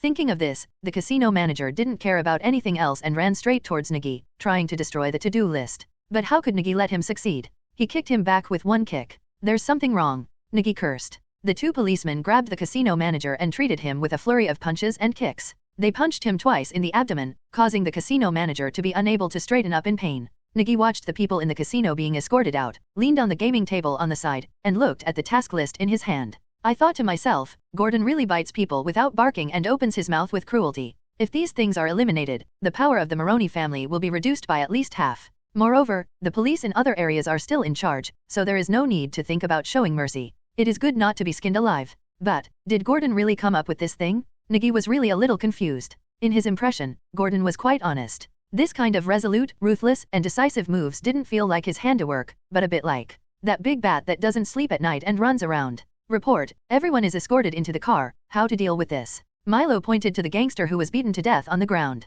Pull up the cordon and let the people from the Upper East Side come over to wash the floors. We help them work, they can't just watch, right? Nigi said as he walked outside. Soldiers are very quick. You go and see them off. We'll go to the 0-point bar to stop people. We'll meet there and finish the mission before dark. Yes. Milo hurriedly ran out, and 3 heavily overloaded police cars swayed away. To be honest, it was a bit of a miscalculation. I should have borrowed 2 escort vehicles from Arkham Asylum when I came here. The escort truck in Arkham Asylum is similar to the canister escort truck in Blackgate Prison. It is a single white one. Let's go to the snack bar, who knows where it is? Nigi took out a pistol and loaded it, looking at the several policemen around him. I know. Jason, who was standing by the wall, holding a bottle of Coke, raised his hand and said, I've been there, on Street 14, at the first intersection. Good job, let's go. Miyama smiled and raised his hand, rubbed Jason's head, and called people to rush over there. Bar Zero's actions were still very fast. Nigi didn't give them a chance at all. He kicked in the door and shot at the ceiling. The people inside thought it was an armed robbery, and when they were going out to get money, they were pressed against the wall by the Arkham police and handcuffed with a click. Only then did those people realize, these bastards who are like robbers, what kind of police are they? FK, you bastards? Who are you? I want to see Director Mason. The bar owner was handcuffed to a chair on the side and struggled fiercely. Apparently, he thought Nigi and the others were the police from the Upper East Side. Stop howling. You'll see Mason later. I'll send you all to the Upper East Side police station. Come take this and open your mouth. Nigi held a bag of white powder and stuffed it into the bar owner's mouth. Next to him, Milo held a camera. Click, take photo. The photo popped up immediately from the Polaroid camera. Nigi took the photo and shook it, and it developed. Tell me, where is the goods? Nigi asked, holding the photo. That, we can discuss it. The bar owner spat out the powder on his face and said angrily, Our boss is Maroney, please give me a convenience and I will thank you greatly in the future, please. Respect your mother? Stop talking nonsense to me. Where are the things? Nigi didn't give him any face at all. As for Sal Maroney, he's a piece of shit. He can't even get a single room in Blackgate Prison, so it's not worth worrying about. The bar owner looked at Nigi and hesitated. Can I make a call? Nigi was amused by his words, and turned around and waved to an Arkham policeman. The guy came over and punched the bar owner in the stomach. Draw it up. Let me tell you, you are not qualified to negotiate terms with me. Where is the stuff? It's not in the warehouse. With a ferocious expression on his face, Miyama grabbed the bar owner's hair and shook him around, causing the bar owner to quickly beg for mercy. It's been taken away. It's been taken away. Get rid of it. He slapped the bar owner again in the face. Nigi covered his numb hands and cursed. Don't think I will reason with you. Your family's rule of silence is of no use to me. Just speak out if you don't want to die. Pulling out the revolver from his waist, Nigi opened the magazine and poured out all the bullets. Then he picked up a bullet and shook it in front of the bar owner. Then he put it into the bomb nest, and Miyamo turned the bomb nest twice with his eyes closed, and a clicking sound was heard. With a click, the cartridge resets. Nigi used his fingers to pull the hammer on the back of the gun and put the gun on the head of the bar owner. The bar owner was already sweating. I can't say. The bar owner cried. I only count 3 times. 1. Nigi closed his eyes and shouted out the first number, and the Arkham policemen around him also turned around in cooperation. Sweat as big as file size of wine beans slipped from the bar owner's forehead, condensed into sweat droplets from the bridge of his nose, and fell on his pants. The rule of silence is the law of the mafia and one of the highest commandments. No member can violate it. We must maintain absolute silence to the police and the government, never disclose any information, let alone betray our own people. This was also the reason why Oswald had to beat around the bush in the beginning when Nigi and the others went to Oswald for help. 2. 3. When the last number came out, Nigi immediately pulled the trigger. The bar owner gritted his teeth and closed his eyes as if he had resigned himself to his fate. There was a click, the chamber was empty. The bar owner's eyes widened in disbelief. Before he could enjoy the life and death, Nigi pulled the trigger again. Click, click, empty twice in a row. The bar owner's eyes almost popped out of his head. The close call between life and death had already broken down his psychological defense. He didn't want to die, I said. Bang! The gun went off. There was a trace of smoke coming out of the muzzle of the gun. Nigi picked up the gun and blew on it. Wouldn't it be better if I told you earlier? The bar owner, who was handcuffed on the chair, could not stop shaking and twitching. There was a strand of broken hair on his legs, and the middle of his trembling legs gradually became wet. Nigi calmly took a step back. Where? Back, upstairs at the back. Bar Zero is a 2-story building with a 5-story old apartment building behind it. It has been in disrepair and a lot of the walls have fallen off, but the two buildings are close to each other. From the rooftop of Bar Zero, you can go directly to the 3rd floor of the apartment building, and the neon signboard of Bar Zero just surrounds the roof, making it impossible to see what's going on above. Pushing open the iron door on the roof, Meow Mew climbed up and looked at the closed window in front. It was getting dark, and colorful neon lights were already lighting up in the distance. Brother Meow, we have arrived. Milo walked around the back of the apartment building and climbed the stairs to the 3rd floor. He held a gun in one hand and a pager in the other. Behind him, there were 2 Arkham policemen holding shotguns, looking at the door with vigilant faces. If the bar owner is right, living here is a powerful guy recruited by Maroni to deal with Batman. Nigi listened to the voice on the pager and looked up. He couldn't see the moon or stars today. Action. With a loud roar, Nigi stumped on the ground and kicked towards the glass window in front. In the apartment building, Milo quickly led his men and rushed toward the door, pointing the shotgun at the door lock and firing. The door lock was broken and the door was kicked open. As soon as Milo led the people in, 2 white arcs suddenly shot over and fell on them all at once. High voltage current rushed through their bodies, just like sitting on the electric chair before Gotham abolished the death penalty. With a crash, the window glass was smashed by the seedlings and rolled in. The sound of the glass caused the current to be suddenly interrupted. The room was very dark, all the curtains were closed, except for the place where Nigi bumped into. The curtains were pulled down, and a ray of light came through. At the door, Milo and the others fell to the ground trembling, foaming at the mouth, and almost smoking from their bodies. As soon as Miyamo stood up, he felt that something was wrong in the room. It was too quiet and there was a burnt smell in the air. He quickly raised his gun as a warning. Suddenly, a white arc flew over again. Nigi hurriedly threw himself down and fell sideways to the ground. The electric arc hit the wall behind him, shattering it with a bang. Without thinking, purely out of muscle memory, Nigi raised the pistol and pulled the trigger at the place where the arc struck. Bang bang bang bang bang. The bullet was fired from the barrel of the gun, but a bizarre scene occurred. Nigi only saw 5 arcs of electricity in front of him being pulled apart horizontally. The bullets fired all hit it, like hitting an electric light barrier, losing power. Nigi held the pistol, made a tactical roll, hid behind a single sofa, and quickly changed the magazine. Arc, current, both. For a moment, Nigi really didn't know who the opponent was. It was too ordinary, basically a villain with 2 tricks. Joker's electric shock gloves, Riddler's electric shock cane, and the electrical equipment controlled by the owner of the Zeus Hotel. Who did I think it was? It turned out to be a police officer. Damn it. The man's murderous voice sounded, and he waved his hand this way, and 5 arcs of electricity hit him like chains. Nigi reached out and touched the golden 6-pointed star hanging around his neck, and the effect of the Eye of True Sight was activated. With a 360-degree field of vision around him, he immediately saw the arc chains coming from the air. AFK. Nigi jumped forward on his hands and knees, as embarrassed as a dog chewing mud, but the place where he was hiding just now was focused on the arc, and the sofa was electrified and burst into flames. The flames suddenly burst out. If he hadn't run away just now, he would be charred now. Damn it, Nigi cursed secretly and turned around with the gun. Under the blazing fire of the sofa, the dark room was also illuminated. Nigi also saw the figure of that person. The hands are wearing huge amounts of gloves, each finger has a metal conductive rod, the body is also wearing heavy equipment, and there is a rotating instrument on the chest. He looks like a professional electric fisherman, the kind that left Zero, right, and Fire Thunder Public helps me, but in Gotham, this kind of dress. There's only one FG1, the electrocutor. After confirming that it was an electrocutor, Nigi turned around and jumped out of the window. If he read correctly, the equipment on that guy was still very rough, so he should be the first-generation electrocutor. This guy's equipment has been passed down for several generations, and it all uses electric current as an attack method, but it consumes a lot of power. It should be using wires now? Nigi jumped onto the roof of Bar Zero. Several arcs of electricity shot out of the window and hit the billboard in front. The neon lights above all lit up under the electric shock. Nigi turned around and shot 3 times, moving away from the window, thinking about whether the electrocutor had any special weaknesses. The electrocutor in the room clapped his hands together, and the metal conductive rod above vibrated, and he swung forward violently. The 3 windows in front were all shattered, and dense arcs of electricity shot out from inside. The scene was extremely huge. The price was that all the instruments and meters on his body sounded alarms, and there was a power outage within a kilometer of the apartment building. This move was originally intended to deal with Batman. If you die under this move, it will be an advantage for you. After the electrocutor finished speaking, he raised his head and laughed crazily. This feeling of power really made him want to stop. Really? You stupid A. Nigi stood by the wall outside the window, stretched out his hand and gestured with his middle finger towards the inside of the room. The electrocutor looked at the raised middle finger, with blue veins popping up on his face under the glass cover, and stepped forward. The heavy rubber protective suit on his body restricted his movement, and 2 high-voltage wires like tails were trailing behind him. Die, die. The electrocutor waved his arm, and the electric arc flew out. The sound was completely shot, and Nigi had already retracted his hand.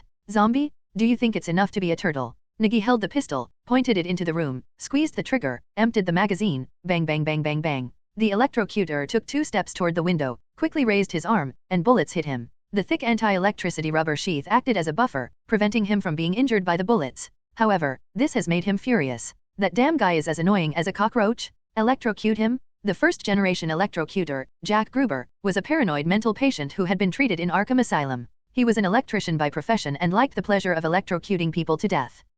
The electrocutor screamed and jumped out of the window. Although he was a mental patient, he was not stupid at all. Instead, he was very smart and had a strong sense of combat. As soon as he landed, he clapped his hands down. Dense currents flashed across the ground like a big net, and the entire roof of the bar was electrified. However, he did not see the figure of seedlings. Hey, Zeus, have you ever heard of the palm technique of falling from the sky in one move? Meow Mew climbed up to the 4th floor along the hot air duct, sat on the windowsill above, holding a pair of handcuffs and shouted. The handcuffs were held in his hands like tigers. When the electrocutor heard the sound and raised his head, Nigi jumped down from the building with his feet and punched him from a high position. The insulating glass cover worn on the electrocutter's head suddenly cracked like spider webs but did not break. It's bulletproof? Nigi's eyes widened. He really didn't expect this. He quickly backed away. The electrocutor reacted and looked at the cracks in the glass cover, feeling a chill down his back. The arc in his hand hit the ground again. Seeing the arc coming over like a tide, Miyamo did a backflip and jumped down from the building. If you fall from 2 floors, you will not die. You would rather fall once than be electrocuted. The electrocutor will definitely electrocute him into a roast chicken. Jason was on the street, holding a grilled hot dog with double cheese sticks, eating it every bite. Nigi definitely couldn't let him be present when doing such a ruthless job of confiscating a house. He would either buy a Coke or a hot dog, and then find a place to eat on the street. Dad, I have to go to work, and there's one more thing. Don't run around with strangers, especially old perverts wearing black batsuits. This is what Nigi said. Jason was chewing bread, but he didn't run around because he had nowhere to go. And he is also very curious about Nigi. In his eyes, Nigi is different from those bad policemen. As for the difference, he won't be able to figure it out for a while, but the hot dogs are delicious. There was a muffled sound in the alley next to the bar, like the sound of something heavy falling to the ground. Jason quickly went over to take a look. Just now, there were a lot of gunshots going off upstairs. Maybe it was the person Nigi wanted to arrest. Jason planned to take action, but he couldn't take someone else's food in vain. Nigi, who was holding his back, stood up from a pile of smashed wooden boxes. He looked at Jason at the exit of the alley, then quickly looked up at the roof of the building. The electrocutor was coming. Don't stay here. Run. Nigi ran outside quickly, but Jason didn't know what happened, so he stopped there. The electrocutor jumped down from the building, flicked his hands, and the stinging electric current swept through the narrow alley. The wooden boards on the ground floated and were fired outward. Nigi ran over, picked up Jason, and ran outside quickly, but people couldn't outrun the electricity. Both Nigi's and Jason's hair stood up because of the static electricity, like hedgehog heads. Hold me tight. Miyamo threw herself to the ground, hugged Jason in her arms, and rolled to the side. The debris swept up by the electric current of the electrocutor flew out of the alley like fired cannonballs. The shop across the street was smashed to pieces. Meow Mew, who had narrowly escaped death, had a gash on his back from a broken board. His police uniform jacket was torn, and the skin and flesh on his back were turned outwards, with blood pouring out. Hey, you BCH, I will definitely kill you today. Meow Mew was also shocked and became angry. The range attack of this BD, electrocute man, is too annoying. The key is that pistol bullets have little effect on him. Nigi got up from the ground, threw Jason aside, and warned, run away. He turned around and ran towards the police car. Jason sat by the wall, looking at the blood on his hands, and then looked up at the torn clothes on Nigi's back and the drops of blood. Blood? You. Jason didn't have time to ask. The electrocutor was about to walk out of the alley, but the high-voltage wires behind him had stretched straight, limiting his range of movement. Don't run, the electrocutor screamed loudly, reaching out to remove the high-voltage wires behind him. My grandson just ran away, don't leave if you dare. Nigi got out of the police car, loaded a shotgun in his arms, and retorted without hesitation, just like in a verbal spat. Click, click, load. Nigi grabbed another handful of shotgun shells, held it in his hand, and rushed over with the shotgun in hand. Damn it, no matter how crazy you are. Nigi raised the shotgun, pulled the trigger directly, made a muffled sound, clicked the gun, and fired again. The steel balls fired from the shotgun were fired in a fan shape. The electrocutor had just removed a high-voltage wire and quickly raised his hand to cover it. Densely packed steel balls were fired at him like raindrops. The rubber protective suit on his body also had weak points. Under this saturation attack, he was hit once.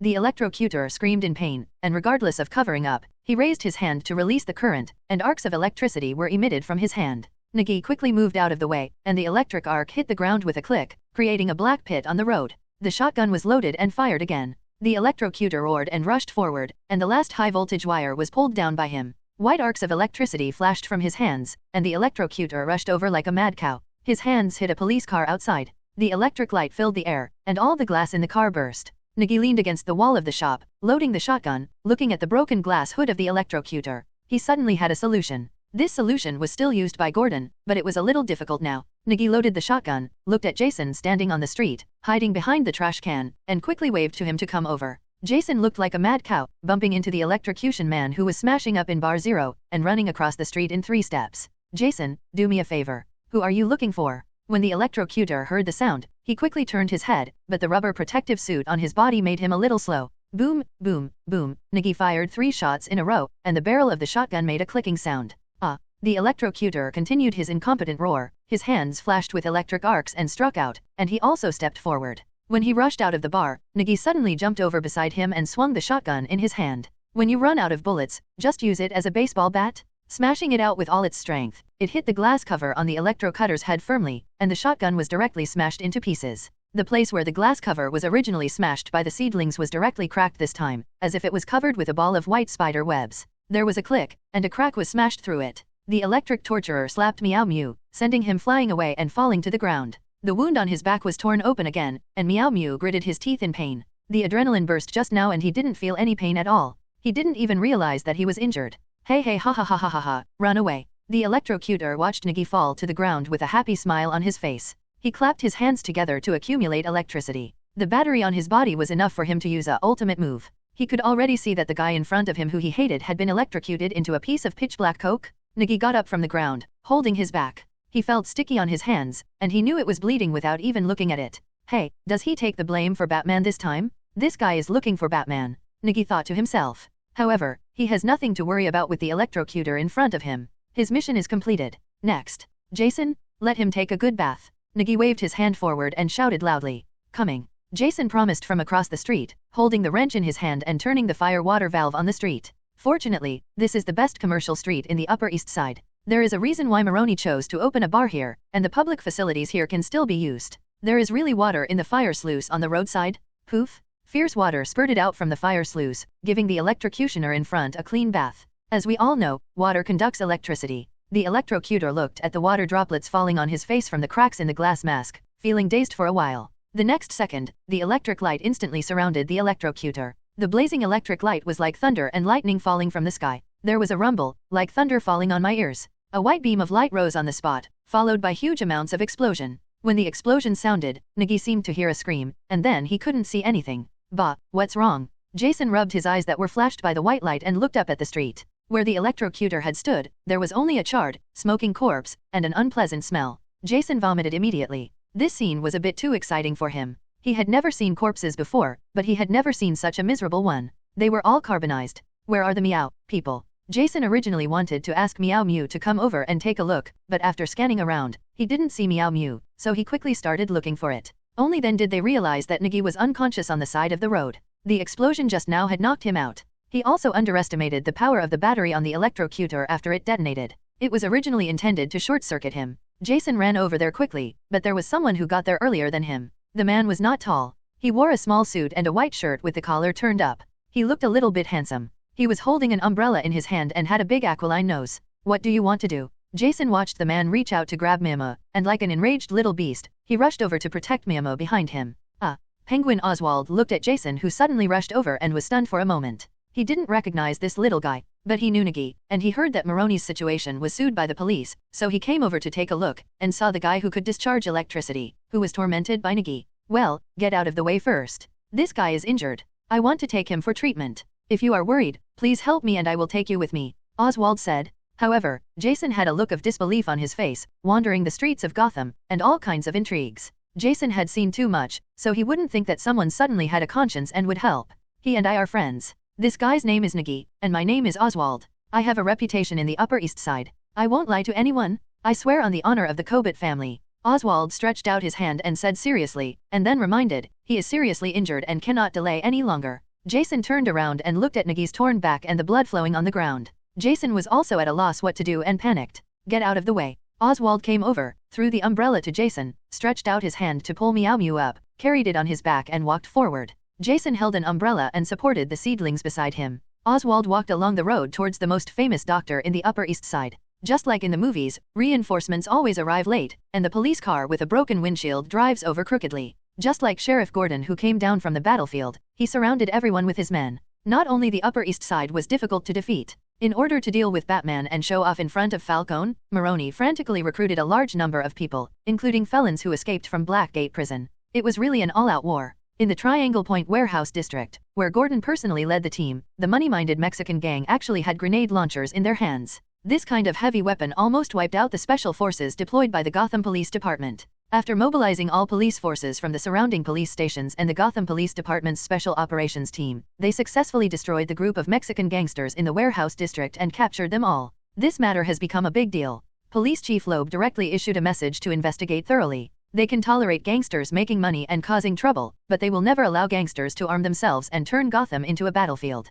FK, it hurts. Nigi, who was awakened by the stinging pain in his back, woke up with a scream and quickly stood up and looked around. This is not a street, nor is it Bar Zero, nor is it Arkham Police Station. The surrounding furnishings are all white, and there is the smell of disinfectant in the air, and it looks so familiar. Wake up, I thought you had to wait for a while, and then, more than 30 stitches would be enough. A kind voice sounded from the side. Nigi propped up his body with his arms and looked to the side. He was a female doctor with gray hair, in her 50s, wearing a white coat, and there were some medical equipment in her pocket. Ms. Leslie Tompkins. Nigi recognized who she was and immediately felt relieved. He lay on the bed and then realized that the clothes on his upper body had been taken off and thrown into the yellow trash can on the ground. Leslie Tompkins was a well-known good person in the Upper East Side. No matter who they were, she would treat them as long as they were sick, even homeless people with no money. Moreover, his medical skills are extremely good. He has been here for more than 20 years. He is unmarried and is an idealist. On the Upper East Side, no one even cares about murder, but anyone who dares to speak ill of Ms. Leslie Tompkins will be beaten to death the same day, even the next day.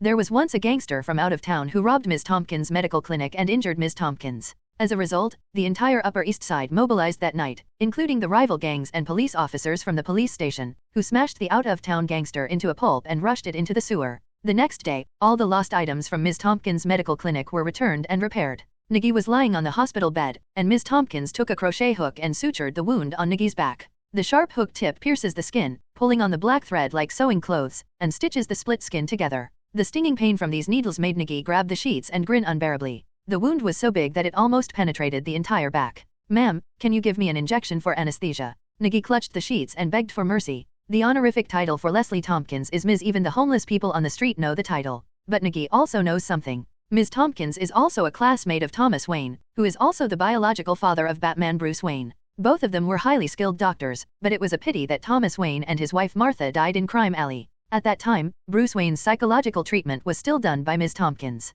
She was also one of the few people who knew Batman's true identity. This is also a place where Batman often visits for treatment. After all, Alfred is helpless with some injuries. After all, his young master is really very capable. It would be too wasteful to use anesthesia for a thick-skinned little BD like you. Bear with me, there are still 30 injections left. If you feel pain, there is a magazine under the bed to distract you. Ms. Tompkins refused Nigi's request, picked up the hemostatic forceps, clamped the damaged skin and pulled it to make the wound fit more perfectly before sewing it up. This sour and painful feeling made Nigi's anus tighten, and her face became distorted. Damn, it's exciting? Nigi reached under the bed and took out the pain relief magazine. When he saw it, he saw that it was Playboy, the largest erotic magazine in the United States. It was really a diversion. He reached out and flipped through 2 pages. He didn't even know when this book was from. The color pictures were all blurred into mosaics. Nigi put the magazine back and couldn't appreciate it at all. Who sent me here? Nigi distracted himself and tried to change the subject. This place couldn't be the police, otherwise he should be lying in Gotham Central Hospital now. It's the little guy Oswald, the one who plays well with you. By the way, there is a little guy waiting at the door. He is very worried about you. Ms. Tompkins kept sewing in her hands and said with a slight smile. At her age, there was really no problem in calling Nigi and the others little ones. As soon as he heard that it was Oswald the Penguin, Nigi understood. Indeed, that guy also lived in the Upper East Side, and he was a rather prestigious little boss. Hiss. Nigi thought about it for a moment. It seemed that he still owed him 20,000 yuan, and he just had more money, so he could pay it back to him. After confiscating 2 sites in Maroni, they made at least over 200,000 yuan. It really felt like taking advantage of the situation, and it was very exciting. In other words, seedlings have their own bottom line. If they put it with others, they will not only get the money, but also eat the goods together. As for the goods delivered to the evidence office, they may also be stolen and sold. This kind of operation is already common in Gotham. The stinging pain on the back made Nigi's expression wrinkle together, and the thoughts he gathered were unstable, but he did not dare to shout out. Jason was outside, and his majestic aura could not be lowered. That little guy, who are you?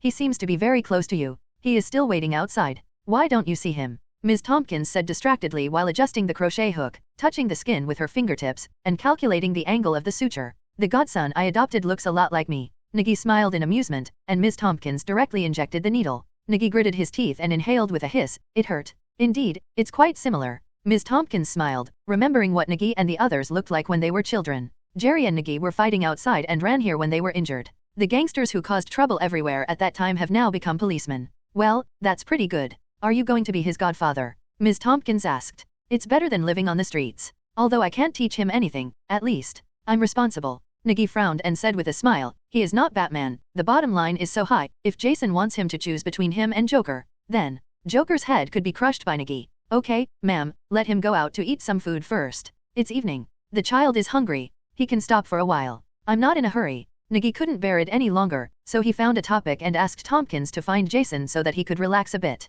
The pain was unbearable. Really? Ms. Tompkins paused and asked. Nigi nodded quickly. Ms. Tompkins put down her crochet hook, turned around and walked out. Nigi also breathed a sigh of relief and raised her hand to wipe the sweat from her forehead. The frosted glass door of the operating room was pushed open, and Jason stood at the door with some restraint. How should I put it? The sound insulation of this place was very poor. Okay, let's go eat first. This is what he gave us. Ms. Tompkins took out 2 bills from her white coat and handed them to Jason, asking him to go out for dinner. As for the rest, it's medical expenses. Jason took the banknote and walked out in a daze, not knowing what he was thinking. When he reacted, he was already lost. It was pitch dark all around, and they were all old houses of the same style, and not even a light could be seen. Where am I? Jason was a little panicked. He was thinking about other things just now and didn't pay attention to the surrounding situation, but he reacted quickly. Return the way you came? When he walked near a house, Jason heard crying. In this dark place, surrounded by dilapidated old houses, it was still eerie, and now suddenly there was crying. Even though Jason was brave, he was startled.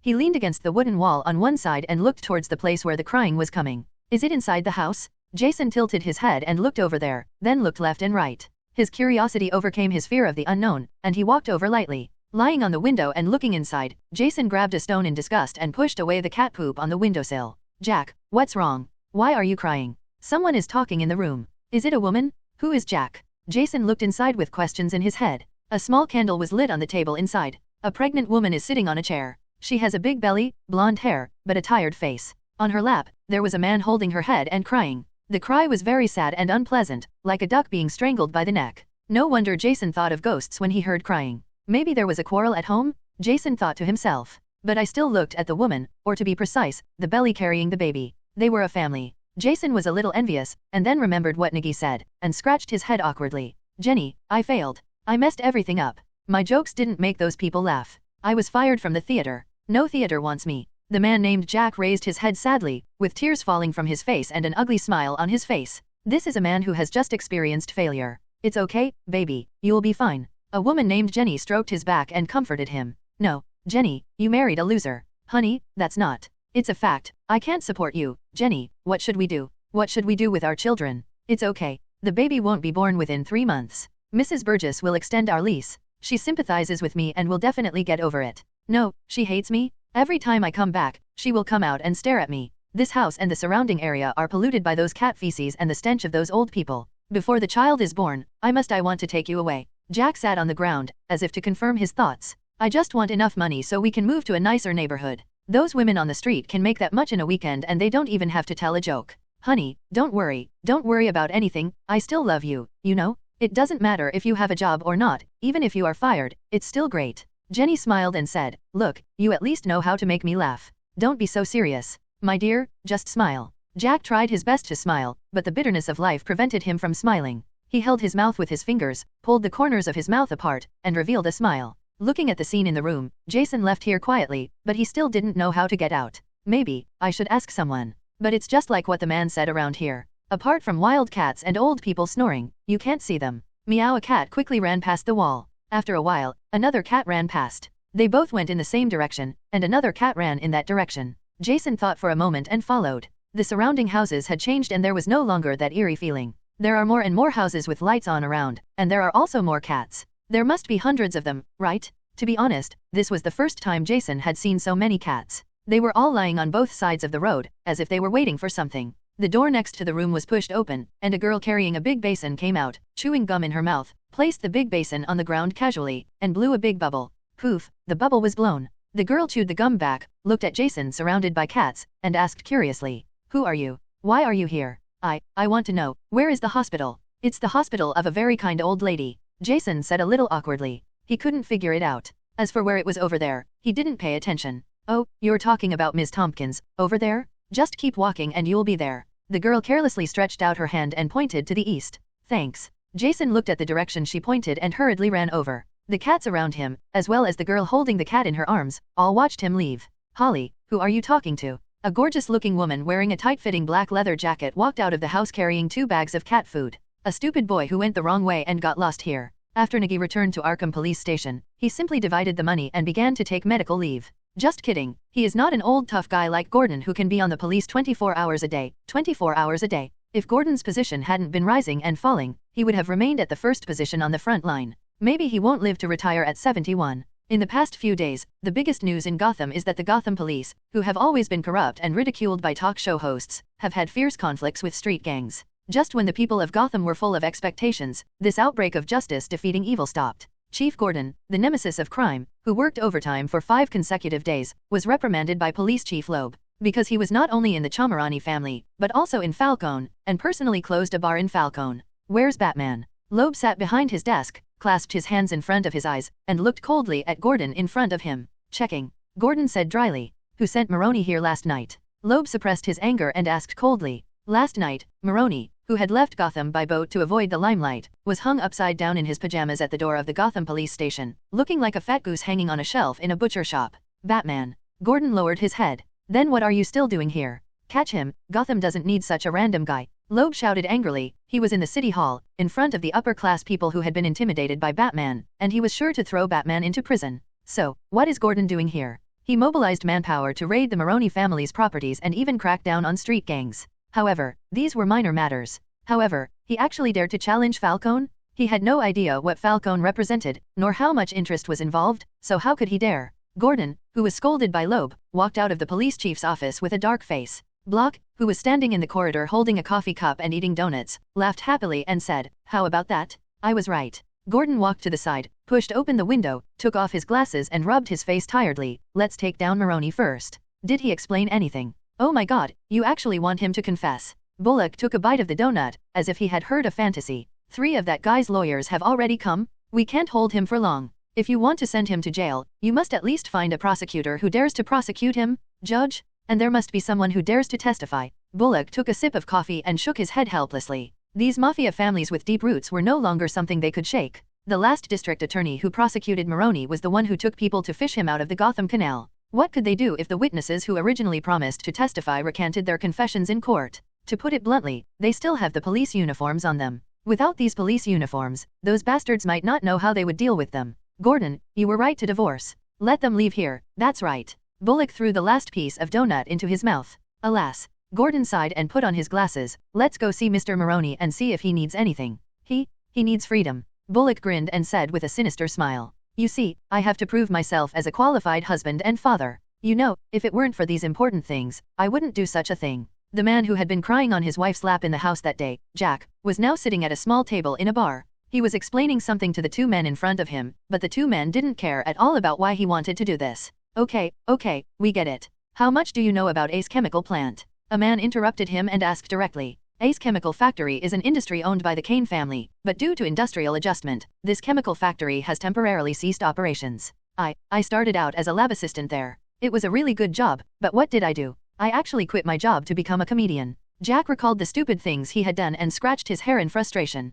After resigning from Ace Chemical Plant, when he looked for a job again, only the old chemical plants in Arkham District were willing to hire him. And what did he do? Jack frowned in pain. The 2 men looked at each other, pushed the wine glass in front of Jack, and one man said, "Okay, we need your help to get through that chemical plant, and you can make a lot of money, right?" The man said seductively, think about it. You can also have a lot of money, fine wine, luxury cars, and beautiful women. No, no, no, I just want to take Jenny away from that old house. Jack waved his hands quickly. He didn't want those things, he just wanted to. Okay, in order to prevent others from associating robbery with you, we have prepared a good thing for you. Another man took out a suitcase from under the table. After opening it, there was a red hood, like a bucket, and a little reflective. This was, last month, those Red Hood guys wore it. Jack asked in surprise. He still reads the news, so he knows the origin of this special style of headgear. Come on, there is no such thing as the Red Hood gang. They are just masked robbers, just like us. Think about it, brother, you just need to take us through the chemical plant tonight. You don't have to do anything else.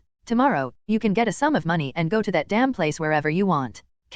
At this time, the door of the bar was pushed open and 2 policemen walked in. The 2 people who were still singing along quickly lowered their heads, not wanting to attract attention. Jack lowered his head nervously and drank the wine in the glass. The 2 policemen walked to the bar, took a photo and said something to the shop owner, then turned around and looked over. There are still very few customers in the bar during the day. The police came over and stood next to Jack. Cold sweat broke out on Jack's head. This was because he had just decided to become a bank robber. Excuse me, are you Mr. Jack? Mr. Jack who lives at Mrs. Burgess's house, the policeman asked. I am. Jack nodded nervously. The 2 policemen looked at each other. The policeman who had just asked took off his hat and said in a pitiful tone, listen, I hate telling you this kind of bad news. The probability of such an accident is only 1 in 1,000. The hospital will tell you what happened. Your wife passed away. Another policeman raised his hand and patted Jack's shoulder. Listen, if I were you, I would choose to drink a few more drinks. The 2 policemen left the bar after delivering the message. Only the dumbfounded Jack sat on the chair like a wooden man, unable to believe the bad news for a long time.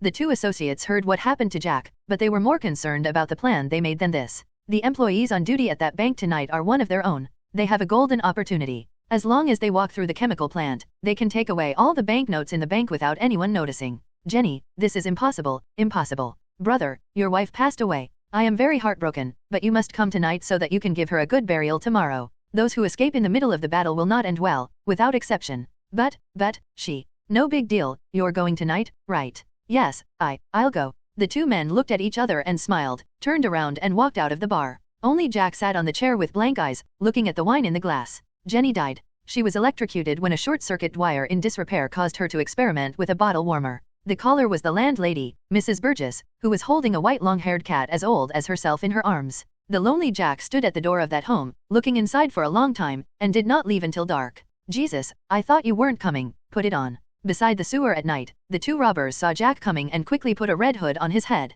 Wait a minute, what should I do if I can't see? Why don't you open a crack? It smells so pungent. Jack said angrily while wearing a hood. Just turn it around and it'll be fine. There's a double-sided lens inside so you can see it. As for the smell, just bear with it. One of the robbers said with a smile that they bought the hood from the homeless man in Arkham and it was a real red hood. Stop talking nonsense and move forward quickly. Are you sure you still remember the way? Another robber pushed Jack unceremoniously. The sewer here emits an unpleasant smell due to the discharge of chemical wastewater, and money is waving at them, so how can they waste time? Go this way. Jack walked in front and acted as a guide. Everything is going according to plan. But they are not the only ones at the Ace Chemical Factory today. There are also police who came to destroy the drug manufacturing factory. This kind of chemical factory that has stopped production and closed down is the best cover for some gang members. They produce some drugs and even liquid bombs here. Who? A policeman saw Jack and the others walking quietly past here. The red hood was too conspicuous. Why are there police here? When the 2 robbers saw the policeman holding a flashlight, they took out the revolver they bought from the black market and started shooting.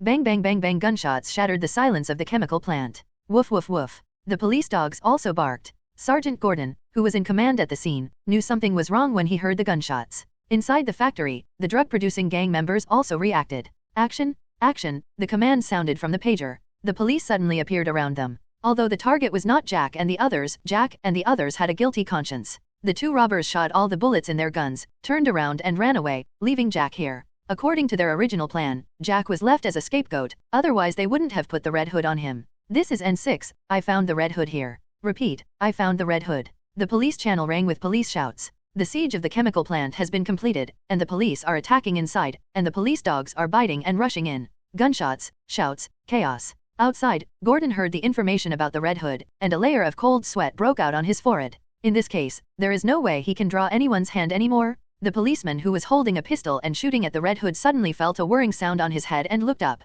A huge amount of black bat flew over his head and landed on the iron shelf on the side. It was Batman. The desperate Red Hood climbed onto the iron frame and hurriedly ran towards the place where he could escape according to the memory in his mind. There was a clang, and Batman grabbed the rope and jumped up directly, landing on the Red Hood's only way to escape. "Oh God, God, are you punishing me?" "No, no," the Red Hood screamed, turned around and ran away. Batman was about to launch his hook and catch him when an explosion suddenly occurred in a factory in the distance. A guy who had taken too many drugs accidentally shot the liquid bomb. This delay allowed the Red Hood to run away. Batman looked up at the barrels filled with chemical materials and flew up with his grapple gun. He had already seen the floor plan of the chemical plant when he came. Red Hood can't run away. Batman flew to a high place and landed on the top of a water tank, looking down at the iron corridor below. There's no one, not on the left, not on the right, not on either side. Batman frowned and jumped onto the jug next door, but still didn't see the Red Hood. But I saw a leather shoe that had fallen off the bottom, and the shoelaces were hanging on an iron shelf next to a huge amounts of sewage pool, as if it had fallen.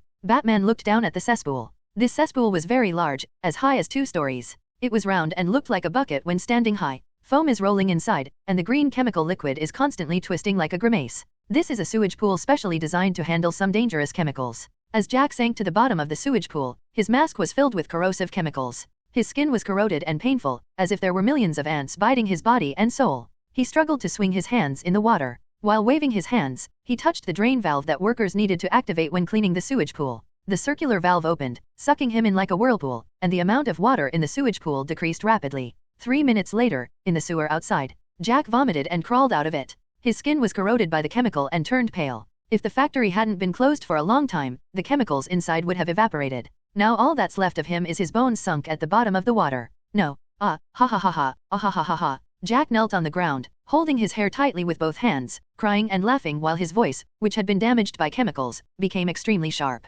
He ha ha ha ha ha, Jenny, why are you so serious? Smile, smile, he ha ha ha ha. The next day, Arkham PD. Red Hood? No, Chief Gordon, I already told you on the phone that Nigi is on vacation. Jerry, who came back from vacation, was wearing a police detective's jacket and uniform, sitting on a chair, and said helplessly, "You also know that Nigi was injured, and he also took a period of healing leave to travel and relax. Where did he go?" Gordon sat on the chair next to him and looked at the photos from last night. After arresting the gang members, the police dog found a Red Hood next to the sewer, and after identification, it's confirmed that this is the Red Hood gang that caused havoc in the Coventry area before and also robbed a huge amount of property. The gang boss has not been caught yet. After seeing the Hood last night, Gordon reopened the case. I originally wanted to come over to see if Nigi had any ideas or if he could give me some advice or help, but no one was there. Star City? We have 2 friends over there. He went over to bring them back. Moreover, Star City is also a good place for recuperation. Jerry nodded. Gordon also nodded. The environment there is indeed more suitable for recuperation than Gotham, but this case has to be investigated by oneself. Thinking of this, Gordon turned to look at the tall and burly Jerry. His glance made Jerry suddenly feel that something was wrong. You have been temporarily transferred to the crime squad to help investigate the Red Hood case. We are short of manpower there, Gordon said helplessly. The serious crime team he was responsible for was now so busy that he was out of breath. You can get an extra salary in the major crimes unit. Gordon stated the conditions before Jerry refused, but he didn't say that the crime team's work was 3 times that of ordinary police. High in the mountains, far away from Gotham City, Nigi was wearing a white casual sportswear and Tyrannosaurus sunglasses on his face. He was holding a cigarette at an angle and hissing condescendingly. Viewed from this side, the sky over Gotham City seems to be covered with an ominous cloud. They say that working overtime makes people happy, but holidays are rare, and you can't have your cake and eat it too. So Nigi chose the latter and went to Star City to pick up his right-hand man and take a stroll to see if he could gain anything. On the way to Star City, he happened to pass by Metropolis. After reading newspapers for so long, I am afraid he is the only one in Gotham who has a Sunday newspaper every day. I also collected a large number of newspaper clippings. Well, they were all written by Clark. Super fans can do the math. This time I stopped by to join in the fun, get an autograph, and get familiar with them. If something happens one day, I will be so angry that I will raise my head and shout, Superman. Dang, dang, dang dang, the superhero appears. Of course, if Superman encounters something, forget it. He can't solve it, and Nigi doesn't want to get involved. Superman is infinitely stronger and takes up 90% of the Justice League's combat power. However, when it's Superman's turn to fight against the odds, it will definitely be a devastating, world collapse disaster. Hey, aha. The sound of Jason pumping his fist came from behind. Nigi shivered, pulled up his pants, blew out a smoke ring with a cigarette in his hand, and turned to look behind him. Jason was shirtless and was punching the Iron Monkey fist one after another. Although his movements were a bit immature, he was really good at it. This was the first time that Nigi understood the concept of what people often call a martial arts sapling, a genius. Just by watching it once, you can tell the resemblance, not the physical resemblance, but the fierce resemblance of the Iron Monkey fist, the feeling of hitting dead man with one punch. On the picnic table next to it, there was also a statue of the Iron Fist Stone Monkey. In order to ensure seriousness, Miyamo also bought an incense burner and incense sticks from an incense and candle shop in Chinatown. However, Jason does not have the mysterious sense of space that can be entered by using the Iron Monkey fist style. It will probably take a lot of practice to achieve that kind of chi sense. As for Nigi, he entered it all at once after a sudden enlightenment, and he almost skipped a grade. But if he wants to teach others, Nigi can be called a great master if he is not humble. If his fists are not enough, Nigi can show off his new revolver on his belt. In addition to his fist and kick skills, he also has considerable research on the American IAI/. Before electrocuting people, Nigi concluded over and over again that the equipment he brought with him was just a little less lethal. I directly replaced the portable revolver with a modified version of the Smith & Wesson M500, which has an ammunition capacity of 5 rounds and uses .500 Magnum bullets, which is 12.7 mm. A complete hand cannon. In the entire Gotham police force, Nigi is probably the only one equipped with a gun. It can blast through a 10 mm steel plate with one shot. If it hits a person's head, it will explode on the spot. Nigi's main gun, the Glock 17, also had someone change the barrel from a 9 mm bullet to a .40 Smith & Wesson bullet, and the shooting damage was also more sufficient. After finishing a set of punches, Jason punched a wooden board on the table with a thud.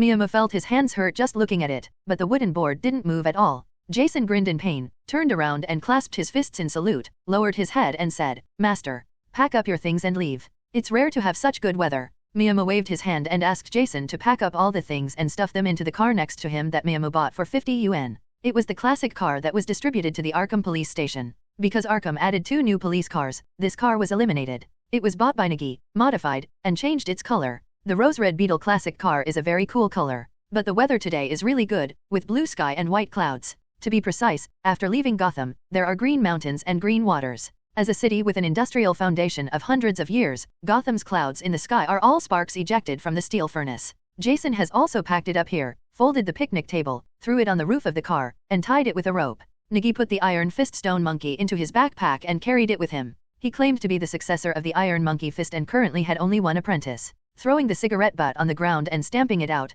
Nigi picked up his backpack and put it into the car. He sat in the driver's seat and started the engine. The engine roared with a pop. Jason opened the car door and sat in the passenger seat. He was wearing a training suit, made by Nigi himself. It was 2 pieces of clothing in one, with a dark blue long-sleeved shirt underneath and an orange short-sleeved shirt outside. There is also a circle on the back, and the Chinese character, monkey, in it is a copy of the suit of the Kame Senin sect. It is not in the same universe, so there is no need to worry about the Kame sect Qigong flying over. Put on your glasses and let's go. Nigi threw a pair of sunglasses to Jason, and both of them put on their sunglasses and sat in the car with a dragging look. Nigi stepped on the accelerator, and the Beetle jumped on the spot, swaying down the mountain, getting further and further away from Gotham City, going in the opposite direction. There is also a camping tent or something tied to the roof of the car. Meanwhile, in Gotham, Maroni came out of the Gotham Police Department and was sent in again. This time Gordon was in a very calm mood, so calm that the other party's lawyer drooled and was still wiping his glasses slowly. "In short, my client, Mr. Maroni, is innocent? He is a member of Gotham citizens and should not be treated so roughly," the lawyer shouted righteously. Sal Maroni, who was sitting next to him, smiled and was obviously very satisfied with the lawyer he paid for. However, Maroni was already in a wheelchair. He walked out of the police station with his front foot, and was attacked by Batman on his back foot. His right leg was broken, it is now in a plaster cast and tied with thick gauze. "Okay, since you are innocent, please come back. Regarding Batman's accusation, we will work as soon as possible." Gordon never thought that one day he would use this perfunctory way of dealing with others. But looking at Maroni's appearance, Gordon was still very happy. After all, someone could cure them, and they didn't have nothing to fear. The lawyer hesitated for a moment. This was different from what he had thought in advance. Maroni glared at him. The lawyer lowered his attitude. "My client needs protection. The Bat Thug will use violence against him after he leaves the police station. This is absolutely not allowed." Gordon looked up at Maroni and snorted. "I've never heard of the boss needing police protection. Just like Falcone's nickname is Roman, Maroni's nickname is the boss." Gordon's ridicule made Maroni's expression change, but he had to admit that he really needed police protection now. The men and territory he gathered were all destroyed by Gordon and Batman. Even the electrocutioners recruited at a high price were reduced to ashes. The power under his command was greatly damaged. If the goods were lost and the store was sealed, at most it would be a loss of money, but if the people were gone, it would be equivalent to chopping off his hands and feet. Especially for those middle-level cotters, Gordon couldn't find a prosecutor who dared to prosecute Maroni, but that didn't mean he couldn't handle others. Metropolis is located on the East Coast and is also a bustling city. It's not that far from Gotham City. When the weather is good, you can see the bat signal shining on the clouds above Gotham on the beach of Metropolis. However, there is no bat light yet. No matter how courageous Gordon is, he would not dare to install a searchlight to summon Batman on the rooftop of the Gotham police station at this time. Metropolis is famous for Superman. Many companies choose to invest and move here because of Superman as their patron saint. The business environment is much better than that of Gotham. In the urban skyline composed of skyscrapers, the tallest skyscraper is the headquarters of the famous Lex Group, which is Bald Luthor's company. Just comparing it to Gotham's landmark building, Wayne Group's headquarters combines multiple functions into one. Wayne Tower. The Lex Group seems a bit vulgar to the nouveau riche. Therefore, Lex Luthor launched the Lex Tower project, which sounds like plagiarism. But when it comes to businessmen, can that be called plagiarism? It's called a tribute to a classic, but the project has been halted because Lex Luthor was sent to prison by Superman. The entire Lex Group was under investigation, and the stock price plummeted. It was green, and Green Lantern had never been so green. During this time, Superman was flying around in the sky a lot, bringing those who jumped off the building safely downstairs. What a kind person. If this were in Gotham, well get the next batch? This time, Miyamo also planned to make a lot of money. The money he collected was not a lot, but with this stock alone, he could be said to have enough food and clothing for the rest of his life, because Bald Luthor's life was very tough. Superman died, and Luthor carried the coffin. So Nigi is not worried at all about whether there are any risks in this matter. Others are afraid and he is excited. Others are excited and he is doubly excited. Only, looking at Bald Luthor's criminal record, Nigi's face was indescribably wonderful. The super rich man worth billions personally led a team to rob a bank, just to challenge Superman for a few $1 million. It can only be said that it is not unreasonable for those who jumped off the building to accuse Luthor of having his brain stepped on by a pig. Holding the stock receipt in his hand, Miyamo rolled up the sack containing the money and threw it into the trash can. The simple Gotham people did not believe in checks, only banknotes. Nigi looked up at a building to the west, which was his next target, Daily Planet. It was already getting late, and he might still be able to have dinner with Dacheo. Master, am I going? Go ahead and get me an autograph, Clark Kent's. Jason took Nigi's newspaper clipping diary, shook it, turned around and ran towards the Daily Planet building. It's easier to let children do this kind of thing, and a good old guy like Chow Chow won't have any evil intentions. Unlike Batman, who is a specialty of Gotham, if I meet you, I will almost have to investigate all 18 generations of your ancestors. Absolute persecution paranoia. Wait. It seems that there is no problem if you put it this way. After all, in the Justice League, who would secretly prepare a set of countermeasures for each hero? Even the villain's old enemies were not as prepared as Batman. After telling the truth to his family, Batman surpassed the villains. They say that when you stare into the abyss is also staring into you. Batman is like this. After fighting with psychopaths, lunatics, and perverts for a long time, the Batman behind him is no different from a psychopath. Don't kill is his final bottom line. Well, but thinking about it on the other hand, this guy has done everything except not killing, and later he even chose to spy on the entire Gotham. He is wary of everyone, even the Robins who were raised as sons, and have certain countermeasures. There is no one left. Just when Nigi was crossing his arms and thinking wildly, Jason ran into the Daily Planet building and ran out again with a young man with dark blonde hair. The young man had good physical strength. He was dragged by Jason and ran over without even taking a breath. He was wearing a photographer's vest, with the pockets stuffed with all kinds of small things. What caught Nigi's attention was a silver mechanical watch on his wrist. Based on intuition, Nigi was sure that this was a good thing. If he guessed correctly, this should be a signal watch made by Superman. It would emit a special signal sound wave to summon Superman. Hello, I am. Hello, Mr. Olsen. The photo you took of Superman bravely rescuing the cat from the water on the front page of the Daily Planet is really great. I heard that you even received an invitation to participate.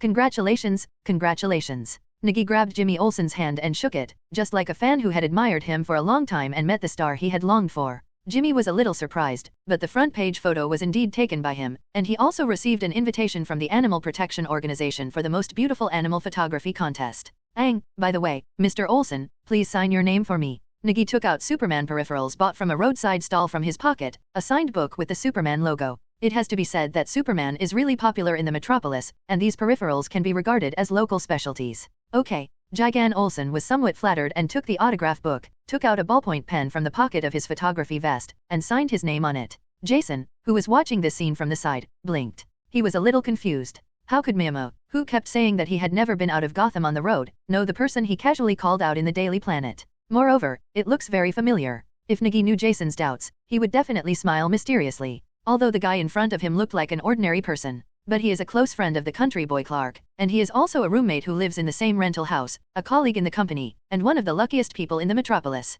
The reason why I say this is because he has obtained many one-time super abilities through various reasons. A mutation that would be lifeless when placed on an ordinary person would give him a perfect super ability. Unfortunately, it is an experience card. Within 24 hours, the ability will disappear again due to various reasons. Okay, well, Clark is not here. He and Lois went out to investigate. If you don't mind, can I keep the clipping? I think he will be happy to sign it for you. Jimmy smiled happily. When he saw the newspaper clipping in the diary, he couldn't believe it. Clark, who only writes small sections after Louise, actually has fans. Oh my god. If Clark hadn't been there, he would have really wanted to hug Clark and give her a kiss. For these little reporters, having fans asking for autographs is more gratifying than the company handing out bonuses. After all, not everyone can put the microphone in Superman's face for an interview. Can I ask where they went? I can also be of some help. Nigi took out the metal police badge from his arms, and the abbreviation of Gotham Police Department GCPD was shining brightly. Hey, are you a policeman? Jimmy looked at the police badge curiously. If this were in Gotham, after Nigi showed his police badge, the locals' expressions instantly became as ugly as if they had stepped on a piece of smelly dog shit. But in big cities, the police still have a positive image, but they are relatively incompetent, and their reputation are still very good. They went to investigate missing cases. Recently, many children have disappeared in the metropolis, causing a lot of panic. Jimmy frowned and said, Miss Louise, you should know that she is very strong, and our friend Miss Kate also encountered something. What are those things? Can you tell me? I am still very confident in solving crimes. Nigi asked, taking back his police badge. Lois is Clark's wild girlfriend, Clark's boss and partner, and the first person to interview Superman at close range. And it's also Superman's #1 protection target. With his glasses on, he is Clark, a big, weak, affable country boy. He takes off his glasses, walks into the phone booth, and when he comes out, he is Superman with a body of steel and omnipotence. The Red Beetle was driving on the road in the metropolis. Nigi held the steering wheel and accelerated again. Jimmy, who was sitting in the back seat, was holding a phone to contact Louise and the others, who had lost contact. Still not answering the phone. Nigi looked at the rearview mirror and asked, then stepped on the accelerator again, and the Beetle's exhaust pipe accelerated like a fart. No, that's not right. Clark didn't answer the phone either. Just wait, I'll make another call. Jimmy said nervously. The missing child case that Louise and the others went to investigate was related to their colleague from Daily Planet, Kate Grant. She is a 26-year-old young woman, unmarried, a very funny and compassionate woman. The case of missing children has appeared on the front page of the Daily Planet for 3 consecutive days. The number of missing children is increasing, but the incompetent police have not found any clues. Louise, the chief investigative reporter of the Daily Planet, decided to take her loyal little brother Clark to investigate this matter. As a result, the missing child was found in Miss Kate's home, dressed in doll clothes and tied with ribbons, and was delivered to her door as a gift, with a note attached. Kate, be my mother, adopt me, and love your sweet baby. Moreover, they were sent for 2 consecutive days. After a doctor's examination, these children were found to be mentally manipulated. When hearing the content of the note, Nigi wondered if it was someone from Gotham who had fled here. After all, the smell was so strong that it could even be reserved for a single room in Arkham Asylum. Afterwards, it was Louise who took the lead in pursuing the investigation, because Clark unexpectedly found some clues. There is an abandoned toy factory in the western suburbs of the metropolis. Among the toys they once produced there were doll sets of this style. The fabrics were very old-fashioned, and there is no such production line anymore. As for Nigi and the others, they were also rushing there, and by the way, they made a call to the incompetent Metropolitan Police. Although Clark is here, the final result is Superman saving the beauty, but Nigi is still happy to get involved. The abandoned toy factory in the western suburbs of the metropolis can be seen in a dilapidated state from a distance, but it has been bought by a company from the seaside city and will soon enter the development stage. Well, I hope they won't cry when General Krypton and Steppenwolf come. The Beetle parked on the side of the road, and Miyamo opened the door and got out, just looking at the abandoned factory. Nigi raised his hand to stop Jimmy, who was about to open the door and come out. Don't get out of the car, the owner has already seen us. What? Jimmy didn't understand. Jason, who had been sitting silently in the passenger seat and was a little bored to the point of dozing off, turned to look at the toy factory and asked in surprise, what is that? From the broken window of the player's factory, a series of toy cars scurried over like wasps. Jimmy, can you drive? Nigi asked as he opened the trunk and looked into the car. With quick movements, he opened the mat of the trunk. It was like an arsenal underneath, with firearms, bullets, and grenades. I can do it too. As soon as Jimmy finished speaking, Jason, who was sitting in the passenger seat, raised his hand happily, and Nigi raised his head and glared at him. Jason twitched his lips, retracted into the passenger seat, crossed his arms, and looked at the toy car over there. The savagery and rebelliousness that all waifs have, Jason also has. Without a bit of ruthlessness, he wouldn't be able to survive on the streets of Gotham. But what he met was Nigi and Jerry. They all came from the streets of Gotham. They couldn't be described as barbaric and violent, but there was no sense of distance at all. Drive, get out of here. Nigi loaded the M4 assault rifle in his hand, and fired a burst of fire at the toy car that rushed over. Thug, tug, tug. The rifle bullets fired a series of bullet lines on the ground, and the toy car that rushed over was smashed to pieces. Jimmy, who was in the car, heard gunshots outside that sounded like a war. He quickly climbed into the driver's seat in front, started the car, kicked the accelerator, and the beetle rolled backwards. Toy, is it Toyman? Nigi changed the magazine, then pulled the ring of the high-explosive grenade hanging from his waist and threw it on the plastic lawn in front of the toy factory. There was a loud explosion, and the ground under your feet could feel the vibration, and the plastic lawns were blown up all over the sky. The nails hidden under the lawn were also blown up everywhere. A black pit was blown up on the ground, and the air was filled with the smell of gunpowder smoke from the explosion. Weapons can solve most problems. If they cannot be solved, the method must be wrong. It is recommended to increase the caliber and power. This is how the history of human wars came about. Miyamo was also a loyal firepower lover, so he naturally prepared a set of good guys with sufficient firepower for himself when he had the opportunity. In the toy factory, the great investigative reporter Louise and her partner Clark had their hands and feet stuck to the dough-like adhesive and were trapped on the ground. Clark, don't be afraid, Superman will come to save us. Louise struggled with her hands and feet and encouraged Clark behind her. Well, I believe Superman will definitely come. The big man Clark, who was back-to-back with Louise, nodded without blushing or heartbeat. Although this ball of glue is, basically ineffective against him. His figure is very strong, as perfect as a diamond. If he takes off his clothes, the muscles on his body are enough to make those bodybuilders cover their faces and cry. Wearing a pair of black-rimmed glasses on his face, they can be called the most powerful artifact in the DC universe. As long as he wears them, no one will doubt his true identity. The lines on his face are very strong. In human terms, he has thick eyebrows and big eyes. He has a dignified appearance. He is a simple and handsome young man. There are gunshots outside, and explosions. Are the SEALs coming? The gunfire of M4 assault rifles, the explosion of SOHG grenades, is it the military? Although she was stuck to the ground, Louise could still hear everything. This was due to her general father. She had spent summer vacations in the army since she was a child, so she was very familiar with firearms. Similarly, the army also cultivated her proud temperament and indomitable confidence. Of course, it would have been better if her general father hadn't been extremely disgusted with Superman. Only one person, Clark said. His super hearing is 10,000 times stronger than Louise. Not to mention the sound of gunshots, he can also hear clearly how many people are outside, whether they are moving one leg first or what they are mumbling. He could even hear the heartbeat frequency clearly, although he couldn't see who was outside. However, Clark had already pictured it in his mind. There was a man outside, very strong, and the recoil from consecutive shots did not make any change in his breathing. And he is very careful, like a wily hunter who predicts any trap and is about to walk into it. Just at the door, he stopped, raised his hand and touched his neck, then took out a grenade, tried it, put it back, and kicked the door open. With a bang, the iron door of the toy factory was kicked open. Louise raised her head and looked over there. A young man with a serious face pointed over here with an assault rifle raised. Be careful, don't hurt the child. Louise reminded quickly. Nigi kicked open the iron door, opened his true eyesight, and knew what Louise was talking about in an instant. Ceiling? There were several children wearing doll clothes tied with ropes to the ceiling, holding a ball of glue in their hands. Nigi's instinct was to raise his gun and shoot, but he turned around and got out of the way and hid behind another door. There were 2 bangs, snaps, and 2 balls of sticky glue were thrown over where Nigi was standing just now, like melted plastic dough. Miyamo is a bit of a trap, he can't hurt those children, and he still has to solve the current situation, it's a bit difficult. The iron door was shaken, and a child ran out with a weird smile on his face. His little hands were covered with glue, and he reached out to hug the seedlings. Go to the other side. Get out of the way. Miyamo shouted loudly and ran away. He thought he was not a good guy, but to attack a child of this age, he couldn't do it. After all, it was that BD who did it. Nigi jumped in through the broken window on the wall. Inside, 2 children ran towards this side with bare feet. The weird smiles on their faces made Nigi feel sick. It was just like being on the scene of a supernatural horror movie, which made him very irritated. The key was to restrain his hands and not to kick him.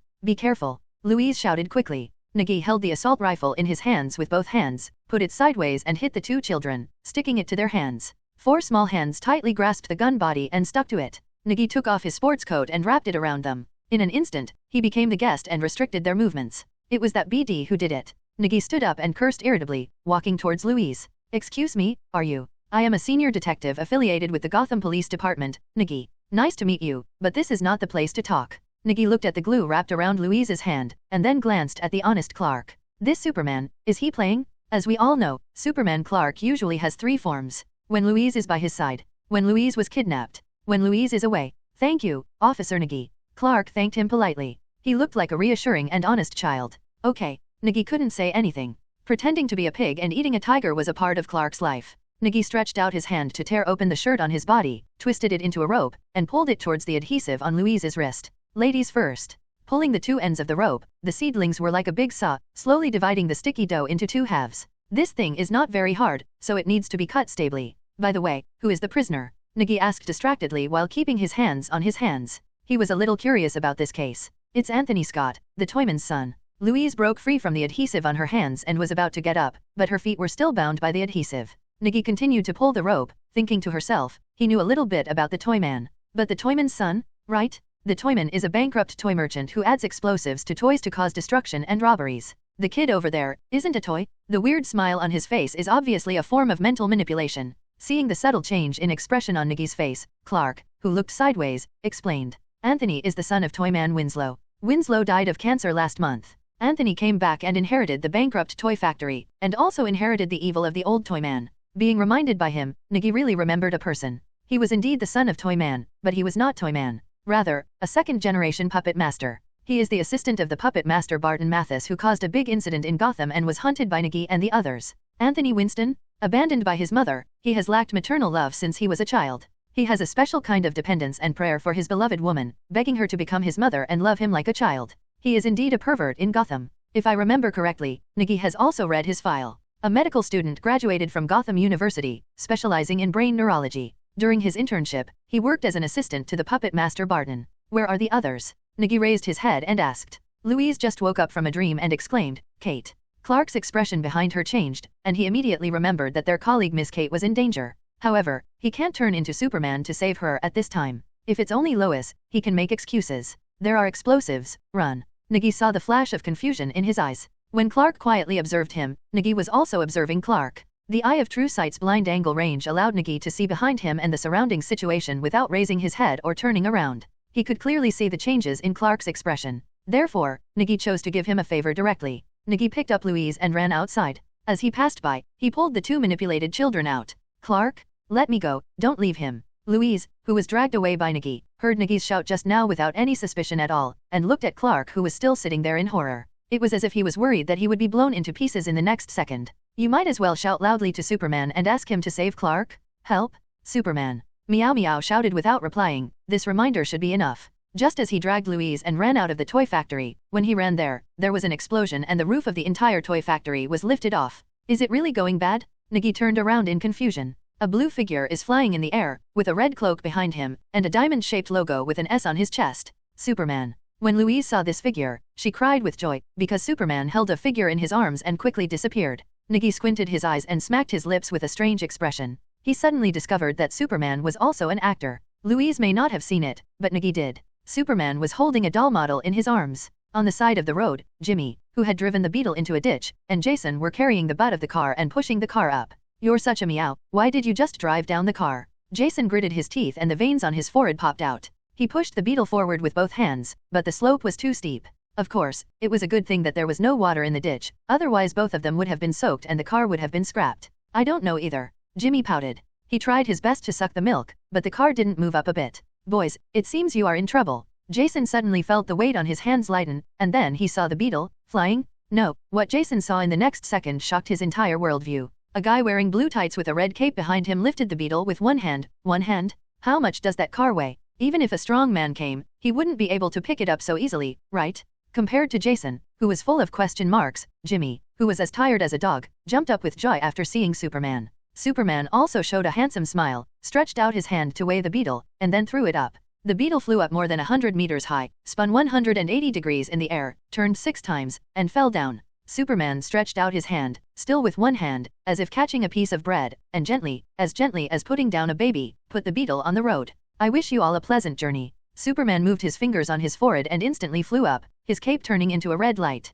He went to save his colleague Miss Kate. Some people may not know who is protecting the metropolis. What awaits him will be legal sanctions and punishment. Jason looked up at Superman flying across the sky and asked in disbelief, is that a plane? No, that's Superman. Jimmy said proudly. Seriously, how strong is Superman? Nigi and the others haven't reached the place where Beetle parked yet. Superman had already taken him to Miss Kate's house and mistakenly recognized his mother's second-generation puppet master, Anthony Winston. Just like carrying a little chicken, he flew to the Metropolitan Prison, reached out and opened the prison wall, found an unoccupied single room, and threw Anthony into it. Before leaving, Superman plugged the wall back and reinforced it with laser eye welding. The guards in the prison were all holding coffee cups and standing neatly on the prison playground, looking up at Superman flying away. They were obviously very familiar with this scene. Sometimes, it's not really that they are incompetent, but when compared with Superman's efficiency, they seem very powerless. Moreover, the Metropolis prison has been welded and transformed many times by Superman, and the materials have changed so much that it is really invulnerable. Of course, no one here would be so crazy as to hire the world's top mercenaries to rob the prison.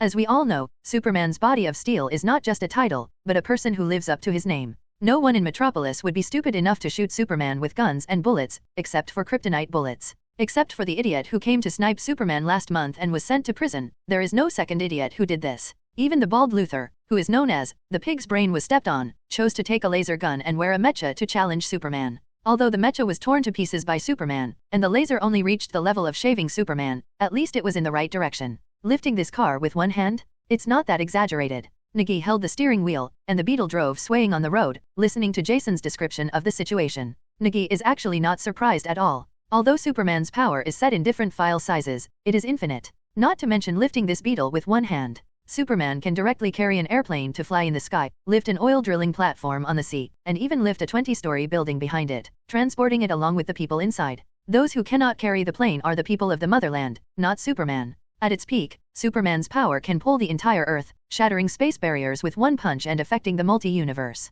In such a comparison, the Flash who uses the Speed Force to travel through time and space and influence the creation of a multi-universe is a bit aggrieved. Anyway, thank you. You are really a good policeman with a sense of justice. Louise, who was sitting in the back seat, said with a serious smile. I don't know if she is born with it, but this woman's psychological quality is so good that she can recover immediately after being brought back from the edge of life and death. If only everyone had a mentality like hers. Those so-called psychologists and psychiatrists are probably all out of work. It may be because of this that she seems so different. You're welcome. It is our duty to protect every citizen, Miyama said seriously, his bright eyes full of positive energy. By the way, Louise, Officer Nigi is still a fan of Clark. The reason for coming here is to get Clark's autograph. Jimmy, who was sitting on the right side of the back seat, said quickly. They didn't look worried about Clark at all, because with Superman here, there would definitely be no problem, although this description feels a bit mythical. But in front of Superman, it's difficult to die. You never know how many cardiac resuscitations he can give you in 1 second. Even when Death God comes, you have to consider whether a fight with Superman is worth it, and then consider whether you can survive the fight.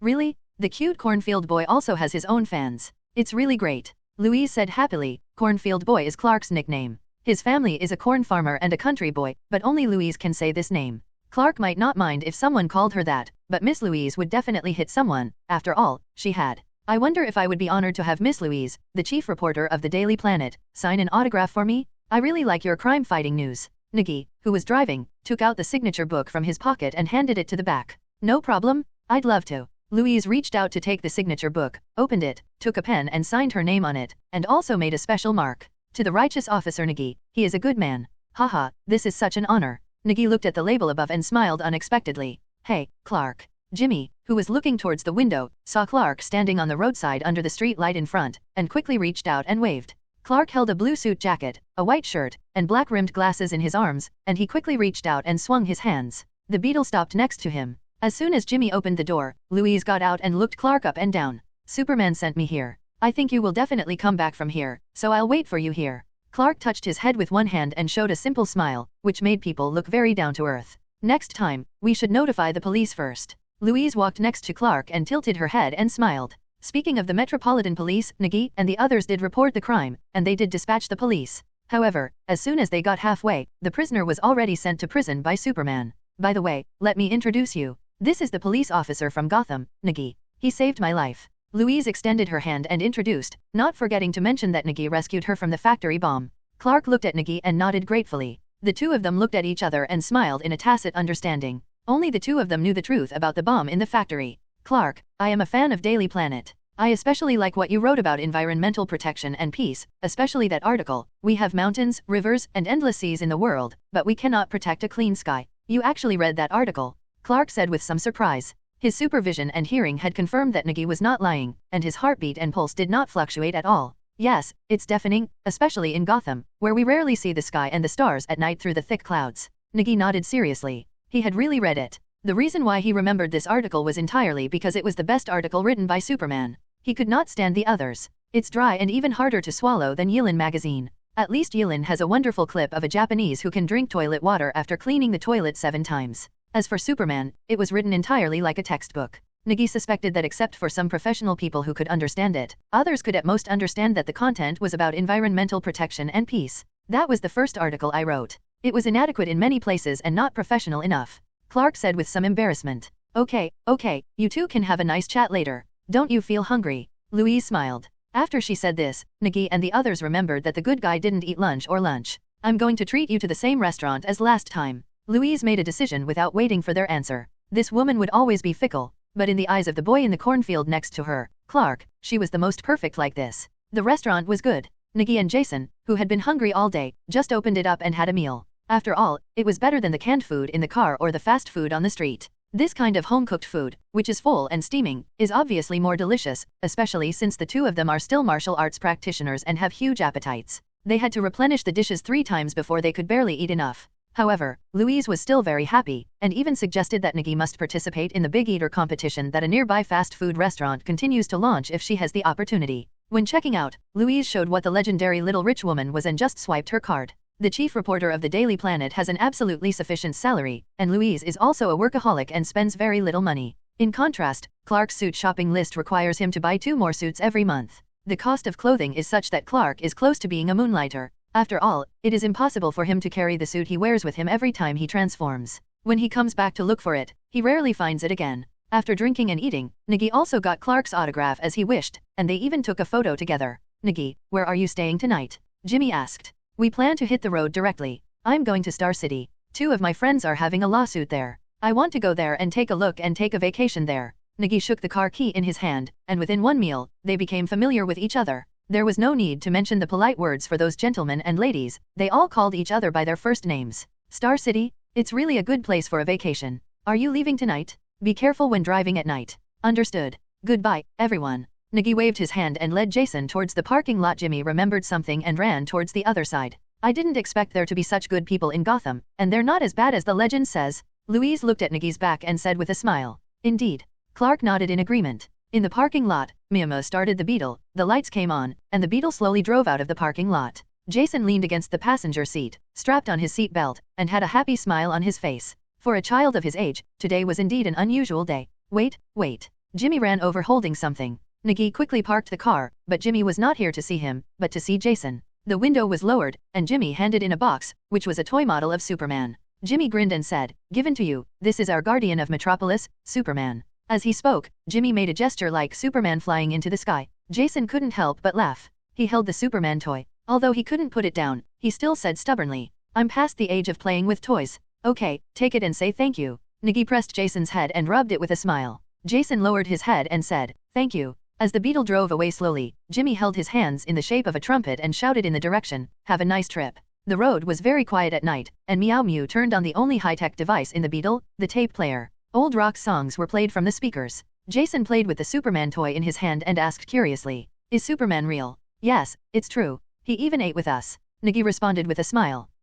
Jason was frightened this time. Go to bed early. We will arrive in Star City tomorrow. I missed my practice time tonight. I will make up for it tomorrow. Nigi didn't discuss this issue too much, as long as he could be familiar with Superman, but looking at it now, he was more than just a familiar person. If something happens, just call Jimmy or Louise. Just because of tonight's favor, Superman will definitely follow. This looks like a pretty good deal. The Beetle is driving fast on the road, and the scenery at night is always monotonous and has a sense of desolation in the wild. At about 5 o'clock in the morning the next day, Nigi couldn't help but yawned, and his sleep was a little upside down. When I see the bright horizon, I want to yawn. There is a fork in the road ahead, and there is a road sign next to it. To the left is Welcome to Los Angeles, and to the right is Welcome to Star City. Ding! Encounter hidden treasures, discover obtainable items. Poof! Neyamo, who was holding a bottle of mineral water and pouring it into his mouth, spurted it out in one gulp. Why did this thing suddenly buzz? Doubtless, Nigi put on the brakes and stopped the Beetle, feeling where his heart was pointing. Los Angeles. Nigi pushed open the car door and got out of the car.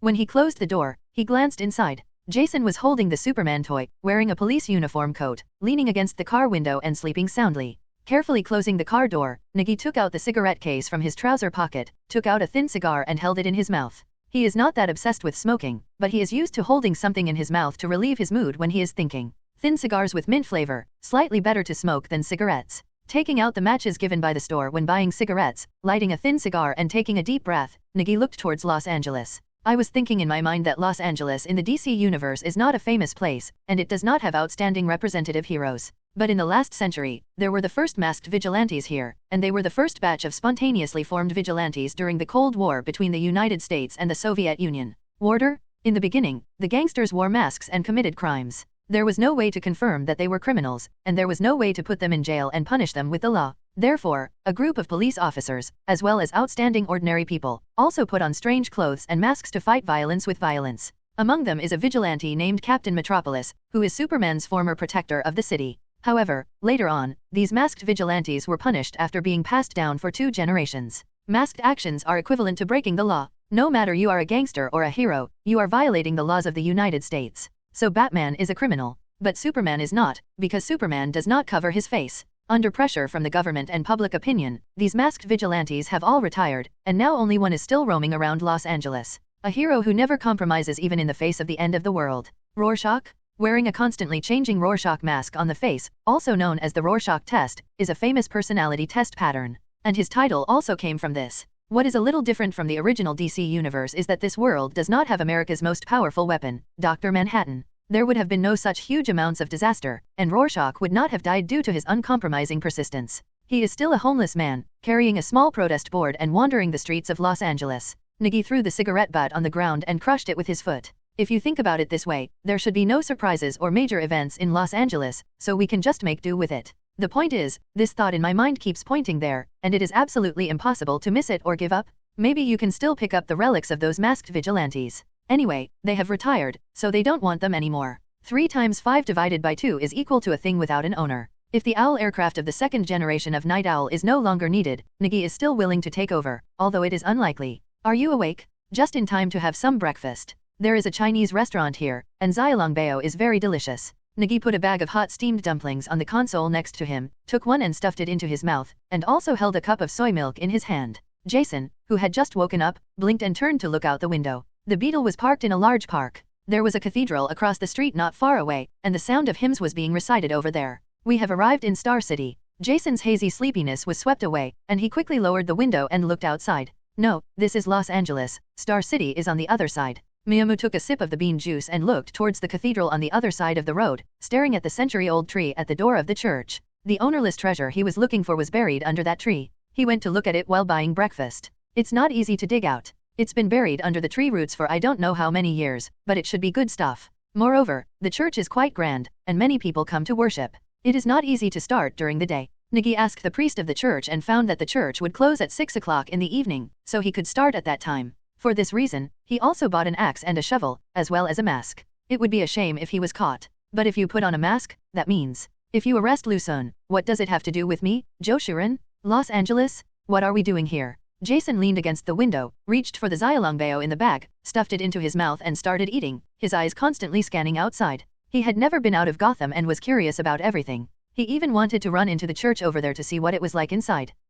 Take a walk around, learn a lot, and eat quickly. After dinner, I will take you here to play and see the scenery. Nigi didn't go into details and just changed the topic. He planned to search here again to see if he could gain anything else. For example, try a fight with Rorschach. Even though he has the Iron Monkey Fist, Nigi can be said to be a master. However, combat experience is still somewhat lacking. When Bruce Wayne traveled around the world, he even dared to enter prisons in troubled areas in order to fight. In the end, he was defeated in the fight, and the prison guards put him in a solitary cell. Behind him was the leader of the demons, Lei Ziogu, who personally gave him moves. His combat experience had already reached the level of a fighting master. When he came out this time, Nigi also planned to have a good training. He originally planned to find those masters and try to fight. After all, other places are not as omnipotent and perverted as Gotham, but they can still be reasonable. As for why not fight Superman? Is that as outrageous as trying to strangle a robot with your arms until it suffocates? Using fists to hit a man of steel that can't be hurt by bullets? It's time to go to Arkham Asylum. This thing is delicious. What is it called?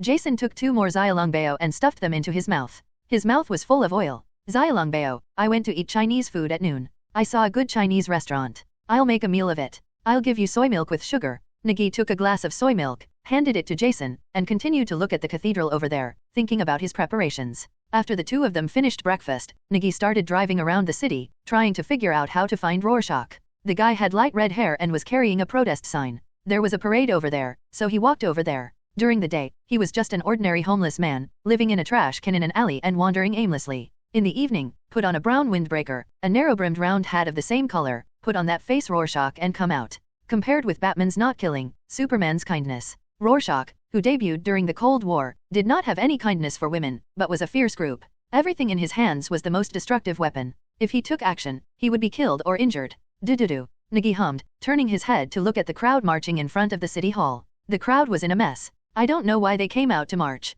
The signs they held were not unified. There were even signs of nuclear crisis during the Cold War. Nuclear crisis? Nigi's head, which was originally tilted to one side, tilted over and he could see clearly the faded sign, which said the end of mankind, the horror of nuclear crisis, and the end of the world. The man carrying the sign was a man in a torn jacket, holding a piece of bread in his hand and eating it. He looked to be in his 40s. Nigi narrowed his eyes, light red hair, yes? Tramp, yes. He was wearing shabby clothes, the leather on his jacket was all peeled off, his jeans were full of patches, and he also had a pair of large leather shoes that didn't fit. All these items match up, Rorschach found it? But how to get close? This guy's vigilance is no less than Batman, and even worse. After all, the most Batman can do is break your arms and legs, and make you go to jail for a few years. If you're lucky, you might not go to jail. But Rorschach can really kill you? Seedlings are a bit out of ideas. You can't just fish for law enforcement, right? Thinking of this, Miyamo turned to look at Jason, who was leaning out the car window, with a smile on his face. Rorschach, who was carrying the sign, followed the crowd and moved the sign to another shoulder, chewing the crumbs in his mouth.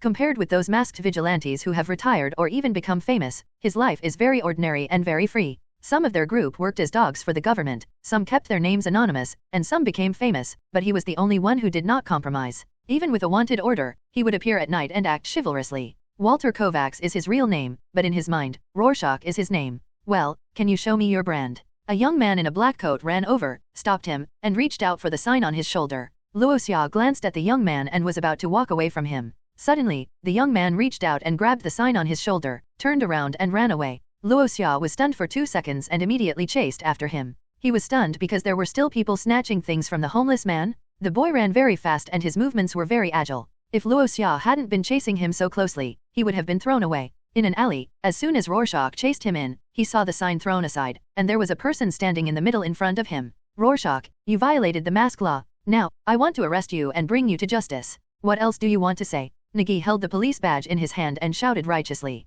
Rorschach looked at the police badge in Nigi's hand. He was sure with just one glance that it was genuine. However, the label of GCPD meant it was not the Los Angeles Police. Look at the abbreviation, it was the Gotham Police. While looking at Rorschach's expression, Nigi quietly touched the golden 6-pointed star wrapped around her wrist, her vision widened. Fight with me, and if you win, I'll let you go. Miyamo clenched his fists and formed a standard boxing frame. He could advance to attack, retreat to defend, and he was ready to fight. On the fire stairs on one side, Jason was lying on it, looking at the posture of seedlings below, and Rorschach standing on the other side. Rorschach thought for a few seconds, you know me. Almost no one knows his identity, and no one cares about a homeless man. Even his former comrades do not know his true identity, let alone find him. If you beat me, I will tell you the answer. Nigi waved his hand provocatively, with a majestic aura on his body. This showed that he was showing 100% of his strength, except that he did not draw his gun. Rorschach looked here, turned around and walked to the trash can on the side, grabbed a glass bottle and smashed it against the wall. The glass bottle with only half left was extremely sharp,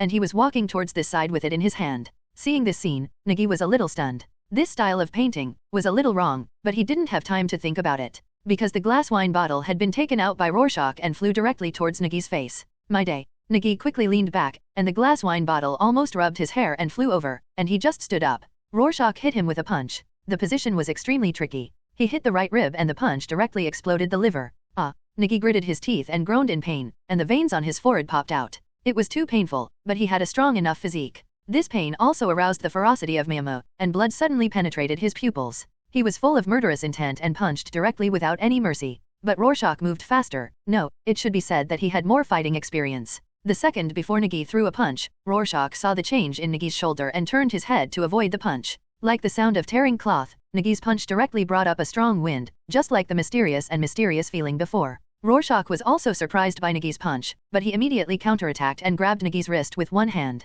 Whether it was a capture or a block, he would have the upper hand. The other hand was like a thumb, and it was directly poked at the elbow socket of Miyamo. With a twist, Miyamo's arm was about to be broken. How could Nigi let him succeed? When he raised his leg, he hit his knee. Rorschach also raised his leg at the same time, and the two legs collided with each other with a thud. Nigi roared angrily, raised his legs and hit his knees again, and the two consecutive knocks made Rorschach fall a little behind in the competition, so he pinched Nigi's wrist and grabbed the arm lock. Locked Nigi's arms behind his back to control him. But Nigi's other arm directly elbowed him, followed the trend and threw his fist, and the fierce iron monkey fist exploded with strength. The fist thrown by Nigi was like a meteor hammer. Rorschach raised his hand to block and received a hard punch, which made his arm tremble. A powerful enemy, Rorschach thought. But he has encountered many powerful enemies, and even the magician archmage has been dealt with by him. What he relies on is not his fists, but... Luo Xia grabbed the 2 trash can lids on one side and hit Meow Mew on the head with a bang. It was like being hit by 2 gongs. The seeds in Meow Mew's head made a buzzing sound. Rorschach is an ordinary person without super abilities, except for his tempered willpower, endurance, and reflexes that are beyond ordinary people.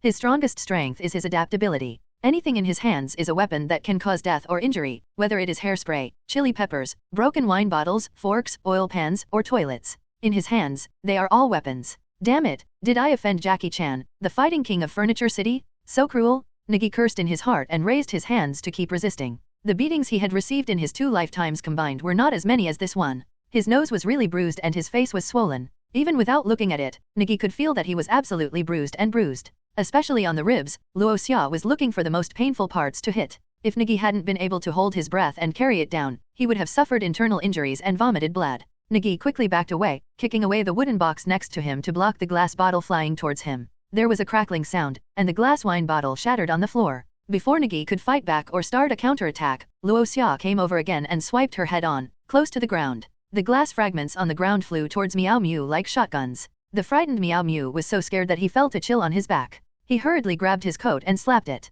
The coat was cut into strips of rags by glass fragments. During this delay, Rorschach rushed over, punched Nigi on the left side of his face, and immediately punched him again. Nigi gritted his teeth and swung a straight punch, hitting Luo Xia's chest and knocking him away. He raised his hand to wipe the blood from the corner of his mouth. During the fight, Nigi also gained an understanding of Rorschach's strength, and also gained a new understanding of his own strength. His physical fitness and various abilities are better than Rorschach's, especially under the effect of the Eye of Truth. But Rorschach's fighting quality was too high, and Nigi's damage to him was almost not 100% powerful. At first, Nigi thought that this guy was faster than him, so he couldn't hit it and couldn't do any damage. But now Nigi has come to think of it, Rorschach is not fast, and is even slower than him. It's just that Rorschach reacted quickly and kept attacking. He used every opportunity to throw a few fierce and unusual punches, which made Nigi keep defending, so he didn't feel it. Do you still want to fight? I won't hold back. Nigi moved the corners of his mouth, tore off the white shirt on his body, and threw it on the ground with his backhand, revealing a body of muscles as strong as steel plates, with some vague scars on them.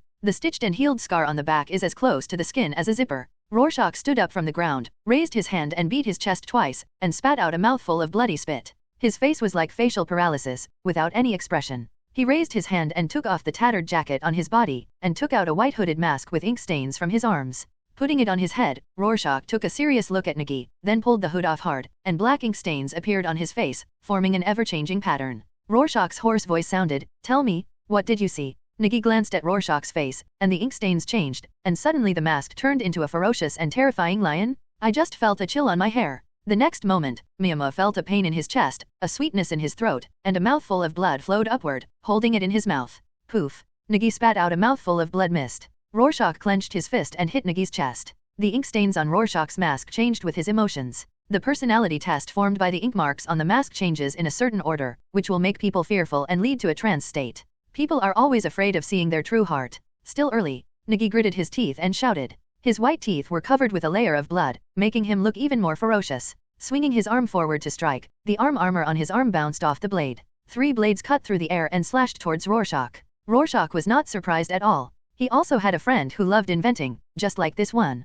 Rorschach suddenly stepped back, and there was a rope pulling him behind him, making him leave quickly, just enough for Nigi to miss. What? Nigi quickly looked up and realized. When Rorschach rushed over, he used his grappling gun to wrap around the stairs beside the wall, and then used the mobile device on it to leave quickly. Speaking of which, the grappling gun is not exclusive to Batman, but the only one who can play tricks with the grappling gun is Batman. You can't beat me, at least for now. Rorschach retracted his grappling gun, squatted on the railing of the fire staircase, looked at Miyamoto, and asked, "Can you tell me now, how do you know my identity?" Jason was upstairs, holding a brick, tiptoeing over, and smashed it down. With a bang, the bricks were caught in front of the hook gun, and the triangular hook fired was smashed into pieces, and pieces of bricks fell to the ground. "Jason, don't act rashly," Miyama scolded sharply, making Jason retreat a little unwillingly. Nigi raised his hand to wipe the blood from the corner of his mouth, took a deep breath, and spit out the blood in his mouth. Looking up at Luo Xia, I really underestimated him. The sign you held is too conspicuous. There is no nuclear war at this time. If you want to protest, please change it.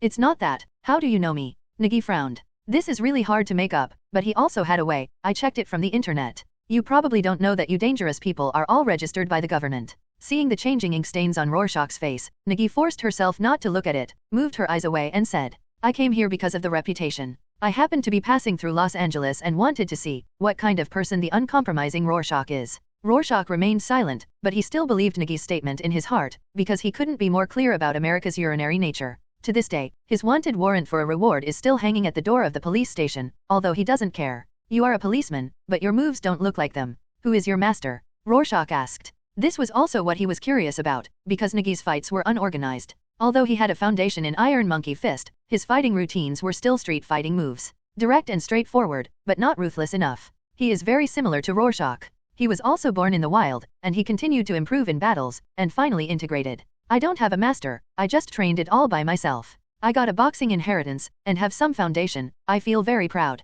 Nigi admitted his shortcomings simply. Rorschach pondered for a moment. Seeing the sudden change of ink stains on his face, Nigi quickly shouted in pursuit of victory, Can you teach me 2 moves? No. Rorschach refused very simply. Then can you fight with me again? Nigi raised his head and asked. We will still be here at 12 o'clock tonight. However, I won't fight you. If you want, you can come again. After Rorschach said this, he jumped down the stairs, turned around and left here without looking back. Nigi looked at the alley that was swept by a tornado, picked up the white shirt on the ground, threw it down, and put it on again. Can't you beat him? Jason came down the stairs and handed the black coat he was wearing to Nigi. I can beat you, next time. Nigi said in a deep voice, but looked down at the bruises on his body. Nigi smiled sadly and said, This is so unlucky. I even wonder if I stepped on the black cat's tail, dropped the mirror, or fell into the gypsy's bad luck curse. It's really bad. I will take revenge on you, Jason said seriously. Nigi looked up at him, raised his hand and rubbed Jason's head, messing up his hair. Are you punching or kicking the nursing home? I haven't let you swing my fists today.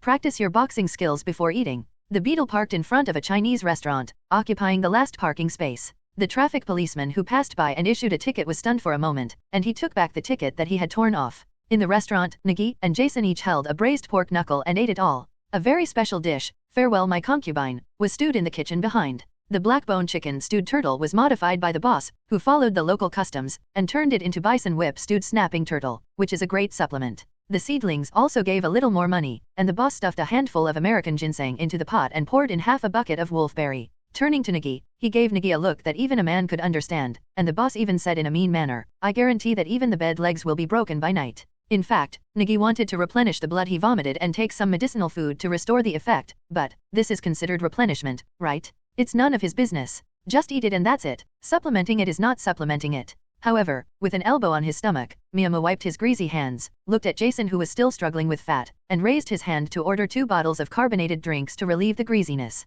Uncle, take out your mirror quickly and call for help.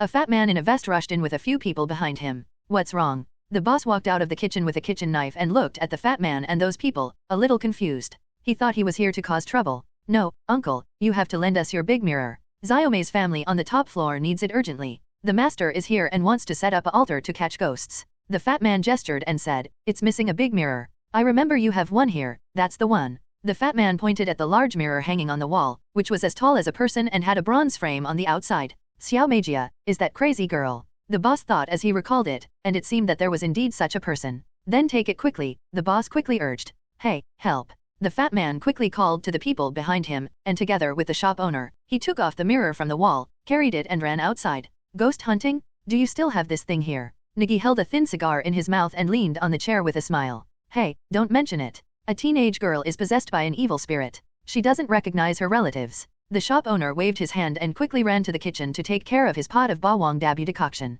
Master, is there really a ghost? Jason held the bones with both hands, chewing on the soft and brittle bones, and was covered in oil. I don't know if there are ghosts or not, but demons do exist. Nigi held a thin cigar in his mouth, crossed his legs, and began to brag. However, there are relatively few supernatural ghosts in the DC universe. But there are no shortage of things like demons and zombies. There is also an undead zombie named Solomon in the Gotham swamp. Moreover, the magic side is not uncommon. The Batgirls in the Bat family are masters in fighting magical crimes, although they are proficient in computer technology. Here comes the chicken soup. The shop owner happily ran over with a casserole and slowly placed it on the table. There are children here. What kind of chicken soup? Is there chicken in it? Nigi looked at the casserole and couldn't help but complain. This one is much better than a chicken, it's very impressive. The shop owner didn't care about Nigi's complaints at all, and opened the lid of the pot directly, and the steam was steaming, with the aroma of medicine and food. Anyone who smells it can feel their blood boiling. It was also the first time for Jason to smell this smell. He moved his head forward and twitched his nose vigorously, but was pushed aside by Nigi. Child, go aside. The boss will give him a hoof to grind his teeth. Nigi rolled up his sleeves, picked up a spoon and was about to taste it. I'm full. Jason started. There was a loud bang and crash outside, like an object being thrown from a high altitude and breaking something. Nigi and the others all turned their heads to look. The shop owner reacted the fastest and hurriedly ran out, then wailed. OMG. Nigi quickly grabbed a chair and ran outside. When Jason was about to get up, he looked at the fragrant casserole and the seedlings running out. He quickly picked up a spoon, scooped a spoonful of soup and poured it into his mouth. I smacked my lips with unfinished thoughts. I couldn't taste anything, so I took another spoonful to try. What the hell? Who smashed my car? Nigi cursed at the top of his lungs outside, looking up at the stairs. On the top floor of the 6th floor, a window was open, and there were people looking down at what was thrown out of that window. They all smashed into his car, and broken glass flew all over the floor. Get off here. You think I'm easy to bully? Nigi shouted upwards, raising his foot to crush the broken glass on the ground. He was already in a bad mood, but now he had a chance to vent. Nigi raised his hand and slapped the beetle. The beetle suddenly jumped and bounced on the spot. The seedlings and the store owner were so frightened that they thought the tire had exploded. But it seems okay. Oh, isn't this my mirror? The store owner looked at the bronze frame on the roof of the beetle, slapped his thigh, and cursed with Nigi. Sorry, I reminded you to move the car, but it seems like it didn't get through. In the building next to it, a man wearing a suit and tie, with a cigarette dangling from the corner of his mouth and a lazy air, glanced sideways at the young man who got into the taxi with a bang on the other side of the street, and shook his head helplessly. Who are you? Nigi looked at the man in front of him and frowned. Just after he appeared, Nigi's sixth sense was desperately warning that his life was not in danger. Just looking at him, I felt something was wrong.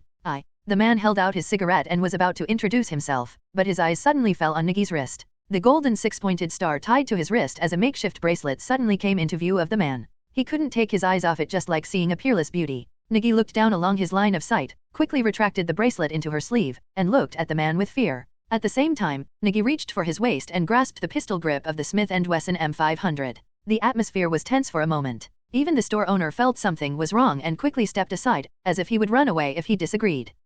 The man took a drag of the cigarette butt in his hand, threw it on the ground, stretched out his hand with a smile and said, "My name is John Condenstein. I am a professional exorcist. Get out, otherwise, I'll blow your head off immediately." Just after Condenstein said his name, before he could finish the rest of his words, Nigi pulled out the M500 revolver and put it on his head. A finger could be inserted into the barrel of a large caliber gun, and it was pressed against his head. Even Condenstein was stunned for a moment. He quickly thought in his mind whether he had deceived this guy somewhere, otherwise why would his vigilance be so high? Nigi nervously grasped the handle of the pistol, fearing that he might accidentally blow this guy's head off. This is John Condenstein, who signed a contract with Satan, the first fallen demon and Lord of Hell. If he dies, Satan will come in person immediately to collect his soul. Moreover, Nigi also knows why his sixth sense senses something is wrong. This BD is the lonely star of heaven. Anyone who hangs out with him will have a bad end, and this guy is also a top liar. He is the god of heaven and the Satan of hell. There is nothing he dares to deceive. Moreover, this guy has sold his soul 3 times. 3 times? At the same time, he is also a top black magic master. Although his deception is more powerful than magic, he is the second most terrifying challenger after Batman. A duel can be planned for more than 10 years. The door of the Chinese restaurant was violently pushed open, and Nigi hurriedly walked in, still holding a revolver in his hand. "Jason, let's leave quickly. We can't stay in this stupid place," Nigi shouted, but didn't hear Jason's voice. He quickly ran over to take a look, and his heart almost stopped. "Master, I'm going to die." Jason put his hands together and covered his face. The blood spurting out of his nose was like a flood that could not be stopped. "It's almost time, let's do it." Nigi looked at the watch on the car. It was already 7 o'clock in the evening, and the church across the street had turned off the lights. Only a few lights inside were still on, and from a distance, they looked like candles burning. Nigi put on a hood, got out of the car, and opened the trunk. It turned out that the trunk seemed to be stuck. What the hell? Was it broken? Miyamoto muttered to himself, then raised his foot and kicked the trunk. Today was a really unlucky day. After meeting Condenstein, Nigi had already made up his mind to dig up the things and they would run away.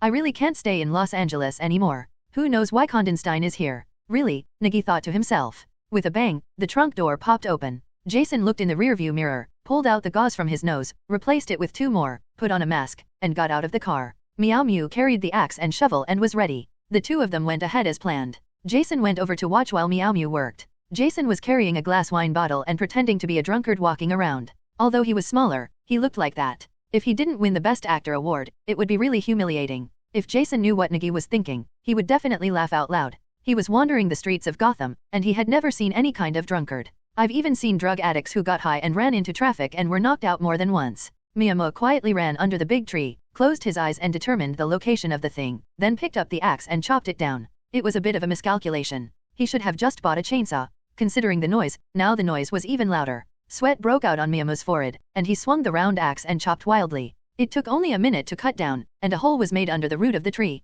I inserted a pointed shovel into it, twisted it, and pushed out a handful of soil. He also encountered a hard object. The seedling quickly swung the axe at the root of the tree and hit the axe twice more, and the object came out. Miyamo stretched out his hand and grabbed it inside. It was a box. It felt very solid, like wood. Things should be inside. Grabbing the box, Nigi gritted his teeth and pulled hard, pulling the box out, taking advantage of the candlelight shining in the church. It could be seen that this was a dark red wooden box. Meow Mew opened the lid and found only one gold coin inside. He took it into his hand. God's gold coin, an alchemy wishing object, with a 100% chance of realizing the wish on the front and a 50% chance of realizing the wish on the reverse side. It is a masterpiece of an alchemy master, but his wish did not come true. Make a wish? Nigi held the gold coin and raised his hand to grab the necklace that was hung around his neck. There was also a Wayne ring on it, which was also used to make a wish, but that one was a relic. This is a wish? 100% heads, 50% tails? Nigi looked at the gold coin. It exuded the light of gold under the bright light. On the front was a sacred angel with wings spread, and on the back was only half of the angel pattern, and the other half was the devil.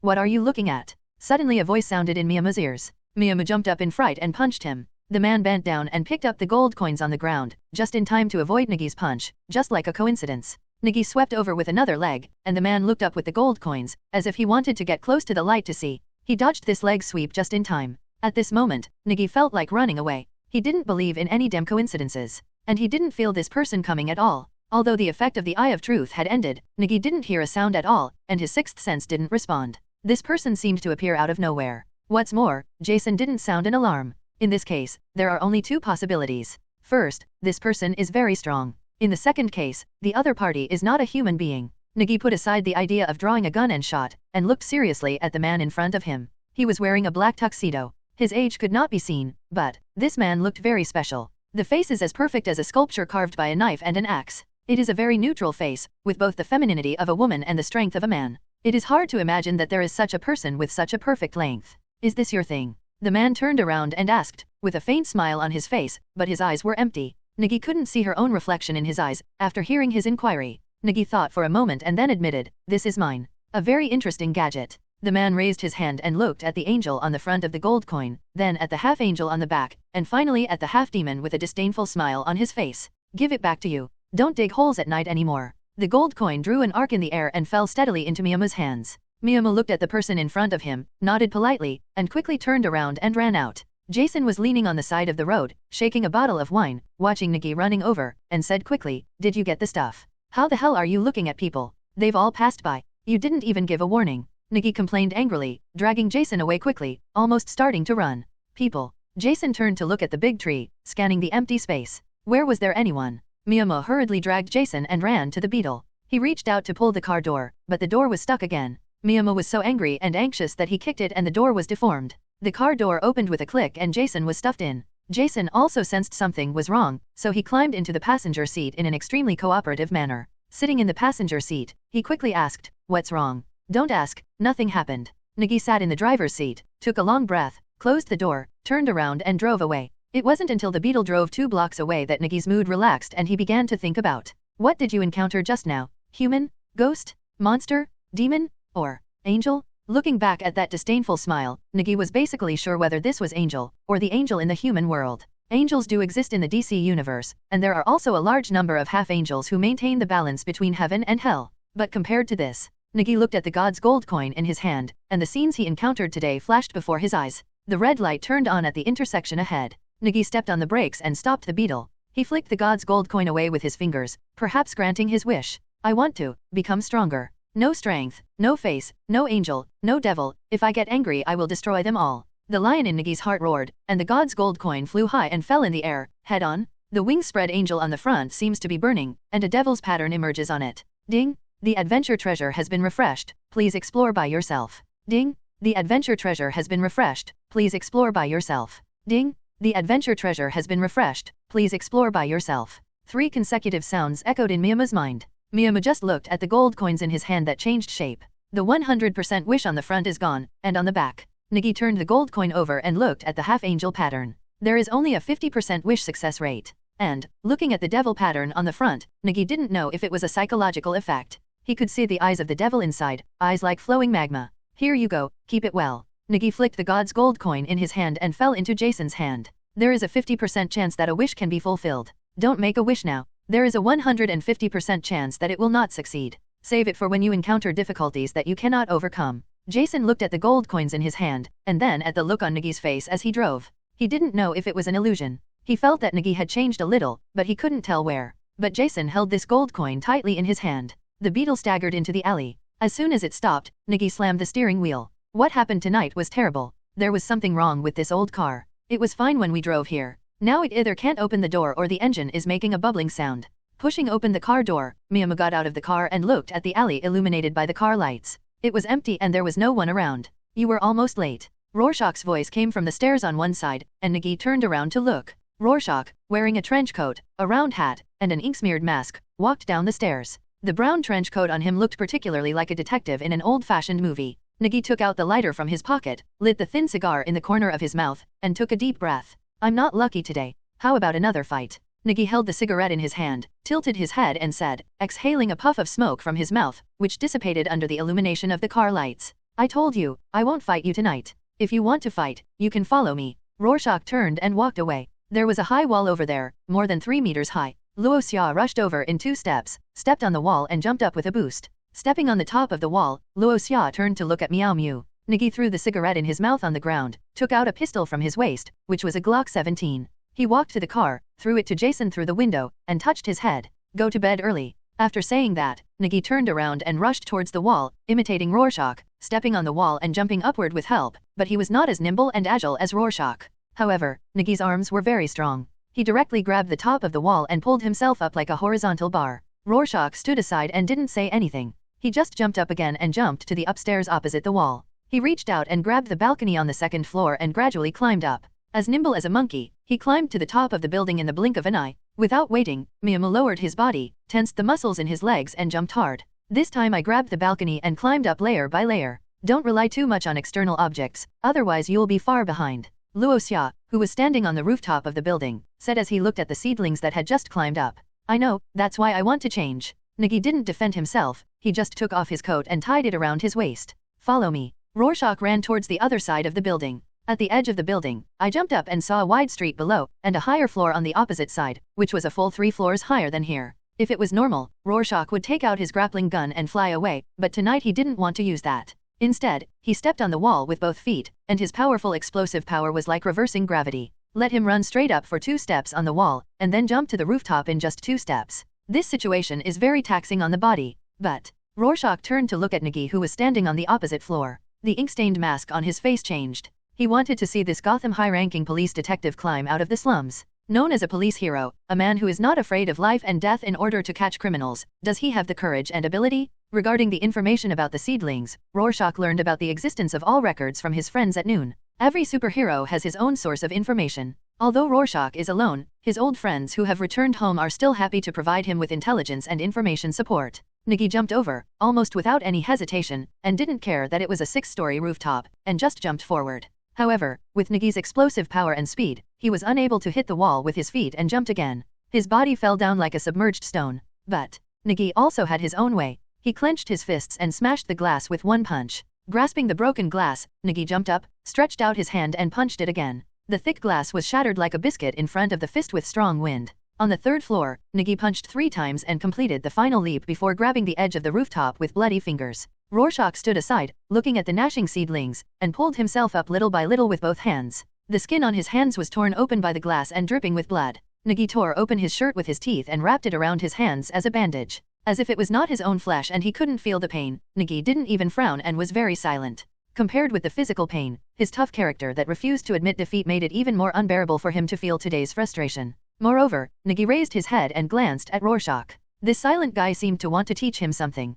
Although I don't know what Rorschach is thinking, the current seedlings don't want to miss any opportunity to become stronger. Rorschach waited for Nigi to wrap his hands before running forward again, jumping again, but this time, Rorschach jumped from the upstairs, slowed down with his body, and fell to the cluster of residential apartments below. Nigi followed closely behind, and the two of them ran one after the other, their speed gradually getting faster, running wildly on the roofs of buildings, streets, alleys, and stairs. Rorschach ignored Nigi from now on, and instead used all his strength to run, jump, and use his body to make difficult moves that even gymnasts couldn't do. Like a cheetah, Nigi chased after him clumsily at the beginning, and finally caught up directly behind Rorschach, only 5 steps away. After all, there is a monkey character in Iron Monkey Fist, and monkey represents flexibility, agility, climbing on big trees, jumping on cliffs, moves that seedlings didn't care about in the past. In this chase, everything was used, just like a rusty machine with lubricating oil, the speed of action more than doubled. Originally, there was only the sense of energy growing in the fists, the strength, and wind from the swing, but now it flows to the limbs, and every step of the foot brings strong wind and explosive power.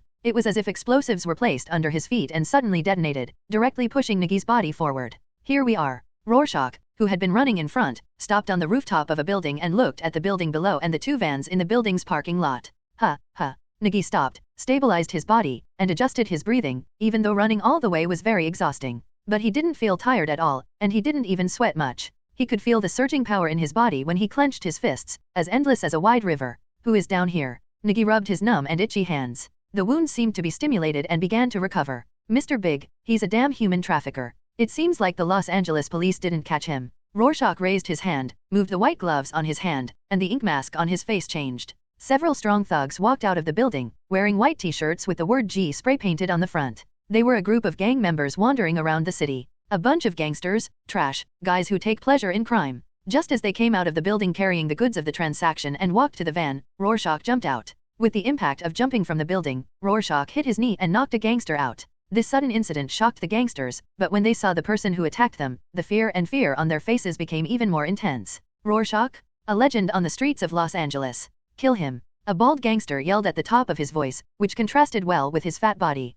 The other gangsters also reacted and reached for guns and knives, but Rorschach moved faster and punched the nearest person. Before the man could take out the gun, Rorschach punched him in the neck. The man's neck was completely crooked, as if his cervical vertebrae were misaligned, and he fell to the ground with his head tilted and screaming. The man next to him took out a pistol, but his fingers were grabbed by Rorschach, and he pulled the pistol and his wrist in a circle, twisting the joints directly. At the same time, Rorschach kicked him on the side of the hip, knocking him down. Rorschach turned sideways to avoid the dagger stabbing him from behind, kicked the egg to pieces with a side kick, and then snatched the dagger from the man's hand. He stabbed his neck with a knife and pulled it out. Blood spurted out from the wound. The artery ruptured and the blood flow continued. The bald gangster also pulled out his pistol. But in just a few seconds, Rorschach had already knocked down 3 people, and those 3 people were directly crippled. Clean violence, as easy as strangling a chicken to death, made these gangsters who were good at using violence immediately feel scared. Just when the bald gangster was aiming at Rorschach, Meow Mew, who came down from the roof, kicked him with a strong kick, and directly kicked him away and hit him against the van.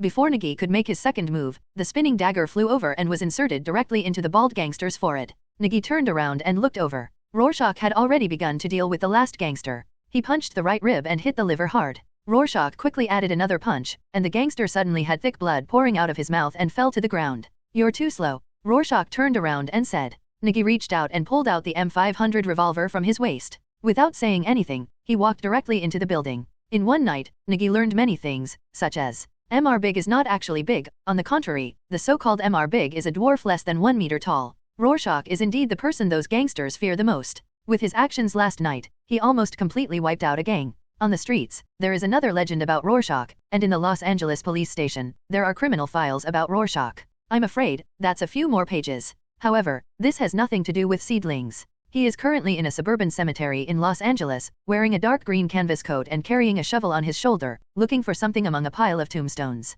Following the feeling in his heart, Miyama walked far away from the cemetery and found a broken tombstone in a pine forest. The place was very desolate and no one would notice it at all. Nigi raised his head and looked around, reached out and touched the golden 6-pointed star hanging around his neck, and scanned it with his true seeing eye. He didn't want what happened last night to happen again. He didn't even know that someone was standing behind him. It felt too bad. Miyama picked up the shovel and dug twice into the soil under the tombstone, confirming what he felt in his heart that it was indeed here, right under the tombstone. Am I going to disturb the rest of the dead in order to become stronger? Yes, that's the kind of person I am. Miyama laughed to himself, picked up the shovel, and in a few strokes, he dug up the tombstone, pulled it up and put it aside. There was a clang sound, and the shovel hit something. The seedling squatted down and reached out to dig the soil below. It was a coffin. I don't know when it was buried, but the surface still looks like new, and there are rusty iron chains tied to it. It looked like something untouchable in those supernatural stories, but Nigi directly picked up the shovel and cut off the iron chain like a piece of wood. Even if a vampire is inside today, he has to open it and take a look.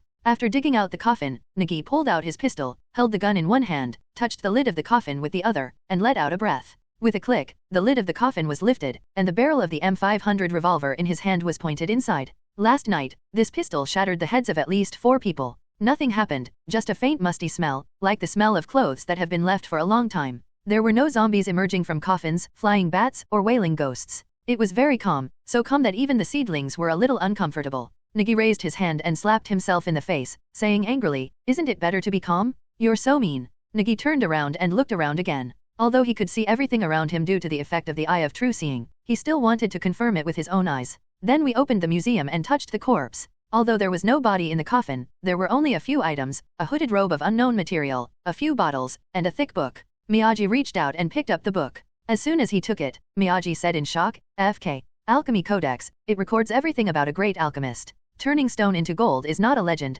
and even God is not an existence that cannot be created." Nigi opened his mouth and didn't know what to say for a while. Is this the legendary heresy? If it were in the Dark Middle Ages, with this introduction, he would definitely be tied to the stake and lit on fire to become a roasted birdman. But God? Nigi suddenly remembered that the God gold coin dug out last night was probably also created by him, right? Thinking of this, Miyagi quickly opened the Alchemy Codex and flipped through 6 or 7 pages in a row before discovering. He's so weird, he can't understand the words on it. It's not English, it's not Chinese, it's not even like those common international languages, it's a bit like a small language. But there were pictures on it, so Nigi rummaged backwards, and on the last few pages, he saw pictures of God's gold coins. The front is an angel with wings spread, and the back is half angel and half devil. This. Nigi licked his dry lips, isn't it, if he understands what's above. Can you make this kind of gold coin yourself? Damn, turn on the full power and build a coin printing machine. He. Nigi started laughing as he thought about it. Although it was a bit whimsical, it didn't stop him from being happy. The frustration of last night was gone, and Nigi's current mood was as comfortable as drinking a bowl of cold water on a hot day. He felt so comfortable that he wanted to hum a song now. Holding the Alchemy Codex in his arms, Miyagi looked inside the coffin again. This book is so awesome, and other things. Nigi quickly reached for it and grabbed the cloak. Phantom Cloak, alchemy item, a cloak made of N-metal, which can offset magic attacks and offset gravity, enabling short-term flight. The cloak can transform into a human figure and move quickly. Nice one. Nigi picked up the grey cloak. It looked too ordinary on the outside, but with N-metal inside, it was so awesome. N-metal also has a name, called Ninth Metal, which is the highest-ranking extraordinary material in the DC universe. It is a dark metal full of dark energy. This ranking of extraordinary materials is not in reverse order, but in forward order. The 10th ranked metal is X-metal. It is a metal that can build the universe. It is full of infinite possibilities. It has been used to build the universe, the Mother Box, and Batman's ultimate armor in the 6th dimension. The characteristics of N-metal are to subvert all laws of physics and magic, and it can also enhance the user's own ability and restore injuries. Even pure N-metal can make people immortal. And in the DC universe, many superhero equipment are made of N-metal. Batman has collected several pieces of N-metal to fight against supernatural creatures. However, this cloak does not have that many functions. Nigi looked at it and found that it was probably a matter of material, compared to those made of a single piece of N-metal. The N-metal used in this cloak was made into thin wires, and many runes rusted out inside the cloak. There may not be enough material to enchant the cloak again, and there really aren't many of this kind of metal in the main universe. But no matter what, the seedlings were still very happy. This thing is an artifact. At least before the version update, Nigi can directly compete with those mages head-on. Do you know how it feels to have a mercury knife at the beginning? Nigi doesn't know, but he can already imagine that those mages who were rubbing fireballs were beaten to death by him on the spot. Nigi picked up those bottles again. Maybe it's because it's been too long, and this thing seems to have failed? Nigi picked up the bottles, looked at the turbid liquid inside, shook them, and took them all away. Even if it fails, you can still keep it and take it home to water the flowers. Like a stingy rich man, Nigi held the things in his arms and started to leave. After walking out for a few steps, he ran back and picked up the coffin. This thing must be 70 or 80 years old at least, or hundreds of years old at least, and its appearance has not changed at all. Good stuff? Nigi wore a cloak, carried the coffin, and ran out in a hurry, with the corner of his mouth grinning to the back of his head. Not long after he left, a lazy-looking guy in a suit walked over with a cigarette in his mouth and stood in front of the pit, looking at the broken tombstone. The person who came was none other than John Condenstein, who was regarded as a broomstick by Nigi. He had no other intention, he just wanted to ask Nigi to borrow something. As for when he would return it, Condenston had never repaid anything except favors, and the favors were repaid by him in revenge for his friend's death. As for why he died, it's quite embarrassing to say that. It's 100% because of Condenston, the bad guy. Isn't this guy a little weird? Condenston tilted his head, threw the cigarette butt on the ground, turned the tombstone over, and rubbed his fingers with magic on it. On the broken tombstone, an ancient text appeared intermittently, ignoring, lost, final tomb. Is this hidden magic? Condenston became interested. Anyone who can use this kind of magic is definitely not a small character. But looking at the empty pit, Condenston smacked his lips, took out another cigarette, put it in his mouth and started smoking. The doctor said he had lung cancer and needed to smoke less. He had reduced the number of cigarettes he smoked to 3 packs a day, which was really hard. However, Condenston still had some doubts. The guy just now was called Miyagi, a Chinese boy. I didn't see any magic fluctuations on his body. He shouldn't be magic, but the pendant in his hand is definitely a good thing, maybe even a fake artifact. Just taking a glance at it, Condenston's heart was moved. It was really difficult to find a magic jewelry that still had magical effects these days. He only had a key chain on his body. It is the holy pattern key corresponding to the 12 demon kings of hell. It has the effect of exorcising demons. The other items on his body can only be said to be restrained in terms of materials against demons, sneaky and other supernatural creatures. There are no enchantments or other special effects. No, you have to find a way to borrow it and study it. Condenston nodded secretly. The only problem was that Nigi was too vigilant. He just heard his name and drew his gun. He couldn't continue the conversation at all. His attempt to fool the devil's tongue didn't work anymore. Gotta find a way. Condenston suddenly remembered the beetle and grinned. The backup he had left at that time was still useful. Downstairs of an old-style apartment, Meow Mew lay on the ground, holding a crowbar, and took apart all the floor tiles for a long time. Outside, Jason held a sign indicating that construction was underway to clear the sewer, preventing others from coming. Meow Mew removed the floor tiles, then picked up a shovel and dug into the ground a few times. If it was not the right place to dig from, he would have wanted to get explosives and drill into the building to blast directly. Because Jason inquired, an old lady in her 90s who lived in an apartment building said that in the past, there was a basement here, and a lot of people lived there. The pavement at the back was adjusted, the people in the basement were moved out, and the door was sealed. She lived down there, very close to the sewer, and it was very humid in the summer. Nigi wore the phantom cloak under his clothes, close to his body, just like underwear, which was a bit unique.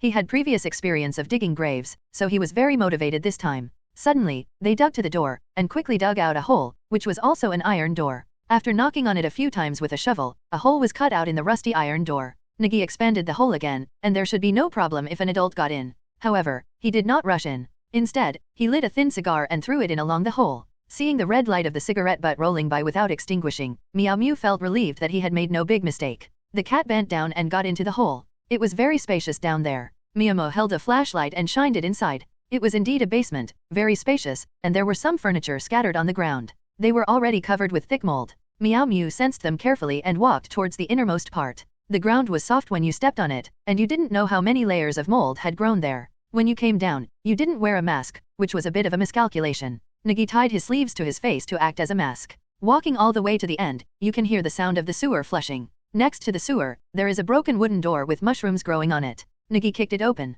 The rotten wooden door fell apart in an instant, and a lot of spore dust smoke rose up. Miyamo's flashlight was shining inside. It was a single room, very narrow, with only one bed and a workbench. It was also covered with dust and covered with mold and mushrooms. This side is close to the sewer pipe and is more humid. Meow Mew walked to the workbench and stretched out his hand to wipe the thick mold on the table. Under the light of the flashlight, the metallic luster lit up. It was a silver lighter with a beautiful pattern. Meow Mew reached out and picked it up. It was heavy and very weighty. Holy Flame Hammer, a magic item, a weapon made by devout saints. It contains sacred flames, which can burn out all evil spirits and sweep away the darkness. Weapon. Miyamu looked at the square-shaped lighter in his hand. It was purely mechanical. There was a flint on it. It could make a fire by rubbing the wheel. It looked like it was burning kerosene. Miyamu raised his hand and put it on the ignition wheel, rubbed it hard, and with a bang, a white flame burst into flames, and the flame was more than 1 meter high. It directly set Nagi's hair on fire. AFK.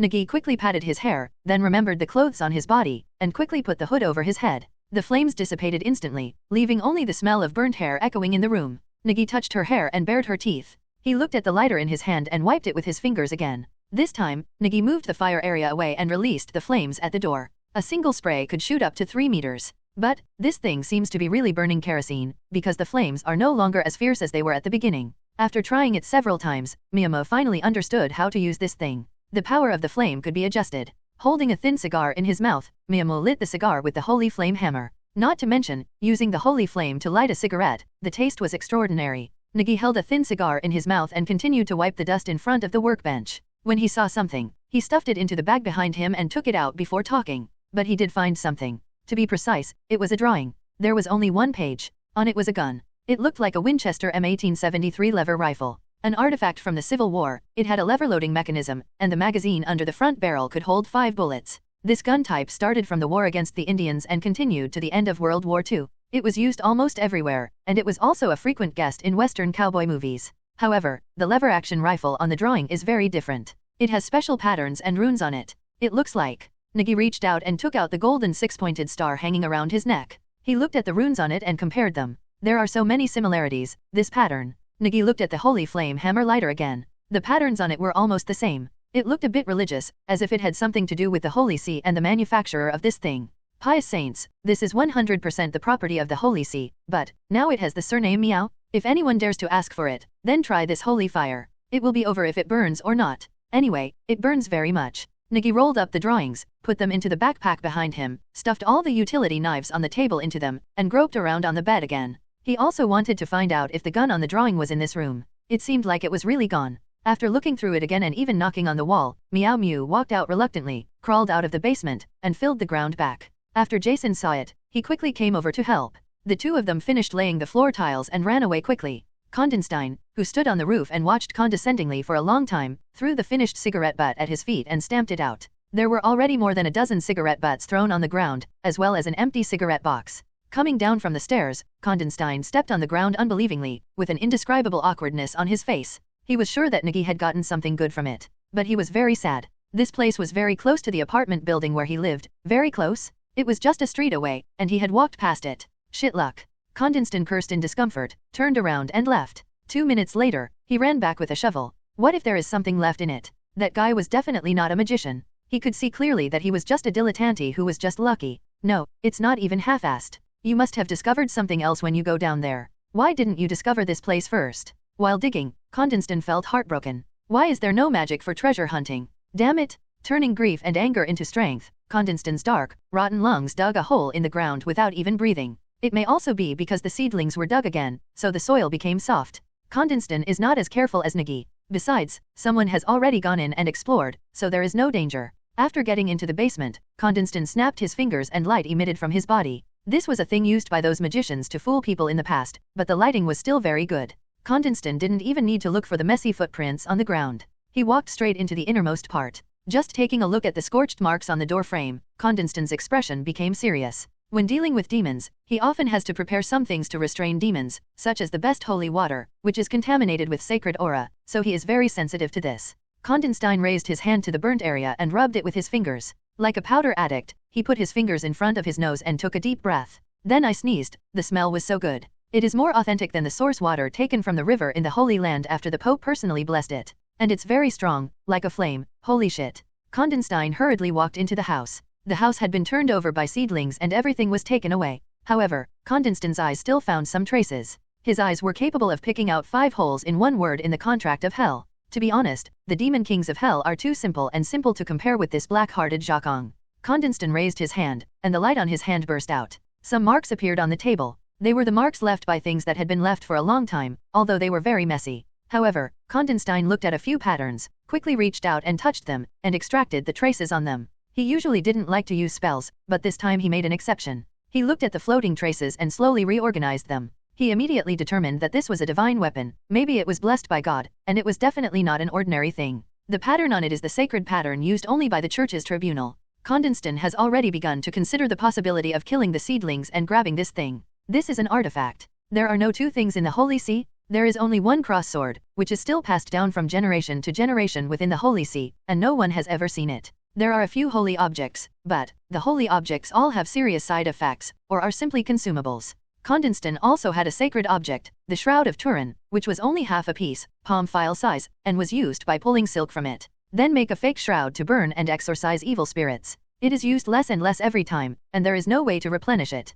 The artifact is different. It has no side effects. Any magic has a certain price. Kondenstein knows this very well. The moment he became a magician, he already paid the price. However, Nigi didn't know that he was being targeted, so he drove out of Los Angeles in a Beetle, with a conspicuous dark red coffin tied to the roof of the car. They did not go to Star City, but drove towards a deep mountain to find the last treasure. Everything else is easy to say. During the past few days of living and sleeping in the mountains, the seedlings have been tortured. This mountain is a bit big. The car collapsed halfway through the drive and couldn't climb up. They had no choice but to camp on the spot. The tent on the roof of the car was broken. Fortunately, there was a coffin that could be used as a bed, so they just threw it on the ground. It was in the second half of the night. There were wolves. But Nigi had a gun, so Jason saved a bunch of wolf fang necklaces and polished them one by one with a piece of rag when he had nothing to do. Let's go, follow behind. Run. Miyamo was wearing a cloak, carrying a shovel and a crowbar, and was running at the front. He was as light as a swallow, and his energy was high, and he was far ahead. Jason was far behind and was left behind.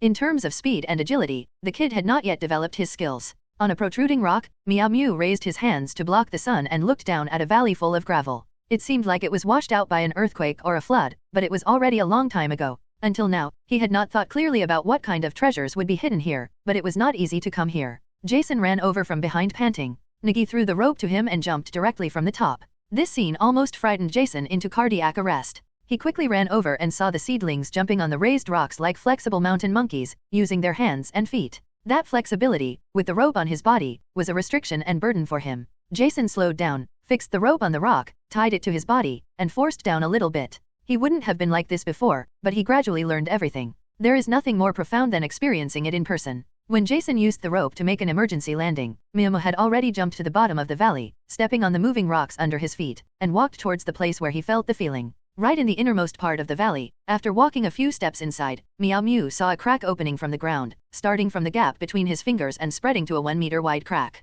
The thing was underneath. Nigi picked up the crowbar, knocked on the stone on the ground, took out the holy flame hammer lighter, clicked, and the 2-meter-long flame pierced it like a lightsaber. It was pitch black below, but under the white holy fire, something could be seen, which was a dry spring. Nigi looked at the height below the crack, turned off the lighter, grabbed the crowbar and jumped down, only 2 meters deep. Under the illumination of the flashlight, Meow Mew squatted down and looked at the dry spring. The stones next to it were still white like rust. The stuff is down here? Jason stood outside the crack, holding a flashlight and helping to illuminate the area from a high position, just enough for Meow Mew to free his hands and start digging with a crowbar. The gravel was cracked open by the seedlings, and dry dust flew under the light of the flashlight. After digging twice, the seedling stopped and looked down at a green stone that looked like emerald and popped out from the ground. It looked very smooth, and exuded a green color under the light. The green that came out had a strange feeling, so Nigi reached out and picked it up. Bacchus Gem, Restoration Crystal. The crystal formed after the legendary Lazarus Pool, the spring of immortality, dried up. After use, it can quickly recover from injuries and can be used indefinitely. The Dionysian Gem. Isn't this the Dionysian factor? Nigi looked at the Dionysus gem in his hand, looking at the emerald green color, and suddenly felt a little uncertain in his heart. However, he still knows about the Lazarus Pool. First, it is an extremely special spring water that can bring people back to life. The most famous one is Lei Zioga, the demon leader of the Assassin League. Moreover, in the original world, Lazarus's fountain also resurrected many people, such as Green Arrow and Jason. The Court of Owls in Gotham has a Lazarus Pool, but the spring water is very ineffective. They use amber gold and spring water to create immortal claws to maintain the rule of the court. However, Nigi also knew one thing. That is the high-end product of the Lazarus Pool, which is the Dionysian factor, a special green liquid metal. To be more precise, the Dionysian factor exists in all Lazarus fountains. It is just a matter of purity, but the Dionysian factor cannot be detected by any means. Among them, the most representative one is Gotham's crime prince, the feared Joker, who has obtained the purest Dionysian factor in the world. Nigi weighed the Bacchus gem in his hand, hesitated for 2 seconds, stretched out his tongue and licked it to taste the saltiness. There was no special taste, but the tongue was a little numb. After smacking his lips, Nigi raised his hand to look at the healed wound. There does seem to be a slight change, but it is not so outrageous that it can be healed on the spot. After stuffing the Dionysus gem into his shoulder bag, Miyamo dug a few more times on the ground and put 2 stones into the bag, intending to take them back for testing. Who? Jason's voice sounded above, and Miyamo quickly looked up as if he had discovered something. The flashlight fell down and landed on the rocks below. Jason made no sound. Someone was outside. Nigi took out his pistol, looked above his head, and held his breath. Only the heartbeat sounded in his ears, and there was no movement outside. Damn, who? Nigi gritted his teeth and thought to himself, reached out and took out the Dionysus gem from his bag, stuffed it into his mouth, and rolled it with his tongue. Nigi was a little worried about Jason's situation. This kid wouldn't shut up for no reason. Reaching out and touching the golden 6-pointed star on his neck, the Eye of True Seeing was activated, and Nigi's field of vision suddenly expanded. He could see the situation outside clearly. They were a group of people wearing light brown overalls. They looked like an archaeological team, but the calluses on their hands and the weapons they carried made them definitely not ordinary people. Jason was grabbed by the arms by two strong men and pressed against the wall, with a curved-edged dagger placed on his neck. These strong men didn't make a sound, they were as quiet as if they didn't exist. Nigi confirmed that there were 11 people here, and there should be others outside. Did you provoke these people? Nigi thought to himself. Although he had caused some trouble, it was not his turn to be surrounded and killed, right? Gripping the M500 revolver in his hand, Nigi looked at the 2-meter-high crack, jumped out from here, and then shot. It would be nice if those people didn't have assault rifles in their hands. There are 4 M16 assault rifles with additional accessories. They all aimed this way. If Nigi jumped up, he would be greeted by a series of bullets. The enemy cannot move, and I cannot move. This stalemate is really fatal. However, there seemed to be movement outside. Nigi stretched out his hand and tugged on his cloak, concentrating on using the effect of the eye of true sight to look at the situation outside. A man walked in from the outside. He was an old man, but his hair was black and there were not many wrinkles on his face. He looked like a man in his 40s at most. However, he gives the impression of an old man who has gone through vicissitudes of life, a bit like a Middle Easterner, wearing black clothes and holding a walking stick engraved with golden patterns in his hand. As he was walking forward step by step, the strong men looked at him with great respect, so much so that they put down their guns and bowed their heads in salute. Chance? Nigi stretched out his arms, and the phantom cloak he was wearing suddenly flew up. The runes inside the cloak lit up, and a black shadow quickly filled the cloak and flew toward the outside of the cloak. The phantom cloak flew out, and the strong men outside reacted immediately, but did not fire. Instead, 2 men with metal short sticks rushed over, one on the left and one on the right. The 2 metal short sticks crossed and swept past, like a crab's large pincers, trying to clamp the phantom cloak. With a bang, the phantom cloak was clamped, and the black shadow inside dispersed like smoke, leaving only the cloak hanging limply on the stick. This sudden change made the 2 people holding the sticks immediately feel that something was wrong, but it was too late. Nigi jumped up directly from under the crack, punched one person with his left hand, and knocked another person in the mouth with a revolver in his right hand. With a snap, his lips were split open and blood flowed. Nigi reached out and pulled him over, using him as a human shield in front of him, with the M500 revolver in his hand placed on his shoulder. The gun was pointed at the old man in black clothes, his finger was on the trigger, and he could pull it at any time. In the blink of an eye, Miyamoto took the advantage. He strangled the strong man in front of him with his arms, and stared at the old man in black clothes in front of him, with the muzzle of his gun firmly locked on him. Good skills. Wearing black clothes, Nigi thought he was the old man Lei Zyogu, or it should be his full name, Lars Al Ghul. Lei Zyogu's praise was true. The murderous aura in the young man in front of him, his decisiveness just now, and his stability now are all quite rare, but that's all. He had seen too many geniuses in his long life of more than 700 years, and Nigi was only good at skills in his eyes. Nigi stared at him, feeling an invisible pressure, because he couldn't feel the person in front of him, as if he didn't exist at all, if his eyes were not staring at him. He seemed to be invisible. Unlike the strong men around him who were hiding their aura, he had dissipated all the aura from his body. Can you tell me why you came?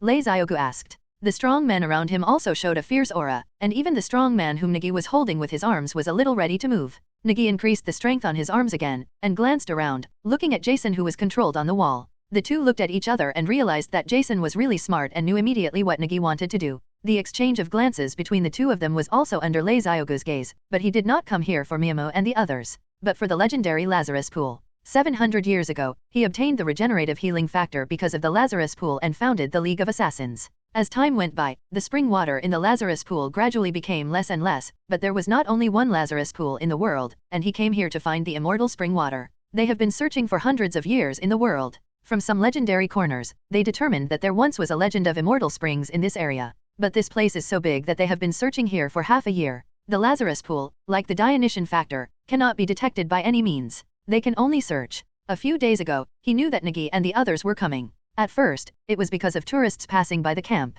They drove the wolves to attack Nigi and the others. It was normal for them to be eaten by wolves at night. But something abnormal happened. The firepower and equipment brought by the seedlings were far beyond their imagination, and they were merciless, killing almost all the wolves that drove them away. Then, in the past few days, Lei Zyogu watched the tents of Miyamoto and the others moving up the mountain. They also watched their daily boxing and spear training in Lei Zyogu's eyes. Until today, they got here. Lei Zyogu also felt the induction of the Lazarus Pool here, so he came to confirm it in person. Hush. Nigi whistled and pulled the trigger directly, killing no matter who was in front of him. The bullet shot out from the barrel of the gun and flew straight towards Lei Zyogu, who didn't even move his eyelids. A strong man next to him jumped over and opened his arms to block Lei Zyogu. With fanatical belief in his eyes, he blocked the .500 Magnum bullet with his chest. The powerful destructive power of the warhead directly shattered the chest of this strong man. Even the protective clothing inside was not blocked, and bright red blood splashed around. At the moment the gunfire rang out. The strong men around them responded. They were members of the Assassins' League, although they were not the most elite group, let alone the best among them.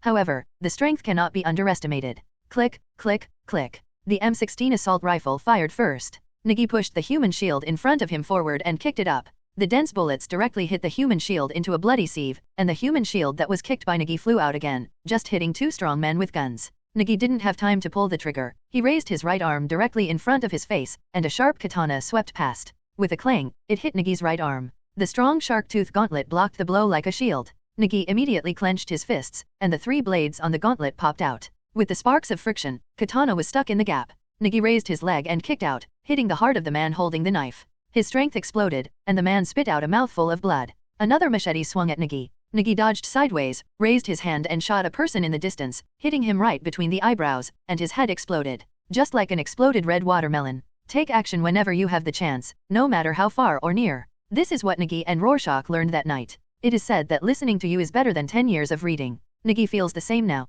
He can see clearly what he didn't pay attention to in the past. After somersaulting to avoid the combo of 2 people, Nigi raised his hand and punched him, holding the dropped pistol with his left hand. Doing 2 things at once, he hit a person with the fist of his right hand, and pulled the trigger with his left hand. Bang! In less than 20 seconds, 4 people were knocked down in succession. If you include the human shield who died tragically under his own gun, there were 5. There were not many people here, but Nigi's fierce posture forced those people to prepare for a siege. There were originally 3 people holding Jason, but now there is only 1, and his eyes are still fixed on Nigi. Jason glanced quietly to the side, raised his hand and elbow, and struck the ribs of the person behind him with a very standard posture. This time, even through the protective clothing underneath the clothes, the man was still frightened. The pain was not very serious, but the rabbit in his hand dared to bite people? Jason didn't have time to discuss it with him. He took a step forward and at the same time raised his back heel and kicked his VA. This move feels a bit like a scorpion's tail swing and a barb kick. The man behind Jason's instinctive reaction was to reach out and grab Jason, but he kicked him in the crotch.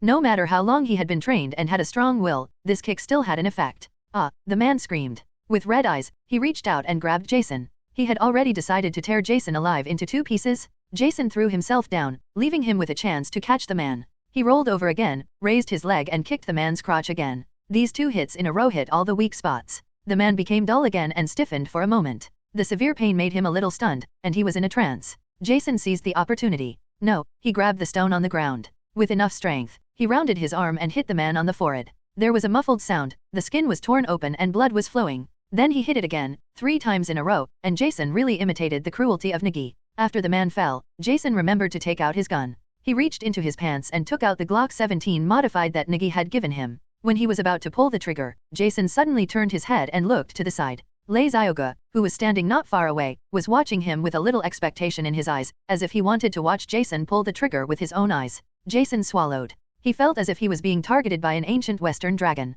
The cruel look on his face made him almost drop his pistol. Run! The seedlings that emerged from inside hissed at him and raised their hands to block an incoming iron rod. He fell into the siege of those people who cooperated tacitly. Jason quickly turned around and ran out. Lei Zioga didn't pay attention to the little guy Jason, because there was nowhere to escape here. He turned to look at the seedlings surrounded by those people, rushing left and right. Just now, Nigi was stabbed several times and shot in the leg, but the Dionysus gem in his mouth allowed his injuries to be steadily controlled, and even tended to heal. This unique phenomenon naturally cannot escape Lei Zioga's gaze. He has already confirmed that the Lazarus pool is here. Seeing Jason running out, Nigi didn't intend to hold back anymore, jumped back, and distanced himself. Those people originally wanted to subdue Nigi. When they saw Nigi retreating inside, they quickly stabilized their position and wanted to outflank him. Miyamoto took out the holy flame hammer from his arms, weighed it in his hand, and looked at the strong men in front of him. His fingers turned the grinding wheel, and with a click, white flames burst out. Nigi raised his arm and whipped it like a whip. This sudden flame caused the originally solid defense line to collapse in an instant. The white holy flame burned on the body, causing wounds one after another in an instant. The flames burrowed into the skin like bone-eating insects, causing those in pain to scream. At the same time, Nigi grabbed the cloak on the ground and put it on himself, and the runes inside the cloak lit up. Miyamo's body became a little lighter, and the flames of the holy flame hammer in his hand burned more fiercely again. The people in front were burned and rolling and writhing on the ground, and they couldn't care about him at all. Nigi grabbed his cloak and rushed over. Lei Zioga, who was standing in front, looked at the flames that were obviously magic, raised the gold-encrusted crutch in his hand, and struck it heavily on the ground. The tail of the crutch hit the ground, and a translucent aura spread out with him as the center. The holy fires burning on those people were also shattered by this circular aura. With more than 700 years of experience, Lei Zioga spent hundreds of years traveling around the world, studying both Eastern alchemy and Western mysticism. His long lifespan has made him proficient in almost everything. Whether it is hand-to-hand combat, swordsmanship, fighting, weapons, or firearms, he is omnipotent. And his proud work is the disciple who has made rapid progress, Bruce Wayne, a guy with the flame of revenge in his heart, a guy who can inherit his mantle. At this moment, Meow Mew passed by Lei Zioga. Lei Zioga was able to stop him, but when he saw Meow Mew's gaze, Lei Zioga smiled and swung the crutch to the side. There were always some guys who didn't know the heights of the world and wanted to challenge him. Meow Mew raised his arm and struck at Lei Zioga, but the gold-encrusted crutch hit his arm hard. Even with the protection of the shark-tooth arm armor, Nigi heard the sound of broken arm bones. The crutch was made of solid metal, dozens of times heavier than it looked, and it carried the same strength as an iron monkey fist, passing through the armor's defense. Nigi rushed over in pain. When he rushed outside, he paused and suddenly turned around. A round high-explosive grenade flew out of his sleeves without throwing it inside. Instead, it was thrown on the hillside on the side. When the seedlings rushed out, the grenade pulled out the ring. There was a loud bang, and the rocks on the hillside were shaken by the explosion and rolled down towards the valley, shaking with a huffing sound. Just like an avalanche on a high mountain, all the gravel and rocks on the hillside came down, sealing the entrance of the valley tightly. A smile appeared on Nigi's face, and he covered his arm and swallowed. The Dionysus gem in his mouth was working, and the pain in his arm was relieved a lot. At the top of the valley, Jason, who was holding the rope, saw Meow Mew coming out and quickly threw the rope over. A noose was tied to it. Meow Mew was wearing a cloak and reached out to grab the rope. Just like climbing over a wall and walking on flat ground, Meow Mew ran up all the way. Jason was very happy to see that he was safe and sound. Before anyone could ask a word, Nigi grabbed him by the collar and ran down the mountain. He got the things, but he also provoked some guys who didn't know the details. Nigi gritted his teeth, resisted the idea of going back to throw a grenade, and ran down the mountain. The first priority was to get out of here. It took me several days to walk up the road. Now I am rushed by seedlings in a few hours. If I encounter a cliff, I will jump directly and take various shortcuts. If I can't fall to my death, it will be no problem. Rushing to the parking place, Mimo picked up the coffin on the ground, dug up the ground with a shovel, and loaded up the hidden things. Jason had already started the engine. Get in the car? Let's go, let's go. Nigi tied the coffin to the roof of the car, jumped into the car, kicked the accelerator, and rushed out. She ran 600 to 700 meters before closing the door. After the seedlings left, Kondenstein, who should have arrived late, did not appear. He was squatting on the hillside, smoking a cigarette, and looking at the valley below buried in gravel. Lei Ziogu. This name is like thunder to his ears, and he is the head of the devil who has lived for more than 700 years. Kondenstein took a drag on the cigarette and turned to look behind him. A fighter in a fantasy world wearing a tiger mask was fighting fiercely with each move in the air. Kondenstein couldn't help but bared his teeth. He didn't want to provoke the Assassin's League, let alone such a difficult problem. But Kondenstein took out a photo from his pocket, which was a photo of Nigi's police badge. Gotham, this place, you can go and see it. Kondenstein tore open the photo and blew out a puff of smoke, causing the photo to burn instantly. I hope Zedina, that little girl, won't be as guarded against me as her father. I'm not a bad person, ugh. Kondenstein frowned, jumped off the hillside, and walked in the other direction with lazy steps. More than 10 minutes later, a passage was blasted out of the gravel below the valley. Lei Zioga, whose clothes were stained, walked out of it with a gloomy face and looked at almost 1/3 of the valley that had been filled in. It's really, well done. The Lazarus pool dried up, and the operation here was considered a failure. Lei Zioga closed his eyes and took a deep breath. He had been mentally prepared for this kind of thing, but the feeling of falling short was still uncomfortable. Sir. The person who crawled out from the passage below knelt on one knee, with burn marks on his face and body. Tell Thalia that her plan can start. Also, Lei Ziogu looked up at the hillside. He had already heard the sound of fighting. Ask Bronze Tiger to come with him and inspect Strange to see how far his technology has developed. Yes. Star City is not as prosperous as Metropolis, nor does it have the ancient heritage of Gotham, but the crime rate here is second only to Gotham, but there are not so many perverted lunatics. After all, as we all know, Gotham is a city of criminals. During Darkseid's war, the Apocalypse Demon Army invaded. When other cities turned to their own city heroes for help, only Gothamedes picked up weapons and fought against the Apocalypse Demon Army. The key is, Gotham actually ended up in a tie. That was the Apocalypse Demon Army, not the useless National Guard. Of course, the villains of Gotham are the ones who are doing the most hard work. I haven't destroyed Gotham yet, so what if the Apocalypse Demon is dead? Closer to home, the most awkward thing about Star City is the darkness, not the darkness of society, but the darkness at night. The street lights on the street are on, but they still can't cover up the skyscrapers here. I don't like the lighting style. They are completely inferior to the bright night city lines of other cities. Only Xinjiang really does this to save electricity. The most common gangs here are local, foreign, and there are also bases for overseas mercenaries. Moreover, this is also one of the headquarters of the Assassin's League. Under the cover of darkness, this is the world of careerists, a black river where evil flows, and the home of terrorists. It is also the headquarters of the famous Quinn Group. Although it is famous, the group's ranking is already very low. The leader of the Queen Group, Robert Queen, passed away in a shipwreck, and his son Oliver Queen has also been missing for 5 years. Why should I go back? I'm still on vacation, and my injury hasn't healed yet, right? I'm in Star City. If I don't go, do you think I'm Jerry's fool? The crime team has been busy for 3 days and can't go back home at once. Beaches, waves, and scorching sun. Although it is winter now, it is always summer here at the beach in Star City, which is even better than the seaside city. It is no wonder that the tourism industry here is developed. Nigi was lying on a beach chair, holding a mobile phone and a bottle of cold beer. He wore sunglasses on his face and looked at the beauties in bikinis playing on the beach. It was such a quiet time, it made people shed tears. The saliva from the corner of his mouth slipped, and Nigi picked up the beer and took a sip. I'm not going back. We'll wait until the holidays are over. Besides, I'm a detective affiliated with the Arkham Police Department. I'll be promoted to sergeant when I get back. It's up to you to figure out the crime department on your own. You can't say that. Talents like yours are wasted in the Arkham Police Department. Gordon's voice came from the phone. There was fatigue and exertion in his voice, as well as a yawn from lack of sleep. It was obvious that he had been very tired during this period of time. Gordon has served in the 3 most powerful departments of the Gotham Police Department, the Homicide Division, the Major Crimes Division, and the Special Operations Team. The Homicide Division is responsible for some homicide cases. The once famous shooting case of the Waynes was handled by the Homicide Division. At that time, Gordon was still very young and it was the first time he met Bruce Wayne. The crime unit, as its name suggests, specializes in investigating serious and important cases. It has investigated many major cases in the past. The current #1 case is the invasion of the mayor's mansion. The goal is to arrest Batman. The Special Operations Team is a force directly affiliated with the Gotham Police Department. Its equipment, treatment, and numbers are very strong, but they also have a name, Police Chief Loeb's personal thugs. This was also Loeb's answer to giving cold treatment to Nigi after he learned that the captain of the Special Operations Team, Fraz, was beaten by Nigi and the others. Beating a dog depends on the owner. Stop trying to persuade me. You don't believe this. Let me ask you one question. Do you remember which way your door opens? Facing west? It's not that I won't go back, there are too many things going on, and a madman came out recently. Sigh. Through the phone, Nigi could feel Gordon's miserable look. In fact, he didn't say anything. The homicide rate of the crime unit ranked first among the Gotham police.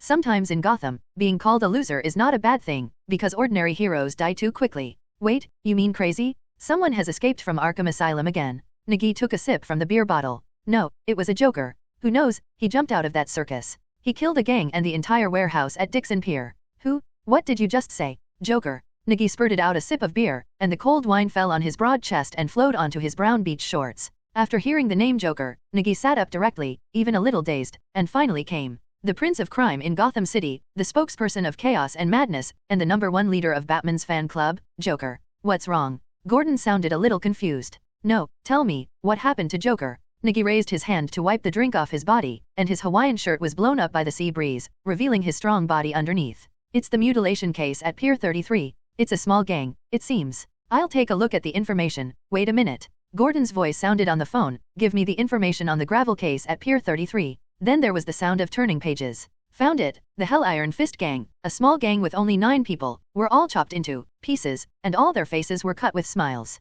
Gordon's voice was intermittent and filled with disgust. It was obvious that the scene in the information was not good looking. Anyway, we found a playing card at the scene with a grinning Joker on it. We named the criminal after this. Now we have no clue. Then it's really Joker, correct? Nigi lay down directly on the beach chair. The only one who could do such a thing and leave playing cards behind was Joker. Do you know him? Gordon asked quickly. I've heard that this guy is very dangerous. Nigi found an excuse at random, then changed the topic and asked. Where's that big bat that comes out late at night? How are you doing lately? Is it still alive and kicking? Nigi couldn't help but smile. Joking about Batman makes me feel better. The situation is not good. You know, there are more shootings in Gotham. Gordon reminded quietly. Gotham's black market firearms channels are all under the control of the Romans. In the past, knives were used for robberies. This cheap labor tool appeared most frequently in street shops. But the number of shootings has increased. In other words, the Romans have opened up access to firearms, and the cost of fighting crime will rise again. I hope you have your body armor ready. Nigi warned, then hung up the phone, looked at the blue sky, and thought about it for a while.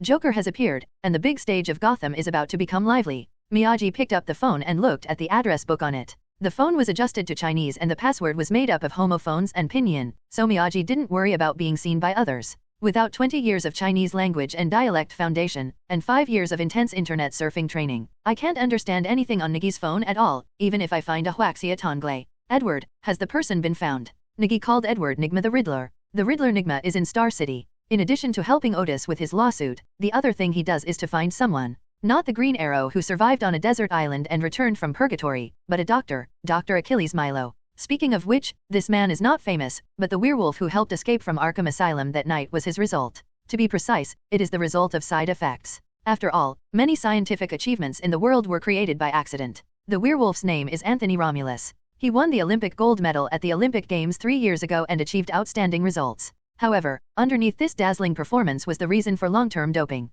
This stimulant is a special stimulant made from the genes of an ancient giant wolf that Dr. Milo dug out from the ground and mixed with the hormones of wild wolves. Uniquely, even the testing team at the Olympic Games found no problems. The only problem was the severe side effects, which turned Romulus into a bloodthirsty werewolf. In order to get the antidote, Romulus became Dr. Milo's lackey and helped him do a lot of things. This time he went to Gotham to complete a task because he was paid to do it, and then he was admitted to Arkham Asylum. Now, Romulus is still in Arkham Asylum, probably really crazy, because he is extremely resistant to sedative drugs, so he can only be physically anesthetized. Dr. Milo is in Star City, running an underground pharmacy that sells stimulants to mercenaries or other random characters. As for the seedlings, they have no other intention, they just want to borrow the formula to see. After all, people are difficult to control, but mice, they can control them at zero cost. The Ratcatcher's ability to control rats is what makes the Riddler's eyes shine, and he even convinced Ratcatcher Otis to get a sample of a bomb rat. But in the end I gave up because it was too unstable, so I just got some small cameras to act as camera mice.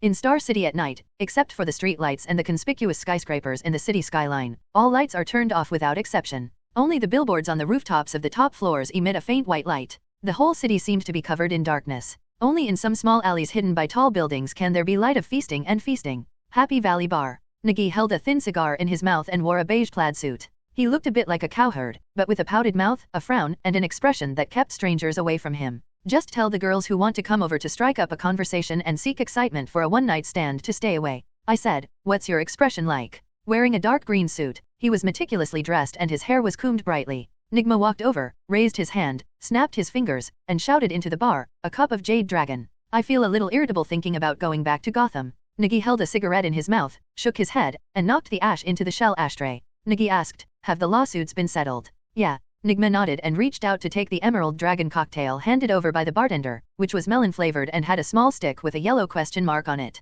It was also because of this question mark that Nigma chose this glass of wine because it looked different. Otis got the justice he wanted, as well as compensation. Those old bastards were only willing to pay 1 million. If they hadn't used some tricks, the 2 million would have been impossible. Nigma raised his eyebrows when he said this. Nigi didn't even need to guess, he knew that this little trick was definitely not trivial, but it was good. Thanks a lot. Nigi picked up the wine glass and clinked it with Nigma. There was light green wine in his glass, which looked very different. I heard that you have done a lot of big things. Did you capture the Arkham Police Department? Nigma put down his glass and asked. I will be the police chief when I get back. Where do you want to go? Gordon's major crime team has sent you an invitation. Nigma turned the question mark in the wine glass and shook his head. I can't go anywhere. It's all my fault for those people, Nigi. You know, those people want me to live on the street. Nigi nodded with deep feeling, picked up the wine glass and touched it with Nigma again. Although they are all called Gotham Police and collectively referred to as the GCPD, there are not many factions among them. Gordon was able to prosper and become Gotham Police Chief later on, all because he had really strong qualifications and outstanding abilities, otherwise Loeb would have asked him to retire and get out.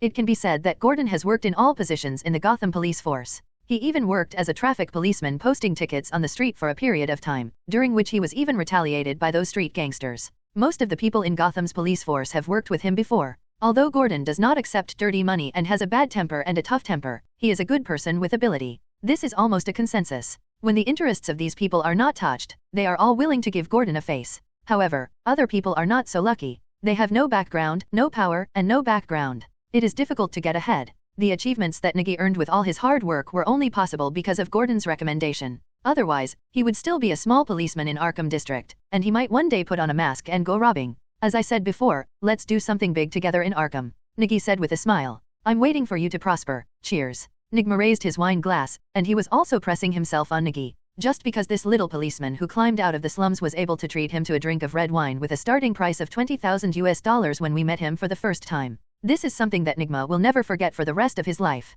You must know that the average police officer only earns $40,000 to $50,000 a year. And he was also ostracized in the Gotham Police Department. If others would have knelt down and sang Conquer, then they would be complicit. But, let him grovel with a group of primitive people who don't even know Goldbach's conjecture? It's better to resign. hanging around in the evidence room, occasionally guest starring as a forensic scientist, and giving lessons to the police officers who write reports like peeing their pants. Ordinary, but without any hope. Until Nigi invited him over, Arkham District was notorious and everyone in Gotham knew what kind of place it was. But, this is also an opportunity? Try this, it's a great wine. Nigi mysteriously took out a silver wine flask from his arms, unscrewed the lid, and poured a glass into Nigma's wine glass. What kind of wine is this? Nigma looked at the light green wine, picked it up and smelled it. It looked a bit like vodka. Good wine. Nigi smiled and put away the wine bottle. This jug is specially made and contains the Bacchus gem he found in the valley. Make wine and drink it? The castrated version of the Fountain of Immortality. Well, maybe it's not even a castrated version, but it's one of the better ones for recovering from injuries. Just like the legendary century-old ginseng, the kind that can extend your life. Nigma looked at Nigi, then at the wine glass, drank it all in one gulp, smacked his lips, and his face immediately turned red. Hiss, it tastes pretty good. Haha, Dr. Milo, what should we do? Nigi picked up his wine glass and took a sip. With Nigma here, he doesn't have to worry about making these plans. Does he know what an external brain is? Tomorrow at noon, an environmental organization that protects extinct plants will demonstrate there to oppose the development of the River Beach Villa area. They will just pass by Dr. Milo's research laboratory. Nigma dipped his fingers in wine and drew a rough floor plan on the table. During this time, he asked Otis to send a lot of mice, and the situation there was clear. But the only problem is that it has to be fast, and... Nigma paused for a moment, thinking of those tragically dead rats, and the picture passed back. There should be a werewolf inside. It doesn't matter, just kill him. No matter how hard the werewolf's head is, it can't be stronger than a bullet. Nigi grinned, took out his phone, and pulled up a few photos. Please help me first. What text is this? Nigma shook his head. The glass of wine just now was warm and comfortable. It made him feel like sleeping. His insomnia was quite serious. Taking Nigi's mobile phone, Nigma looked at the photo above, which contained some text. It's very special. It looks like occult writing. Nigi looked at Nigma expectantly. This was a photo he took from the Alchemy Codex. He really didn't understand it and couldn't understand it. This is a bit like Voynich text. Where did you get it? Nigma asked with a frown, reaching out to hold his chin, his eyes fixed on the text on the photo. The Voynich script is the most mysterious text in the world. Only one volume of the Voynich manuscript has been found in the world. It is a mysterious manuscript named after the discoverer, the American rare book dealer Voynich. This was also the biggest discovery in his life. Voynich invited the world's top cryptographers at the time to decipher the manuscript, but no results were obtained after several years. Do you know what this is? Nigi asked curiously. It should be something from occult science or alchemy, but this kind of text should be written in code. Nigma shook his head. Originally, he wanted to say that it couldn't be deciphered, but he didn't want to say that there shouldn't be any puzzles in front of him. Have discernment. Nigi stretched out his thumb. Help me decipher it. I have a whole book with 320 pages, can you? Nigi asked in a deep voice. Nigma hesitated for a long time and finally nodded.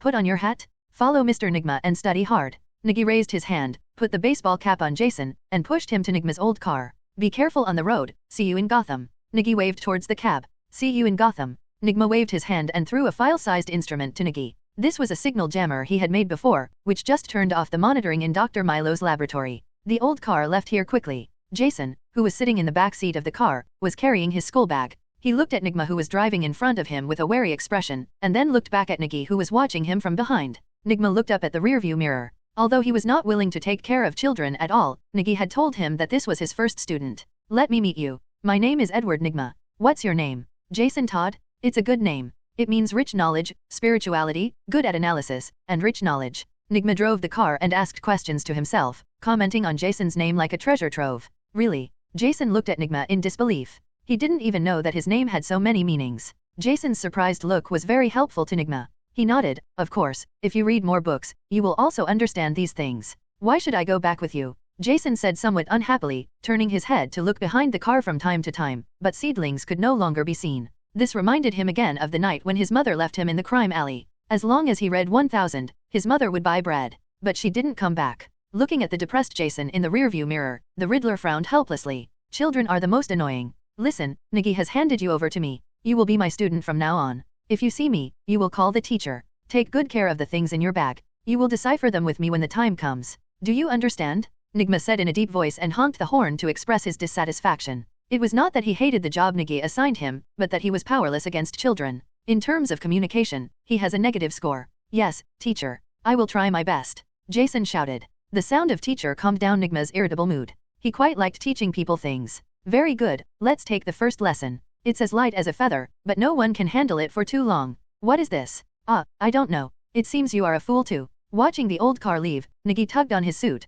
straightened his tie, held a cigarette in his mouth, and whistled at the mouse on the mailbox next to him. Bastian, we have to leave. The light brown mouse standing on top of the mailbox with a small backpack hanging on his body quickly stood up and jumped over. Gan, you've gained weight again. You're a lot heavier now. Nigi held the heavy mouse in his arms and got into the beetle next to him. The dark red coffin was tied to the roof of the car. The engine had just started. Bastian, who was nibbling donuts on the passenger seat, looked up at the gear he was slowly moving. He stayed in place in surprise, and then turned to look at the rearview mirror above. A ferocious demon face suddenly appeared. After starting the engine and driving the car out, Nigi turned around and saw Bastian lying on his back on the passenger seat, pretending to be dead. The cushion on the passenger seat was wet. Don't pee in my car, Nigi shouted frantically. Damn it, FK, I have to find a pet doctor to castrate you. Nigi threatened fiercely, took out a tissue bag from one side, and wiped the passenger seat. Driving away from here. Environmental protesters on the edge of the river beach have gathered here early, with a red rose painted on the banner. Miyamu took his mobile phone to learn more about it. There was probably a kind of wild rose on this river beach, but it was about to be developed into a river beach villa area, but the scenery here was really good. The beetle drove past here, drove for a while, and then stopped. Nigi took off the black hood he just bought from the console. In this area, when paired with this suit, he looked like a gangster. Bastian, stop sleeping and call Otis over. Nigi took the M500 revolver, poked Bastian who was still pretending to be dead, and pushed open the passenger door. Bastian raised his head and ran out in an instant. The speed could only be described as a gust of wind. TCH. Nigi didn't know what to say, so he took out the holy flame hammer, lit the thin cigar in his mouth, and took a puff. After adjusting the rearview mirror again and checking his appearance to make sure that nothing was missing, Nigi put on a pair of white gloves, got out of the car and walked towards the research room in the woods ahead. The research room is actually an old-fashioned villa with 2 floors and a wooden tile roof. There is also a modified muscle car parked in the yard. You can't tell that Dr. Milo is quite wild. Boss. Otis, who looked like an intern in a black suit and a mask, walked over with a smile on his face. Thank you for your hard work.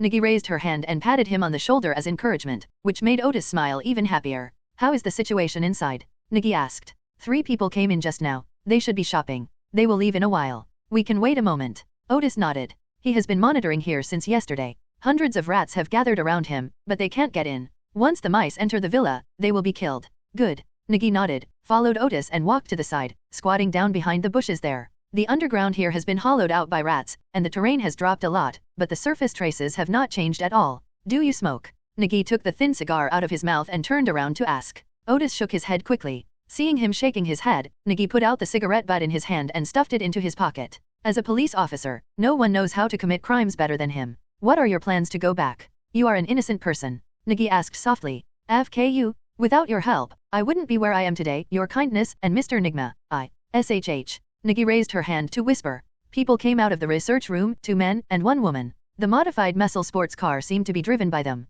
The engine of the muscle car roared, and the surging power was really a beast. Watching the muscle car go away, Nigi held the M500 revolver and pressed it on Otis's shoulder. FK with me and I won't treat my brothers badly. It was like this in the past, it is like this now, and it will be like this in the future. After saying that, Nigi turned around and ran towards the research room. Otis quickly put 2 fingers in his mouth and blew a low whistle. In the surrounding woods, it was like a strong wind was blowing, and hundreds of mice came running in unison, heading towards the research villa. Inside the villa, a Czech wolf dog lying on the ground opened its red eyes and its ears twitched. What's wrong? Apollo. Dr. Achilles Milo, who was counting money at the dining table, glanced sideways and asked, is there a mouse? After he raised this question, the Czech wolf dog named Apollo stood up.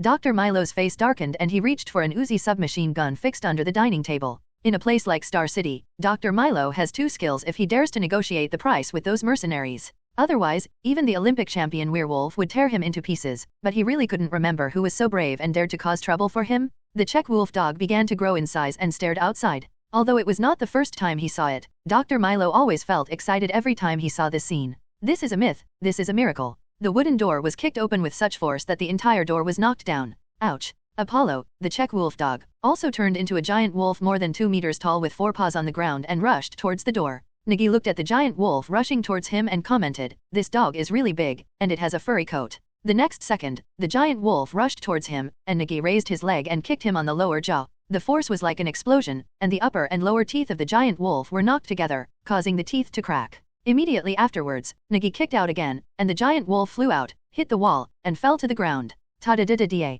The Uzi submachine gun rang out, with its unique rapid rate of fire, which almost shattered the door. Nigi fell down quickly, and immediately rolled up tactically, raised his hand and shot the table. Sawdust was flying, green banknotes were flying in the sky, a little bit of blood was splashing, and Dr. Milo screamed. Hey, doctor, your welcome is quite lively. The M500 revolver spun twice in Nigi's hand, flicked the gun, inserted it into the holster on his waist, and walked forward. Dr. Milo fell to the ground, covering his forehead scratched by sawdust, and screamed. Blood flowed from his forehead, turning his face red. Originally I didn't want to do this, but your bid is too high, and you are involved in too many things. Nigi picked up the chair that had fallen to the ground and kicked it into pieces. He took the broken chair leg with sharp wooden thorns and pressed it against Dr. Milo's neck. Don't! You won't get anything by killing me. If you want money, I'll give it to you. I have a lot of money here. Dr. Milo shouted quickly. He didn't want to die. He had gone through so much to have everything. How could he die like this? I don't want to kill you, let's make a deal. Miyagi squatted down, moved the leg of the chair he was holding,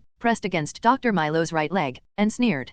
Trade? What do you want to trade? Dr. Milo asked quickly. Freedom, I can let you leave Star City. I can also make you disappear. No one knows that you are still alive. I will not control you. You can go anywhere, as long as you don't provoke me. When Dr. Milo heard this, his expression changed, and he unconsciously turned his head to look at the door, as if he was afraid of something. You don't have to believe me. You are the only one who will die here. I was just negotiating a deal. If it fails, I can only say sorry. Nigi looked extremely serious. If Dr. Milo really didn't want to choose the deal, the only option would be to kill him. He was involved in too many things. Nigma took a look at the list of names that had been investigated, and Nigi felt a chill on his back. Mercenaries, killers, and even the League of Assassins are all related to this guy. Likewise, because of these relationships, he is under house arrest here and cannot go anywhere. You promise to let me leave alive? Dr. Milo asked unwillingly. In the heart of every scientific researcher, there is a scientific madman who wants to rule the world, so why are you willing to be trapped here? Yes, but you have to leave something here. You are already dead. Nigi made a gesture on his right leg with the chair leg, and Dr. Milo understood immediately. He gritted his teeth for the last time and said, if I really die, you will get nothing. Dr. Milo closed his eyes resolutely. Nigi nodded, and stabbed the broken leg of the chair in his hand directly. Then Nigi's hand shook with strength, and he chopped it off with a knife, causing blood to splash everywhere. Dr. Milo fainted from the pain. A few minutes later, Nigi ran out of the house carrying Dr. Milo, who had fainted, and warned, destroy this place. Otis had already prepared the mice, and just after Nigi and the others left, the entire laboratory villa exploded. The place where the explosion occurred was all support pillars. In an instant, the entire villa collapsed, covering everything underneath. Then the fire started, and the place would soon disappear. Although Nigma tied explosives to the rats and the suicide attack was ineffective, it was still very simple for Otis to let the rats carry the explosives as engineers. Drive and leave. Nigi stuffed Dr. Milo into the coffin, poured him another mouthful of immortal wine, covered and tied the coffin, and asked Otis to drive away. Nigi took a few stickers and slapped them on the windshield. They were now environmentalists. The Beetle drove forward, just in time to catch up with the parade. There were a bunch of file-sized banners, hundreds of people gathered here, and a dozen cars inside. Nigi and the others were following behind. After entering the city, they planned to move away from Star City and go to Metropolis. At Metropolis Beach, take the ferry back to Gotham by sea. Hey, Otis, I'll open a company for you when you go back. How about being the boss? Nigi leaned on the passenger seat and breathed a sigh of relief. The road seemed quite safe and he had time to chat. At your command. Otis smiled and said, as if he wanted to smile back all the smiles he had lost in the past, looking very optimistic. Nigi tapped her fingers and looked sideways at the parade outside, holding up flower pots and shouting that the flowers were going to die. I really don't know if I really want to protect these flowers or if I want to exterminate them. It's very hot today. Halfway through the parade, someone threw flowers. We still had 3 kilometers to go to the city. It really took a lot of physical strength to hold this thing up, and it was not as light as a banner. Nigi leaned out of the car window, picked up a pot of flowers on the ground, hung it on the windshield, took a sip from the sake bottle, and then sprayed it on. Logically speaking, the spring water of the Lazarus pool does not only have an effect on human beings, it has the effect of bringing the dead back to life. Nigi sat back, took the vodka bottle on the side, and filled the jug. By the way, where's Bastion? Don't forget it. Only then did Nigi remember the companion mouse that Otis carried with him. Bastion. Here, but it seems a little scared. Otis opened his suit jacket and found a large pocket specially sewn inside. Bastion hid inside and huddled up. Afraid? It even peed on my car. Nigi smiled, shook the wine bottle, and listened to the sound of the Dionysus gem inside. Dong dong dong, someone is knocking on the car window. Nigi turned around and looked over, stretched out his hand to put down the car window, and grabbed the bottle in his hand to smash it at any time. Outside is a woman wearing a hat, a sports coat, a pair of glasses on her face, and a few small freckles on the bridge of her nose. She looks a little bit student-like. Hello, is there any water? The woman clasped her hands apologetically. I see you are also a member of the Extremis Environmental Protection Organization. Can you lend me some water? Want vodka? Nigi picked up the wine bottle in his hand and handed it out, staring into the woman's eyes. As long as she made any rash move, the bottle would hit her in the face. No, I want some water. No. The woman looked very embarrassed, nodded apologetically, and ran towards another car. Nigi took back the vodka, poured a sip into her mouth, and looked around in the rearview mirror. The woman obviously borrowed water and ran forward. The seedling turned her head and saw that she was watering the wild roses. Madness. Nigi capped the vodka, put it aside, took a breath of alcohol outside, and waited for the parade to move forward slowly. The skyscrapers in the city center were already clearly visible. Meow Mew opened the car door, leaned out and tore off all the stickers on the windshield. The potted flower was a little withered. Obviously, the effect of alcohol is not good for plants. Sticking the sticker on the plastic flower pot, Meow Mew placed the flower pot on the ground and closed the car door. Otis turned the steering wheel, stepped on the accelerator, and rushed out as the parade passed the intersection. The beetle ran all the way along the main road and disappeared in the blink of an eye. Only the pot of wild roses remained in place, gradually spreading its leaves and becoming lifelike, and was picked up. The last ferry arrived at the port of Gotham City at 8 o'clock in the evening, and trucks drove down from it. Nigi's beetle also drove off staggeringly.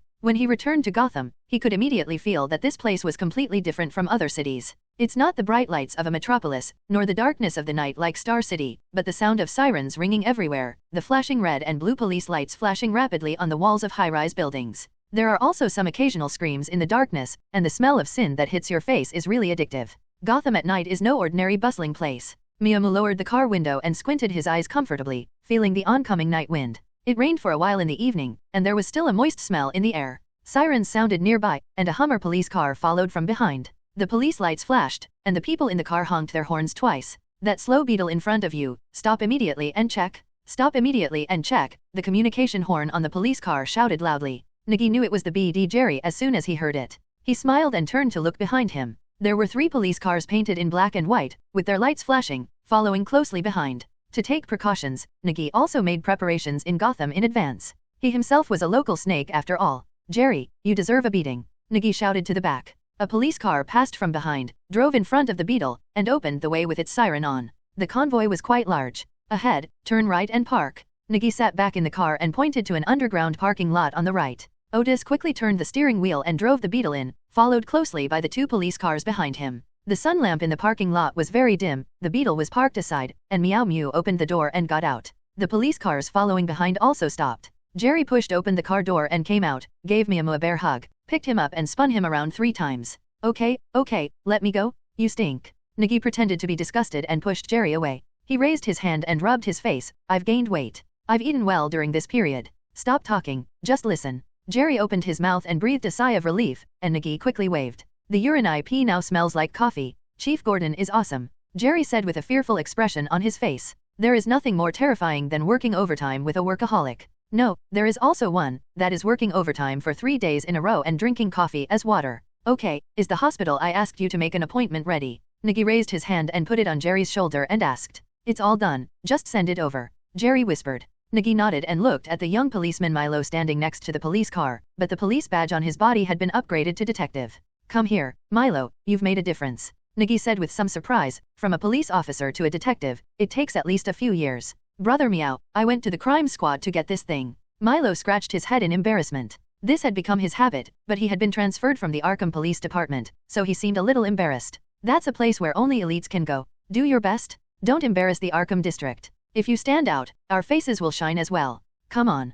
Nigi clenched his fists and made a cheering gesture. Yes. Milo saluted quickly. Send the person away and give me the police car. I'll help you on duty today. Nigi reached out and pulled off Jerry's coat and put it on himself. Okay, I've been waiting for your words. Jerry greeted people cheerfully and together with Otis removed the coffin from the roof of the Beetle. Jerry made another phone call by the way, and 5 minutes later, a professional van pulling coffins drove over, and Jerry and Otis left with the coffin. Nigi put on his police uniform jacket, put his police badge in his pocket, put on his police hat, turned around and shouted. What is your mission today? Those from Arkham District will return to Arkham, and those from the Crime Division will return to the Crime Division. We have no mission. The police officers in another police car raised their hands and shouted. They looked at the seedlings with very happy expressions. Can you not be happy? Nigi is in Arkham Police Station, and the money he brought them to catch up with half a year's salary bill. Who can they have trouble with? And they can't make trouble with the boss who made them rich together. If you don't have any tasks, then go home early. Go back and spend time with your wife and children. Singles without a wife. Come and get $20, and I'll invite you to go have a go. Nigi grinned and took out a wad of bills from his pocket and waved them at them. Hurry up and get the money. Those generous sisters will crush you to death with their 36D big breasts when they look at the money. This was a joke that was neither too big nor too small, but also a bit gangster, which made the surrounding police officers laugh. The scene that was originally a bit lively now became much more harmonious in an instant. After a while of commotion, Nigi threw a handful of money to express his feelings, and the Arkham District police officers began to evacuate. 2 police cars left the parking lot one after the other. Nigi sat on the long-lost urban Hummer, still a little uncomfortable, holding the steering wheel to find out the feeling. What should I do with that car? Milo put on his police hat and looked at the Beetle parked in the parking space with the door open. Report the loss for me tomorrow. If you lose it, just throw it away. Nigi said nonchalantly that the mission of this car has been completed, and the shape of this car is too conspicuous, so it would be best if it disappeared. Understood. Milo nodded and raised his hand to restart the car's warning channel. In order to meet the seedlings, they skipped work directly, and Gordon thought they were out to investigate the case. What's the latest news in Gotham? Nigi turned the steering wheel and let the Hummer police car drive out of the underground parking lot, onto the road, and drove towards the Gotham police station. Yes, a new gang has appeared in the Balilla district. It is very powerful and has taken over that area in just a few days. The Balilla district, the Upper East Side, the Upper West Side, and the Arkham district are also known as the Four Corners district with the highest crime rate. In many places here, even the police dare not enter. Who is the new boss? Nigi asked curiously. Black Mask? He has a lot of ruthless men, and he has taken over some of the Maroney family's territory. Marrow added. He wore a black skull mask. It is said that the mask on his face cannot be taken off, and he has a very cruel personality. Several cases in the homicide department are related to him. Joker, how much do you know? Nigi habitually took out cigarettes from his pocket, but there was only an empty cigarette case, which he had finished smoking on the way. Here, it's a Marlboro. Milo handed over the cigarettes he smoked, and Nigi didn't refuse. He took one and put it in his mouth. Milo took a lighter and lit the cigarette for Nigi. I remember you don't smoke.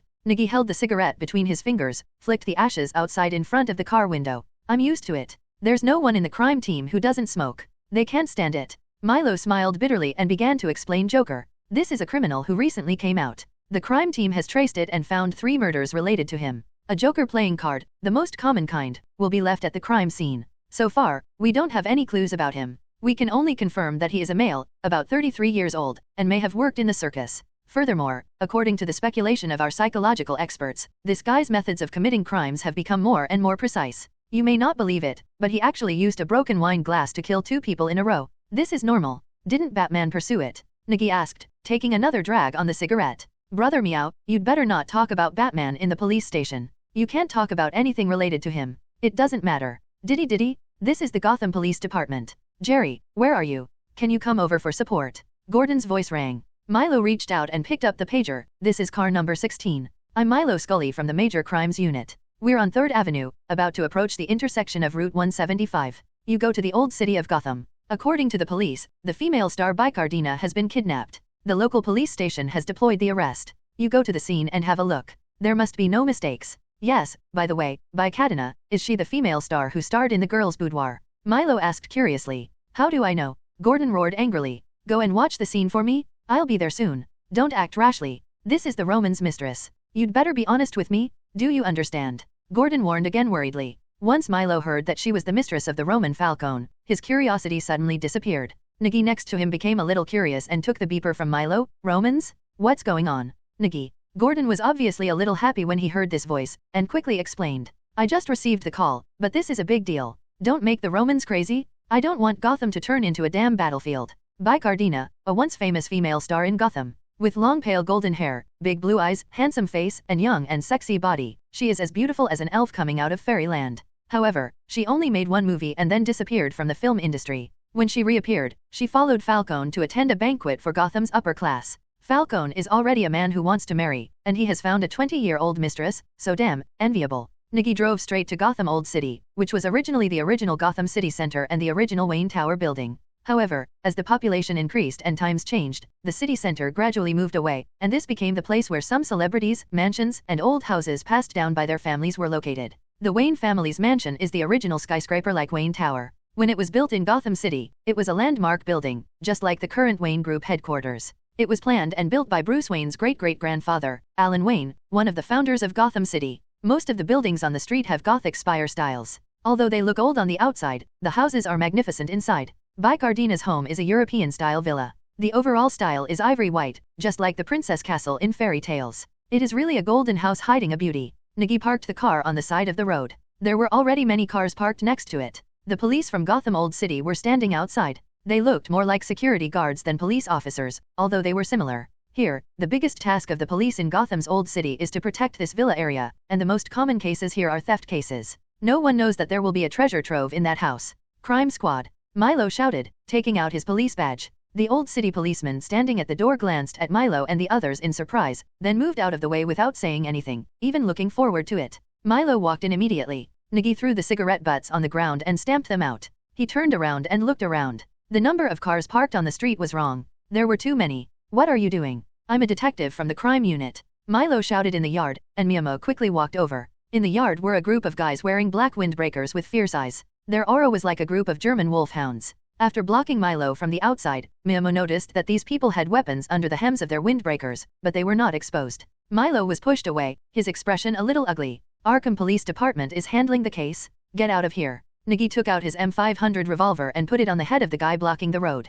At the same time, he kicked out, and the guy in front of him who was blocking the way flew backwards with a bow and hit the door. The people around him quickly picked up the weapons in their hands, all Thompson submachine guns, also known as Chicago typewriters. With their windbreakers, suits, submachine guns, and this unified posture, Nigi also knew who these people were, the Roman Praetorian Guards. It seems that the Roman who hides the beauty in the Golden House has already arrived, but if the situation was not wrong, Nigi would really want to laugh. Who? A man hurriedly walked out of the room. Looking at the Imperial Guard lying on the ground, his expression suddenly became serious, but when he saw Nigi, he blinked again. Nigi was a little surprised when she looked at him. It was none other than Oswald, the penguin from the Upper East Side, wearing a black suit and a bow tie hanging around his neck. He looks more like a waiter, mainly because of his height. He doesn't have that intimidating aura. Ahem, the Arkham Police Department is handling the case. We received a call and Miss Vicardina was kidnapped. I am Detective Nigi. Nigi coughed and spoke in an official tone. After all, in this situation, the two of them couldn't talk like brothers. Oswald also understood immediately and gave Nigi a look.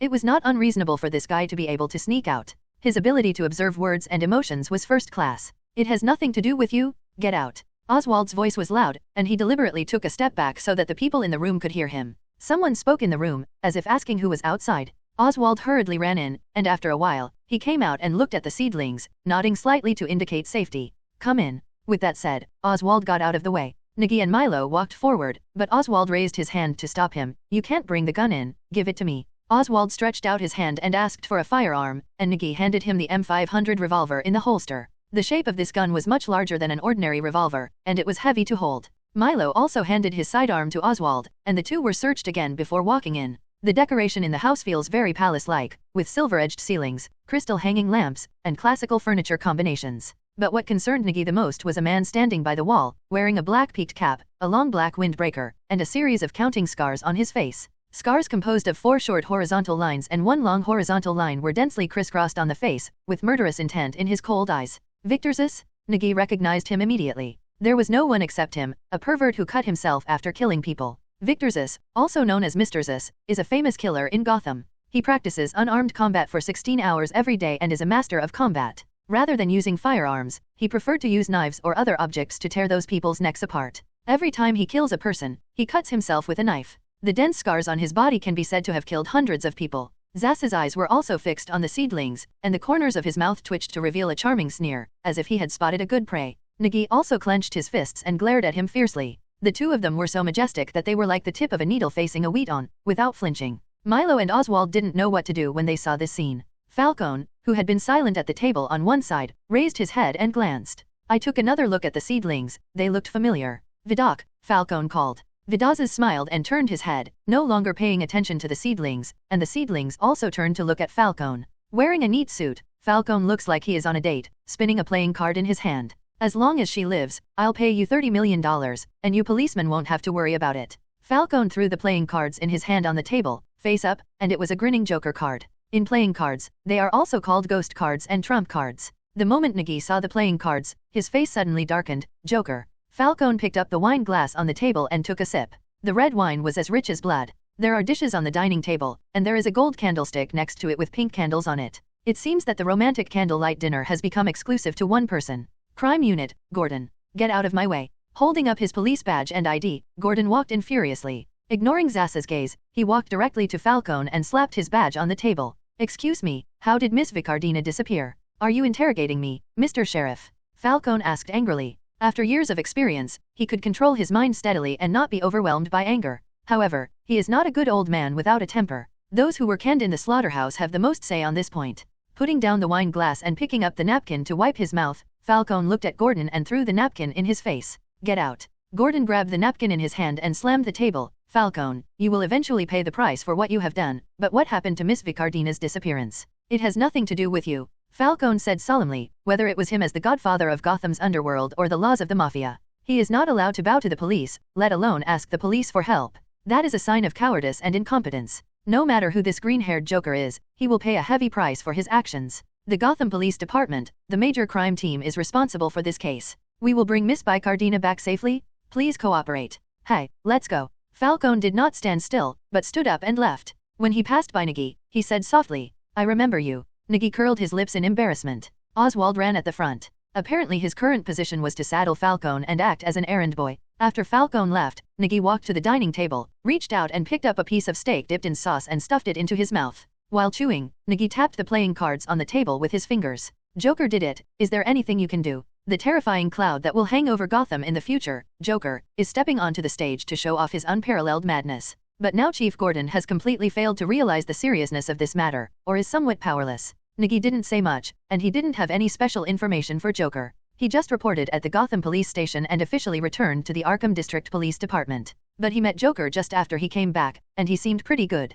Nigi also wanted to meet this thunderous existence. But the current problem is to have people from the logistics support technical team come over to check the situation and figure out how Miss Vicardina was kidnapped. For Gordon, tonight is another sleepless night. Nigi, on the other hand, put on his coat and went to sleep in the car after the crime team took over. He was not a member of the crime team, so there was no need to work in vain, and he had been working hard all day. He is also very tired.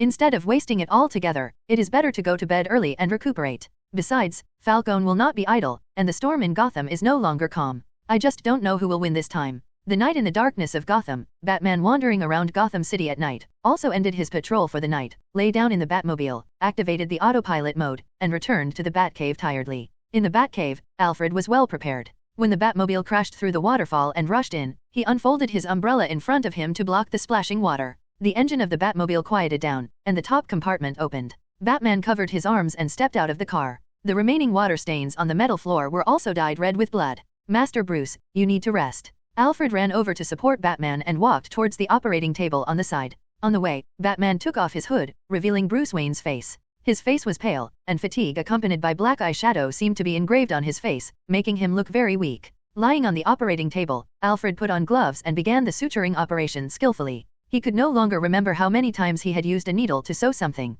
If possible, he would rather sew some rag dolls for children to play with, rather than sew up the skin and flesh here for a show-off person. You can't go on like this, you have limits. Batman has no limits. Bruce frowned slightly with his eyes closed. He was lying on it, almost falling asleep. Can you tell me why? I'm really worried. Maybe one day I won't be able to wait for the car to take you back. Revenge. Bruce said everything about him in a concise manner. Okay, the wound is sutured. You can change your clothes. It's best to go up there and take a nap. We'll talk about other things tomorrow. Bruce opened his eyes, got off the operating table, and took off his armor, which was riddled with bullets. The firepower of those bastards increased again. Who would have thought that a gangster robbing a store could hold a submachine gun in his hand? I hope you will sleep in bed instead of sitting in front of the computer and continuing your tasks. Alfred took off his gloves and said helplessly, I won't put things off until tomorrow, and neither will the criminals. Besides, it's not too late now. Bruce adjusted the Batcomputer and began to browse Gotham's criminal records. Alfred glanced at the watch on his wrist. Well, it will be dawn soon. He picked up the armor on the ground and hung the equipment on the shelf on the side. He's back. Bruce whispered softly, tapping his fingers on the computer a few times. There were only a few cameras at the intersection, and the figures and photos of seedlings popped up, and the information comparison had begun. Arkham Police Department, Senior Detective, Nigi. This young police detective probably won't like the bats flying around in the sky. You should have a drink and rest early. As if by magic, Alfred brought out a glass of rich milk from behind and placed it in front of Bruce. Bruce took a sip of milk, adjusted the computer, and determined the official database of the Gotham Police Department.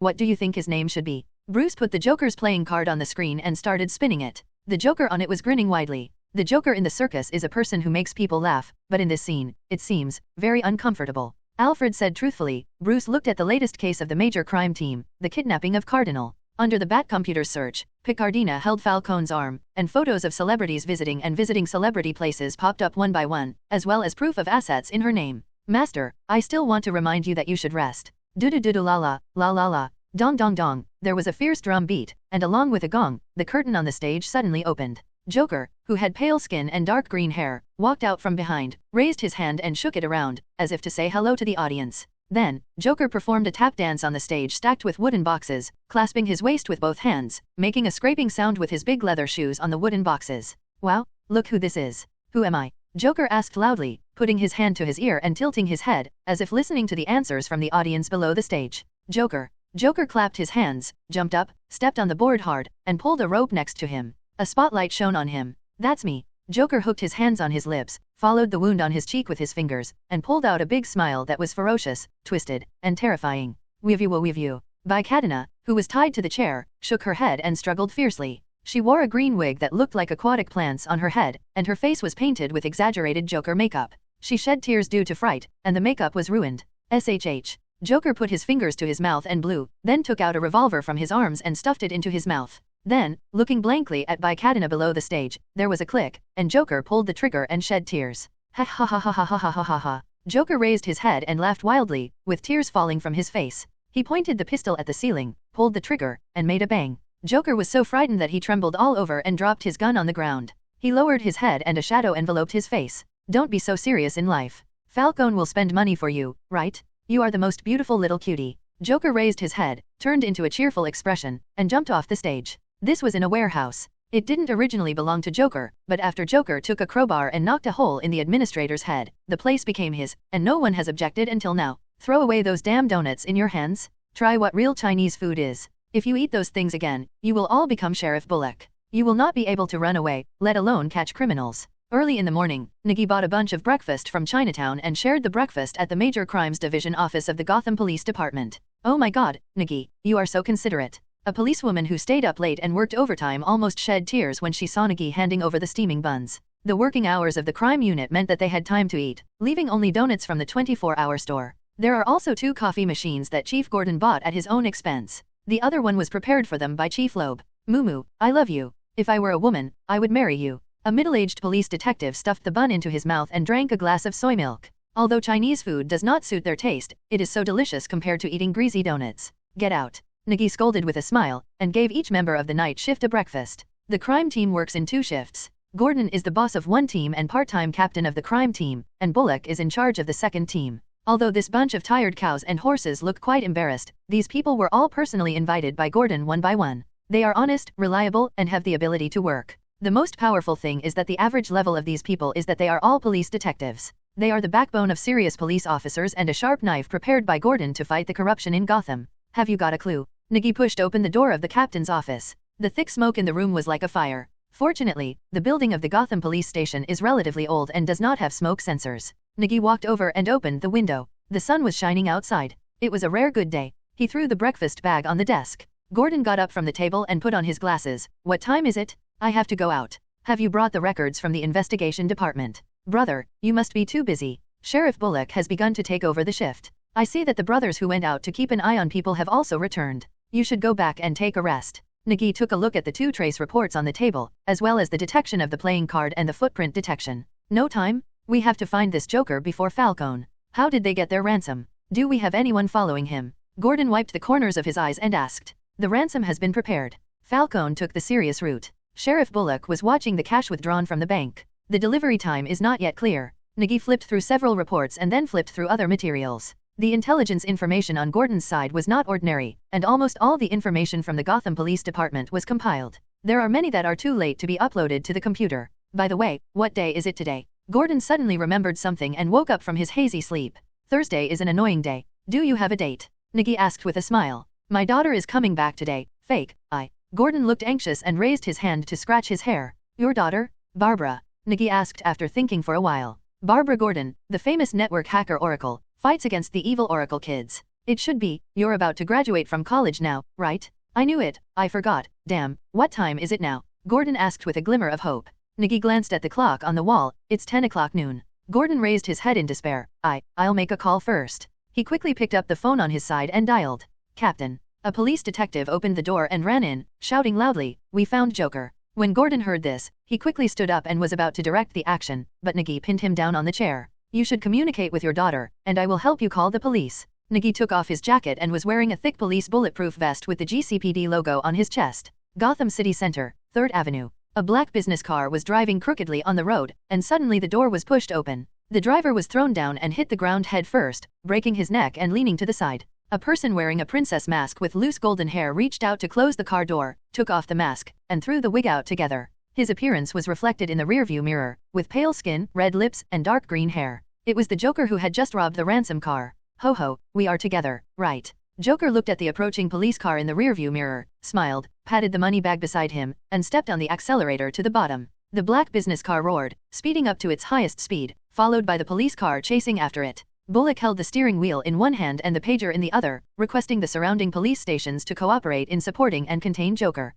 "Ho ho ho, look what this is." Joker looked at the police car that was approaching from the front, turned the steering wheel, and hit it without hesitation. The police car was knocked crooked, and the tires of the black commercial vehicle were also skidded by the impact. Joker turned the steering wheel with a maniacal laugh and drove towards the other side of the road. The surrounding police cars also gathered around, like a pack of hunting wolves, chasing the black business car. Let's see if there are any surprises. Joker took out a simple infinite detonator with several buttons on it and pressed it casually. The sewer manhole cover was blown away, and a police car just drove past. The bottom of the car was blown away by the impact of the explosion, as if it had been hit by a fired shell. It flipped twice in the air and hit the roadside heavily. Before the police officers in the car could escape, the police car exploded violently and shattered all the surrounding windows. Several pedestrians on the road were also affected, and one of them was directly turned into a bloody man by the broken glass. Hee ha ha ha. Seeing the explosion behind him, Joker was as happy as if he was on stimulants. He stepped heavily on his foot again and pressed the button in his hand. There was a loud explosion, like thunder falling.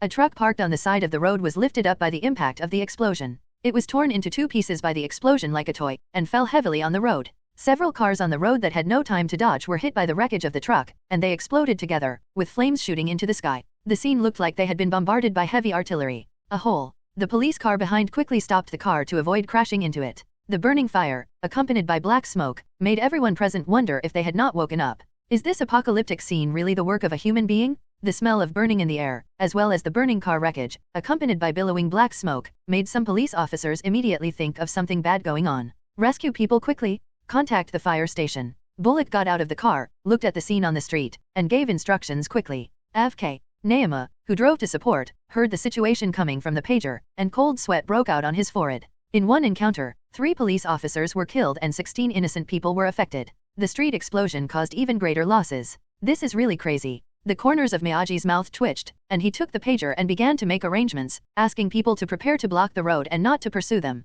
The reason why Joker is crazy and more terrifying than other criminals is because he does not need any consideration or price. Other criminals may do it for money, fame, or other things, but Joker is different. He just does it for fun. In the Batcave, Bruce Wayne, who was holding dumbbells and doing basic exercises, was awakened by the alarm sound of the Bat computer. An urgent red alert popped up on the computer screen. Bruce quickly dropped the dumbbells, walked over, and clicked on the alert. A video screen popped up on it. Fire trucks were extinguishing the flames, and the injured were being carried into the ambulance screaming. Inside the charred remains of the car frame, the body that had been burnt to carbonization was mutilated and was pulled out of the car. The video screen rewinds, and the black business car appears. The screen is enlarged, and the definition is refreshed. In the driver's seat is a Joker face laughing maniacally. Bruce raised his hand and touched the screen, looking into Joker's eyes, which looked crazy with excitement. Bruce walked to the place where the equipment was stored and started to put on the equipment. When he got off the elevator, Alfred, who had brought him breakfast, came over. It seems that someone is getting busy again. Alfred put down his dinner plate and stood aside, watching Bruce Wayne put on his armor and omnipotent belt. "I'll be back for breakfast." The voice changer made Bruce's voice hoarse. He randomly applied some black eyeshadow on his eyes and put on a mask. Batman clicked twice on the microcomputer on his arm, and the Batmobile's engine sounded like a beast waking up. Watching the Batmobile leave here, Alfred looked at the letter on the dinner plate, an invitation to the Zatara Circus. There have been so many things like this recently. Alfred shook his head and turned to control the Batcomputer to provide help to Batman, but an email from Wayne Group made Alfred wear reading glasses. The information in the email that was clicked was an email sent by Wayne Group's ocean-going transport ship to Earl William, president of Wayne Group. The message was very brief: container No H destined for Afghanistan was robbed. Obviously this was another theft case. Alfred didn't care, closed the mailbox, and continued to check the computer. Although it is not good to check other people's emails privately, it is fine as long as the other person does not know. Watching the signal of the Batmobile driving on the map of Gotham City, Alfred still had time to temporarily check the price of Wayne Group on the stock market. Warehouse District. Teams of quick reaction units wearing black equipment arrived at the scene. This was another masterpiece of Chief Gordon.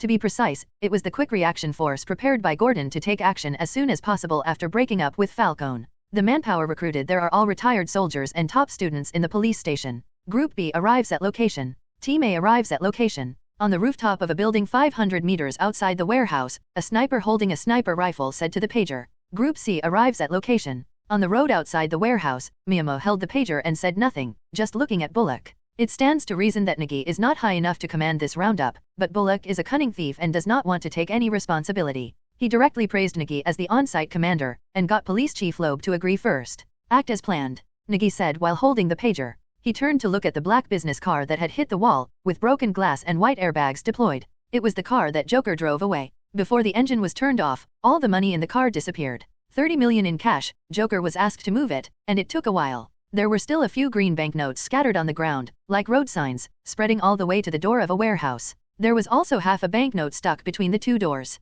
Group A went directly to the roof of the warehouse, Group B broke through from the front, and Group C took cover. They were already familiar with this kind of training. A member of Team B leaned against the wall and made a gesture. A member carrying a braking hammer rushed over, smashed open the door with a hammer, and threw 2 flash bombs in. As the sound exploded, Group A kicked the lighting window to pieces and descended directly, holding guns and looking left and right on guard. There were many curtains hanging in the warehouse, which were divided into many pieces, and there were hesitating sounds. The members of Group B attacked from the front, advancing forward in pairs, and both Group A and Group B moved towards the place where the sound was heard. As the last curtain was lifted, a Joker character doll was tied to a chair. There seemed to be a mechanism inside. The head shook and made a sound, and there was a sign hanging underneath. "Welcome to the Joker Theater, ha ha ha. There's someone here," the members of Group A shouted. The others quickly approached, and no one noticed at this time that the Joker doll stopped shaking its head. The people in Group A quickly lifted up the piece of cloth and saw a man wearing work clothes. A hole was opened in his head and he had been dead for a long time. Ha ha ha ha ha ha ha ha ha ha ha. The Joker doll suddenly laughed, and this terrifying smile made everyone present feel chills on their backs. Nigi, who was temporarily directing outside, was holding a pager and was asking about the situation at the scene. The next second, Nigi couldn't hear the sound, and he was confused. Seeing the gazes of the people around him, Nigi quickly turned his head. The entire warehouse behind him was blown up, and the surrounding glass was all shattered by the impact of the explosion. A big hole was ripped open in the roof of the warehouse. Everyone present was trembling in their hearts. Damn it! Nigi picked up the gun and hurriedly called people over, but the sound of the explosion made their ears buzz. Only Nigi ran over, and after just one glance, Nigi almost spat out. The warehouse was completely like a meat mincing yard, the kind that was half burnt. There is still some pungent chemical smell in the air. It is a liquid chemical bomb. 2 quick response teams, a group of 5 people, gone. Ha ha ha, ah ha ha ha. Joker was sitting on the sofa watching the news reports on TV with an exaggerated smile on his face. He grabbed a handful of popcorn and threw it into his mouth, scattering more than he ate. On the TV is a reporter's live interview report. "Chief Gordon, can you tell me why the police are losing money now?" A reporter pointed the microphone in front of Gordon. Gordon looked as if he had suddenly aged by more than 10 years, his hair seemed to have turned white, and the beard on his lips was messy. He squirmed several times but did not speak. All the good young men he could call out by name are now a corpse, no, a wreck that cannot even be put together. This kind of impact was difficult for him to accept, and he even didn't want to believe it, but he had to admit it. It's his fault, he didn't deserve it. The TV was turned off. The wrinkled old sergeant was no fun at all. Joker grabbed a handful of popcorn and threw it into his mouth, then turned to look at the bills stacked behind him. Stacks of banknotes were placed on the ground, like a table, but Joker thought it was more like cakes. There is also a beautiful ornament on it, by Katana. Her face is painted with Joker makeup, which is wet with tears and blurred into a ball, still unable to hide her beautiful appearance. But Joker did nothing else except apply makeup on her. She was still tied to the chair, and the rope was still wrapped around her body. This is on an unfinished building. The main frame of the floor has been raised, and this is Falcone's construction site. They all say that you are the most beautiful woman in the world, and this is the most lovable thing in the world. Joker picked up a wad of bills, patted his face, and threw it on the ground. With a crazy smile on his face, Joker clapped his hands and said, "The most beautiful woman and my favorite money, if these two things are burned together, will the burning flames look better?" When Bicardina heard this, she shook her head tremblingly. She didn't dare to think about what this madman would do, but she didn't want to be burned to death, she didn't want to die. Joker was holding a gasoline bucket, like a child about to open a gift, smiling expectantly. The gasoline was poured from Bicardina's head, and her pale golden hair stuck to her face. Vicardina let out a desperate whine. "Joker, A roar sounded from underneath the building. When Joker heard the sound, he tilted his head, as if thinking, who is he calling? The empty gasoline barrels were thrown to the ground, making an empty crashing sound. Joker stepped on the gasoline on the ground and walked to the edge of the building, when a black shadow suddenly flew up from below. He punched Joker in the face with such force that the bridge of Joker's nose was broken. Joker covered his nose and screamed in pain on the ground, struggling and rolling like a living loach thrown into a frying pan. The black figure stepped over, and Joker suddenly stopped screaming, took out a handkerchief from his pocket, snorted, and the white handkerchief was stained red by the nosebleeds. As if the person who screamed just now was not him, Joker turned his head and looked at the black figure. The sun was setting outside. There were two sharp horns on the head of the black shadow. As he got closer, Joker laughed, very happily. The blood flowing from the nose flowed directly into the mouth. It's you? I remember you. Joker pointed at Batman in front of him, very happy. Batman looked cold, pinched Joker's finger, and broke it with a snap. The finger broke directly in the opposite direction. Joker looked at his fingers on the back of his hand and moved them a little, seemingly feeling no pain at all. You're under arrest, Joker. Batman said coldly. Oh, okay, you can catch me. I have committed a heinous crime and I want to repent. I am so bad. Joker's face suddenly changed, and he stretched out his hands pitifully, as if to put on handcuffs. Batman would not coddle him, and reached out to grab him. Joker stretched out his hand and held Batman's hand. Grinning, I'm so bad. Batman felt his palms heat up, followed by intense high-voltage current, which instantly circled his body. The microcomputer on his arm overvolted and exploded. Batman was shaking all over, but the protection of his equipment and his strong body allowed him to shake off Joker's hand. The hand that was shocked by the electric shock kept shaking. Batman gritted his teeth and raised his hand to hit his leg twice before regaining consciousness. I thought I could kill you, Joker said with a disappointed look on his face. A black circular outline was burned out on the white gloves he was wearing. Batman gritted his teeth. This was the first time he had been teased like this, which made his already restless heart feel more angry again. He walked forward.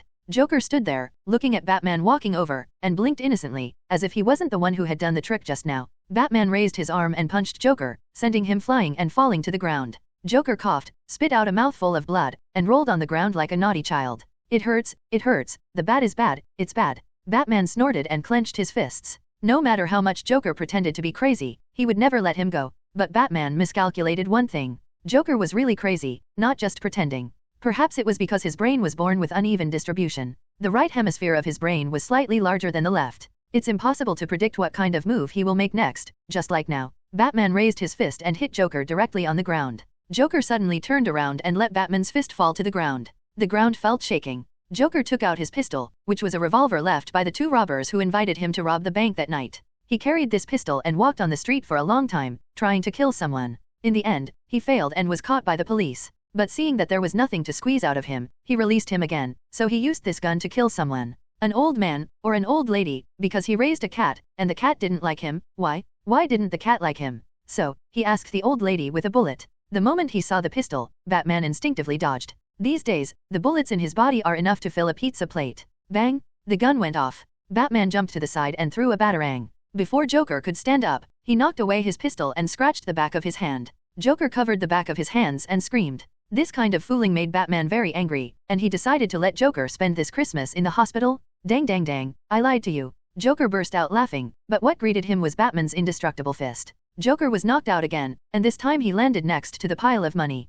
Joker fell to the ground, looked at Bicardina who was tied to the chair, and forced a miserable smile on his face. Angel. Angel, I'm so happy. Joker raised his right hand with broken fingers, grabbed Picardina's feet, and kissed them. Batman grabbed Joker's leg and dragged him aside. Joker screamed even harder than before after being punched. No, don't let me leave Angel. I want her to become Angel. Joker turned around with an angry roar and kicked Batman in the chest. Batman, who was caught off guard by the kick, let go. Handed. Joker stood up angrily, raised his fists and dealt a burst of damage to Batman. His attack was messy, but the swing was very powerful. It hit Batman, causing Batman to block and retreat. However, Batman also seized the opportunity. To be precise, it was Joker's arm, which he threw over his shoulder and slammed him to the ground. Batman did not hold back at all. Even a strong adult man would have to lie down after such a blow, and this was a real concrete floor. Just when Batman breathed a sigh of relief, Joker suddenly threw a plastic ball at his face with a pop. It's a prank toy, a fart cushion ball. The chemical smell made Batman stunned. Joker kicked Batman in the leg and rolled up.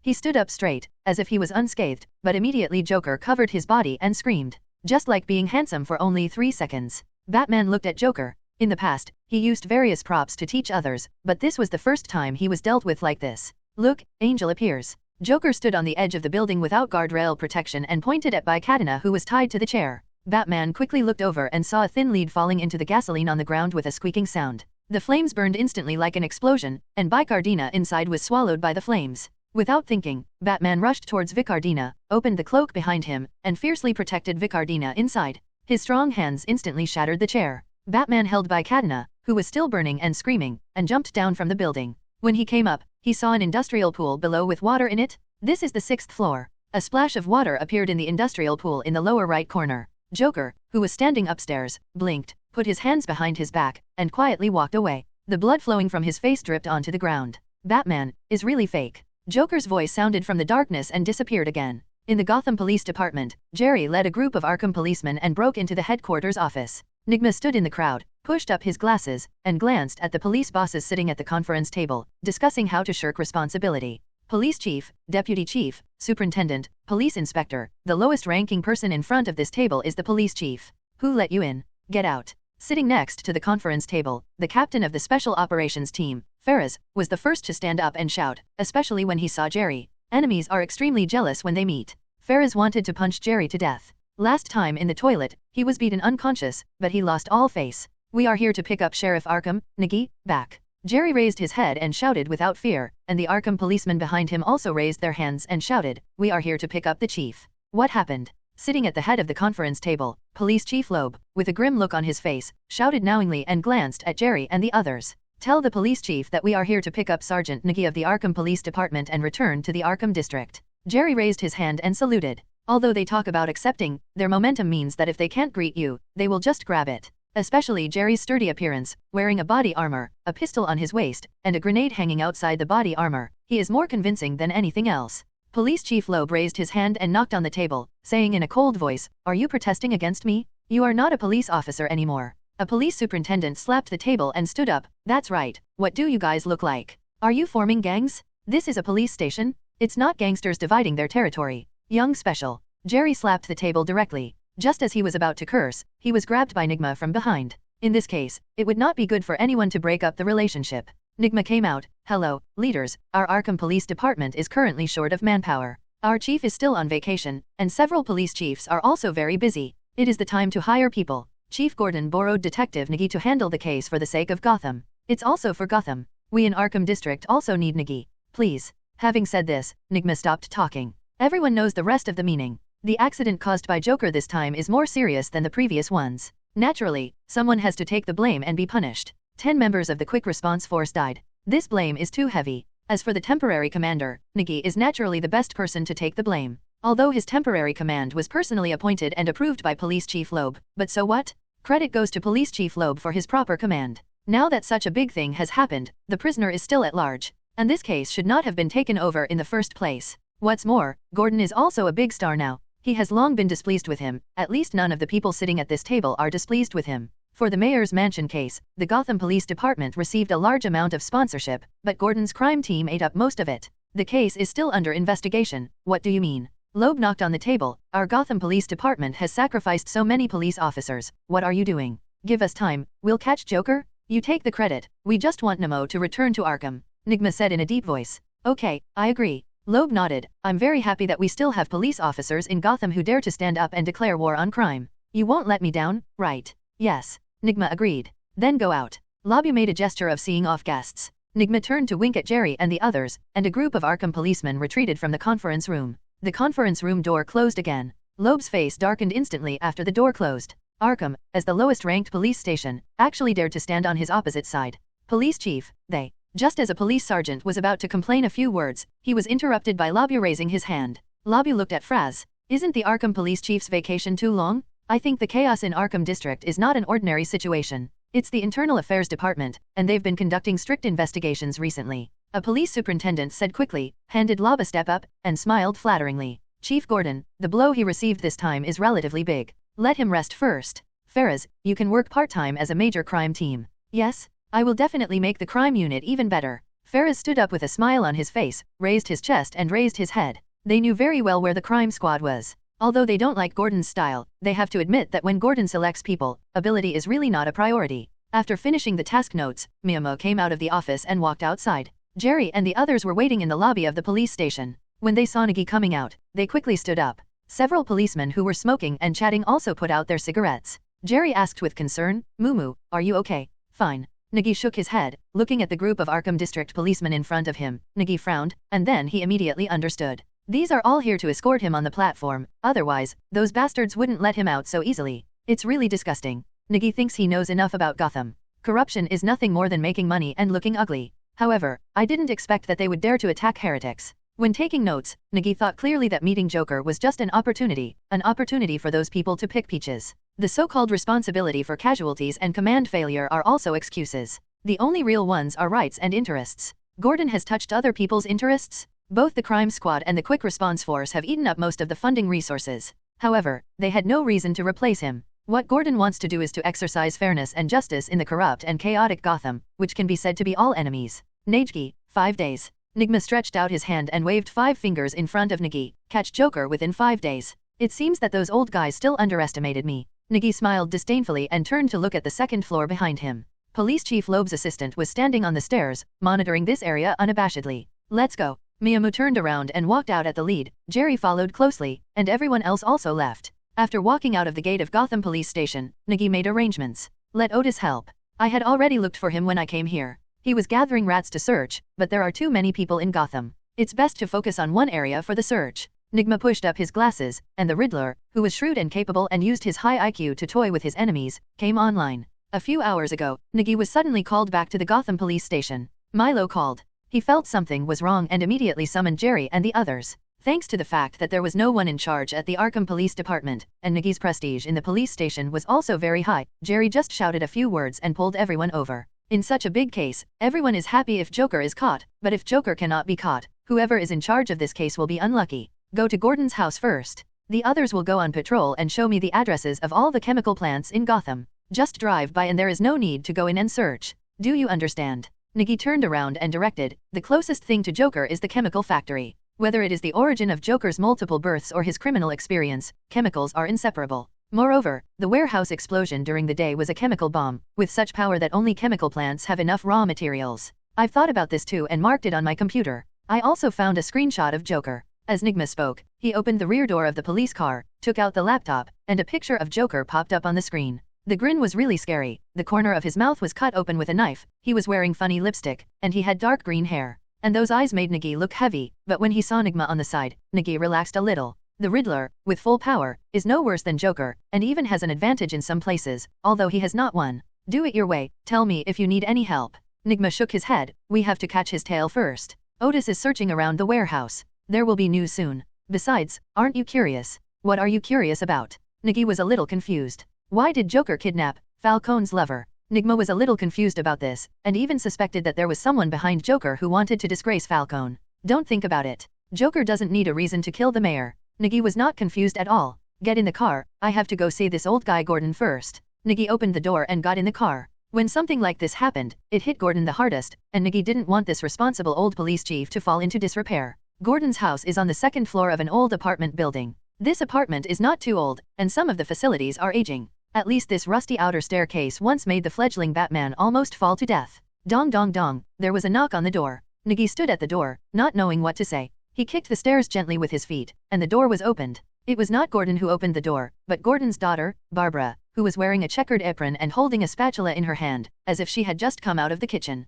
Who are you? Barbara looked at Nigi standing at the door, a little confused. She didn't recognize this Chinese boy in police uniform. Is Chief Gordon at home? Nigi asked. If it were another time and another place, and this mess hadn't happened, when Nigi saw Barbara, he would definitely go over and ask the future Oracle man to call him uncle with the qualifications of an elder. However, now, Nigi only has the grinning Joker in his mind, and the account of more than 10 lives. Dad, he hasn't come back yet. Do you have anything to do with him? Barbara asked with some caution. There was a burning smell in the room. Barbara exclaimed and ran towards the kitchen. The bacon and eggs in the frying pan were already burnt. Oh my god. Barbara turned off the gas stove and put the pan aside. There was a cake on the dining table next to the living room. Today is Gordon's birthday, and it is also the birthday he least wants to celebrate. At least Barbara is looking forward to him coming back for dinner. After pouring the burnt eggs and bacon on the plate, Barbara quickly ran to the door again, but there was no trace of the seedlings anymore. Hula, a black shadow fell next to her, startling Barbara, and she instinctively threw the spatula over. Batman reached out and grabbed the flying spatula, looked at Barbara, and asked in a deep voice, "Where will Commissioner Gordon go?"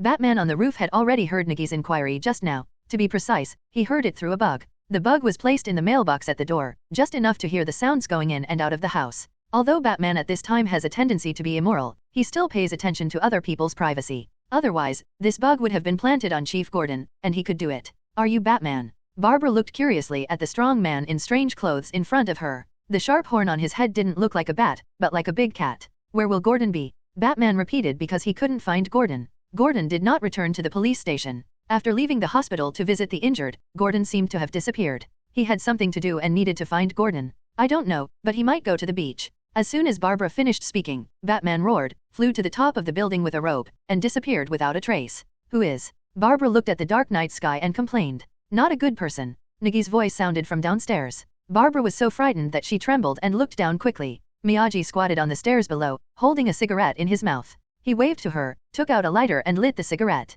Miyagi jumped down from the stairs, muttering a song to coax the children. A good child shouldn't open the door for others. He should wait until his father comes back. He should not open the door if anyone knocks. I'm not a child. Barbara shouted angrily. Her impression of Gotham dropped to its lowest level tonight. Doesn't she feel like a normal person? Meow Mew walked out of the apartment building and took a puff of cigarette. The Hummer police car stopped at the intersection with its lights flashing. Meow Mew stopped, took a deep breath of cigarette, threw the cigarette butt on the ground, and just raised his feet. A figure suddenly rushed from the right rear, and a dark dagger slashed towards Nigi like a shadow. Murderous look. Nigi's hair stood up instantly, as if he had seen a poisonous snake, that kind of discomfort coming from the bottom of his heart. Asking Nigi to lift his legs is a backswing, regardless of whether the kick is hit or not, and he turns around and kicks again in an alternating series of kicks. The figure behind him moved very quickly, missing a single blow, and immediately got close to him. The dagger in his hand was dull, and the sharp blade was hidden behind the black paint. In this dark night, I can't feel it, let alone see it. The man got kicked by Nigi, and the blade also scratched Nigi's calf, leaving a bloody gash in his jeans.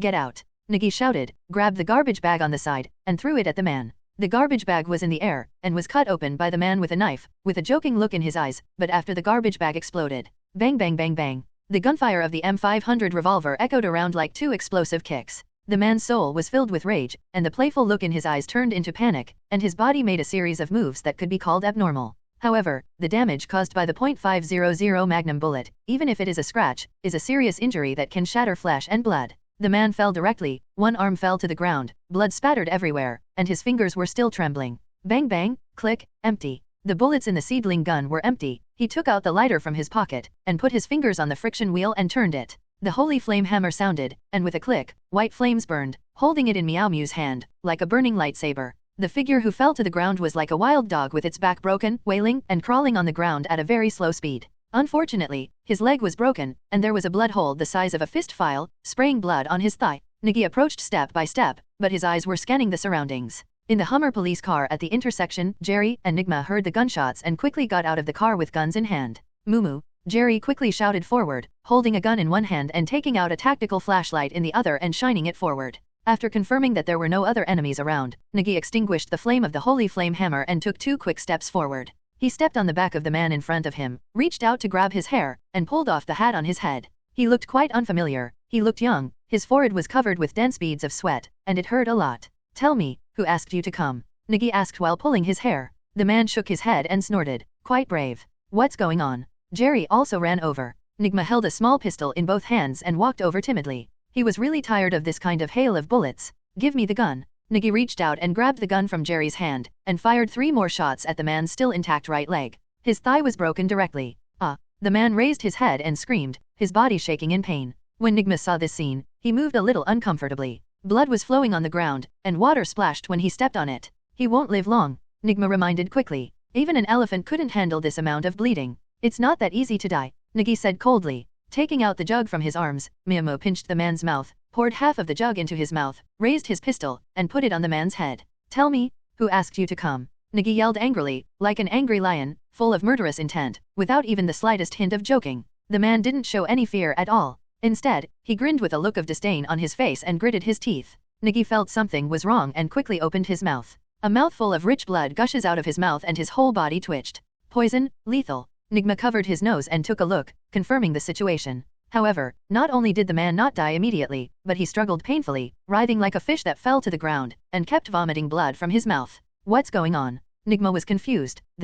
Poisons are used to induce quick death, so why is it so painful? Nigi did know a little bit, and put the wine bottle in his arms inside. It was really difficult to die. The man was twitching in pain on the ground. The lethal poison and the immortal wine created by the Dionysus gem were resisting each other, as if a world war was fighting in his body. Nigi squatted down, looked at the man's painful expression, put the pistol on his head, and said in a deep voice, "Say it, and I will give you a ride." The man looked at Nigi, with a trace of prayer in his eyes, completely no longer willing to die rather than give in. Justice must be realized by oneself. Ugh. The man spat out a mouthful of thick blood again and looked at Nigi pleadingly, but Nigi's face was already cold. Justice must be achieved by oneself. In the DC universe, this slogan only represents an organization that punishes the world. They created a plague and sacked Rome, burned London to the ground with fire, and once wanted to use economic means to completely disappear Gotham, but they failed. That organization is called the League of Assassins, a killer organization that spans hundreds of years and was founded by the leader of demons, Lars Al Ghul. This name may not be familiar to you, but his other name, Leiziogu, is very popular. Batman's master, old father-in-law, and enemies.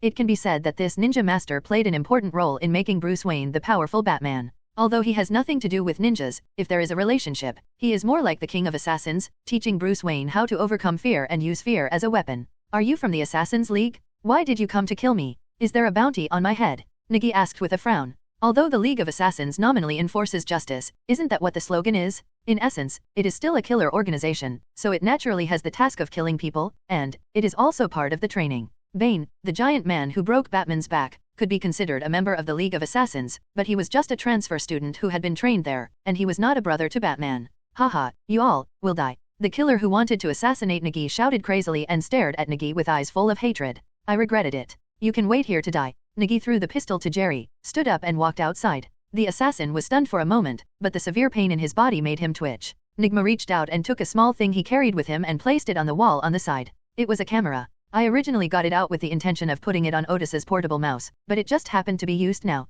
Nigi and the others left here, and only the assassin was struggling painfully on the ground. If he had a companion nearby, he would definitely appear, maybe. Sitting in the car, Nigi took out his revolver and took out the quick loader he carried on his belt. The .500 bullet is not easy to carry, so Nigi only brought a loader to pour out the cartridge case and load the bullet. Nigi's mind was filled with thoughts. In the end, Nigi and the others did not wait for the Assassin League, but instead waited for the ambulance. The person who called the ambulance, her name was Barbara, but the guy died before he was carried into the ambulance. He took poison and struggled for a full hour before he died. Nigi returned to the Arkham police station and stayed up all night relying on beer and cigarettes, writing and drawing in a notebook to record recent developments. The next day, Gordon returned to the Gotham Police Department and the Major Crimes Division, but the captaincy was transferred to Ferris, who still served as the leader of the Major Crimes Division. Brother Gordon, I'm sorry. Nigi leaned next to the police car. Sitting in the car, Gordon, who had just put 2 drops of eye drops on his eyes, sighed, let's catch Joker together, otherwise I won't be willing to die. It's not just Joker, there are people coming to Gotham as well. Nigi took out from his arms what he wrote last night. It was written based on the information collected by Nigma and the situation that Nigi himself speculated. What is this? Gordon sat up and put on his glasses. He had severe myopia and couldn't see clearly without his glasses. Assassin's League?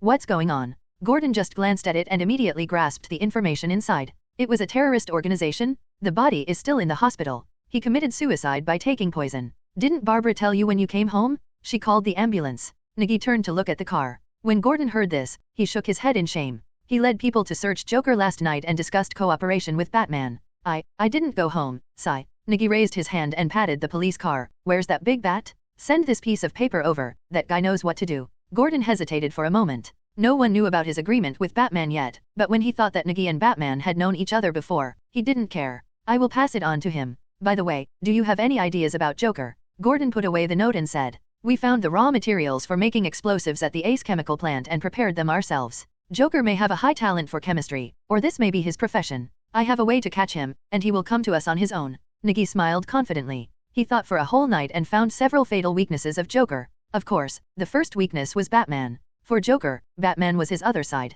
It was Joker's lifelong wish to turn this brave and fearless bat into one of his own kind, and he destroyed him with his own hands. But now, their relationship is obviously not that good. And the other is Joker's narcissism. He will never allow piracy unless authorized by him. Otherwise, Joker will come to deliver warmth and go directly to heaven in one step. Nigi just wants to take advantage of this and let Joker fall into the trap. Think about it, when the police catch a pirated Joker, that Joker will kneel down and beg for mercy, which is full of ugliness. How long can the real Joker endure? But this move is playing with fire. If it goes wrong, it will be even more tragic than the previous warehouse explosion. Therefore, we must be cautious, and cautious. Nigi and Gordon discussed the capture plan. Although it was a bit risky, it was worth a try, and the location was set in the Arkham district. At critical moments, Arkham can be completely sealed off. As long as the steel bridge is raised, Arkham will be an isolated island. Nigi thought about the core location for a long time and settled on Arkham Asylum, where he would arrest and imprison him directly. If possible, Nigi would not keep Joker as a hidden danger. Being obsessed with such a lunatic would definitely be a tragedy, just like Gordon. Nigi glanced at Gordon quietly and thought for a moment, if Barbara has time, I can introduce her to a martial arts school. What did you say? Gordon asked in confusion. This is Gotham. You'd better give your daughter some ability to protect herself. If not, you can apply for an extra gun for her. Nigi advised seriously. She has a black belt in karate. I asked her to go back as soon as possible, but she wanted to go to Gotham University, but I rejected her. Your choice is correct, but you have to find a TV station. I will find a few helpers to spread the news. On the Upper East Side, Oswald looked at the seedlings in front of him and scratched his hair helplessly. Nigi, I still don't want you to get involved in this matter. You guys have lost miserably in the news. That's why we need to get back together. What about your Falcone boss? He was so ridiculous, but it turns out that Bicatana was rescued by Batman. Nigi, who was sitting on the sofa on one side, said without fear, holding a bottle of Coke in his hand and looking at the facilities in the room. Oswald has indeed become prosperous. Compared with the dilapidated appearance when he first came here, it is now like a royal palace. Although it is doubtful how many of the expensive furniture, antiques, and ornaments are genuine, they at least look magnificent. You'd better call me Mr. Falcone. Oswald shook his head. He is now Falcone's close follower. Having already entered outside the inner circle, Falcone is different from other gang bosses. Before employing people, he always likes to take them with him to inspect them for a period of time. If it passes, it will be a cotter of the Falcone family. If it fails, I am afraid that not even the body will be left. Help me spread the news, no problem. Oswald looked at the message on the table and rubbed his hands. Is this possible? Don't think too much. If you confront him, he will probably kill you. This guy is very scary, Nigi advised. Because he could see that this little penguin's ambition had grown, and he was gradually heading towards Gotham's gang boss. There is indeed a part of him who is a traditional Gotham gangster, but when it comes to Joker, Nigi is really worried that he will be killed. I'll have someone send the news out, and make sure the whole Gotham knows that Joker is hiding in Arkham's sewage treatment plant. Oswald said that for this kind of thing, all he had to do was say hello, and he was also very prestigious in the Upper East Side. Well, by the way, why is your Bar Zero on the Upper East Side still closed? Isn't there anyone opening a shop? Nigi asked curiously. That store was in a good location and had been profitable before, so it shouldn't close. It's not you yet. Oswald laughed. That fool Maroni was so repaired by Batman that he didn't dare to show up. He is still lying in the hospital recovering. The ground beneath him collapsed, so he closed the business because there was no other way. Nigi rubbed his lips. Can you take down Bar Zero? I need a store and some staff. Aren't you a policeman? Oswald asked. Is it necessary to open a store to resettle people? There are also things that are difficult for the police to handle. Money is easy to talk about. Just let me handle the matter, Nigi said, leaning on the sofa. He has no intention of staying in Arkham District forever. He has to cultivate his own powerful gang and do other things. How can a great man live in a state of depression for a long time? The cold light in the research room shone on the light blue floor, and an urban beauty wearing high heels and professional clothes walked in as coldly as frost. I need an explanation. Who gave you the right to leave him without permission? Strange. Miss Thalia, after Strange, you should add the word doctor, that way it will sound better.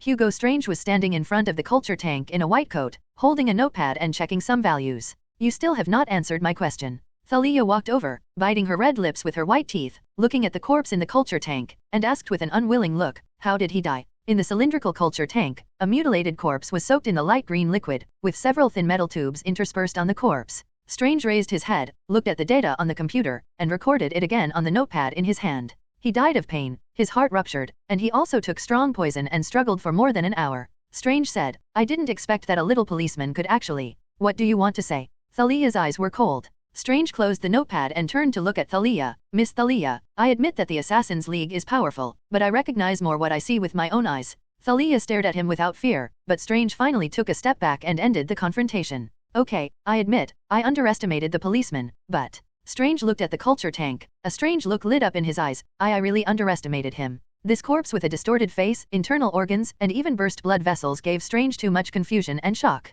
What kind of vitality can he resist tenaciously for 72 minutes under the powerful poison that kills in 3 seconds, and stop the bleeding on his own in the case of heavy bleeding, and even have a tendency to heal? Give me the information on that person. Thalia reached out to get it. The Assassin's League's plan has been launched, and no unexpected things are allowed. If there is, get rid of it. Nigi, senior detective of the Arkham Police Department, I have prepared a copy for you. Also, I would like to ask, is the salary pool real? Strange turned around and asked. Walking to the other side, picking up the information bag and pouring out the photos and documents inside, Thalia hesitated after hearing this. It's true, but it's only effective in the Salala Pond. The immortal spring will lose its effect if it leaves the Salala Pond. Thalia turned to look at Strange. After the Gotham collapse plan is completed, you will be eligible to enter the Salary Pool and become the heir to the Assassin's League. Strange nodded and watched Thalia leave. Then, he turned to look at the corpse in the culture tank and said thoughtfully, there is more than just the Salary Pool in this world. Catch him, don't let him escape.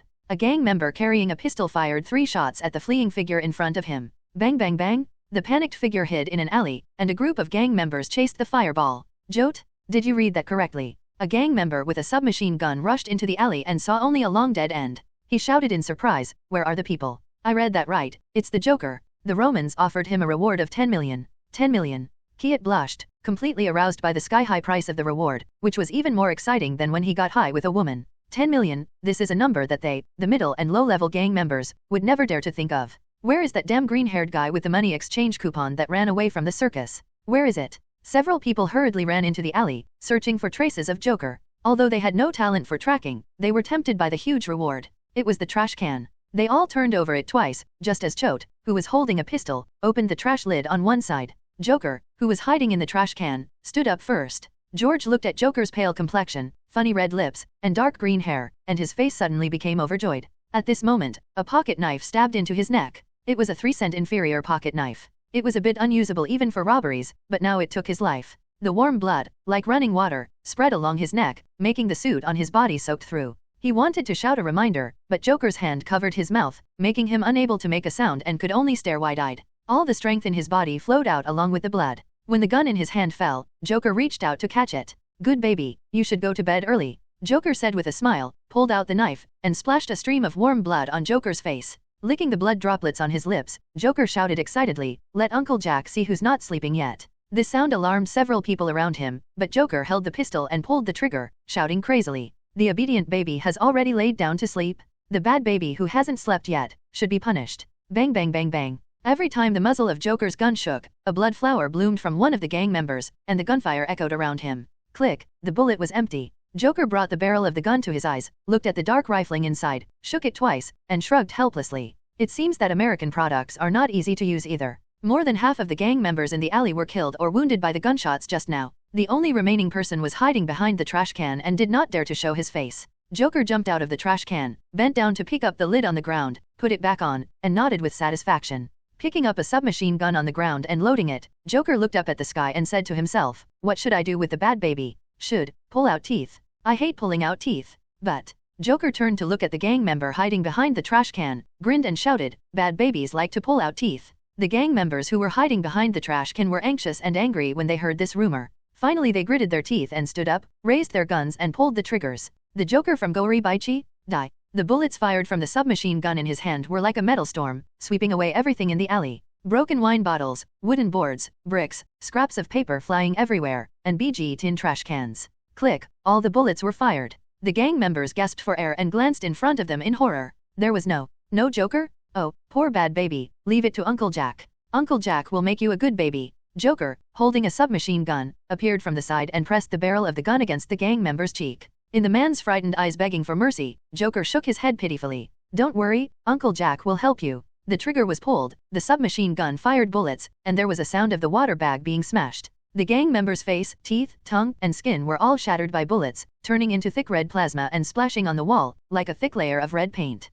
With a plop, the body fell to the ground. Joker took a submachine gun, rubbed it on his face, and said pitifully, look, the good baby is sleeping so well. A panicked voice sounded from a broken door in the alley. It was a businessman in a torn suit. He heard the gunfire and came over to take a look. However, this sight scared him. Just when he covered his mouth, prayed for God's blessing in his heart, and left quietly, suddenly, the bullets fired from the submachine gun directly penetrated the dilapidated wooden door, leaving circular bullet holes in it. However, in just 2 seconds, the submachine gun in Joker's hand was empty of bullets, and he reached out and pushed open the door. Bang! The broken wooden door fell to the ground, throwing up a burst of dust and sawdust. The businessman who collapsed on the ground tried to get up tremblingly, but his legs were as weak as a pile of mud, and his wet crotch almost made him cry. However, Joker was not an unreasonable person. He unscrewed the non-existent door and walked in. Then, as if performing a mime, he slammed the door and closed it. Joker raised his head and took a deep breath, lowered his head and smiled. What a wonderful air. As he said that, he took another breath through his nose. But this time, he breathed in some sawdust, which made him cough. It's really bad. It smells worse than ashes. By the way, let's shake hands. Joker smiled and extended his hand to the collapsed businessman on the ground. The businessman was trembling so much that he couldn't even lift his hands, and his face was as pale and weak as his dead father, which made Joker very boring. He didn't like this serious expression and should smile more, so he took out 2 pairs of pliers from his pants pocket. The pliers were stained with rust, and he had forgotten where he got them from, but it didn't matter. Hey man, have a laugh, why are you so serious? Joker held the pliers and clamped the corners of the businessman's mouth. Amidst the businessman's screams and the sound of his skin and flesh tearing, he smiled widely. The businessman covered his face and lay on the ground screaming, blood flowing out from his fingers. Joker shook his head helplessly and threw the pliers on the ground. Some people are always unable to accept their true selves. Joker hummed an inexplicable tune and walked inside. It looked like a toy warehouse, but it was covered with dust. Oh, look what this is, it's Mr. Jack. Joker was so surprised that he picked up a Joker mask, put it on his face, and said as if looking in the mirror, Uncle Jack, do you want to give candy to those children? Joker immediately turned to the other side and nodded affirmatively. Give out candy, of course. All good babies have candy? Ha ha ha ha ha ha. After laughing twice, Joker seemed to have had enough. He took off his mask and threw it on the ground. He continued to look through the toys in those cardboard boxes like a treasure hunt. After struggling for a while, Joker rode a pink rocking horse and jumped into another room. The house was a living place, but it was in a mess. Broken shoes and a plate with slices of bread were all placed on the table. There is a TV playing Snowflakes next to it, and the noise of snowflakes on the radio waves echoes in the room. Joker carefully picked up a grilled sausage on the plate, cut it into thin slices with a toy plastic fork and knife, put it in his mouth, and tasted it with relish. Not paying attention to the smelly old shoes next to him, he picked up the trampled remote control on the ground, and Joker changed a few channels. However, the TV signal was not good, and he couldn't watch many channels. Just when Joker was changing the channel, a laughing voice rang out, which made him stunned for a moment. A Joker wearing a green wig and overalls, dressed like a McDonald's Joker, was laughing and joking around on the TV screen. Then a message popped up, the criminal Joker, who caused panic among the citizens, has been rounded up. Live reports from Arkham District. Chief Gordon, have you caught Joker? Gordon on the TV glanced back, pointed at the sewage treatment plant and said, we have surrounded Joker, but he has hostages in his hands, and we are in the process of rescuing him. While they were interviewing, a shout came from the sewage treatment plant, Joker. The camera immediately turned around and kept zooming in. The Joker who was laughing and joking just now was dancing upstairs with his bare buttocks, raising his hands and swaying in a duck dance. There was a kid with explosives strapped to his body sitting next to him. Take 10 million, no, 20 million? Come on. If you don't give me the money, I will blow up this place and kill all of you. I am Joker? Your nightmare? Joker. Hee ha ha ha. The real Joker sat in front of the TV, laughing so hard that tears came to his eyes. I reached into my pocket and took out a handkerchief to wipe my tears. Bang! The TV was blown up by a shot. Joker was holding a revolver in his hand, with a sinister smile on his face and gritted teeth. Joker, Joker, Joker. He is not angry, not at all, he just thinks this Joker is too fake, especially the smile on his face.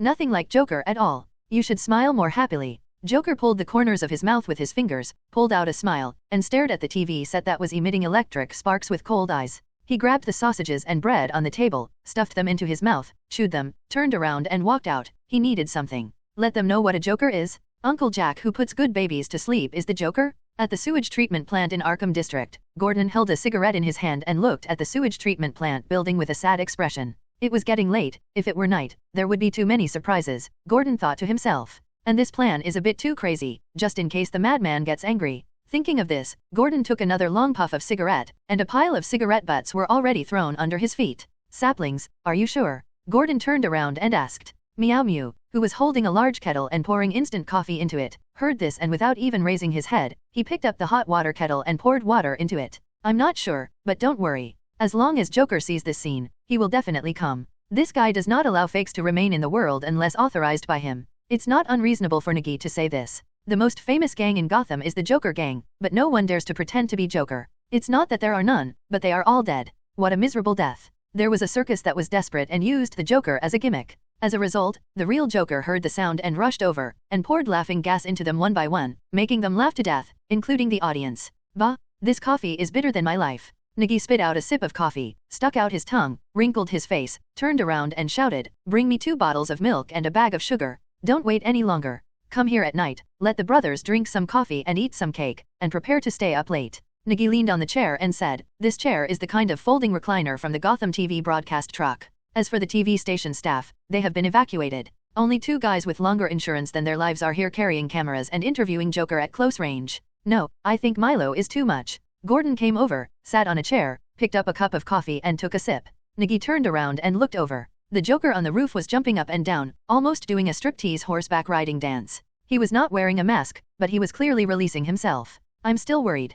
Gordon shook his head. Nigi didn't try to persuade him anymore, including the Major Crime Team, Quick Response Team C, Temporary Team A, Arkham Police, Gotham Police Special Operations Team, and support teams transferred from other police stations. There were more than 200 people in total, as well as the rats summoned by Otis. Nigi really wasn't worried about Joker. Moreover, once night falls, a certain big bat will be active, and you will definitely not miss this good show. Nigi gave the order to kill Joker directly here. Everyone was armed with live ammunition, and there was no limit to shooting. Joker is made of iron plate, and he also received 2 bullets. It got dark earlier than expected. After drinking a lot of coffee, Meow Mew stood on the water tower of the sewage treatment plant and looked at the surrounding situation with a telescope. The darkness of the night provided too much cover. Gordon had replaced Mike and squatted in the processing workshop pretending to be Joker. Jason, who acted as a hostage, was kicked by Nigi, put into the car and left with Nigma, who provided technical support in the distance. The entire sewage treatment plant has now become a huge amount of bear trap, quietly waiting for the arrival of Joker. On the roof of a building in the distance, Gotham's Dark Knight, Batman, was already in place. What was more interesting was that he was wearing black rubber insulating gloves on his hands. Every time you learn something, you learn something. This is Batman. His equipment was completely pulled out of Gotham's arms race. Batman, can you hear me? Alfred's voice sounded from the radio overhead. Batman glanced around and said in a voice changed by a voice changer, "What's wrong?" Usually when Alfred contacted him, it was usually because something had happened or there was a dangerous situation somewhere. In the Batcave, Alfred, looking at the computer, hesitated a little and said, "Joker is here, driving a burning oil tanker." Batman was stunned for a moment, then turned to look at the steel bridge in the distance. A trailer-type oil tanker, slamming the accelerator, rampaged on the road unscrupulously, and even ran over those cars directly. There were several tires tied to the top of the oil tank behind the car and it was burning, with flames and black smoke rising into the sky. The Joker logo was spray-painted on the side of the oil tank, a laughing green-haired Joker. The seedlings on the water tower also received the notification from Nigma. He really didn't expect Joker, ABD, to dare to play the trick of destroying both the stone and the stone.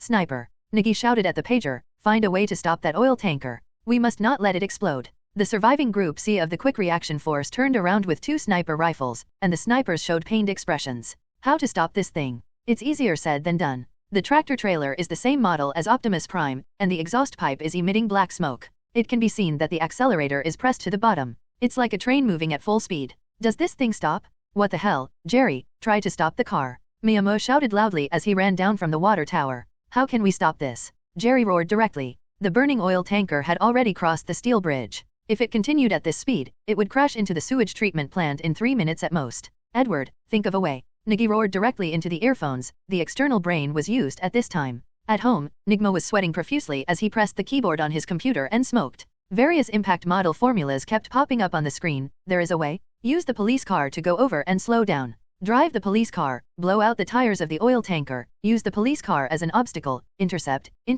You need 4 police cars. Note that you can only hit the front of the car, and part of the rear of the car must not be placed sideways. Then contact the fire station quickly. Miyagi shouted, jumped down from the water tower stairs, and began to arrange manpower. The oil tanker that rushed down from the steel bridge rushed over here. 2 police cars, one on the left and one on the right, stopped on the side of the road, just wide enough to block part of the car. There was a muffled sound of pop-pop, the tanker swayed, and the tires were blown out by the sniper. The speed was reduced a lot, but the impact force was not reduced. With a bang, the 2 police cars in front were directly hit by the tanker truck, but the speed was reduced a bit. As soon as the 2 police cars in front stopped, the police officers in the cars jumped out of them, and the people around them didn't dare to get close. Miyamo came down from the water tower and looked around. Only the TV station's broadcast truck had lights on, and a reporter carrying a camera hurried past with a chair. "I'm really busy capturing news right now." On the other side of the intersection, Jerry and the others, carrying pistols and fire extinguishers, watched as the tanker hit the last 2 police cars, slowed down again, and staggered to a stop.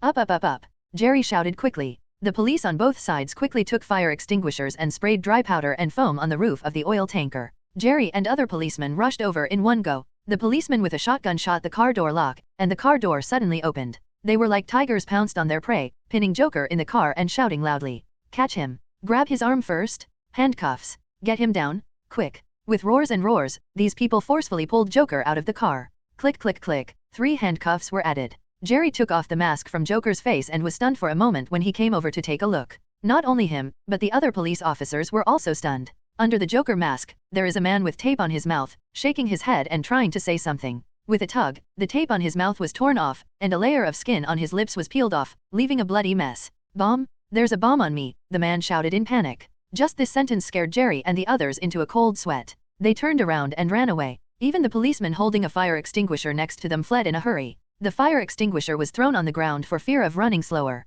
As for that man, who cares? He's going to die. Help me, don't run. The man lying on the ground, handcuffed, screamed in horror, tears streaming down his face, and howled in agony. Hula, a black shadow fell from the sky, and when it landed, a pair of big black wings folded up. It's like angel falling from the sky, just a little dark. The man looked at the angel in front of him with half horror and half surprise, praying secretly in his heart that he could survive. Batman pulled him up and lifted up the bulging clothes on his body. It was like there was a box stuffed inside the overalls jacket. Sure enough, as soon as he opened the clothes, it was a bomb package full of wires, flashing red and blue lights, and 2 unstable liquid explosives on the side. In the middle is a gift box-style explosive bag, which seems to have a flip-top lid. The wires are running through it. It looks extremely complicated. Batman glanced at the man, took out 2 batarangs from his belt, crossed them together like scissors, and tentatively touched the box. "Master, I suggest you open the box and take a look. The total number of lines should be inside. Look at the flashing of the lights. It doesn't look like it's timed."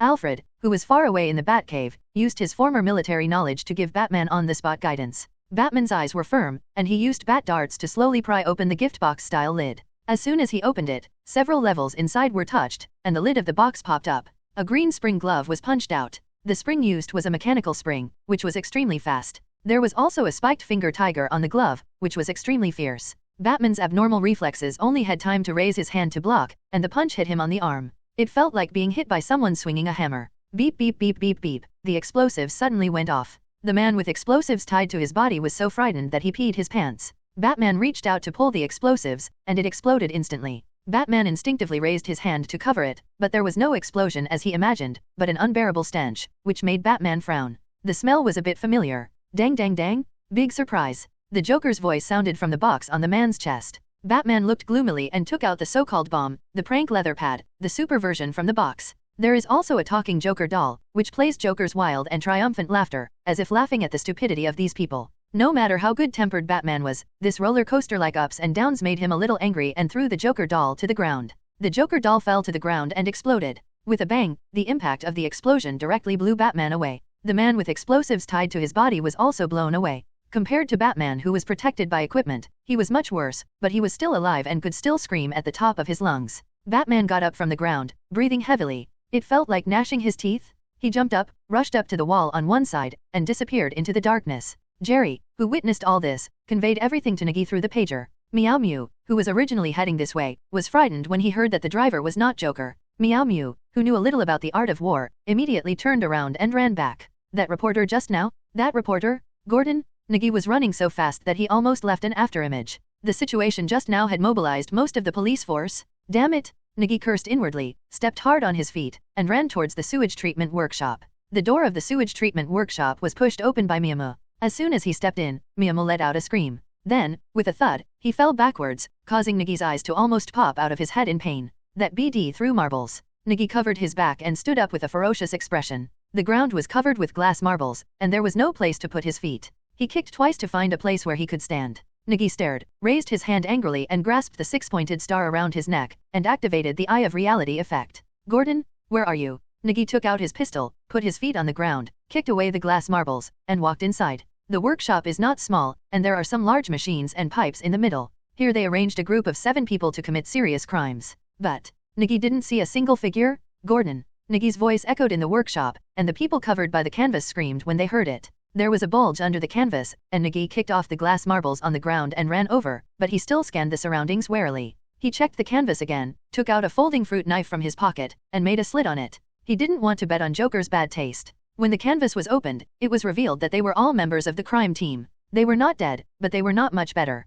The one who was tied up in the middle, whining and screaming, was the female detective Reina Montoya of the Major Crime Unit. Joker even thoughtfully drew a cross on her head with a red pen. Nigi didn't pull the tape on Reina's mouth, but looked at the explosives tied to her body with an awkward look. The colorful lights were flashing like inferior toys, and there was a green gift box. Day. Nigi cursed, took out the knife, and opened the lid of the box. There was no spring-loaded glove popping out of it. Instead, it was a more complex and exquisite explosive package, with several wires wrapped in black tape and wrapped in the middle. This looks like explosives, but how do you defuse it? Love, Edward, can you defuse explosives? Nigi asked quickly. The first time he saw the explosives, he wanted to run. That seemed too irresponsible. However, Joker's explosives are notoriously heartless. Let me see, take out your phone. Nigma shouted loudly, and Nigi quickly took out his phone. Nigma lay on the computer screen, looking at the bomb through the camera of his mobile phone, and hesitated for a few seconds. Take out the explosive bag inside. Nigi also hesitated for a moment, but still believed in the Riddler's judgment. He carefully reached out and took out the explosive wrapped in tape.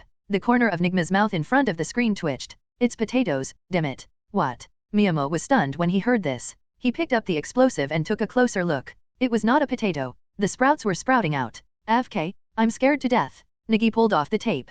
It was nothing but explosives. It was just a wire and tape tied to the potato. This is a scam. Get out. Miyamo threw the potatoes on the ground, cut the rope with a knife, and asked sternly, where is Gordon? Reina stretched out her hand and pulled off the tape on her face, and quickly shouted, Gordon was taken away. It's that reporter. I knew it. Nigi turned around and ran out. With a bang, the iron door that had been pushed open when arriving was closed, and the sewage treatment machines were started. Sewage gurgled out. What a joke. There was a loud bang, and a dent was left on the outside of the iron door. Miyamo took 2 steps back, jumped up again, and kicked it up. The iron door shook twice, and the ground was covered with sewage. Reina took a knife to cut the ropes for others. Nigi, don't worry, Otis is here. Nigma shouted loudly, and took the communicator to mobilize the others. I'm not in a hurry, Nigi said lightly, but when he looked up at the wires on the wall next to him, there were sparks. I'm not in AFG hurry. The sewage was up to his ankles, and Miyamo kicked and smashed the iron door, making a loud BG noise. With a bang, the iron door was smashed open, and the power went out in the workshop.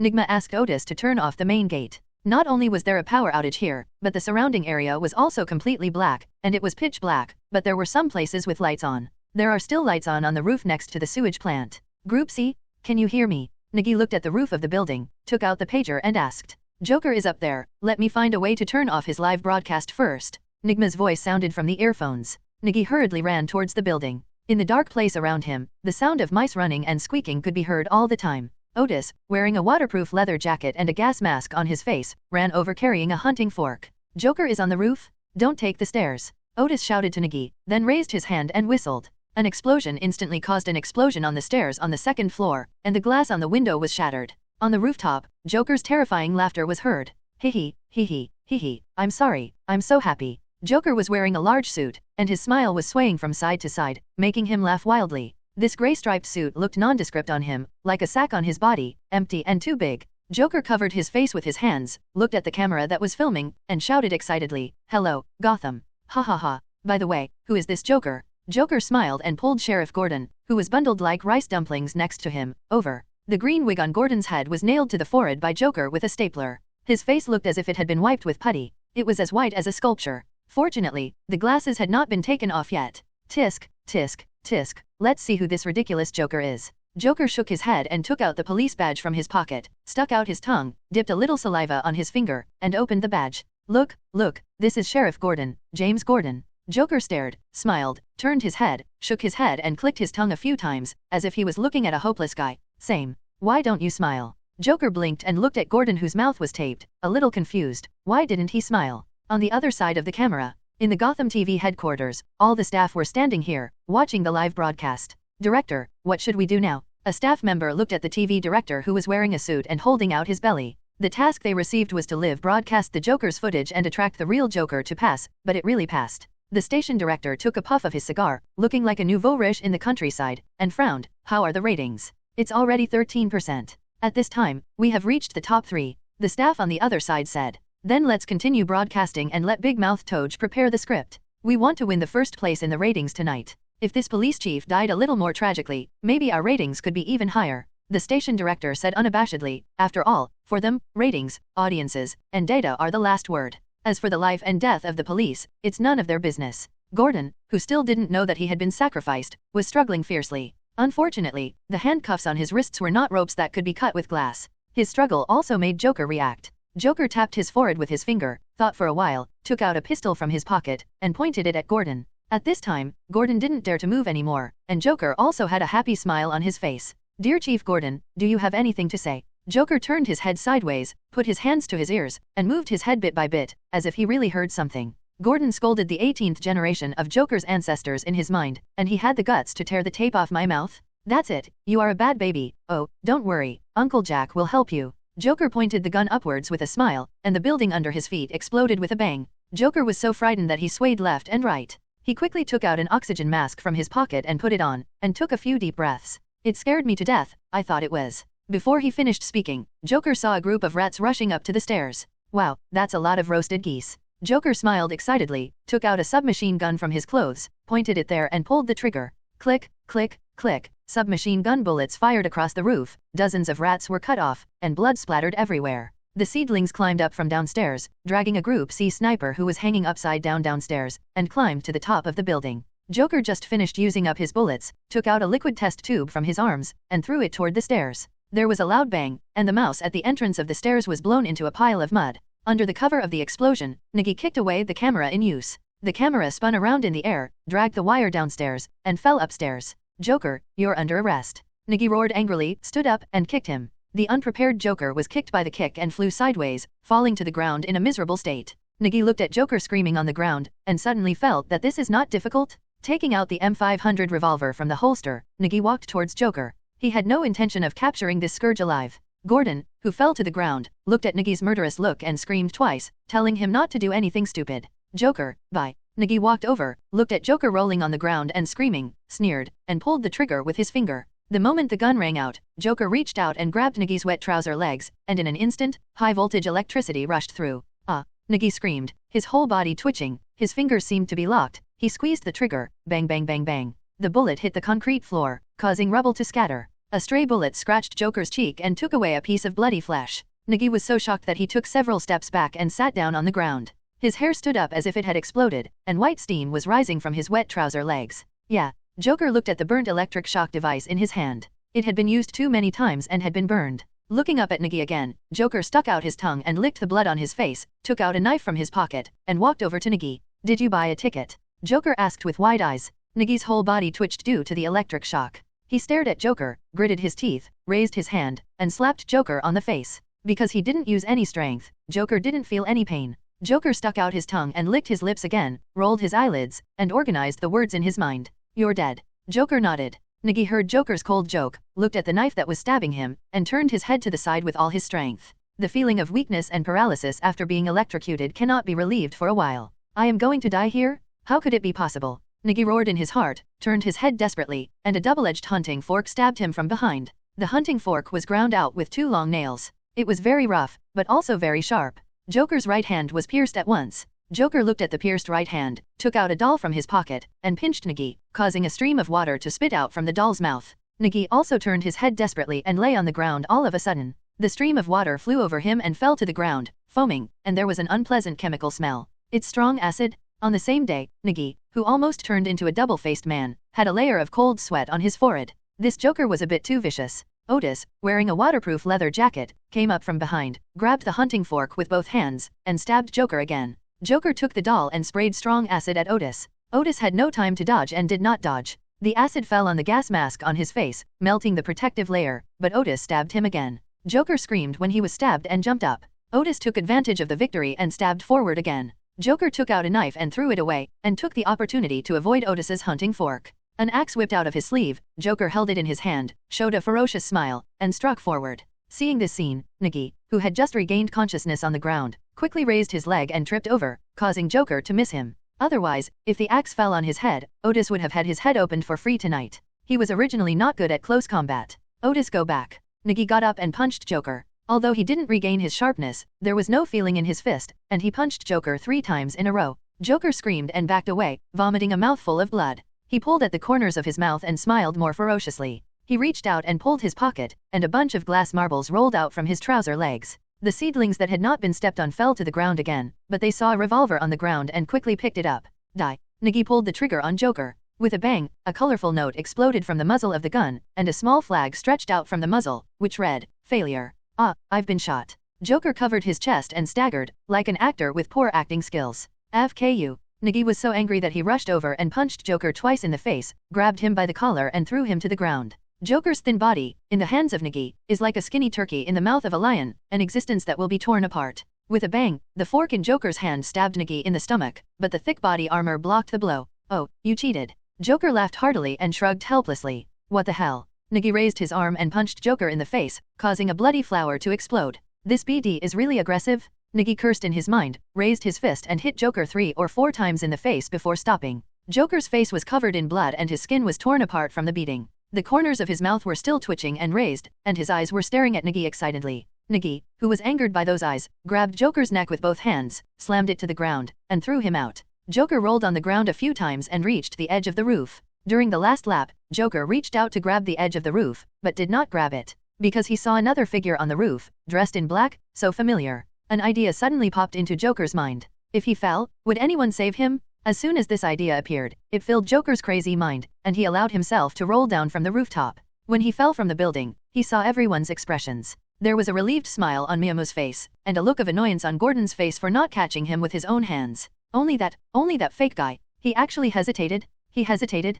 Ha ha ha ha. Joker laughed wildly and fell from the roof. The feeling of weightlessness did not last long. Joker fell to the ground, like a sack filled with straw. There was no sound when he fell to the ground, and only blood spread out from under him, like a flowing and winding stream. The excited smile on his face was also fixed at this moment. The camera hanging in the middle of the building recorded his last smile and spread it throughout Gotham City. Miyamo stepped on the edge of the rooftop and glanced down. This was the 7th floor. If he fell, he would not survive. Ah, these days. Nigi smacked his lips. Gotham's crime prince died so neatly, it feels a bit unreal. With a hula, a figure left from the side. Miyamu turned around and saw only Zhang Yi disappearing into the darkness. But, this is also a good thing. Nigi turned around and walked towards Gordon. In a small hospital in downtown Gotham, a patient with his face wrapped in gauze sat on the bed, looking at the ferocious smile on the TV, and his whole body trembled with fear. He covered his face with his hands, as if he thought of something terrible, and screamed uncontrollably. No, no. His screams also attracted the doctor. The doctor stood at the door, watching him lose control, and told the nurse next to him, give him an injection of morphine to stabilize him.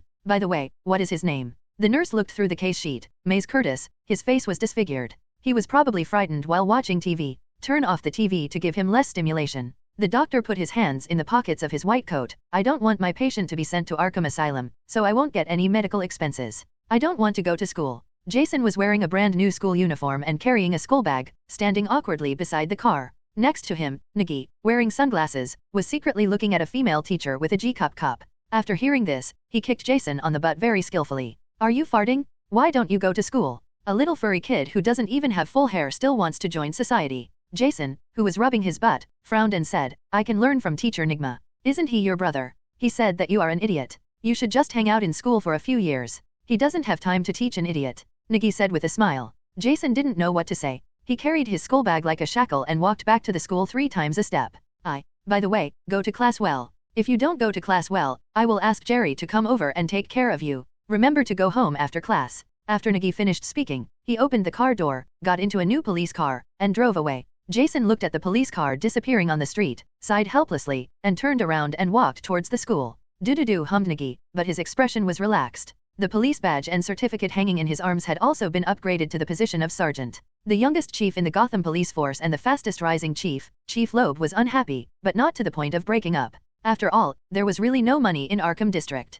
It doesn't matter if there is one more police chief or one less police chief. Even if Arkham District becomes independent, there will be no trouble. Moreover, when Nigi accepted the position of sergeant, he kept an eye on every one of the leaders of the Gotham Police Department. Don't think that only prosecutors can be fished for in the Gotham Canal. Sheriffs, superintendents, and police inspectors can also be caught in a hurry. Compared with Nigi, this position has improved by leaps and bounds. Gordon was just a little short of getting the position of captain of the crime squad, but he didn't care about that. They said that failure in the workplace leads to success in love, and that's true. The middle-aged Gordon officially became boyfriend and girlfriend with police officer Sarah Essen of the 2nd Homicide Division. This made Nigi a little envious. He honked the horn and saw the red light at the intersection ahead. Nigi slowly stopped the car, reached for the milk on the side, inserted the straw and took a sip. Joker died. He died very neatly. Nigi was worried about the loss of the world line, or the world changes or something. However, the world is obviously much more powerful than he thought. No matter who dies, it will not stop the sun from rising in the east tomorrow, and the earth will not stop rotating because of someone's death.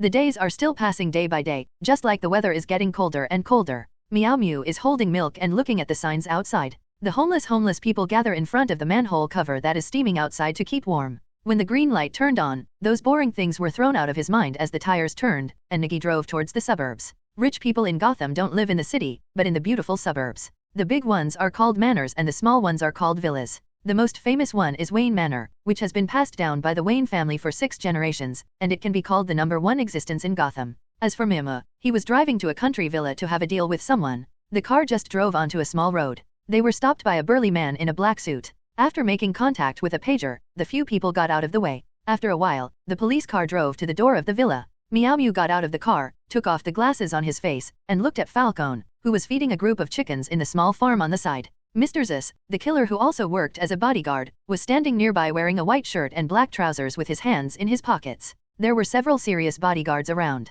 Nigi walked towards the small farm. He didn't want to come here at first. There was no future in hanging out with a gangster like Falcone, but, if you have money, that's another matter. However, before he could walk over, Nigi was stopped again.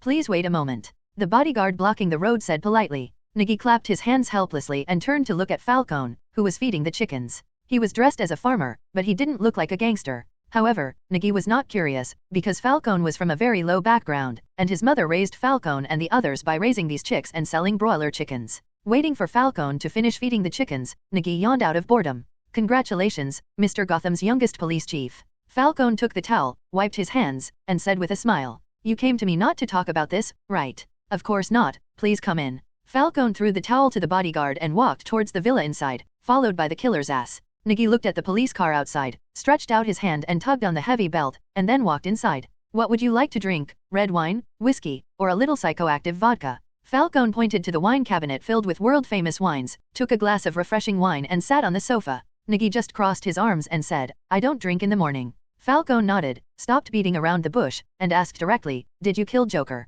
He fell down the stairs by himself. It had something to do with me. I threw him over, Nigi said truthfully. Falcone rang the bell at hand, and a fat maid came over carrying a plate with a lid on it, and delivered it to Nigi. My words can still come true. The person who kills Joker will be the reward he deserves. Falcone took a sip of wine and said absently, I hate unruly people, especially people who have no interests and only do things based on their own preferences. Nigi opened the lid, and inside was a check for $10 million and a copper key. What is this? Nigi gestured to the key. A small gift. Just because Oswald can't do it doesn't mean that I can't do it. Just think of it as a gift from me. Falcone smiled mysteriously. He was very optimistic about this young man. He dared to fight hard and was brave. The key was that he didn't have those disgusting hypocrisies. Nigi reached out and picked up the copper key. He was basically sure that this was the key to Bar Zero. Then thank you, Mr. Falcone. Nigi thanked him with a cupped hand. Don't give it up for free. What he needs now is money and money. Are you interested in getting a salary from me? Although you are a police sergeant, Arkham is not a wealthy place. You should not be restricted there when you are of a promising age.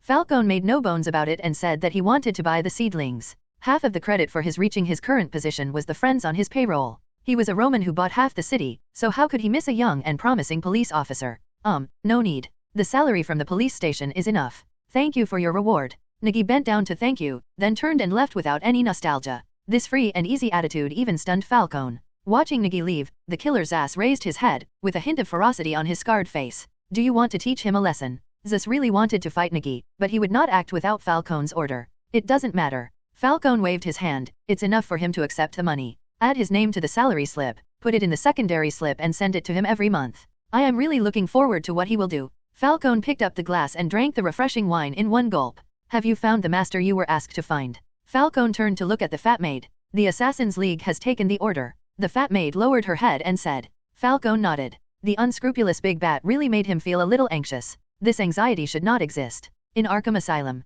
Hello, Dr. Strange. A smiling, young and promising man stretched out his hand to shake Strange's hand. I didn't expect that the new doctor would be so young. You seem to be underage. Hugo Strange praised with a big smile on his face. Thank you for your compliment. I am 25 years old this year. It has always been my dream to come to Arkham Asylum. This hospital was built by my grandfather. His hope was to cure those suffering from mental illness. The patient, I will work hard to follow his expectations. Reintroduction, my name is Jeremiah Arkham. Jeremiah smiled and stretched out his hand to shake it with Strange. Please take good care of me in the future, Dr. Strange. Of course, do you have any courses you need? Strange said generously. Arkham Asylum is like no other. There are so many rare cases that any one of them would be a professional research topic. I heard that a crazy Joker appeared in Gotham. I heard that his body was borrowed by you for study. Jeremiah said with some embarrassment. I want to know the specific situation of this Joker and why he caused so much damage, leading to the death of dozens of people. After Strange heard this request, he was silent for a while, but looked at Yemili's appearance and nodded.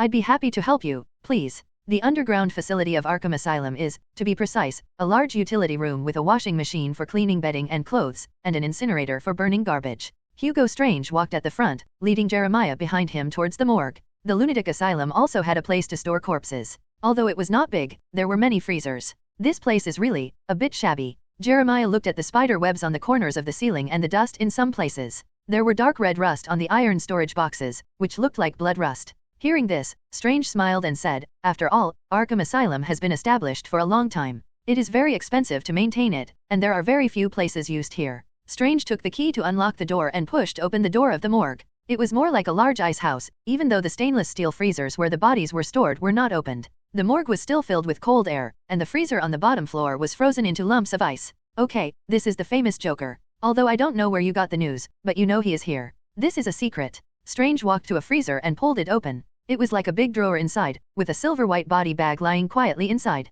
Jeremiah watched the freezer open, walked over quickly, and looked at the body bag in the freezer with curiosity. Strange smiled, took a step back, and reached out to unzip the body bag. Dark green hair fell messily on Joker's face like dried seaweed. His ferocious smile made people shudder, and it seemed that he could still hear his wild laughter. Relax, he's just a corpse. Strange comforted him, while reaching into the pocket of his white coat and holding a ballpoint pen. With lightning speed, Strange knocked Yemili aside with his body. Under Strange's white coat, his strong body is no less than that of those bodybuilders. This impact caused Yemili to be knocked against the freezer unprepared, with his face pressed against it. The biting cold made Yemili beg for mercy loudly. The ballpoint pen in Strange's hand was pressed against his neck, and the amiable look on his face was no longer there, only unruly and fierce. At this moment, he was not like a scholar, but more like a mercenary with a knife tip that licked blood, killing lives without mercy. Tell me, my dear Mr. Arkham, who told you that Joker is here? Strange asked in Jeremiah's ear. His voice was gentle and brisk. As a psychology expert, he knew very well how to find a suitable angle to inquire about the truth.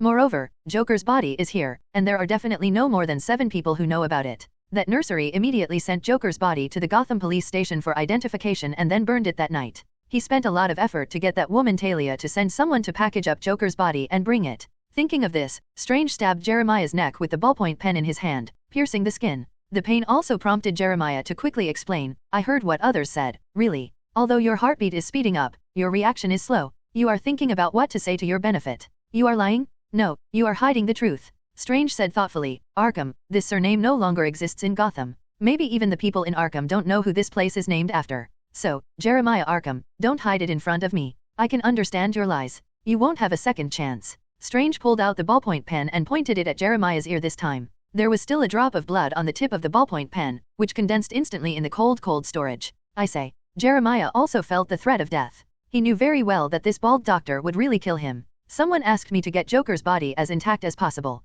After that, the legacy of Arkham Asylum will become mine. I owe a lot of gambling debts, and I need this legacy. Jeremiah did not hide anything and said it directly, but Strange still heard something. No one else will know that Joker's body is here. Who is it? What do they want Joker's body for? Strange rolled his eyes, looked at Joker lying in the freezer, raised his hand and knocked Jeremiah to the ground with an elbow. For some things, it's best to let him speak for himself. La la la, la la la. Nigi hummed a happy ditty and drove straight to the home of Riddler Nigma. Nigma lived in a 3-story building opposite the Arkham police station, and Nigi rented it with money. On the first floor below, there used to be a car wash shop, but the owner quit. Jerry asked people to clean it up and turned it into a gym with some simple fitness equipment. Some Arkham police officers are also used to coming here to lift dumbbells and are also responsible for security tasks. Hello, Sheriff. A police detective who was doing one-arm dumbbell exercise saw Nigi coming over and quickly stood up to say hello. No, keep practicing. Nigi waved his hand and walked upstairs. Now he is the boss of Arkham District. If you have breasts, you are a mother, and the benefits of being a police officer are also very good, and Nigi can only be generous and reliable in his work.